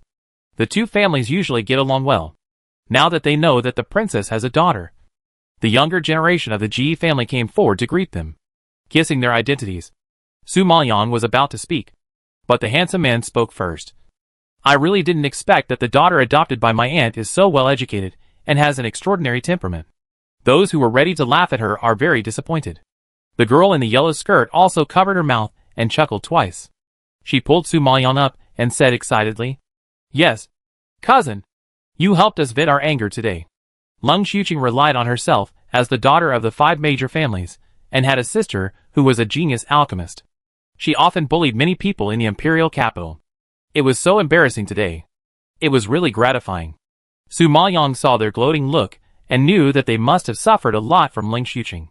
Although the 5 major families are all powerful forces in the imperial capital, there are still differences among the 5 fingers, and the 5 families are no exception. So the Ji family is still slightly inferior to the Lung family. After all, the Lung family has a daughter who is a genius alchemist and a major general who accompanies Lord Fenshin to fight on the battlefield. The status and financial resources of the Lung family are naturally stronger than those of the Ji family. However, the Ji family married the prince. So even if the Lung family is slightly stronger, they dare not offend the Ji family. It is just inevitable that the children of the Ji family are bullied by the children of the Lung family. Facing their enthusiasm, Su Maoyang raised a light smile and asked, You two should be the Ji family siblings that mother often talks about, right? When Ji Yuzheng heard this, he remembered and nodded with a smile. Yes. We were so happy that we forgot to introduce ourselves. I am the eldest son of the Ji family, Ji Yuzheng, and she is my sister Ji Weilan. Princess Ping'an is our aunt. Su Maoyang smiled and said, I have heard of you two for a long time, and today I finally meet you. Cousin, you are really good at joking. You make us brothers and sisters seem like great people. Ji Weilan was amused by Su Maoyang's words and smiled. How can you not be great people? In mother's eyes, you are very powerful. Su Maoyang replied seriously. Ji Yuzheng laughed even louder when he heard this. Don't listen to what Aunt says. Aunt loves us, no matter what we do. It's the best in her eyes. Yes, but it's not okay now. Aunt has a cousin, so we will probably fall out of favor. Ji Weilan sighed, pretending to be sad, but couldn't hide the joy in her eyes. Su Maoyang could see that the 2 siblings were pure and kind, and he had to admit that a person's character was indeed closely related to his family. Princess Ping'an had such a friendly personality, which was probably due to the family education and atmosphere of the Ji family. Thinking of this, Su Maoyang couldn't help but feel a little fond of the 2 siblings in front of him. At this time, the princess of Ping'an, who was in power, heard Ji Weilan's joke and couldn't help but teasing her. If Lauder doesn't want to fall out of favor, come to the palace and walk around more. Take your cousin to get familiar with the environment here, and if you do well, your aunt will reward you. Hearing that there was a reward, Ji Weilan's eyes lit up, and she replied happily, Okay, I will take my cousin to the imperial capital tomorrow and make sure she gets familiar with the life in the imperial capital as soon as possible. As she said that, Ji Weilan excitedly took Su Maoyang's hand and said confidently, Cousin, I will take you to the market in the imperial capital tomorrow. It's very lively there, and it's definitely more interesting than your Pingshui city. Hearing this, Ji Yuzheng on the side coughed twice and gave Ji Weilan a warning look. Pingshui city, a remote town, is a shame for the princess. But his sister keeps talking about it. Isn't it embarrassing? Ji Weilan immediately realized that she had said the wrong thing, and quickly covered her mouth with a look of regret. Su Maoyang smiled nonchalantly. It's okay. My Pingshui city is indeed not as prosperous as the imperial capital. This time, I have to trouble my cousin to take care of me and lead the way for me. Seeing that Su Maoyang didn't mind, Ji Weilun breathed a sigh of relief and nodded repeatedly. Okay. I'll pick you up at the palace tomorrow morning. Since she decided to take Su Maoyang out to play, Ji Weilun was excited and chattered all night. And the banquet time passed in a blink of an eye.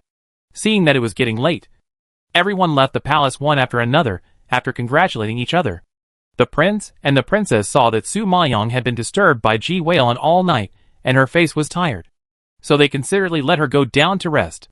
After returning to the boudoir, Su Maoyang did not dare to rest, but took the time to practice. She had been delayed for a long time because of her injury some time ago. After such a long period of recuperation, her internal injuries had healed almost completely, and she could continue to practice.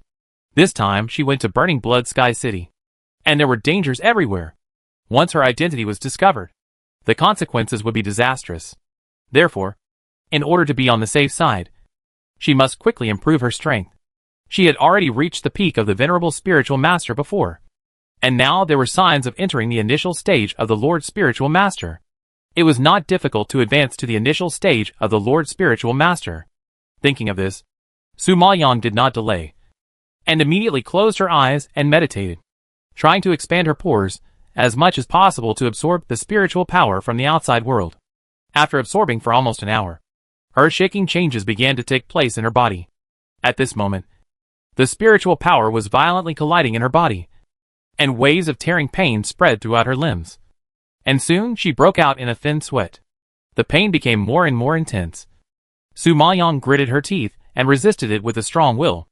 In this way, after another hour of suffering, Su Maoyang finally resisted the raging of the terrifying spiritual power, and finally gritted her teeth to hold on. At this moment, feeling the spiritual power fluctuations in her body bursting out more powerful than before, Su Maoyang's face was happy, and she collapsed on the bed, gasping for breath. Finally, she advanced from the peak of the Venerable Spiritual Master to the initial stage of the June Spiritual Master. But the initial stage of the June Spiritual Master is far from enough. The Imperial Capital is full of masters, and June Spiritual Masters are everywhere. Even Yanlingyu has reached the late stage of the June Spiritual Master at a young age, so she has to work harder. Otherwise she will still be very strenuous when encountering a strong man above the late stage of the June Spiritual Master. However, before that, she can improve the combat effectiveness of Long Qin. Last time, she successfully refined the black iron that Mu Qingwan gave her into black iron beads, but she had not had time to inlay them on the dragon zither. Now is the right time. Chapter 886. No courtesy when meeting the princess. After a night of inlaying and integration, the black iron bead was completely integrated with the dragon harp. With the embellishment of the black iron bead, the strength of the dragon harp has been further improved. Now as she relies on the power of the old man Jinjuan and fights to the death, she may be able to fight against the post-heavenly monarch spiritual master. However, she will not borrow power forcibly unless it is absolutely necessary. Because she suffered so much last time, she took several months to recover her body. If she fights with such high intensity again, she will probably lose her life. Therefore, she still has to improve her own strength as soon as possible. Seeing that the dragon harp was inlaid, Su Maoyang was temporarily relieved and wanted to rest tiredly. But as soon as she fell on the bed, Dong Ling's voice rang out outside the door. Miss Weilun is here, and is waiting in the living room. Hearing this, Su Maoyang remembered that they agreed to go shopping together last night. Thinking of Ji Weilun's high spirits last night, Su Maoyang couldn't help but sigh. It seems that today will be a toss and turn. It's just that Ji Weilun is kind, and she can't bear to refuse. Besides, when she arrived in the imperial capital, she really needed to go around and get familiar with the environment. So, although she was tired, she still got up quickly, got dressed, opened the door, and followed Dong Ling to the living room. At this time, Ji Weilun, who was sitting in the living room, saw Su Maoyang's figure, and immediately stood up excitedly and went out to greet her, without waiting for Su Maoyang to enter the house. She pushed her out, looking impatient. Cousin! Go! Cousin will take you out to see the beautiful things and have fun. Su Maoyang couldn't help laughing when he saw her excited look, and let her pull him out of the palace. A few days ago, she had seen the prosperity of the burning blood capital when she first arrived here, but she didn't expect that today, when she was dragged by Ji Weilon to the street near the academy. It was even more lively than the last time she saw it. Most of the people here are young people, and the shops on both sides sell more high-end things than other streets.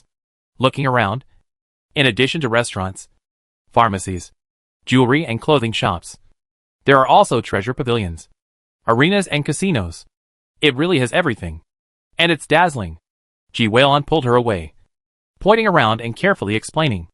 There are 4 colleges in our imperial capital, 2 on this street, and the other 2 on the next street. The strongest of the 4 is Yulan College, which is where I am. You can participate in the college selection and enter Yulan College to practice with me. Su Maoyang heard this, but smiled and shook her head. Cousin, you are joking. I have no spiritual power, and I don't know martial arts. Even if I want to enter the college to practice, I don't have the strength. This time, in order to hide her identity, she took a pill to hide her spiritual power. In front of the prince and the princess, she was a weak woman with no power to tie a chicken, which won their trust. So, how could she participate in the college selection? That would expose her strength. When Ji Weilon heard this, she thought she had touched on Su Maoyang's sad story, and her face was full of guilt. She quickly comforted her. Don't worry, cousin. You didn't get a good training in that environment before, and it's not too late to practice now. There is a gambling stone shop in front. Let's go there to try our luck and see if we can get a spiritual power stone. Su Maoyang raised his eyebrows in confusion. Spiritual power stone? Seeing her confused look, Ji Weilon thought she had never seen gambling stones before, and kindly explained, You should not have seen gambling stones in Pingshui City. But gambling stones are good things, and they contain precious spiritual power stones. Spiritual power stones are divided into low grade, medium grade, high grade, and top grade. The higher the quality, the faster it can help people absorb more spiritual power, which is very helpful for improving strength. Although your cousin is not particularly good at gambling stones, I know a little bit, so I will show you today. Hearing this, Su Maoyang was shocked and opened her eyes wide, obviously interested. She naturally knew that gambling on stones was a good thing. Last time, she gambled out a stone infant from it, thinking that even if she couldn't gamble out a treasure more powerful than a stone infant, it would be good to gamble out a spiritual power stone. The stones that help people absorb spiritual power in the lower plane are called energy stones, and the spiritual energy resources in the 9 netherworld are more abundant than those in the lower plane. It goes without saying that the spiritual power stones here are definitely not comparable to energy stones. The spiritual power contained in them is probably more than the energy stone has several times more. If she has the help of the spiritual stone, then it will not be a problem for her to advance to the middle stage Junlingshi. Moreover, since the stone infant used all his life's power to revive Imo Hauga, his body is not improved. He has been drowsy and has no energy. Since it is a living creature bred by the essence of the sun and the moon, it should be able to use the power of the spiritual stone to restore its physical strength. Thinking of this, Su Maoyang responded to Ji Weilon's suggestion and nodded slightly. Okay, let's go and see it. Seeing that she agreed, Ji Weilon happily pulled her and walked quickly into the gambling stone shop. At this time, the gambling stone shop was full of people. Everyone gathered in groups of 3 or 5, surrounding the display cabinets in the hall, choosing the stones they liked. Ji Weilon pulled Su Maoyang into the crowd. Before the two started gambling, they heard a sharp and sarcastic voice not far away. Oh, who was it? I didn't expect it to be the young lady of the Ji family, and the newly canonized Princess Qin. Ji Weilon and Su Maoyang looked up when they heard the voice, only to see Leng Xuqing and Leng Shuyue walking slowly from not far away, accompanied by their flower protectors, Yan Lingyu and Xiao Luheng. This group of people had an unpleasant quarrel with Su Maoyang at the banquet yesterday. When Ji Weilon saw them, she immediately protected Su Maoyang and put her behind her, saying with a bad face, Leng Xuqing, what do you want to do again? Haha. What you said is really funny. What can I do? I am just a lady from a noble family. Can I do anything to the adopted daughter behind you who has just been named a princess? Leng Xuqing sneered twice, deliberately emphasizing the word adopted daughter. The meaning of humiliation is self-evident. She was just being sarcastic. Even if Su Maoyang turned from a sparrow into a phoenix, she was still a fake phoenix, and could not be regarded as a real one. Ji Weilun was so angry when she heard this, that her face turned red. You? Seeing Ji Weilun was speechless. Lang Xuqing laughed triumphantly. The contemptuous attitude made Ji Weilun so angry that he wanted to rush up and hit her. Su Maoyang was still rational, and immediately pulled Ji Weilun to Lang Xuqing, smiled and said, "Since Miss Lung knows that she is a lady from a noble family, and I have been named a princess, why don't you greet the princess? Is this the family education of your Lung family?" As soon as these words came out, the smile on Lang Xuqing's mouth suddenly froze, and her proud expression suddenly became gloomy. You are just an adopted daughter. No one takes your identity as a princess seriously. But you flatter yourself. You are too shameless. How could Lang Xuqing greet a village girl from Pingshui City? She cursed angrily. Chapter 887. The crime of being more meritorious than the master. Su Maoyang did not get angry in the face of her insults, but smiled lightly. The brilliance in her dark pupils flashed so fast that people could not catch it. "Miss Lung, do you know that you will be beheaded for what you said just now? Hey, don't try to scare me. I'm not scared." "Beheaded? Just you?" Lang Xuqing snorted coldly, without taking it to heart. The Ling family is powerful in the court, and has a very high status in Fengshuishan City. Except for Fan Tianjun. No one dares to touch the Ling family. She doesn't believe that a fake princess from a remote town can kill her. Su Maoyang raised his eyebrows and smiled calmly. "Of course, I have no right to kill you. The one who killed you is naturally Lord Finchin." Miss Ling disobeyed the order, and did not take Lord Finchin seriously. "If you are convicted of this crime, I think not only you will die, but the entire Ling family will be buried with you." When Lang Xuqing heard this, her face changed drastically, and she frowned immediately, and shouted angrily, "Lu Lining, stop talking nonsense. When did I not take Lord Finchin seriously?" She didn't mention Lord Finchin in a single sentence, but she was accused of such a crime. This Lu Lin is clearly making up groundless arguments. Lang Xuyue couldn't stand it anymore, and with a stern face, she scolded, "Lu Lin, don't play tricks here and confuse the public. We in the Lung family are not afraid of you." Seeing Ling Xuyue's anger, Yin Lingyu on the side couldn't help but chide, warning coldly, "Lu Lin, don't think that you can do whatever you want just because you have the support of the palace. If what you said just now gets out, you will be charged with framing the Lung family. Who will suffer then?" Su Maoyang smiled and nodded slightly when he heard this, then raised his eyes and glanced at them. For some reason, they felt that the look in the eyes of Princess Qingyin was a little creepy. Just when everyone was guessing what Su Maoyang was thinking, she slowly responded, "Miss Lung said just now that no one takes my identity as a princess seriously. This everyone naturally refers to you present here, including the Ling family, the Yin family and the Xiao family, who do not take my identity as a princess seriously. And you also know that my identity as a princess was conferred by Lord Fantian himself. As the saying goes, a king is not joking. Since Lord Fantian conferred me, I am a legitimate princess. But you do not recognize my identity as a princess. Don't you think you don't take Lord Fantian's will seriously?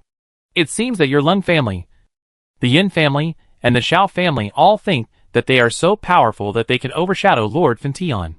Su Maoyang's words were heart-piercing, and his sharp questions were loud and clear, which shocked them, and made them look as pale as paper. What she said was extremely serious. If it got out and Finch and Ju knew about it, their three families would definitely be accused of being more powerful than their master, and they would really die. They never expected that Lang Xuqing's unintentional words would affect the fate of their three families, and they didn't expect that the Qingyin princess in front of them was so eloquent and cruel. She caught a handle and stepped on them to death, and also trapped their three families. But they couldn't refute her. It was really hateful. Ji Weilun saw that the four people were embarrassed and stiff by her cousin. She laughed in her heart. "Ha ha ha. Why don't you pay your respects to Qingyin princess quickly? Otherwise I will accuse you of disrespect, and you will suffer." Ji Weilun had never been so relieved before, and she was in a very good mood. Lang Xuqing and Lang Xuyue saw Ji Weilun's smug look, and they clenched their fingers in anger, and their teeth itched with hatred. They had always looked down on Ji Weilun, but they didn't expect that they would suffer a loss in her hands. Yin Lingyu and Xiao Luoheng, who were by their side, were of noble birth, and had never bowed their heads to a woman. Now they were asked to salute a country girl, which was simply ridiculous. Seeing them gritting their teeth in anger, but not moving at all, Ji Weilon felt funny in her heart, and couldn't help but pretend to say to Su Maoyang, "Cousin, it seems that they won't salute. When the time comes, you go back and tell the prince, and let the prince report them to the king. I want to see how the Lung family and the Yin family will end." Hearing this, the Ling sisters and Yin Lingyu changed their faces, even though they hated Su Maoyang in their hearts. For the sake of the overall situation, they had no choice but to grit their teeth and bow to Su Maoyang. "Hello, princess." Seeing their humble and submissive appearance, Ji Weilon smiled even more happily. Su Maoyang was not too excited, but just glanced at them coldly, and then turned her eyes to the counter full of stones in front of her. She couldn't let this group of people spoil her interest in gambling on stones. "Cousin, don't you want to gamble on stones? Choose one." Hearing this, Ji Weilon quickly retracted her gaze and focused on the stones, leaving the Lung sisters, Yin Lingyu and Xiao Luoheng aside, looking extremely embarrassed. At this time, Ji Weilon searched around and finally locked on a stone, pointing to the person in charge of the counter. "I want to buy that one." Seeing this, the person in charge picked out the stone in the direction of her finger and was about to hand it to Ji Weilon. However, at this moment, a voice suddenly interrupted. "I want that one." Lung Shuyue walked up quickly and grabbed the stone. When Ji Weilon saw this scene, she was furious, widened her eyes, and shouted, "This is what I chose first. Why do you want to snatch it from me?" "Because I offer twice your price." Lung Shuyue glanced at Ji Weilon coldly, and her attitude was extremely arrogant. When the person in charge of selling the stone heard this, he stretched out his hand to Ling Shuyue in surprise. "This stone belongs to this lady. As businessmen, they will sell it to whoever offers the highest price, regardless of who comes first. Hello. I'll offer 3 times the price."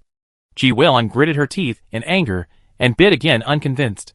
Seeing this, Lung Xuqing also stepped forward, with a contemptuous smile on her face, and followed the crowd, saying, "We offer 4 times the price. The Lung family may not be as noble as the princess, but in terms of financial resources, the Ji family and the royal palace are definitely not their opponents." Ji Weilon wanted to compete with them in terms of financial resources, which was simply a fantasy. She was just suppressed by Ji Weilon and Lu Linyin, and this time she must give back 10%. Moreover, Lung Shuyue is a genius alchemist with a particularly sharp perception of spiritual power. The stone she chose must be the best, so they must decide on this stone. Ji Weilon was so angry when she saw them arrogantly snatching the stone she had chosen. She wanted to bid, but was stopped by Su Maoyang. "Forget it. It's just a stone. If they want it, let them take it, and choose another one." Su Maoyang did not take the stone seriously. Chapter 888 Top Quality Spiritual Power Stone. Hearing that Su Maoyang was going to give it to them, Ji Weilon frowned anxiously, looking unwilling. "But there are so many stones here. It's not worth spending 4 or 5 times the price to fight for that one stone. If the spiritual power stone cut from that stone is not of good quality, wouldn't it be a big loss?" Su Maoyang advised calmly. Ji Weilon thought it made sense, so she shut up and stopped fighting. Lung Xuqing couldn't help but sneer when she heard Su Maoyang's words. "Don't comfort yourself with self-deception. My sister is a master of gambling on stones. She has never made a mistake in choosing stones. How could she not cut a good spiritual power stone?" As she said that, Lung Xuqing shouted to the person in charge of the counter, "Quickly peel off this stone and show it to them."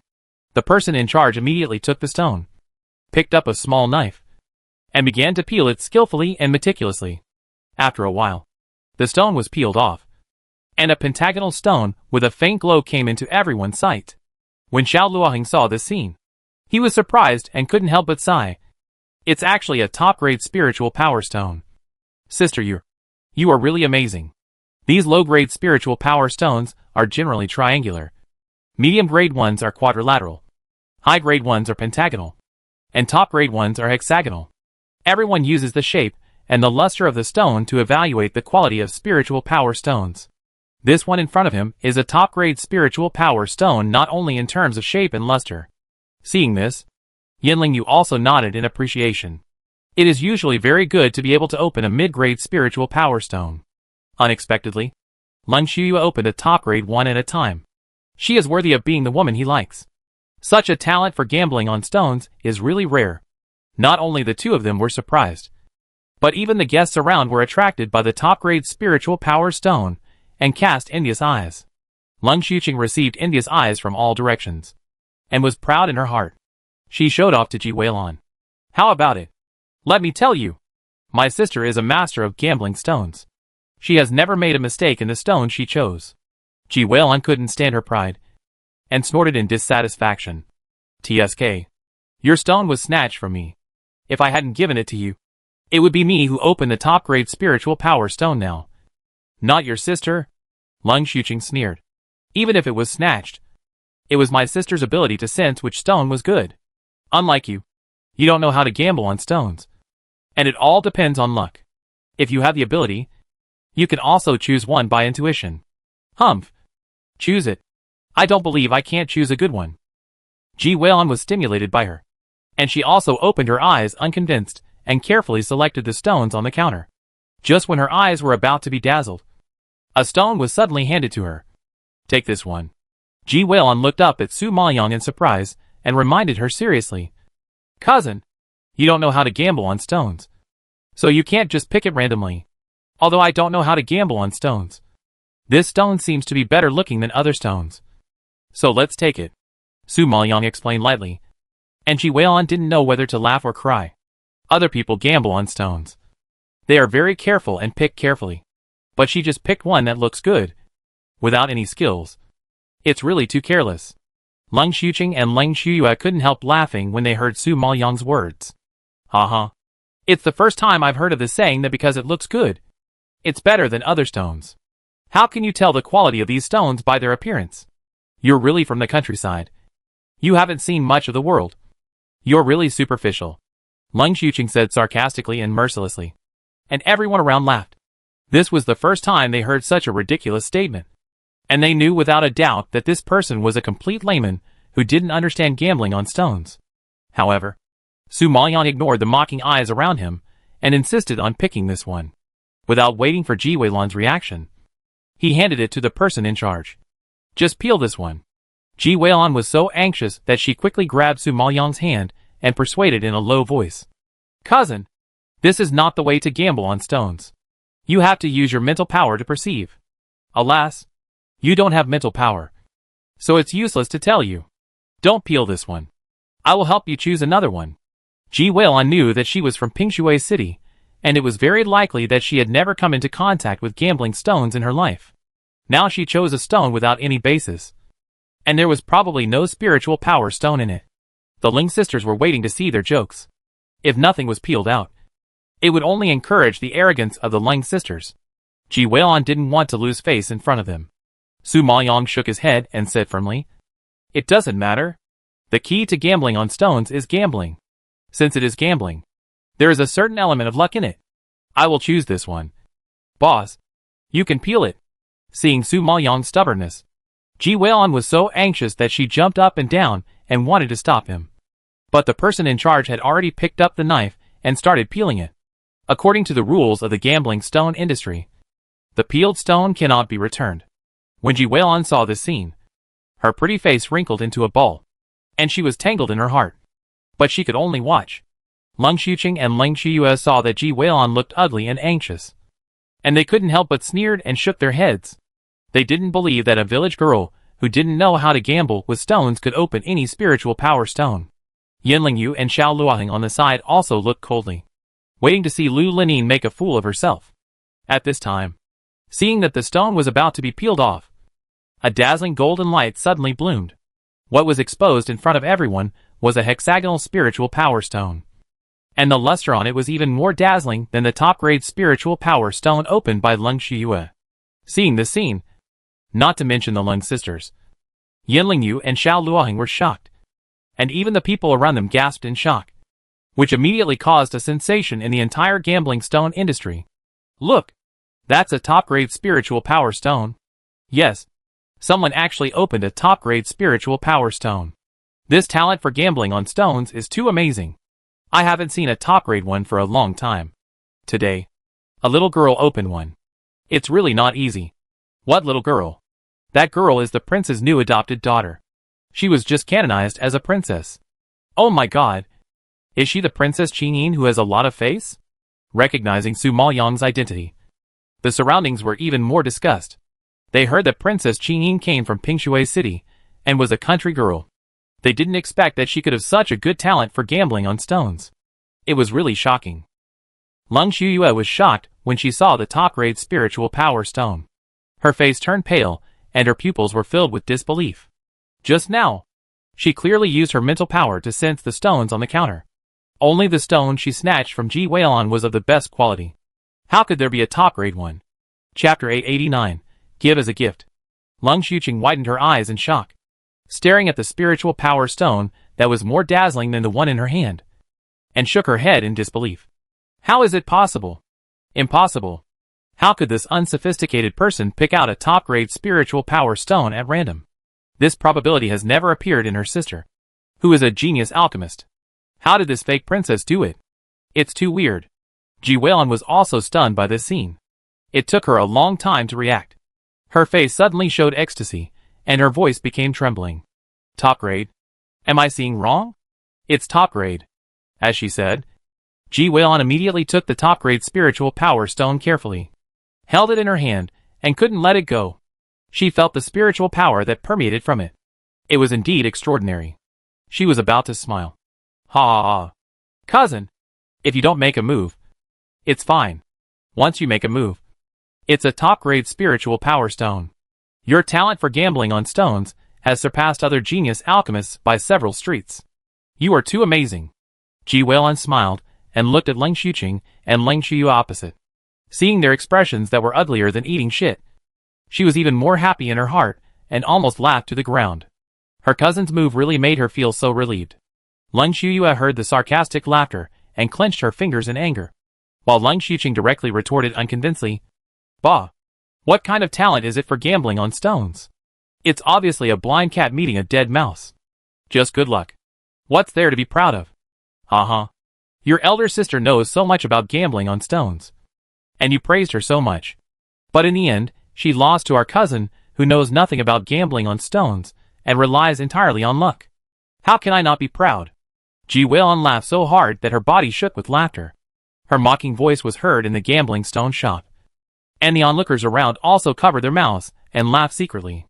A person with great talent in gambling stones, but lost to other people's luck. It seems that he was just bragging. Leng Xuqing was gritting her teeth and couldn't speak because of Ji Weilan's ridicule. You. Leng Shuyue was also very angry after hearing this, but she thought that it would be a training competition soon. If she wanted to stand out in the training, she must quickly improve her strength. And this top-grade spiritual power stone was definitely her best helper. So she had to hold back her anger and said coldly to Su Maoyang, "You name a price, and I will buy this top-grade spiritual power stone from you." Su Maoyang raised his eyebrows slightly when he heard this, glanced at Leng Shuyue, and said lightly, "You ask my cousin. I gave this spiritual power stone to her." Seeing Ji Weilan's love for this spiritual power stone, Su Maoyang thought of giving it to her. Ji Weilan was from the princess's mother's family. She was warm and friendly to her, and had a very likable personality. Since she was his tour guide, it was understandable to give her a gift. When the people around heard that Su Maoyang actually gave such a rare spiritual power stone as a gift, they were all shocked and changed their faces. They smacked their lips and sighed in shock. Others treasured the top-grade spiritual power stones, let alone this top-grade spiritual power stone. She just gave it to someone without any hesitation. This was too depressing. Everyone sighed that the Qiying princess regarded money as dirt, and at the same time envied Ji Weilan for picking up such a big bargain. This was definitely more surprising than pie in the sky.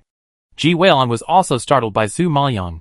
She widened her eyes in shock and asked in disbelief, "Cousin, do you know how precious this top-grade spiritual power stone is? You are actually going to give it to me? Did I hear it wrong?" "You heard it right. You took me out to play for a day today, and it was the reward my mother promised you," Su Maoyang explained with a faint smile. "My god, the reward from the princess is too expensive." Ji Weilan originally thought it was just a joke from the princess, and didn't take it seriously. She never thought that she would really get such a big benefit. Seeing Su Maoyang's serious face and not joking, Ji Weilan's heart was filled with ecstasy. And she hugged Su Maoyang excitedly. "Cousin, you are so cute and so much to my taste. I like you so much." Su Maoyang was startled by her enthusiasm and wanted to break free from her embrace. But Ji Weilan was so strong that she hugged her tightly and refused to let go. It can be seen that she was happy from the bottom of her heart. Su Maoyang was somewhat helpless. It was the first time that a woman held her like this and refused to let go. It was also the first time that someone said she was cute. She had heard so many people say that she was insidious, cunning, cold-blooded and ruthless. Suddenly hearing such an adjective was really fresh. The Ling sisters saw that Ji Weilan had made a big bargain and took a deep breath in anger. For them, such a precious thing fell into Ji Weilan's hands for nothing, which was simply a waste of heaven's gift. Ji Weilan, my Lung family paid a high price to buy your spiritual power stone. Are you going to sell it? Lung Shuyue couldn't stand their smiling faces and couldn't help asking again. Ji Weilan heard this, and then remembered that there were still a few plague gods standing here. Then she reluctantly let go of Su Maoyang and sarcastically retorted, "Are you stupid? How could I sell you such a precious spiritual power stone? Keep your few dirty coins. Our Ji family is not so poor that we need your Lung family to help us." Yu Ling Shuyue was choked for the first time and was speechless. Her anger seemed to burst out of her eyes. "Sister, don't waste your time talking to this bitch.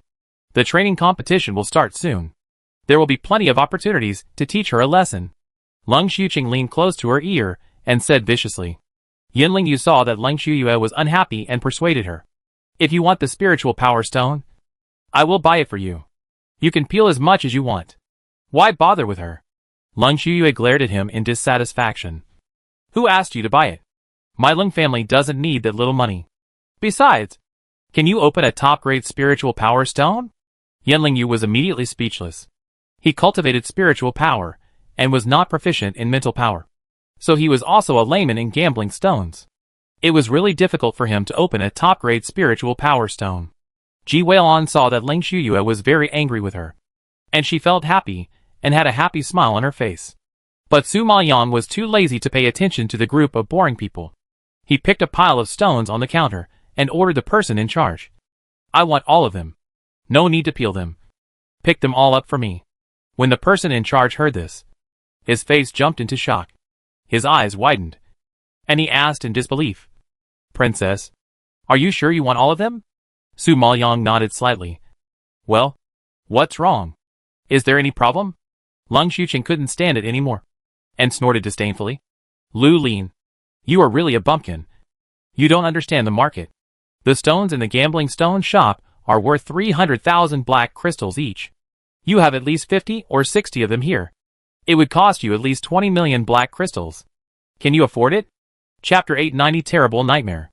These 20 million black crystals are a considerable sum for the Lung family. Not to mention the palace. The 20 million she lost last time was also accumulated by her for a long time. Who would have thought that she would lose it all at once? If it weren't for her elder sister and elder brother's pleading, she would have been beaten to death by her father. She didn't believe that the prince could really take out 20 million black crystals to give an adopted daughter as monthly allowance. Ji Weilan also knew the price of the gambling stone shop. She immediately grabbed Su Maoyang and whispered, "Cousin, you just need to buy a few appropriately. These stones are not something you can afford." She was from Pingshui City and had just arrived in the imperial capital.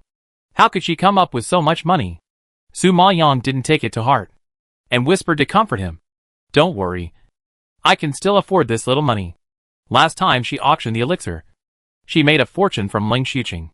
Later, when she entered the palace, the princess gave her some pocket money. In addition, the business of the medicine shop has gradually been on the right track in the past few days, and she has also made some money. Therefore, 20 million Xian crystals are nothing to Su Maoyang.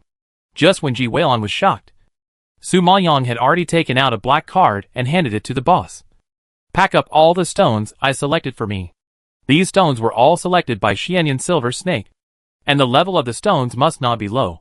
In order not to cause a sensation, she did not intend to peel them in front of everyone. So she prepared to take them back and deal with them slowly." When the boss saw that it was a black card, his eyes almost popped out. You You have to have more than 10 million Xian crystals to own a black card. It seems that this princess is not ignorant of the market, but really has so much money. When did the palace become so wealthy? This is simply catching up with the trend of the 5 major families. However, it can be seen from the side that the king of Pingnan and the princess of Pingnan really dote on this adopted daughter. Ji Weilun was also quite surprised to see this scene. Their Ji family and the palace are very close. And even she didn't know that the palace was so rich, let alone other people. At this moment, Ji Weilun stared at Su Maoyang with shock and doubt. Su Maoyang's move was also beyond the expectations of the Leng sisters, Yan Lingyu and Xiao Luoheng. The 4 of them stared at her in surprise, and their hearts were shocked. Who would have thought that this nominal princess could actually take out so much money, and didn't even blink, as if she didn't care about so many black crystals at all. It was really incredible. They were still shocked and couldn't recover for a long time. Su Maoyang had already taken a large bag of stones and called Ji Weilun out of the gambling stone shop. Ji Weilun was hit hard today. She was chattering all the way here. On the way back, she was silent and didn't say a word. She just stared at Su Maoyang, looking at her as if she wanted to see through her. Su Maoyang couldn't stand her gaze and asked helplessly, "Why are you looking at me?" Ji Weilun pouted and said sourly, "I was thinking that my aunt and others really dote on you and give you so much money. As the biological daughter of the Ji family, she never had so much monthly allowance. Her cousin is really happy." Su Maoyang laughed. "I just entered the palace, and my parents were afraid that I would not be used to living there. I was unfamiliar with the place, and there were many places to spend money, so they gave me more. You don't need so much. It's too discouraging." Ji Weilun pursed her lips in jealousy. Su Maoyang was amused by her childish demeanor, chuckled twice, and reminded her, "I spent so much money this time. If my parents knew, they would scold me. So, don't let it slip." Ji Weilun nodded in understanding, and said very righteously, "Of course I understand this. Don't worry." Her cousin gave her the top-grade spiritual power stone, so she had to help her cover it. After Su Maoyang sent Ji Weilun away, she returned to the palace, hid in the boudoir again, and took the time to practice. This time, she bought a lot of stones, peeled them one by one, and they were all top-grade spiritual power stones.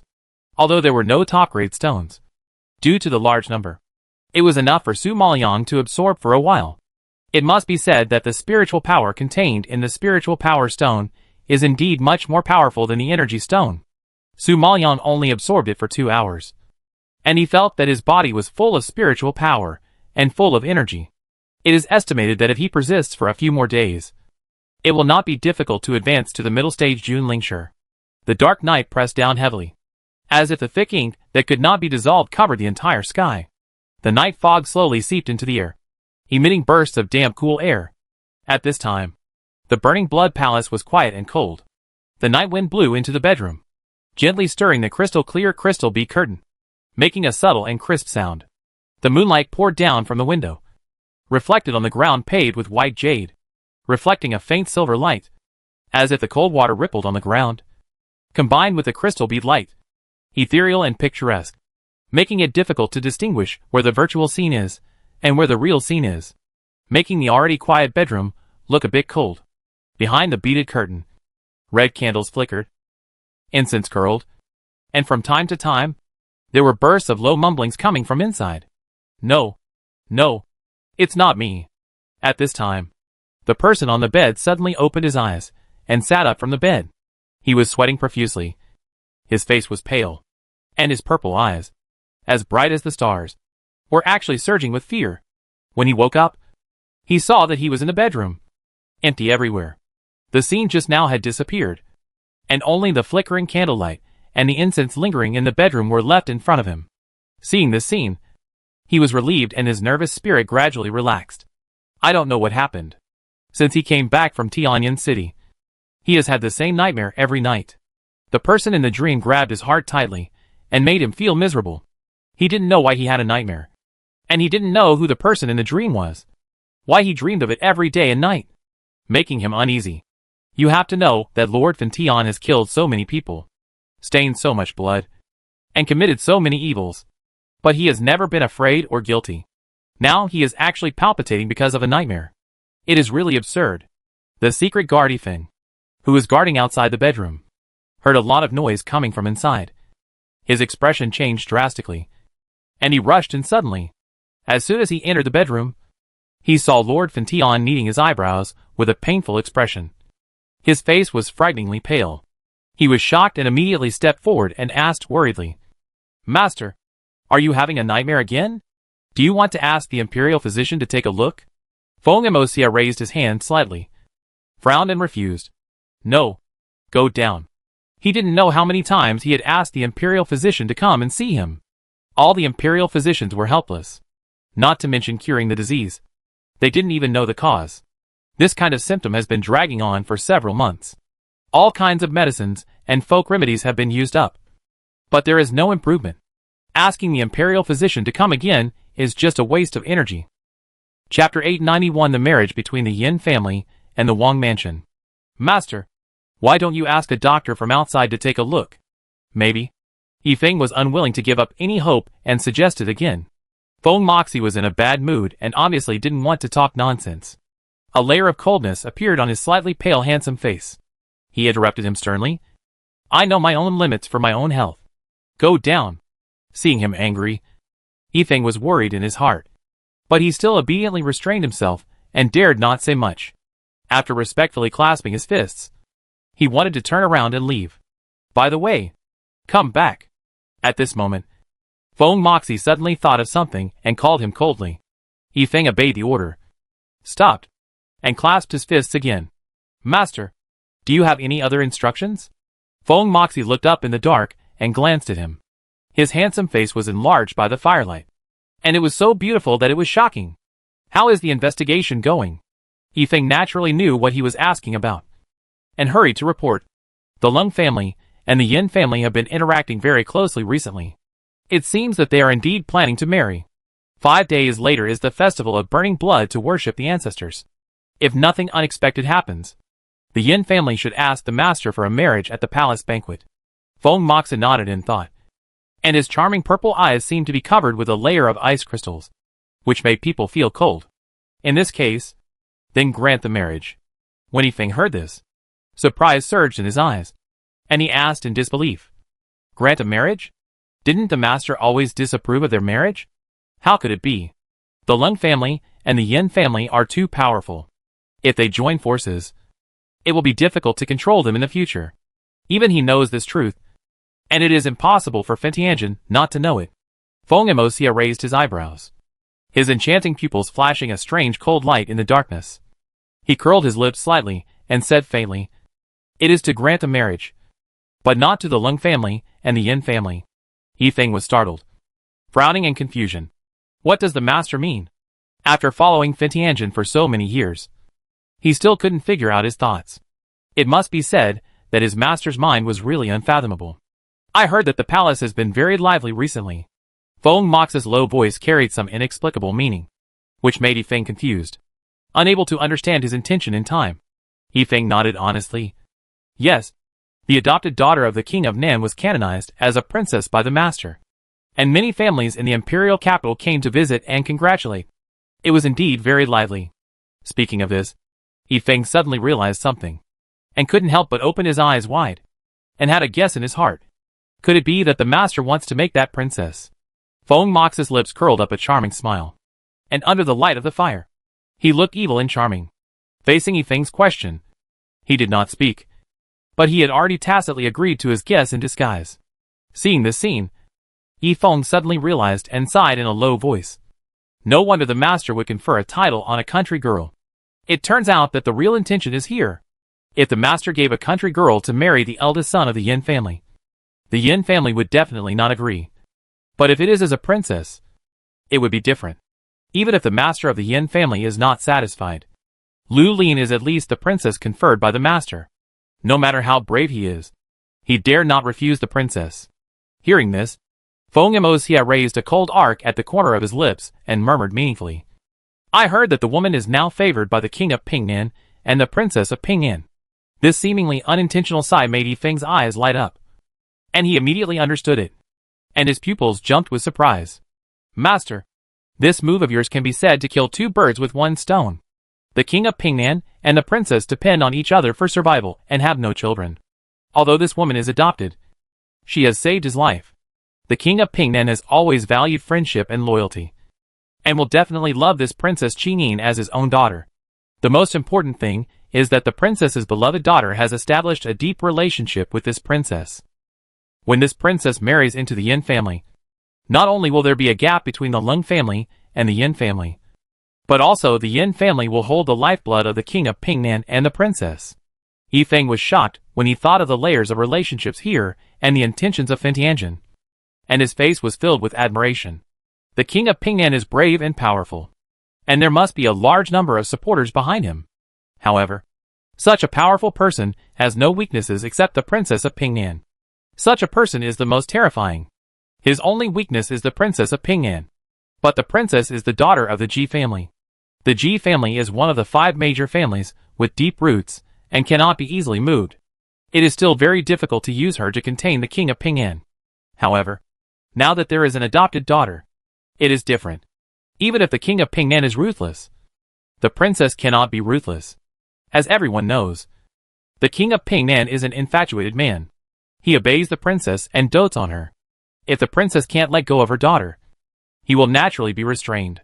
As for the Lung family and the Yin family, let alone, the Lung family and the Wangfu have always been at odds, and the Yin family is married to the Wangfu, which will definitely cause a gap between the two families. The plan for the two families to form an alliance was instantly shattered. In the end, the Yin family, the Lung family, and the Wangfu, the 3 families will not get any benefits, and they will eventually form a relationship of checks and balances, and no one can do anything to anyone. His master's move was really cruel, making the 3 families work in vain. Feng Emosia saw that he understood what he meant, and raised his eyebrows slightly. Do you know what to do? Yifeng smiled, clasped his fists and accepted the order. I will do it now. The night passed quickly, and it was noon in a blink of an eye. The Yin family was still having dinner in the dining room, but who knew that Eunuch Chen, who was beside Lord Fenchen, suddenly came to the door. Everyone put down their bowls and chopsticks and hurried out to greet them. I heard that Princess Qingyin, the daughter of King Ping'an, Lu Lin, is gentle and honest, outstanding in appearance, and kind-hearted, and the eldest son of the Yin family is talented and handsome. The 2 are at the right age for marriage, and they are a perfect match. It can be said that they are made in heaven. This lord specially betroths Princess Qingyin to the eldest son of the Yin family, and chooses an auspicious day to get married. This is the order. Hearing such news, the Yin family members who were kneeling on the ground to receive the order were shocked, and everyone's face was covered with a layer of gloom. The head of the Yin family was even more shocked, and his wrinkled old face was frighteningly pale. He had just discussed the marriage with the head of the Lung family a few days ago, and everything was planned and arranged. Who knew that such a change would happen before he even asked for permission? It was really unexpected. At this moment, everyone lowered their heads, with complex emotions floating on their faces. What is outstanding in appearance? They saw clearly at the banquet in the palace that day that the princess who flew up the tree and turned into a phoenix looked very ordinary. Even their maids couldn't compare to her. This was simply a lie. Besides, even if she was canonized as a princess, she was just the adopted daughter of the prince, and it could not change her humble background from Pingshui City. You must know that Yan Lingyu is the most precious legitimate son of their Yin family. Whether it is talent, martial arts, or appearance, he is first class. With such an outstanding son, the head of the Yin family hoped that he could inherit the Yin family and revitalize the Yin family. But now, he wants to marry a country girl. Isn't this ruining his bright future? Seeing that the head of the Yin family was stunned and did not respond, Eunuch Chen reminded him in a shrill voice. Master Yin, accept the order. Chapter 892 Angry Yan Lingyu. Although the head of the Yin family was unwilling, he had to obey the order issued by Lord Fenchen. He had no choice but to stretch out his slightly trembling hands and accept the imperial edict. Seeing the head of the Yin family accept the order, Eunuch Chen nodded slightly with satisfaction and congratulated with a smile on his face. Congratulations, Lord Yin. Congratulations, Lord Yin. It is the supreme honor to be able to marry the prince and marry the princess into the family. In the future, the Yin family will be more important among the 5 major families. Hearing this, The corners of the Yin family's mouth twitched, and he forced a smile. He nodded slightly with a fake smile and followed the words of Eunuch Chen. "Ha. Thank you for your good words." In fact, he knew best in his heart that this princess was a name only, and had no status at all. It was said that she was a weak woman who could not even tie a chicken. Such a rude and useless woman coming into the house did not help you at all, but instead destroyed the relationship between the Yin family and the Lung family. Lung Shiyue, the daughter of the Lung family, is a legitimate daughter of a rich family. She is not only beautiful, but also a talented alchemist. Her master is the elder of the Alchemy Guild, and has a very high status in the Alchemy Guild. If the Yin family marries the Lung family, they will not only win over the power of the Lung family, but also be able to get close to the Alchemy Guild. You should know that the Alchemy Guild is the most powerful existence in the imperial capital. However, no matter how well he planned, he could not avoid the fate of being interfered by Lord Finchen. Eunuch Chen brought the imperial edict, so there was no need to stay for long. He congratulated him politely, and went back home with his men. Seeing that the people had left, the head of the Yin family put away his smile that was uglier than crying, and was helped up by the housekeeper. He frowned and looked around, but did not see Yin Lingyu. He could not help but yelled anxiously, "Where is the young master? Where did he go at this critical moment?"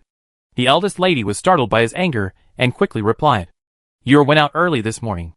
It seems that he accompanied Ling Shuyue to Jubao Pavilion to select weapons for training." "Oh!" Housekeeper Zheng. "Go quickly. Find him and tell him that Lord Fintian has granted him a marriage. And ask him not to get entangled with the daughter of the Lung family. Otherwise, Lord Fintian will blame us, and our Yin family will be in trouble." Hearing that Lingyu was with the daughter of the Lung family, the head of the Yin family slapped his thigh angrily. Housekeeper Zheng received the order, knew the seriousness of the matter, nodded heavily, and ran out of the house quickly. The head of the Yin family looked at his back as he left, frowned, and sighed helplessly. What a sin! How can I explain to the head of the Lung family now? Oh! At this time, Yan Lingyu, who was accompanying Ling Shuyue in Jubao Pavilion, was still unaware of it. He was in a good mood and helped to choose weapons. It was not until housekeeper Zheng rushed into Jubao Pavilion and ran to him that the harmonious atmosphere was completely broken. "Master, I finally found you. Please hurry back with me. I have something urgent to talk to you about." Butler Zheng saw Ling Shuyue and couldn't explain it clearly, so he just urged him to go back. Yin Lingyu rarely saw Butler Zheng so flustered, and he couldn't help but frown and asked in a deep voice, "What's the matter? Why are you so anxious?" "Oh, master, don't ask me. You'll know when you get back to the Yin family." Butler Zheng frowned. Yin Lingyu looked at Ling Shuyue beside him, and thought that it would be bad if he left now and left her here. So he immediately told Butler Zheng, "You go back first. I'll rush back as soon as I can after sending Miss Ling home." When housekeeper Zheng heard that he was going to send Miss Ling home, he was so anxious that he was sweating profusely. He explained helplessly, "Young master, Lord Finchen has already granted you a marriage and betrothed Princess Qi to you. The master is at home, waiting for you to go back to discuss the marriage." "What did you say?" Hearing such shocking news, Yin Lingyu's face changed drastically, and he suddenly roared, which immediately attracted the attention of everyone around him. Ling Shuyue beside him was also shocked. She opened her eyes wide and stared at housekeeper Zheng in shock, with her pupils floating in disbelief. Didn't her father say that he had already discussed with the head of the Yin family to marry her? What's going on? Although Ling Shuyue didn't like Yin Lingyu treated her very well. He followed her in everything and followed her. She gradually got used to relying on him. Over the years, she has been following Lord Finchen and put down all her status and dignity for him. But Lord Finchen didn't even look at her. Gradually, the hope in her heart was worn away by his indifferent attitude. During her miserable days, it was Yan Lingyu who stayed by her side. So, a few days ago, when her father mentioned that she should marry Yan Lingyu, she no longer had the initial rejection. If she couldn't be with the person she loved, marrying someone who loved her might be a good idea. It just so happened that if she married into the Yin family, she could also consolidate the Ling family's position in the blood-burning capital, which was the result that everyone in the Lung family was looking forward to. However, who knew that just when she was about to compromise, such an incredible thing would suddenly happen? Yan Lingyu and Lu Ling got married? It was really ridiculous. Even if she didn't like Yan Lingyu, she had to admit that his appearance, strength, and talent were all excellent. How could that woman from the countryside be worthy of him? Yin Lingyu was naturally furious after hearing this. It would be better for him to die than to marry a vulgar, rude and ugly woman. Don't worry. I will reject this marriage immediately when I go back. Just wait. Yin Lingyu was afraid that Lang Shuyue would mind. So he quickly comforted her. Lang Shuyue glanced at him coldly and said expressionlessly, "Who you marry has nothing to do with me. I didn't want to marry you in the first place. Why do you have to do this? The marriage has been granted. So you just wait to be your groom." She was so proud. How could she compete with a country girl for a man? With that, Lang Shuyue left Yubao Pavilion without looking back.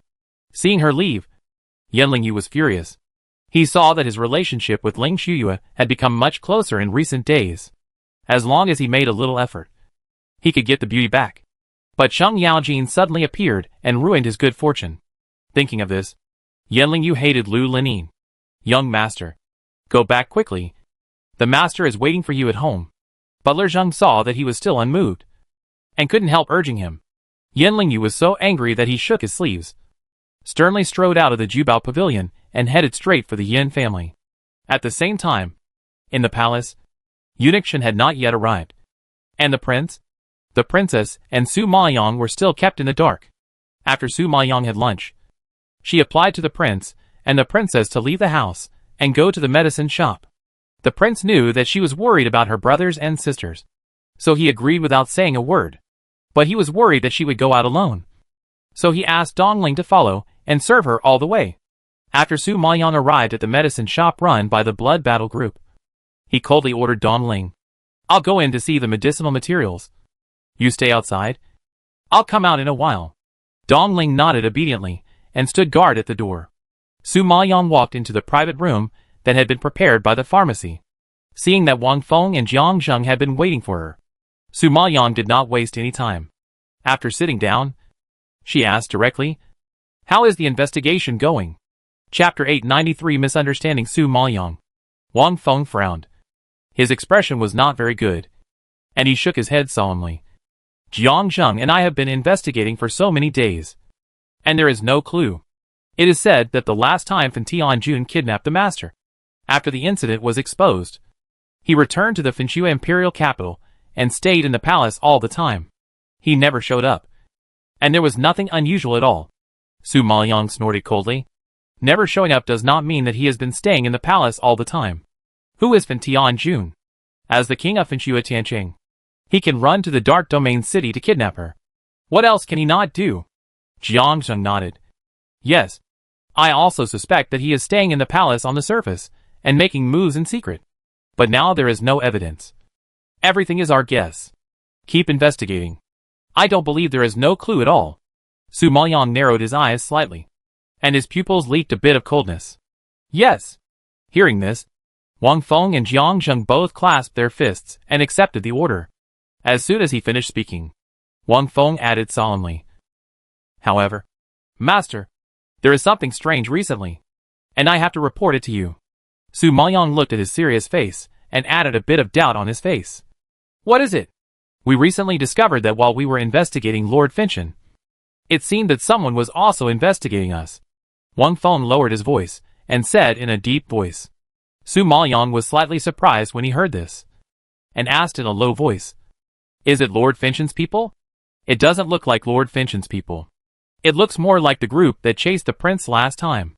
Jiang Zheng shook his head, his face also a little doubtful, obviously not very clear about the other party's identity.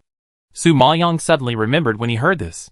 During this period, she was busy dealing with the prince and princess and the family forces in the imperial capital, but she ignored the black-clothed man she met that night.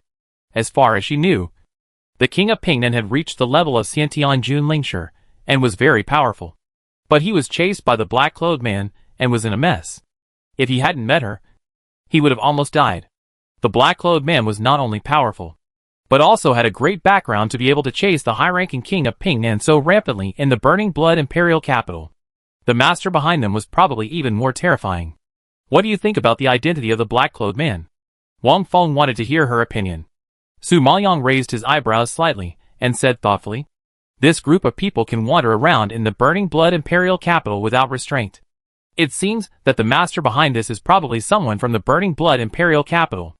Jiang Zheng immediately understood and was slightly surprised. You mean the 5 major families? Well, it is true that the 5 major families are the most likely.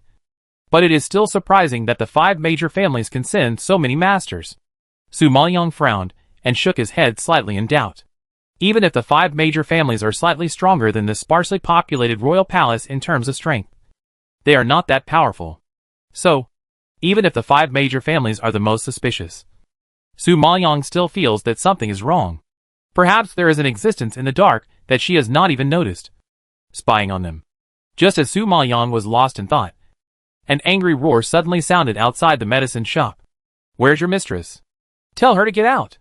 Dong Ling, who was guarding the door of the medicine shop, was frightened by Yan Lingyu's ferocious look and replied tremblingly. The young lady is inside checking the herbs. Yan Lingyu was furious when he heard that she was still in the mood to choose medicinal materials. He pushed Dong Ling away angrily and strode into the medicine shop. Dong Ling was a weak woman. How could she withstand his strength? She fell down immediately after being pushed by him. Su Maoyang saw the scene as soon as he came out. He couldn't help but frown and asked rudely, Mr. Yan, you knocked down my maid as soon as you came. What do you mean? Yan Lingyu saw Su Maoyang appear, and his heart was even more angry. He shouted angrily, Lu Lin, you still have the face to ask me what I mean. What do you mean by asking the prince to run to Finchen Jun to ask for a marriage? He couldn't figure it out. It was fine. Why would Finchen Jun suddenly think of granting a marriage? So, there is only one possibility. That Lu Lin fell in love with him, and asked the prince to run to Finchen Jun to ask for a marriage. This vulgar and incompetent woman actually wanted to marry him. No way. His roar made a lot of noise, and pedestrians on the road cast curious glances. When everyone saw clearly that it was the eldest son of the Yin family, and the newly canonized Princess Qingyi, everyone stopped and watched in surprise. Yan Lingyu has always been famous, and is a big man that everyone praises. Usually he is arrogant and indifferent to many people and things. He rarely sees him so angry. Now seeing him so excited, and the object of his excitement is Princess Qingyi from Pingshui City, everyone is very surprised. Su Maoyang was confused by his yelling and asked unhappily, What do you mean by marriage? What are you talking about? Just keep pretending. It's such a big deal. Even the imperial decree for marriage has been issued, and you're still pretending you don't know. Humph. I saw you with 2 different faces at the banquet last time, and you're still enjoying it. Yan Lingyu saw her ignorant look and yelled angrily. Last time, Lu Lin was sharp-tongued and unyielding in front of him, but she was gentle, generous and tolerant in front of the guests, which won unanimous praise. Yan Lingyu had seen her disguise, so he would not be fooled again this time. Su Maoyang was confused and didn't understand the situation. He frowned and asked coldly, The imperial decree of marriage? Do you mean that Lord Finchen granted me marriage? Uh-huh. Lu Lin, you are really interesting. You asked Lord Finchen for the marriage yourself. But now you come to question me. I solemnly warn you today that if you want to marry into my Yin family, there is no way. Yan Lingyu sneered speechlessly, disgusted with her hypocritical face to the extreme. Su Maoyang finally understood after hearing this. It turned out that Lord Finchen issued an order to match her and Yan Lingyu together. This is too ridiculous. Yan Lingyu, I really don't know about this matter. Not to mention that you don't agree with this marriage. Even I won't agree. From the beginning to the end, I never thought about marrying into the Yin family. You think too much. Su Maoyang was also angry when she heard such absurd news, and her tone was inevitably a little sharp. This time she came to Finchua Tianqing to get close to Fintian Jun and do something big. Who cares about the Yin family? Besides, she is already the imperial concubine of the Yunlu Dark Domain. If she marries the son of an enemy family, wouldn't it be a joke if it gets out? Yan Lingyu was already furious, and now she sounded like she still despised him and looked down on the Yin family. And he was even more furious. Lu Lin, why are you pretending? I think you can't wait to marry me. Since entering the palace, you have been planning everything, trying your best to get close to me and attract my attention. Now you are going even further and using such despicable means to force me. You are really vicious. Su Maoyang was completely speechless when he heard this. Chapter 894 Stimulating Yan Lingyu. She tried so hard to get close to him and planned to marry him. This man really takes himself too seriously. Mr. Yan, You think this is all my conspiracy? I have nothing to say. Now the imperial edict has been issued. I am just the one who receives the edict. What's the point of you yelling at me? Instead of wasting time here, you might as well think of a way to stop this marriage. You are so smart. I don't need to teach you. Yu Yanling was speechless by her strong questioning, thinking that this was almost a done deal. He wanted to rush up and tear her apart. Lu Lin. Now the imperial edict has been issued. It's easy for you to stop the marriage. Su Maoyang raised his eyebrows slightly and replied indifferently. Since even Mr. Yin can't do anything, you have no choice but to marry me in a sedan chair. You shameless woman. Yanling Yu didn't expect Su Maoyang to have such an attitude, and he was immediately angry and gnashed his teeth. You're dreaming about a sedan chair. No matter what, I won't let you enter my Yin family. Give up on this idea. Yanling Yu warned fiercely, and then turned away angrily. It seems that he really wants to find a way. Seeing this scene and hearing such shocking news, the onlookers were all shocked and whispered. Everyone saw that Yanling Yu often stayed with Leng Shiyue, and they all thought that the marriage between the two families was a matter of time. Who knew that there would be complications? And at this critical juncture, Princess Qin jumped out. Now, there is a good show to watch. Wang Feng and Jiang Zheng watched Yanling Yu leave angrily, feeling a little worried. They couldn't help but approach and whispered, Master, are you really going to marry him? Just now. Su Maoyang's relaxed and indifferent tone seemed to indicate that she was not opposed to marrying into the Yin family. Both of them were a little unsure of her thoughts. Su Maoyang stared at the direction he was going away, with a sneer on the corner of his mouth. How could I marry him?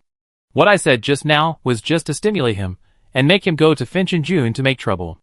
It's better for him to stop this marriage than for me to stop it. Hearing this, the two nodded in understanding.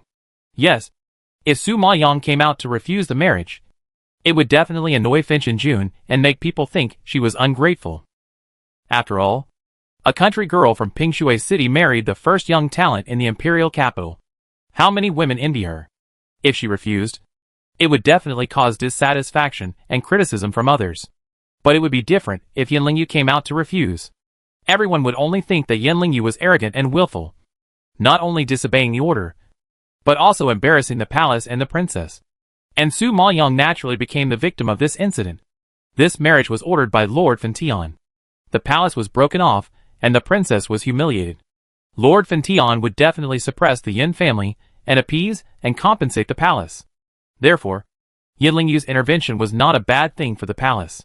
The only disadvantage is that it would ruin her reputation. However, Su Maoyang never cared about what others said or how they looked at her. Besides, she was a married woman. So why was she afraid of damaging her reputation? Her current goal was to gain a foothold in the Finchue imperial capital and investigate the murder of the eldest princess, and to find the right opportunity to sneak into the palace and help Lin Wonder get the antidote. During this process, she must not let Fentianjin discover her true identity, because now in his territory, once her identity is exposed, it is almost impossible for her to get away. So she must be extremely careful. Thinking of this, Su Maoyang knew that she could not stay for long. So she whispered goodbye to Wang Feng and Jiang Zheng, and left the medicine shop with Dong Ling. She also had to go back and figure out what was going on. When she returned to the palace, the atmosphere really became a little weird. As soon as Su Maoyang walked into the gate of the palace, the housekeeper came up to her in a hurry. Miss, please go to the hall quickly. The prince and the princess are waiting for you.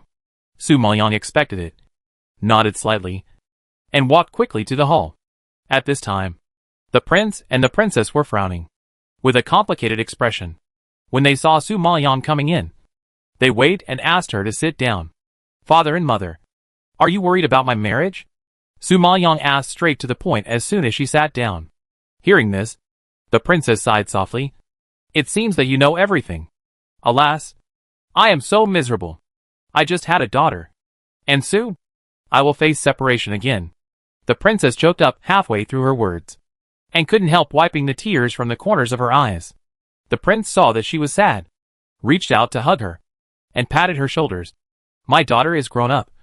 She should get married. Otherwise you want her to be an old maid and accompany us for the rest of her life. The princess nodded slightly. I understand the reason, but my daughter has to leave so soon. I can't bear it. It's not leaving. She just moved from the palace to the Yin family. The Yin family is only 2 streets away from the palace. And she can come back to see you often. The prince laughed and shook his head. The princess calmed down a little after hearing this. Su Maoyong saw the reluctance of the two, and felt a little sour in her heart. She comforted them. Dad and Mom, don't worry. This marriage will not be successful. What? Hearing this, King Pingnan raised his head in surprise, and stared at her. Einer, what do you mean? Why can't it be successful? The princess didn't understand. This was the order of Lord Finchen. Could it be false? Su Maoyong explained calmly. Dad and Mom, you should know that Yinlingyu, the eldest son of the Yin family, likes Ling Shiyue, the daughter of the Ling family. If my daughter marries like this, Yinlingyu will not only not love her, but will definitely hate her for breaking them up. So, if my daughter marries, the Yin family will definitely not treat her well, and she will not be happy. Hearing this, King Pingnan was so angry that he slapped on the table. She shouted angrily, How dare he? You are my daughter after all, and you are the princess appointed by Lord Finchen. How dare he treat you badly? Dad, even if he doesn't bully me, he can't love me. If I go there, I will stay alone in an empty room and die alone. Is this what you want to see? The prince and the princess had never thought about this issue before. They only knew that Yinlingyu was the most talented person in the imperial capital. He was outstanding in both strength and appearance. If their daughter married him, it would not be unfair to her. Now, after listening to her analysis, this marriage is very inappropriate. The princess was worried about her daughter's happiness, and said with a tangled expression, Einer, this marriage may be a little inappropriate, but it is a marriage granted by Lord Fintion, and we have no right to refuse. Su Maoyong nodded gently and comforted. Mother, don't worry. Yinlingyu will definitely ask Lord Fintion to cancel the engagement. What? Cancel the engagement? No. No. How can my daughter be broken off? If you are broken off, how can you gain a foothold in the Finchua imperial capital in the future? Everyone will laugh at you. King Pingnan waved his hand with a look of disapproval, and his tone was quite repulsive. Chapter 895 Entering the palace for a banquet. Su Maoyong patiently persuaded. Dad, being ridiculed is better than being a widow in the Yin family. You know what the Yin and Lung families are thinking. If I go to the Yin family, they will definitely not be happy. Besides, I don't like the eldest son of the Yin family. Don't you think it's sad for your parents to have such a loveless marriage? Are you willing to watch your daughter die in depression? This King Pingnan was stunned by the question. He naturally didn't want Su Maoyong to suffer in the Yin family. But the reputation of his daughter's family is so important. Being publicly rejected by the man. If this matter spread out, not only would she be ashamed to see people, but the royal family would also lose face. He, the dignified King Pingnan, had never suffered such humiliation. The princess was reluctant to part with Su Maoyong. And now, after hearing these words, she was even more worried that she would be bullied by the Yin family. She retorted emotionally, My husband? No matter what. I can't let my daughter marry into the Yin family. I know Yinlingyu. Although he is very outstanding, he has high standards and is arrogant. Our daughter is powerless. How can she fight against them?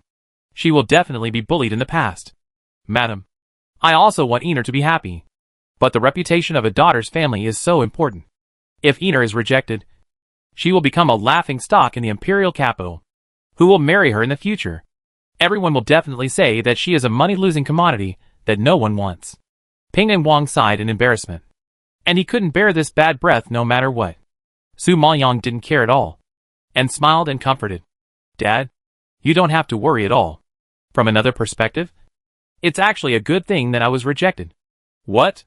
Being rejected is a good thing? The king of Pingnan had never heard such a ridiculous statement before, and he immediately raised his voice in surprise. The princess also stared at Su Maoyong with a puzzled look, waiting for her answer. Su Maoyong smiled and nodded. Yes, father and mother. Think about it. If I am rejected, then I am the victim of this matter. Lord Finchen must feel guilty about the palace, and will try his best to appease and compensate the palace. The Yin family's rejection of the marriage will naturally annoy Lord Finchen, and a punishment is inevitable. At this time, the palace has caught the Yin family. Dad can ask the Yin family for something more valuable than the marriage. Isn't it better? As for my daughter's marriage, As long as Dad mentions it in front of Lord Finchon in the future, Lord Finchon will be willing to compensate and will definitely give me the best. Not necessarily the Yin family. Hearing this, the king of Pingnan was shocked, and his eyes widened in shock, looking at the ugly daughter in front of him. He really didn't expect that his daughter from the countryside would have such a clear mind and analyze the pros and cons of the whole thing so thoroughly, which was really surprising. Yes, he had to admit that if this matter was only considered for the Wangfu, it was indeed more beneficial than harmful. On the surface, it seemed that the Wangfu suffered a loss, but in fact, the Wangfu had the initiative. According to the temperament of Lord Fintian, he would definitely suppress the strong and support the weak. After such a commotion, the Wangfu would definitely be praised, and the Yin family would definitely be stepped on. Moreover, he could not only step on the Yin family, but also take this opportunity to make a lot of money from the Yin family. The Yin family was in the wrong, and because of Lord Fintian's majesty, they had to be controlled by the Wangfu. Thinking of this, the king of Pingnan suddenly became enlightened, and he sighed with admiration. Ener, if you were a man, you would definitely be an outstanding counselor. Su Maoyang was stunned for a moment when he heard this, obviously not expecting him to express such emotion. Then he realized that he had just been a little sharp, and quickly restrained himself, smiling modestly. Father, you are too kind. My daughter actually just doesn't want to marry into the Yin family, and I'm trying my best to persuade you. You are really painstaking. However, you have to think clearly.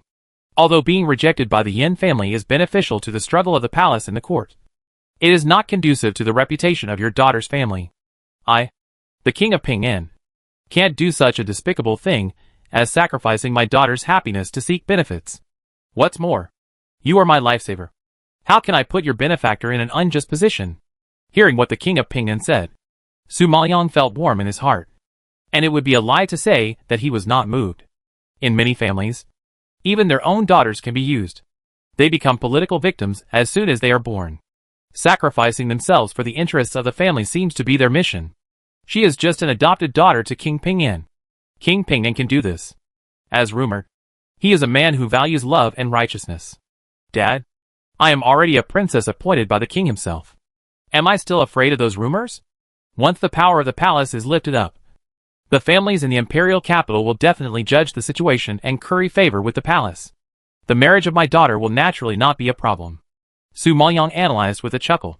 Seeing that she insisted, King Pingnan did not want to force her to live an unwanted life, so he could only sigh and compromise. Okay, since you are so reluctant, we will not force it. But the Yin family dared to cancel the engagement. I will definitely skin them alive to vent my hatred. Speaking of the Yin family, a hint of cruelty flashed across the eyes of the king of Ping'an. 5 days later, Fenshua Tiancheng welcomed the great day of worshipping the ancestors. As usual, a banquet was held in the palace, inviting all the families and forces of Fenshua imperial capital to the palace to celebrate. The Ping'an palace was in a high position and was naturally invited. Su Maoyang was undoubtedly excited when she heard that she was going to enter the palace. After so many days in Fenshua imperial capital, she finally waited for the opportunity to enter the palace. So, she started to dress up early under the service of the maid, and changed into a set of light purple skirts specially made for her by the princess. She usually didn't like heavy makeup, and this time, she just lightly brushed her eyebrows and applied light makeup. She wore 2 or 3 simple red hairpins on her head, with a simple purple skirt. Although she didn't have a stunning charm, she had a fresh and pleasant demeanor and elegant temperament. At night, Su Maoyang sat in the carriage of the palace and drove into the palace with the princess and the prince. The king of Ping'an, the princess of Pingnan, and the princess of Qin arrived. The eunuch outside the Yuyong palace, seeing the figures of Prince Pingnan and others, hurriedly saluted, and then shouted loudly to the palace. When the civil and military officials in the palace heard the Princess Qin, they all stopped talking and looked towards the door. After all, the marriage between Princess Qin and the eldest son of the Yin family has been a hot topic in the imperial capital recently. Now that they have seen the parties involved, everyone is naturally very curious. Yan Lingyu, who had already sat in his seat, clenched his fists in anger when he heard the name of Princess Qin, and looked at the door with a sinister look, and a sneer rose in his heart. A country girl has the nerve to come to this palace. If she is so ignorant, Don't blame him for being merciless and embarrassing her in public. Today's palace banquet. He is determined to make Lu Lin lose her reputation and face. He wants to see if this woman dares to make plans for him in the future. Chapter 896, She was publicly rejected. Su Maoyang received gazes from all directions as soon as she entered the Yiyang Palace. At a glance, she knew many of the people present. Last time the palace held a banquet, many family forces came to congratulate, and later many forces came to curry favor with her. So Su Maoyang was not unfamiliar with these people. But these people were a little surprised to see Su Maoyang. It was known that Princess Qing was not good looking, but who knew that her dress today was very pleasing to the eye, which actually made that ordinary face look a little more beautiful. Even Yan Lingyu, who was full of anger, was a little surprised and couldn't help but look at her twice more. When the people of the Leng family saw her, their faces darkened instantly. After all, no one would be happy to be robbed of their son-in-law by a woman from the countryside. Leng Xuqing's emotions were directly expressed on her face. When she saw Su Maoyang coming in, her vicious eyes made her want to pierce a hole in her body. She originally thought that Lu Lin was sharp-tongued and very annoying, but she didn't expect that she was so lowly as to snatch someone else's husband. It turned out that only a cheap woman from the countryside could do such a dirty thing. But this marriage happened to be ordered by Lord Fentian.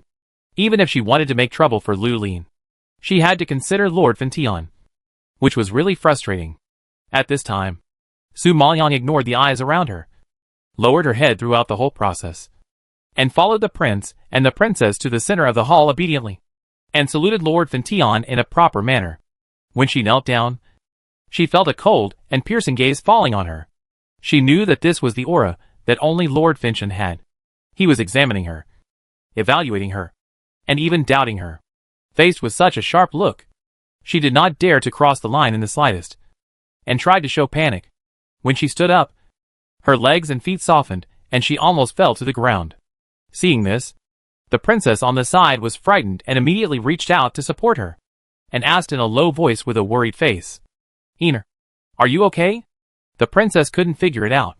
Last time the palace held a banquet, she was fine and had no misconduct. How could she lose her composure in such an important occasion as Gongyan? It was really strange. When the people around saw this scene, they immediately covered their mouths and laughed. Although the mocking and sarcastic voice was small, it still reached the ears of the princess and the princess. "Ha. Look at you. A country girl who has never seen such a big scene is so scared that her legs are weak. Ha. Yes, even if she is named a princess, she still can't show up on the stage. I heard that she took the initiative to ask for a marriage, wanting to marry Yan Lingyu. She is so shameless." When King Pingnan heard the sarcasm of the whispers around him, his face suddenly sank and he roared angrily. "How dare you? My daughter? How can you talk about her casually in front of Lord Fentian?" King Pingnan scolded so bluntly, even at the cost of offending other families, and strongly defended Lu Lin, which can be said to give Lu Lin enough face. From this, it can be seen that King Pingnan really dotes on this adopted daughter. When Su Maoyang saw the scene, he couldn't help but think of the biological father of the owner of the body in Nansui country. He clearly heard others humiliating her, but he turned a deaf ear and never said a word to stop them, because he felt that there was no need to cause trouble and offend others for a daughter whom he didn't even care about. But the king of Pingnan was so direct and so strong in defending her. Obviously, he didn't care too much, just didn't want to see her being humiliated. Thinking of this, Su Maoyang's heart was moved. At this time, after being scolded by the king of Pingnan, the people around him immediately shut their mouths and dared not to make any comments. Although they looked down on Lu Lin, they were afraid of the power of the king of Pingnan. This guy was fearless and was a particularly bloody person. If he got angry, it would be quite scary. Su Maoyang saw that the atmosphere around him stiffened instantly, and the Finchen Jun above also changed his face slightly, frowned slightly, and exuded an inexplicable chill all over his body. Su Maoyang knew that the action of the king of Pingnan challenged the authority of Lord Finchen. She was shocked and immediately knelt down and kowtowed to apologize. "This is my first time entering the palace and seeing the emperor for the first time. I was overwhelmed by the majesty of Lord Finchen and lost my manners in front of the palace. I hope Lord Finchen will forgive me." Su Maoyang knew too well how shrewd Lord Finchen was. If she really came from the countryside and went in and out of such a big occasion, She would definitely be very nervous and at a loss when meeting the king of Fengshuishan City. If she acted calm, it would only make him suspicious. So, her loss of composure just now was to dispel his doubts. It must be said that Su Mayan understood Lord Finchen's mind very thoroughly. Feng Moxie had just doubted her. But seeing her lose her composure and hearing her panicked apology, he relaxed his brows and raised his hand slightly without paying any attention. His tone was quite calm, without any anger in his voice. Get up. It's inevitable that you will make mistakes when you are in such an occasion for the first time. You will get used to it in the future. Hearing this, Su Maoyang breathed a sigh of relief and quickly got up. The people around were a little surprised. Lord Fentian's temper was always changeable. If he didn't like something, he would punish her. But it was unexpected that this country girl was not blamed for such a misbehavior. It was incredible. However, they didn't know that Su Maoyang's words just now played a key role. Her misbehavior was reasonable. On the one hand, it could make Lord Fentian feel at ease. On the other hand, she was frightened by Lord Fentian's majesty. So she lost her manners in front of the palace, which invisibly raised Lord Fentian's majesty. Which king doesn't like to hear flattery? Lord Fentian would naturally not pursue her fault. The banquet is about to start. King Ping'an, please take a seat quickly. Lord Fentian did not pursue it, but pointed to the seat on the side and said lightly. Upon hearing this, King Ping'an led the princess and Su Maoyang to the designated position and slowly sat down. When Lord Finchen saw that most people had arrived, he turned his gaze to the head of the Yin family and asked calmly, Head of the Yin family, has the wedding date been set? When the head of the Yin family heard him mention the marriage, his face froze slightly. He was about to reply, but was interrupted by Yin Lingyu next to him. I don't agree with this marriage. I will not marry Lu Lin. Yin Lingyu's sudden refusal was like a thunderclap in the plain, shocking everyone. Did they hear it wrong? The eldest son of the Yin family actually refused the marriage openly. This was the order of Lord Finchen, and the other party was a princess of noble status. He was too bold, not even taking Lord Finchen and King Ping'an seriously. The head of the Yin family never expected that Yin Lingyu would refuse Lord Finchen's marriage in such an occasion, in front of so many people. He was so scared that his face turned pale, and cold sweats broke out. He shouted in panic, Yin Lingyu, are you drunk? How can you say such stupid things? Dad, I didn't drink a single sip of wine. I'm sober now. I will never marry Lu Lin. I don't like her. No. I hate her. Yin Lingyu's decisive voice was sonorous and powerful, and it immediately caused an uproar in the audience. Chapter 897 Drag her out and behead her. Yin Lingyu. The other party is the princess, who was personally appointed by Lord Finchen. How can you be so presumptuous? The head of the Yin family was frightened to death when he heard that his son dared to say that he hated the princess. And he scolded anxiously. Yin Lingyu did not take Lu Lin seriously at all, and snorted sarcastically. What princess? She is just a village woman from a remote town. Not only is her background humble, but she is also a waste. She is sharp-tongued, hypocritical, and uses some shameful and vicious means. It is really disgusting. No matter what, I will never marry such a woman.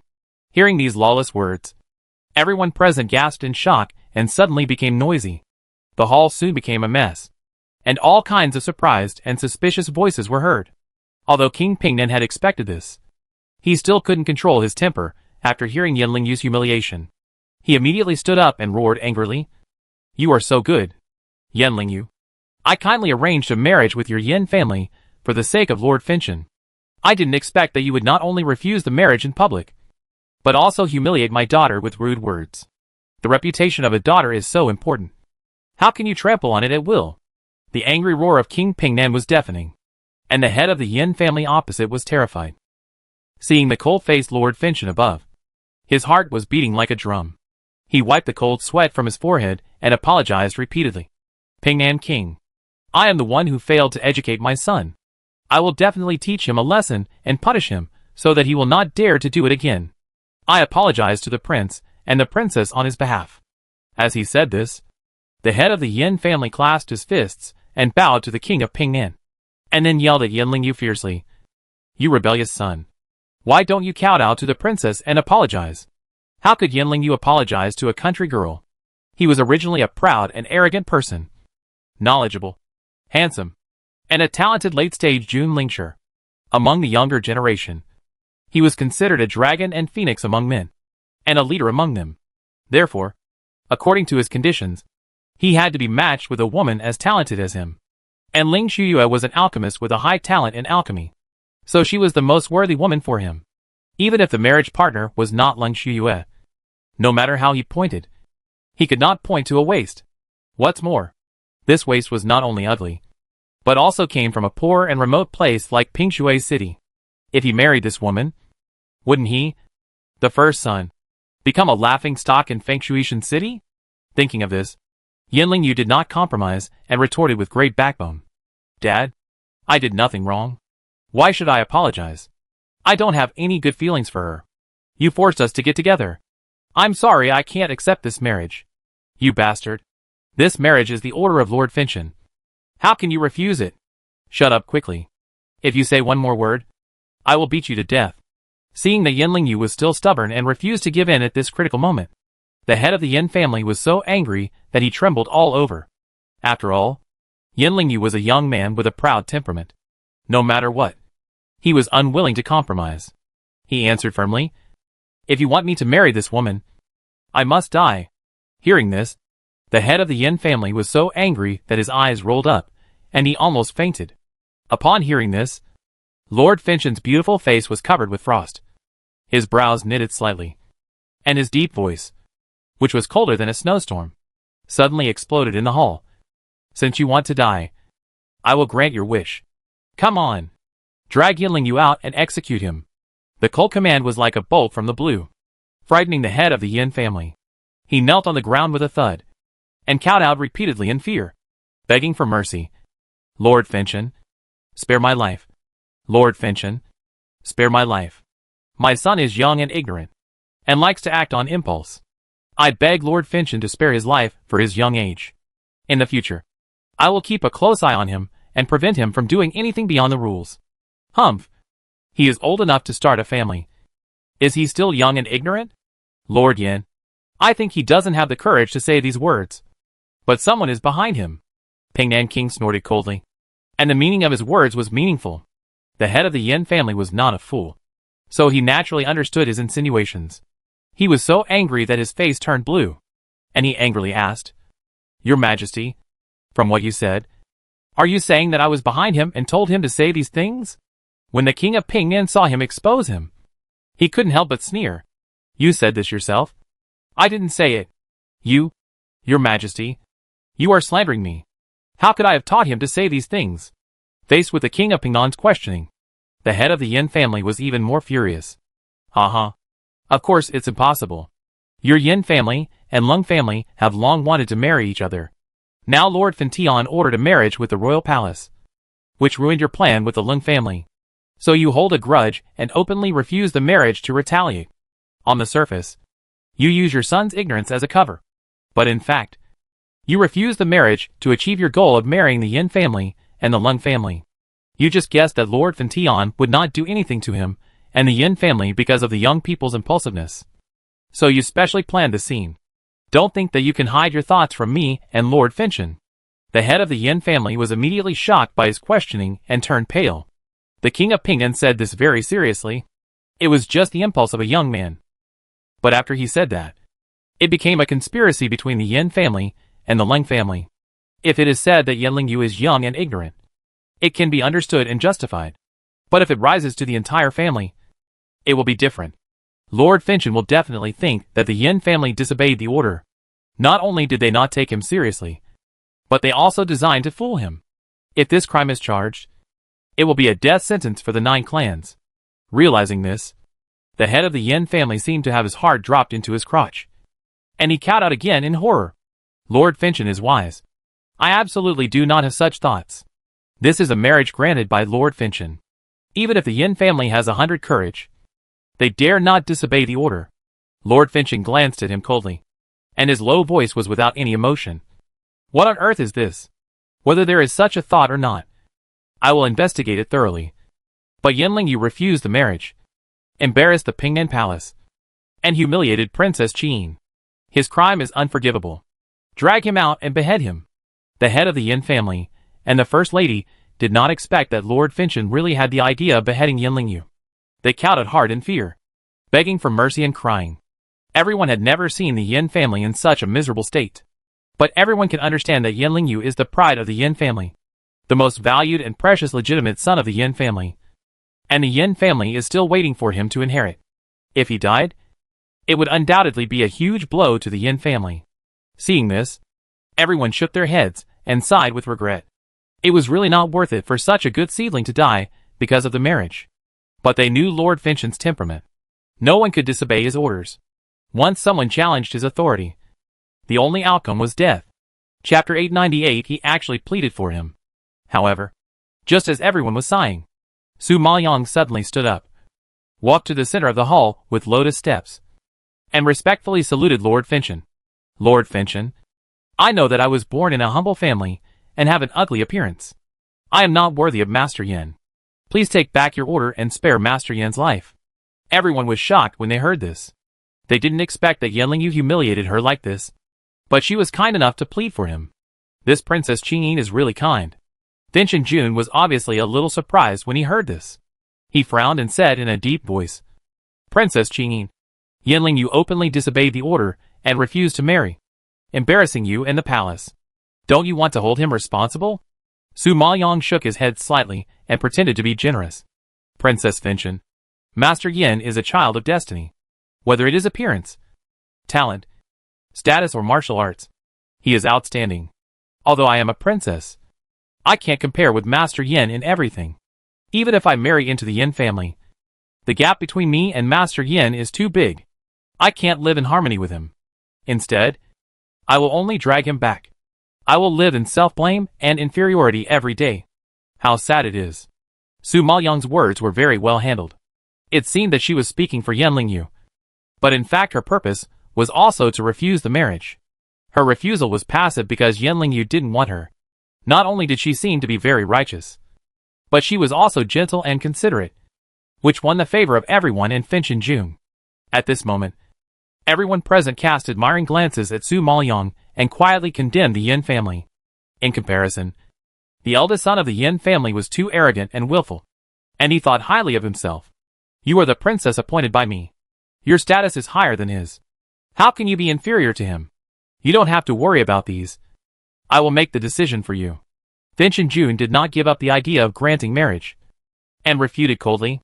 Su Maoyang was anxious and advised again. Young Master Yin is extremely powerful and talented. He will definitely be a pillar of the country in the future. The Yin family is a big family in Finchua Tianqing. They have always assisted Finchen Jun and made a lot of efforts for Finchua. On the contrary, I have no strength and am a useless person, so my reputation and face are not worth mentioning. If Finchen Jun embarrasses his loyal ministers for me, I will never feel at ease in my life. Besides, young Master Yin likes the daughter of the Lung family, and I don't want to break them up because of me. Finchen Jun didn't expect that he would be choked by a woman. From what she said, it seemed that if he continued to grant marriages, he would embarrass his loyal ministers. For a useless woman to embarrass a loyal minister, wouldn't it be suspected that he is a tyrant? Unexpectedly, this woman has a soft attitude, looks considerate, self-abased and pitiful, always belittling herself, speaking for others, but her words are somewhat sharp and tough. Even he can't refute, thinking that today's farce was caused by Yin Lingyu. And Yin Lingyu disobeyed the order and refused to marry because he liked Leng Shuyue. Fin Tianjin's cold eyes could not help but move to the head of the Ling family. The head of the Ling family met Fin Tianjin's angry purple eyes, and was so scared that he trembled all over, and fear surged in his heart. I really don't know whether Princess Qingyin intentionally or unintentionally mentioned the daughter of the Leng family at this juncture. Isn't this making them hate her? Finchen Jun was angry that the Yin family rejected the marriage, and now the Ling family is also blamed. Finchen Jun must think that this is a conspiracy planned by the two families, and the Leng family is really wronged. Seeing that his daughter killed two birds with one stone and dragged both the Yin family and the Leng family into the water, the king of Pingnan couldn't help laughing in his heart. But he had to pretend to be angry to stop it. Ener, the Yin family humiliated you like this. But you not only did not pursue their faults, but repaid them with kindness and pleaded for them. Are you going to anger me to death? If the news of your public rejection of marriage spreads, How will you gain a foothold in the imperial capital in the future? Have you ever thought about it? Dad? A forced melon is not sweet. If I force my daughter to marry the Yin family, it doesn't matter if the Yin family hates her to death. But my daughter can't destroy the relationship between the Yin family and Finchen Jun. If so, my daughter will become a sinner of Finchua Tianqing. Seeing Su Maoyang take the overall situation into consideration and explain the righteousness, everyone present nodded and praised, seeing that his daughter was well received and won everyone's favor and sympathy. The king of Pingnan could not help but admire her. Earlier, they had privately decided that he would play the good cop to attack the Yin family, while she would play the bad cop to defend the Yin family. Unexpectedly, she played the bad cop so well, not only showing her generosity and tolerance as a victim, but also making the Yin family seem particularly excessive. The most important thing was that it was difficult for Lord Fentian to refuse her request. With this move and this speech, Su Maoyang had all the reasons and won the hearts of the people. It was really a high-level move. Sure enough, even if Lord Fentian did not agree to cancel the engagement, he was forced by Su Maoyang to compromise and said coldly to Yan Lingyu, "Since the princess personally pleaded for you, for the sake of the princess, I will spare your life." Hearing Lord Finch's relenting, all the people in the Yin family breathed a sigh of relief, and all cowed out in excitement to express their gratitude. Seeing that the Yin family was forgiven, King Pingnan found the right time, immediately clasped his fists, and said indignantly, "Lord Finchen, things have come to this point, and my Pingnan palace has become a laughing stock. Naturally, I can't stick to someone's cold butt, so this marriage is over.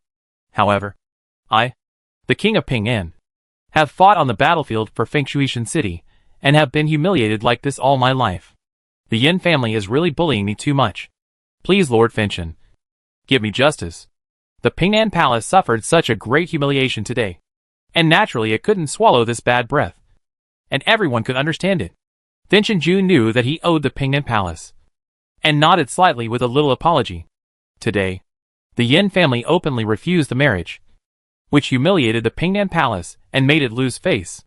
The death penalty can be avoided, but the living crime cannot be escaped. According to the Pingnan king, how should the Yin family be dealt with? When everyone heard Finchen Jun's words, they knew that Finchen Jun had handed over the initiative to punish the Yin family to the Pingnan king.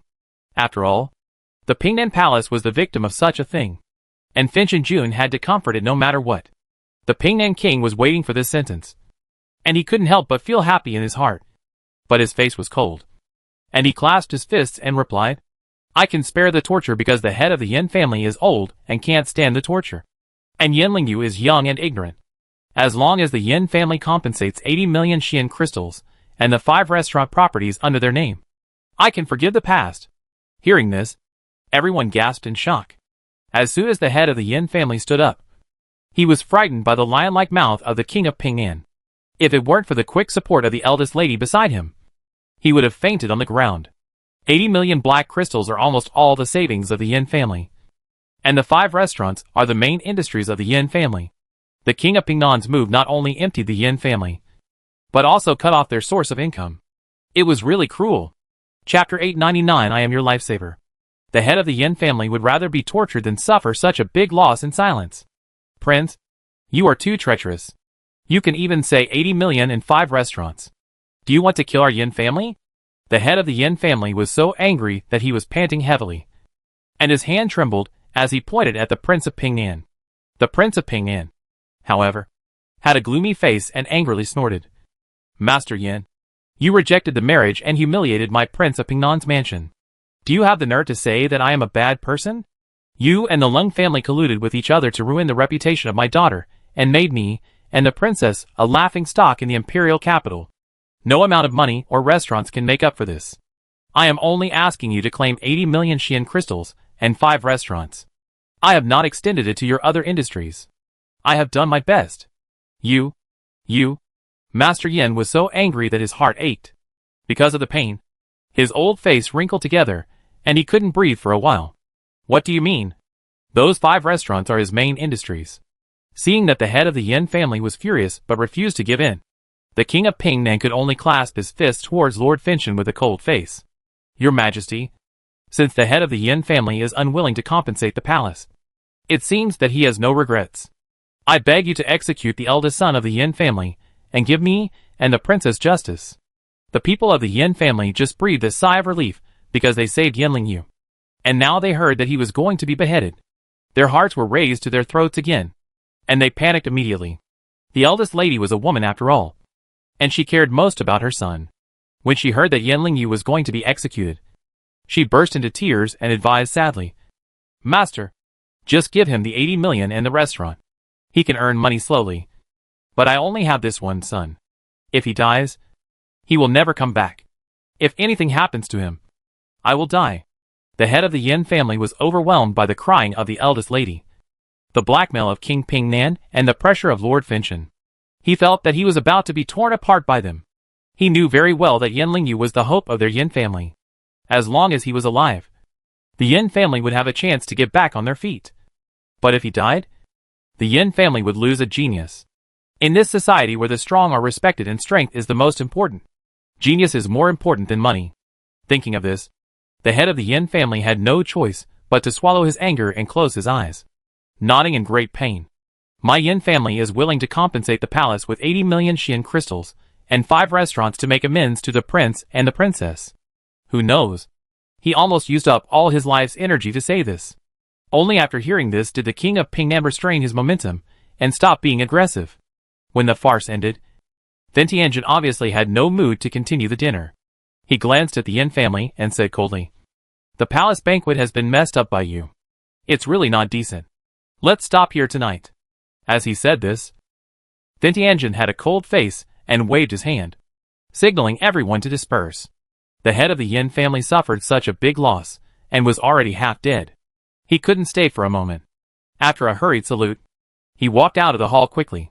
The king of Pingnan and the princess saw that Fin Tianjin was unhappy, and they also got up quickly and followed him. Just when they walked to the palace gate and were about to get on the carriage, Su Maoyang was stopped by Yanling Yu, who suddenly appeared. "Lu Lin, stop right there. If you don't make things clear today, don't think about leaving." Yanling Yu was angry and didn't care about her status as a princess and the majesty of the king of Pingnan. The prince saw that he dared to be so presumptuous and was about to scold him. But Su Maoyang interrupted him softly. "Dad, you and Mom get in the car first. I'll talk to Master Yin and follow. But this kid clearly wants to bully you." The king of Pingnan frowned and said disapprovingly, "Dad, don't worry. This is in the palace. He can't do anything." Su Maoyang knew Yanling Yu's temperament. Although he was self-righteous and arrogant, he was not bad and would not do anything that hurt the world. Su Maoyang didn't take him seriously at all. After hearing this, the king of Pingnan softened his attitude, snorted angrily, and got on the carriage with the princess. Yanling Yu saw the prince walking away. Then he roared with anger on his face. "Lu Lin, do you really think I won't do anything? If you push me too far, I will really kill you." Su Maoyang raised his eyebrows, with a faint smile on his lips. "Mr. Yan, I just pulled you back from the gates of hell. Otherwise, you would have been beheaded now. How could you have the chance to threaten me here? In this way, I am your savior. How can you treat your benefactor like this? Bah! Don't even think of using this to threaten me. Don't think that if you plead for me, I will be moved and fall in love with you. It's impossible to get my heart." Yanling Yu felt disgusted and spat angrily. Su Maoyang laughed and shook his head when he heard this, staring at him with a bit of contempt and ridicule in his pupils. "Mr. Yan, brains are a good thing. I hope you can have them too. If you think I'm begging for you just to win your heart, then I'm really worried about the future of the Yin family." "What do you mean?" Yanling Yu saw her dark pupils flashing with an inexplicable luster, and his heart was shocked, and some strange emotion surged. "My meaning couldn't be clearer. I just hope that Mr. Yan can use his brain more. If you are used as a gun again, I can't save you a second time." Su Maoyang smiled contemptuously, and then he was about to leave. Yanling Yu finally reacted when he heard this, and immediately stepped forward to stop her again. He was so angry that his face turned blue and gnashed his teeth. You bitch. You did it on purpose. Deliberately provoking me to refuse the marriage in front of Finchen Jun. And deliberately pretending to be a good person to plead for me. All this is your conspiracy. You really have a vicious heart." Now he suddenly realized that what she said in the medicine shop that day was that she deliberately provoked him, made him come forward to refuse the marriage, and annoyed Finchen Jun. and then pretended to be a good person and pleaded for him. On the surface, she was thinking about him, but in fact, she was highlighting her generosity and winning Finch and June's sympathy. Finch and June will definitely make a decision for her and severely punish the Yin family after she made such a fuss. Her purpose is not to get married, but to blackmail the Yin family for the 80 million and the restaurant. This woman is too cruel. For the sake of profit, she is willing to sacrifice her reputation and become a laughing stock in the imperial capital. Such means are too cruel and leave no way out for herself. Ordinary women can't do it at all. But she can do it easily. It can be seen that this person is unscrupulous. Yen Lingyu was shocked, staring at the ordinary face and the pair of ink-like black pupils. He actually got goosebumps all over his body. Mr. Yen, you are ungrateful to say that. I kindly pleaded for you in front of Finch and June and let you survive. Instead, you said that I was pretending to be a good person. Do you have to ask Finch and June to kill you before you are willing? Su Maoyong raised his eyebrows slightly and asked sharply. Chapter 900. Participating in the training competition. This was the first time that Yen Lingyu was so angry that he trembled all over. This woman was really good at talking. Arguing with her would not gain any advantage at all. Instead, she would mock him and make him lose everything. You should know that he was famous in the imperial capital for his talent and intelligence. Now he was actually called a brainless fool by a country girl. This was definitely the first time that Yen Lingyu had been humiliated like this. However, it was understandable. Because of his noble status and good spiritual power talent, Yen Lingyu had always been protected by the Yin family. No one dared to bully him or frame him. He might be proficient in spiritual power and knowledge in books, but he was not very good at these scheming open and secret struggles. In fact, he was still too young and had not experienced the darkness of society. Mr. Yen, you have to think clearly. Now everyone knows that I saved your life. If you do something out of line to your lifesaver, you will become the target of public criticism and a sinner pointed at by thousands of people. By then, you will go from being the most admired young master to being the most outrageous scumbag. Do you still have the face to stay in the imperial capital? Besides, you have already caused the Yin family to pay 80 million for your willfulness. Do you still want to make the Yin family a street rat that everyone wants to beat? Su Maoyong's voice was low and soft, and people could not hear any joy or anger in her words. But the content of her words was like a hammer hitting Yen Lingyu's heart hard, which shocked him greatly, and his pupils were filled with extreme shock. At this moment, he realized that the woman in front of him was not a simple character. She successfully framed the Yin family, but made the Yin family unable to touch her. After all, it was she who saved his life. She has established a glorious image of a lifesaver in front of the world. If the Yin family touches her, they will become ungrateful villains. The Yin family is one of the 5 major families. The most important thing for the 5 major families is their reputation in Finchua Tianqing. If the reputation that has been established with great difficulty is destroyed, the family will decline. As the saying goes, when the wall falls, everyone pushes it. The reality is so cruel. Realizing this, Yen Lingyu's forehead was bulging with blue veins. His fisted hands trembled slightly because of excessive force. The anger in his heart seemed to burst out from his wide pupils. Su Maoyong was not afraid of the anger emanating from his body. He just glanced at him lightly, then avoided his body and walked towards the carriage in front. After such a commotion tonight, the Yin family was covered with dark clouds, lightning and thunder. But Su Maoyong blocked the outside world and kept practicing in the palace. She waved her hands and slowly exhaled a breath of turbid air, and a stronger breath than before was faintly permeated from her body. At this moment, she felt the spiritual power filling her body, and she was delighted and opened her eyes immediately. After several days of day and night practice, she finally advanced to the middle stage June Lingshire. But she had just been promoted. Although the spiritual power was reached, the actual combat effectiveness still needed specific practice to improve. So, she had to think of a way to practice. Just as Su Maoyong was thinking, there was a knock on the door outside. Miss Wei Lan is here. She is waiting for you in the hall. Su Maoyong heard this. A little helpless. She had just been quiet for a few days, and she came to the door again. I don't know what new tricks she has today. Thinking about it, she shook her head gently, pushed open the door, and went to the hall with Dong Ling. When she walked to the hall, Su Maoyong found that the prince and the princess were also there. They talked and laughed with Ji Weilan. and the atmosphere was very harmonious. Even she couldn't help but ask curiously, "You are so happy. What are you talking about?" Ji Weilun saw Su Maoyang's figure. Her face was happy. She immediately stood up, enthusiastically pulled her to sit next to her. "Cousin, we are talking about the experience competition." Su Maoyang raised her eyebrows and nodded in understanding. A few days ago, she heard from her that the academy was going to hold an experience competition, so it was not particularly surprising. However, a few days ago, because of this experience competition, Ji Weilun was still worried. Why was he suddenly so excited today? As if he was looking forward to it very much.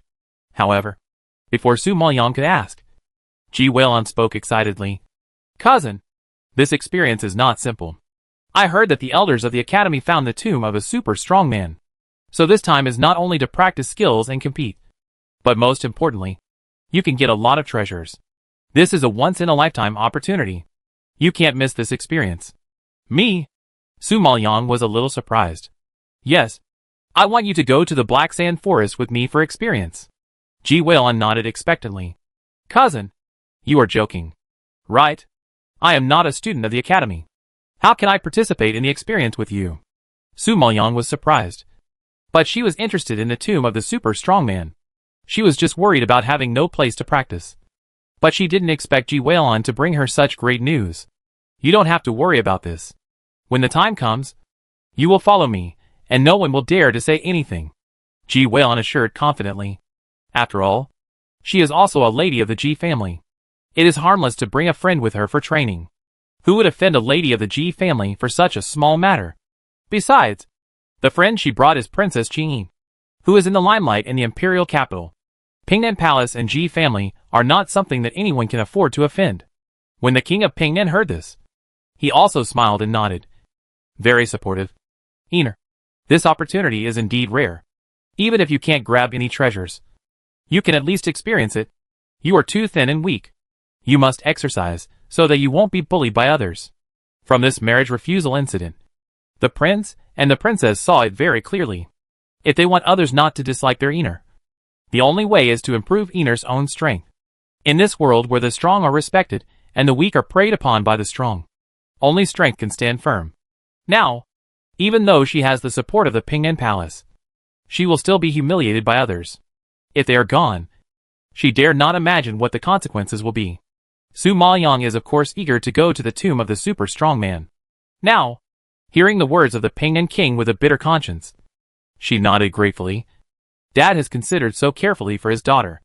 The daughter will listen to your father's arrangements." "Okay. Weilun, I will hand Ener over to you. You and your brother must protect her well when the time comes," Pingnan king solemnly instructed. "Your Highness, don't worry. There are so many of us, and there are many powerful elders accompanying us all the way. Nothing will happen." Ji Weilun smiled and comforted. Pingnan king and princess heard this and nodded with relief. Ji Weilun was happy to see that the matter was settled, and she suggested with a wink, "Cousin, I took you to have fun last time. This time, I will take you to eat delicious food. Zuyula is the most famous restaurant in our imperial capital, and the food and wine inside are excellent. By the way, this Zuyula happens to be one of the 5 restaurants that the prince snatched from the Yin family. We must go and enjoy the spoils."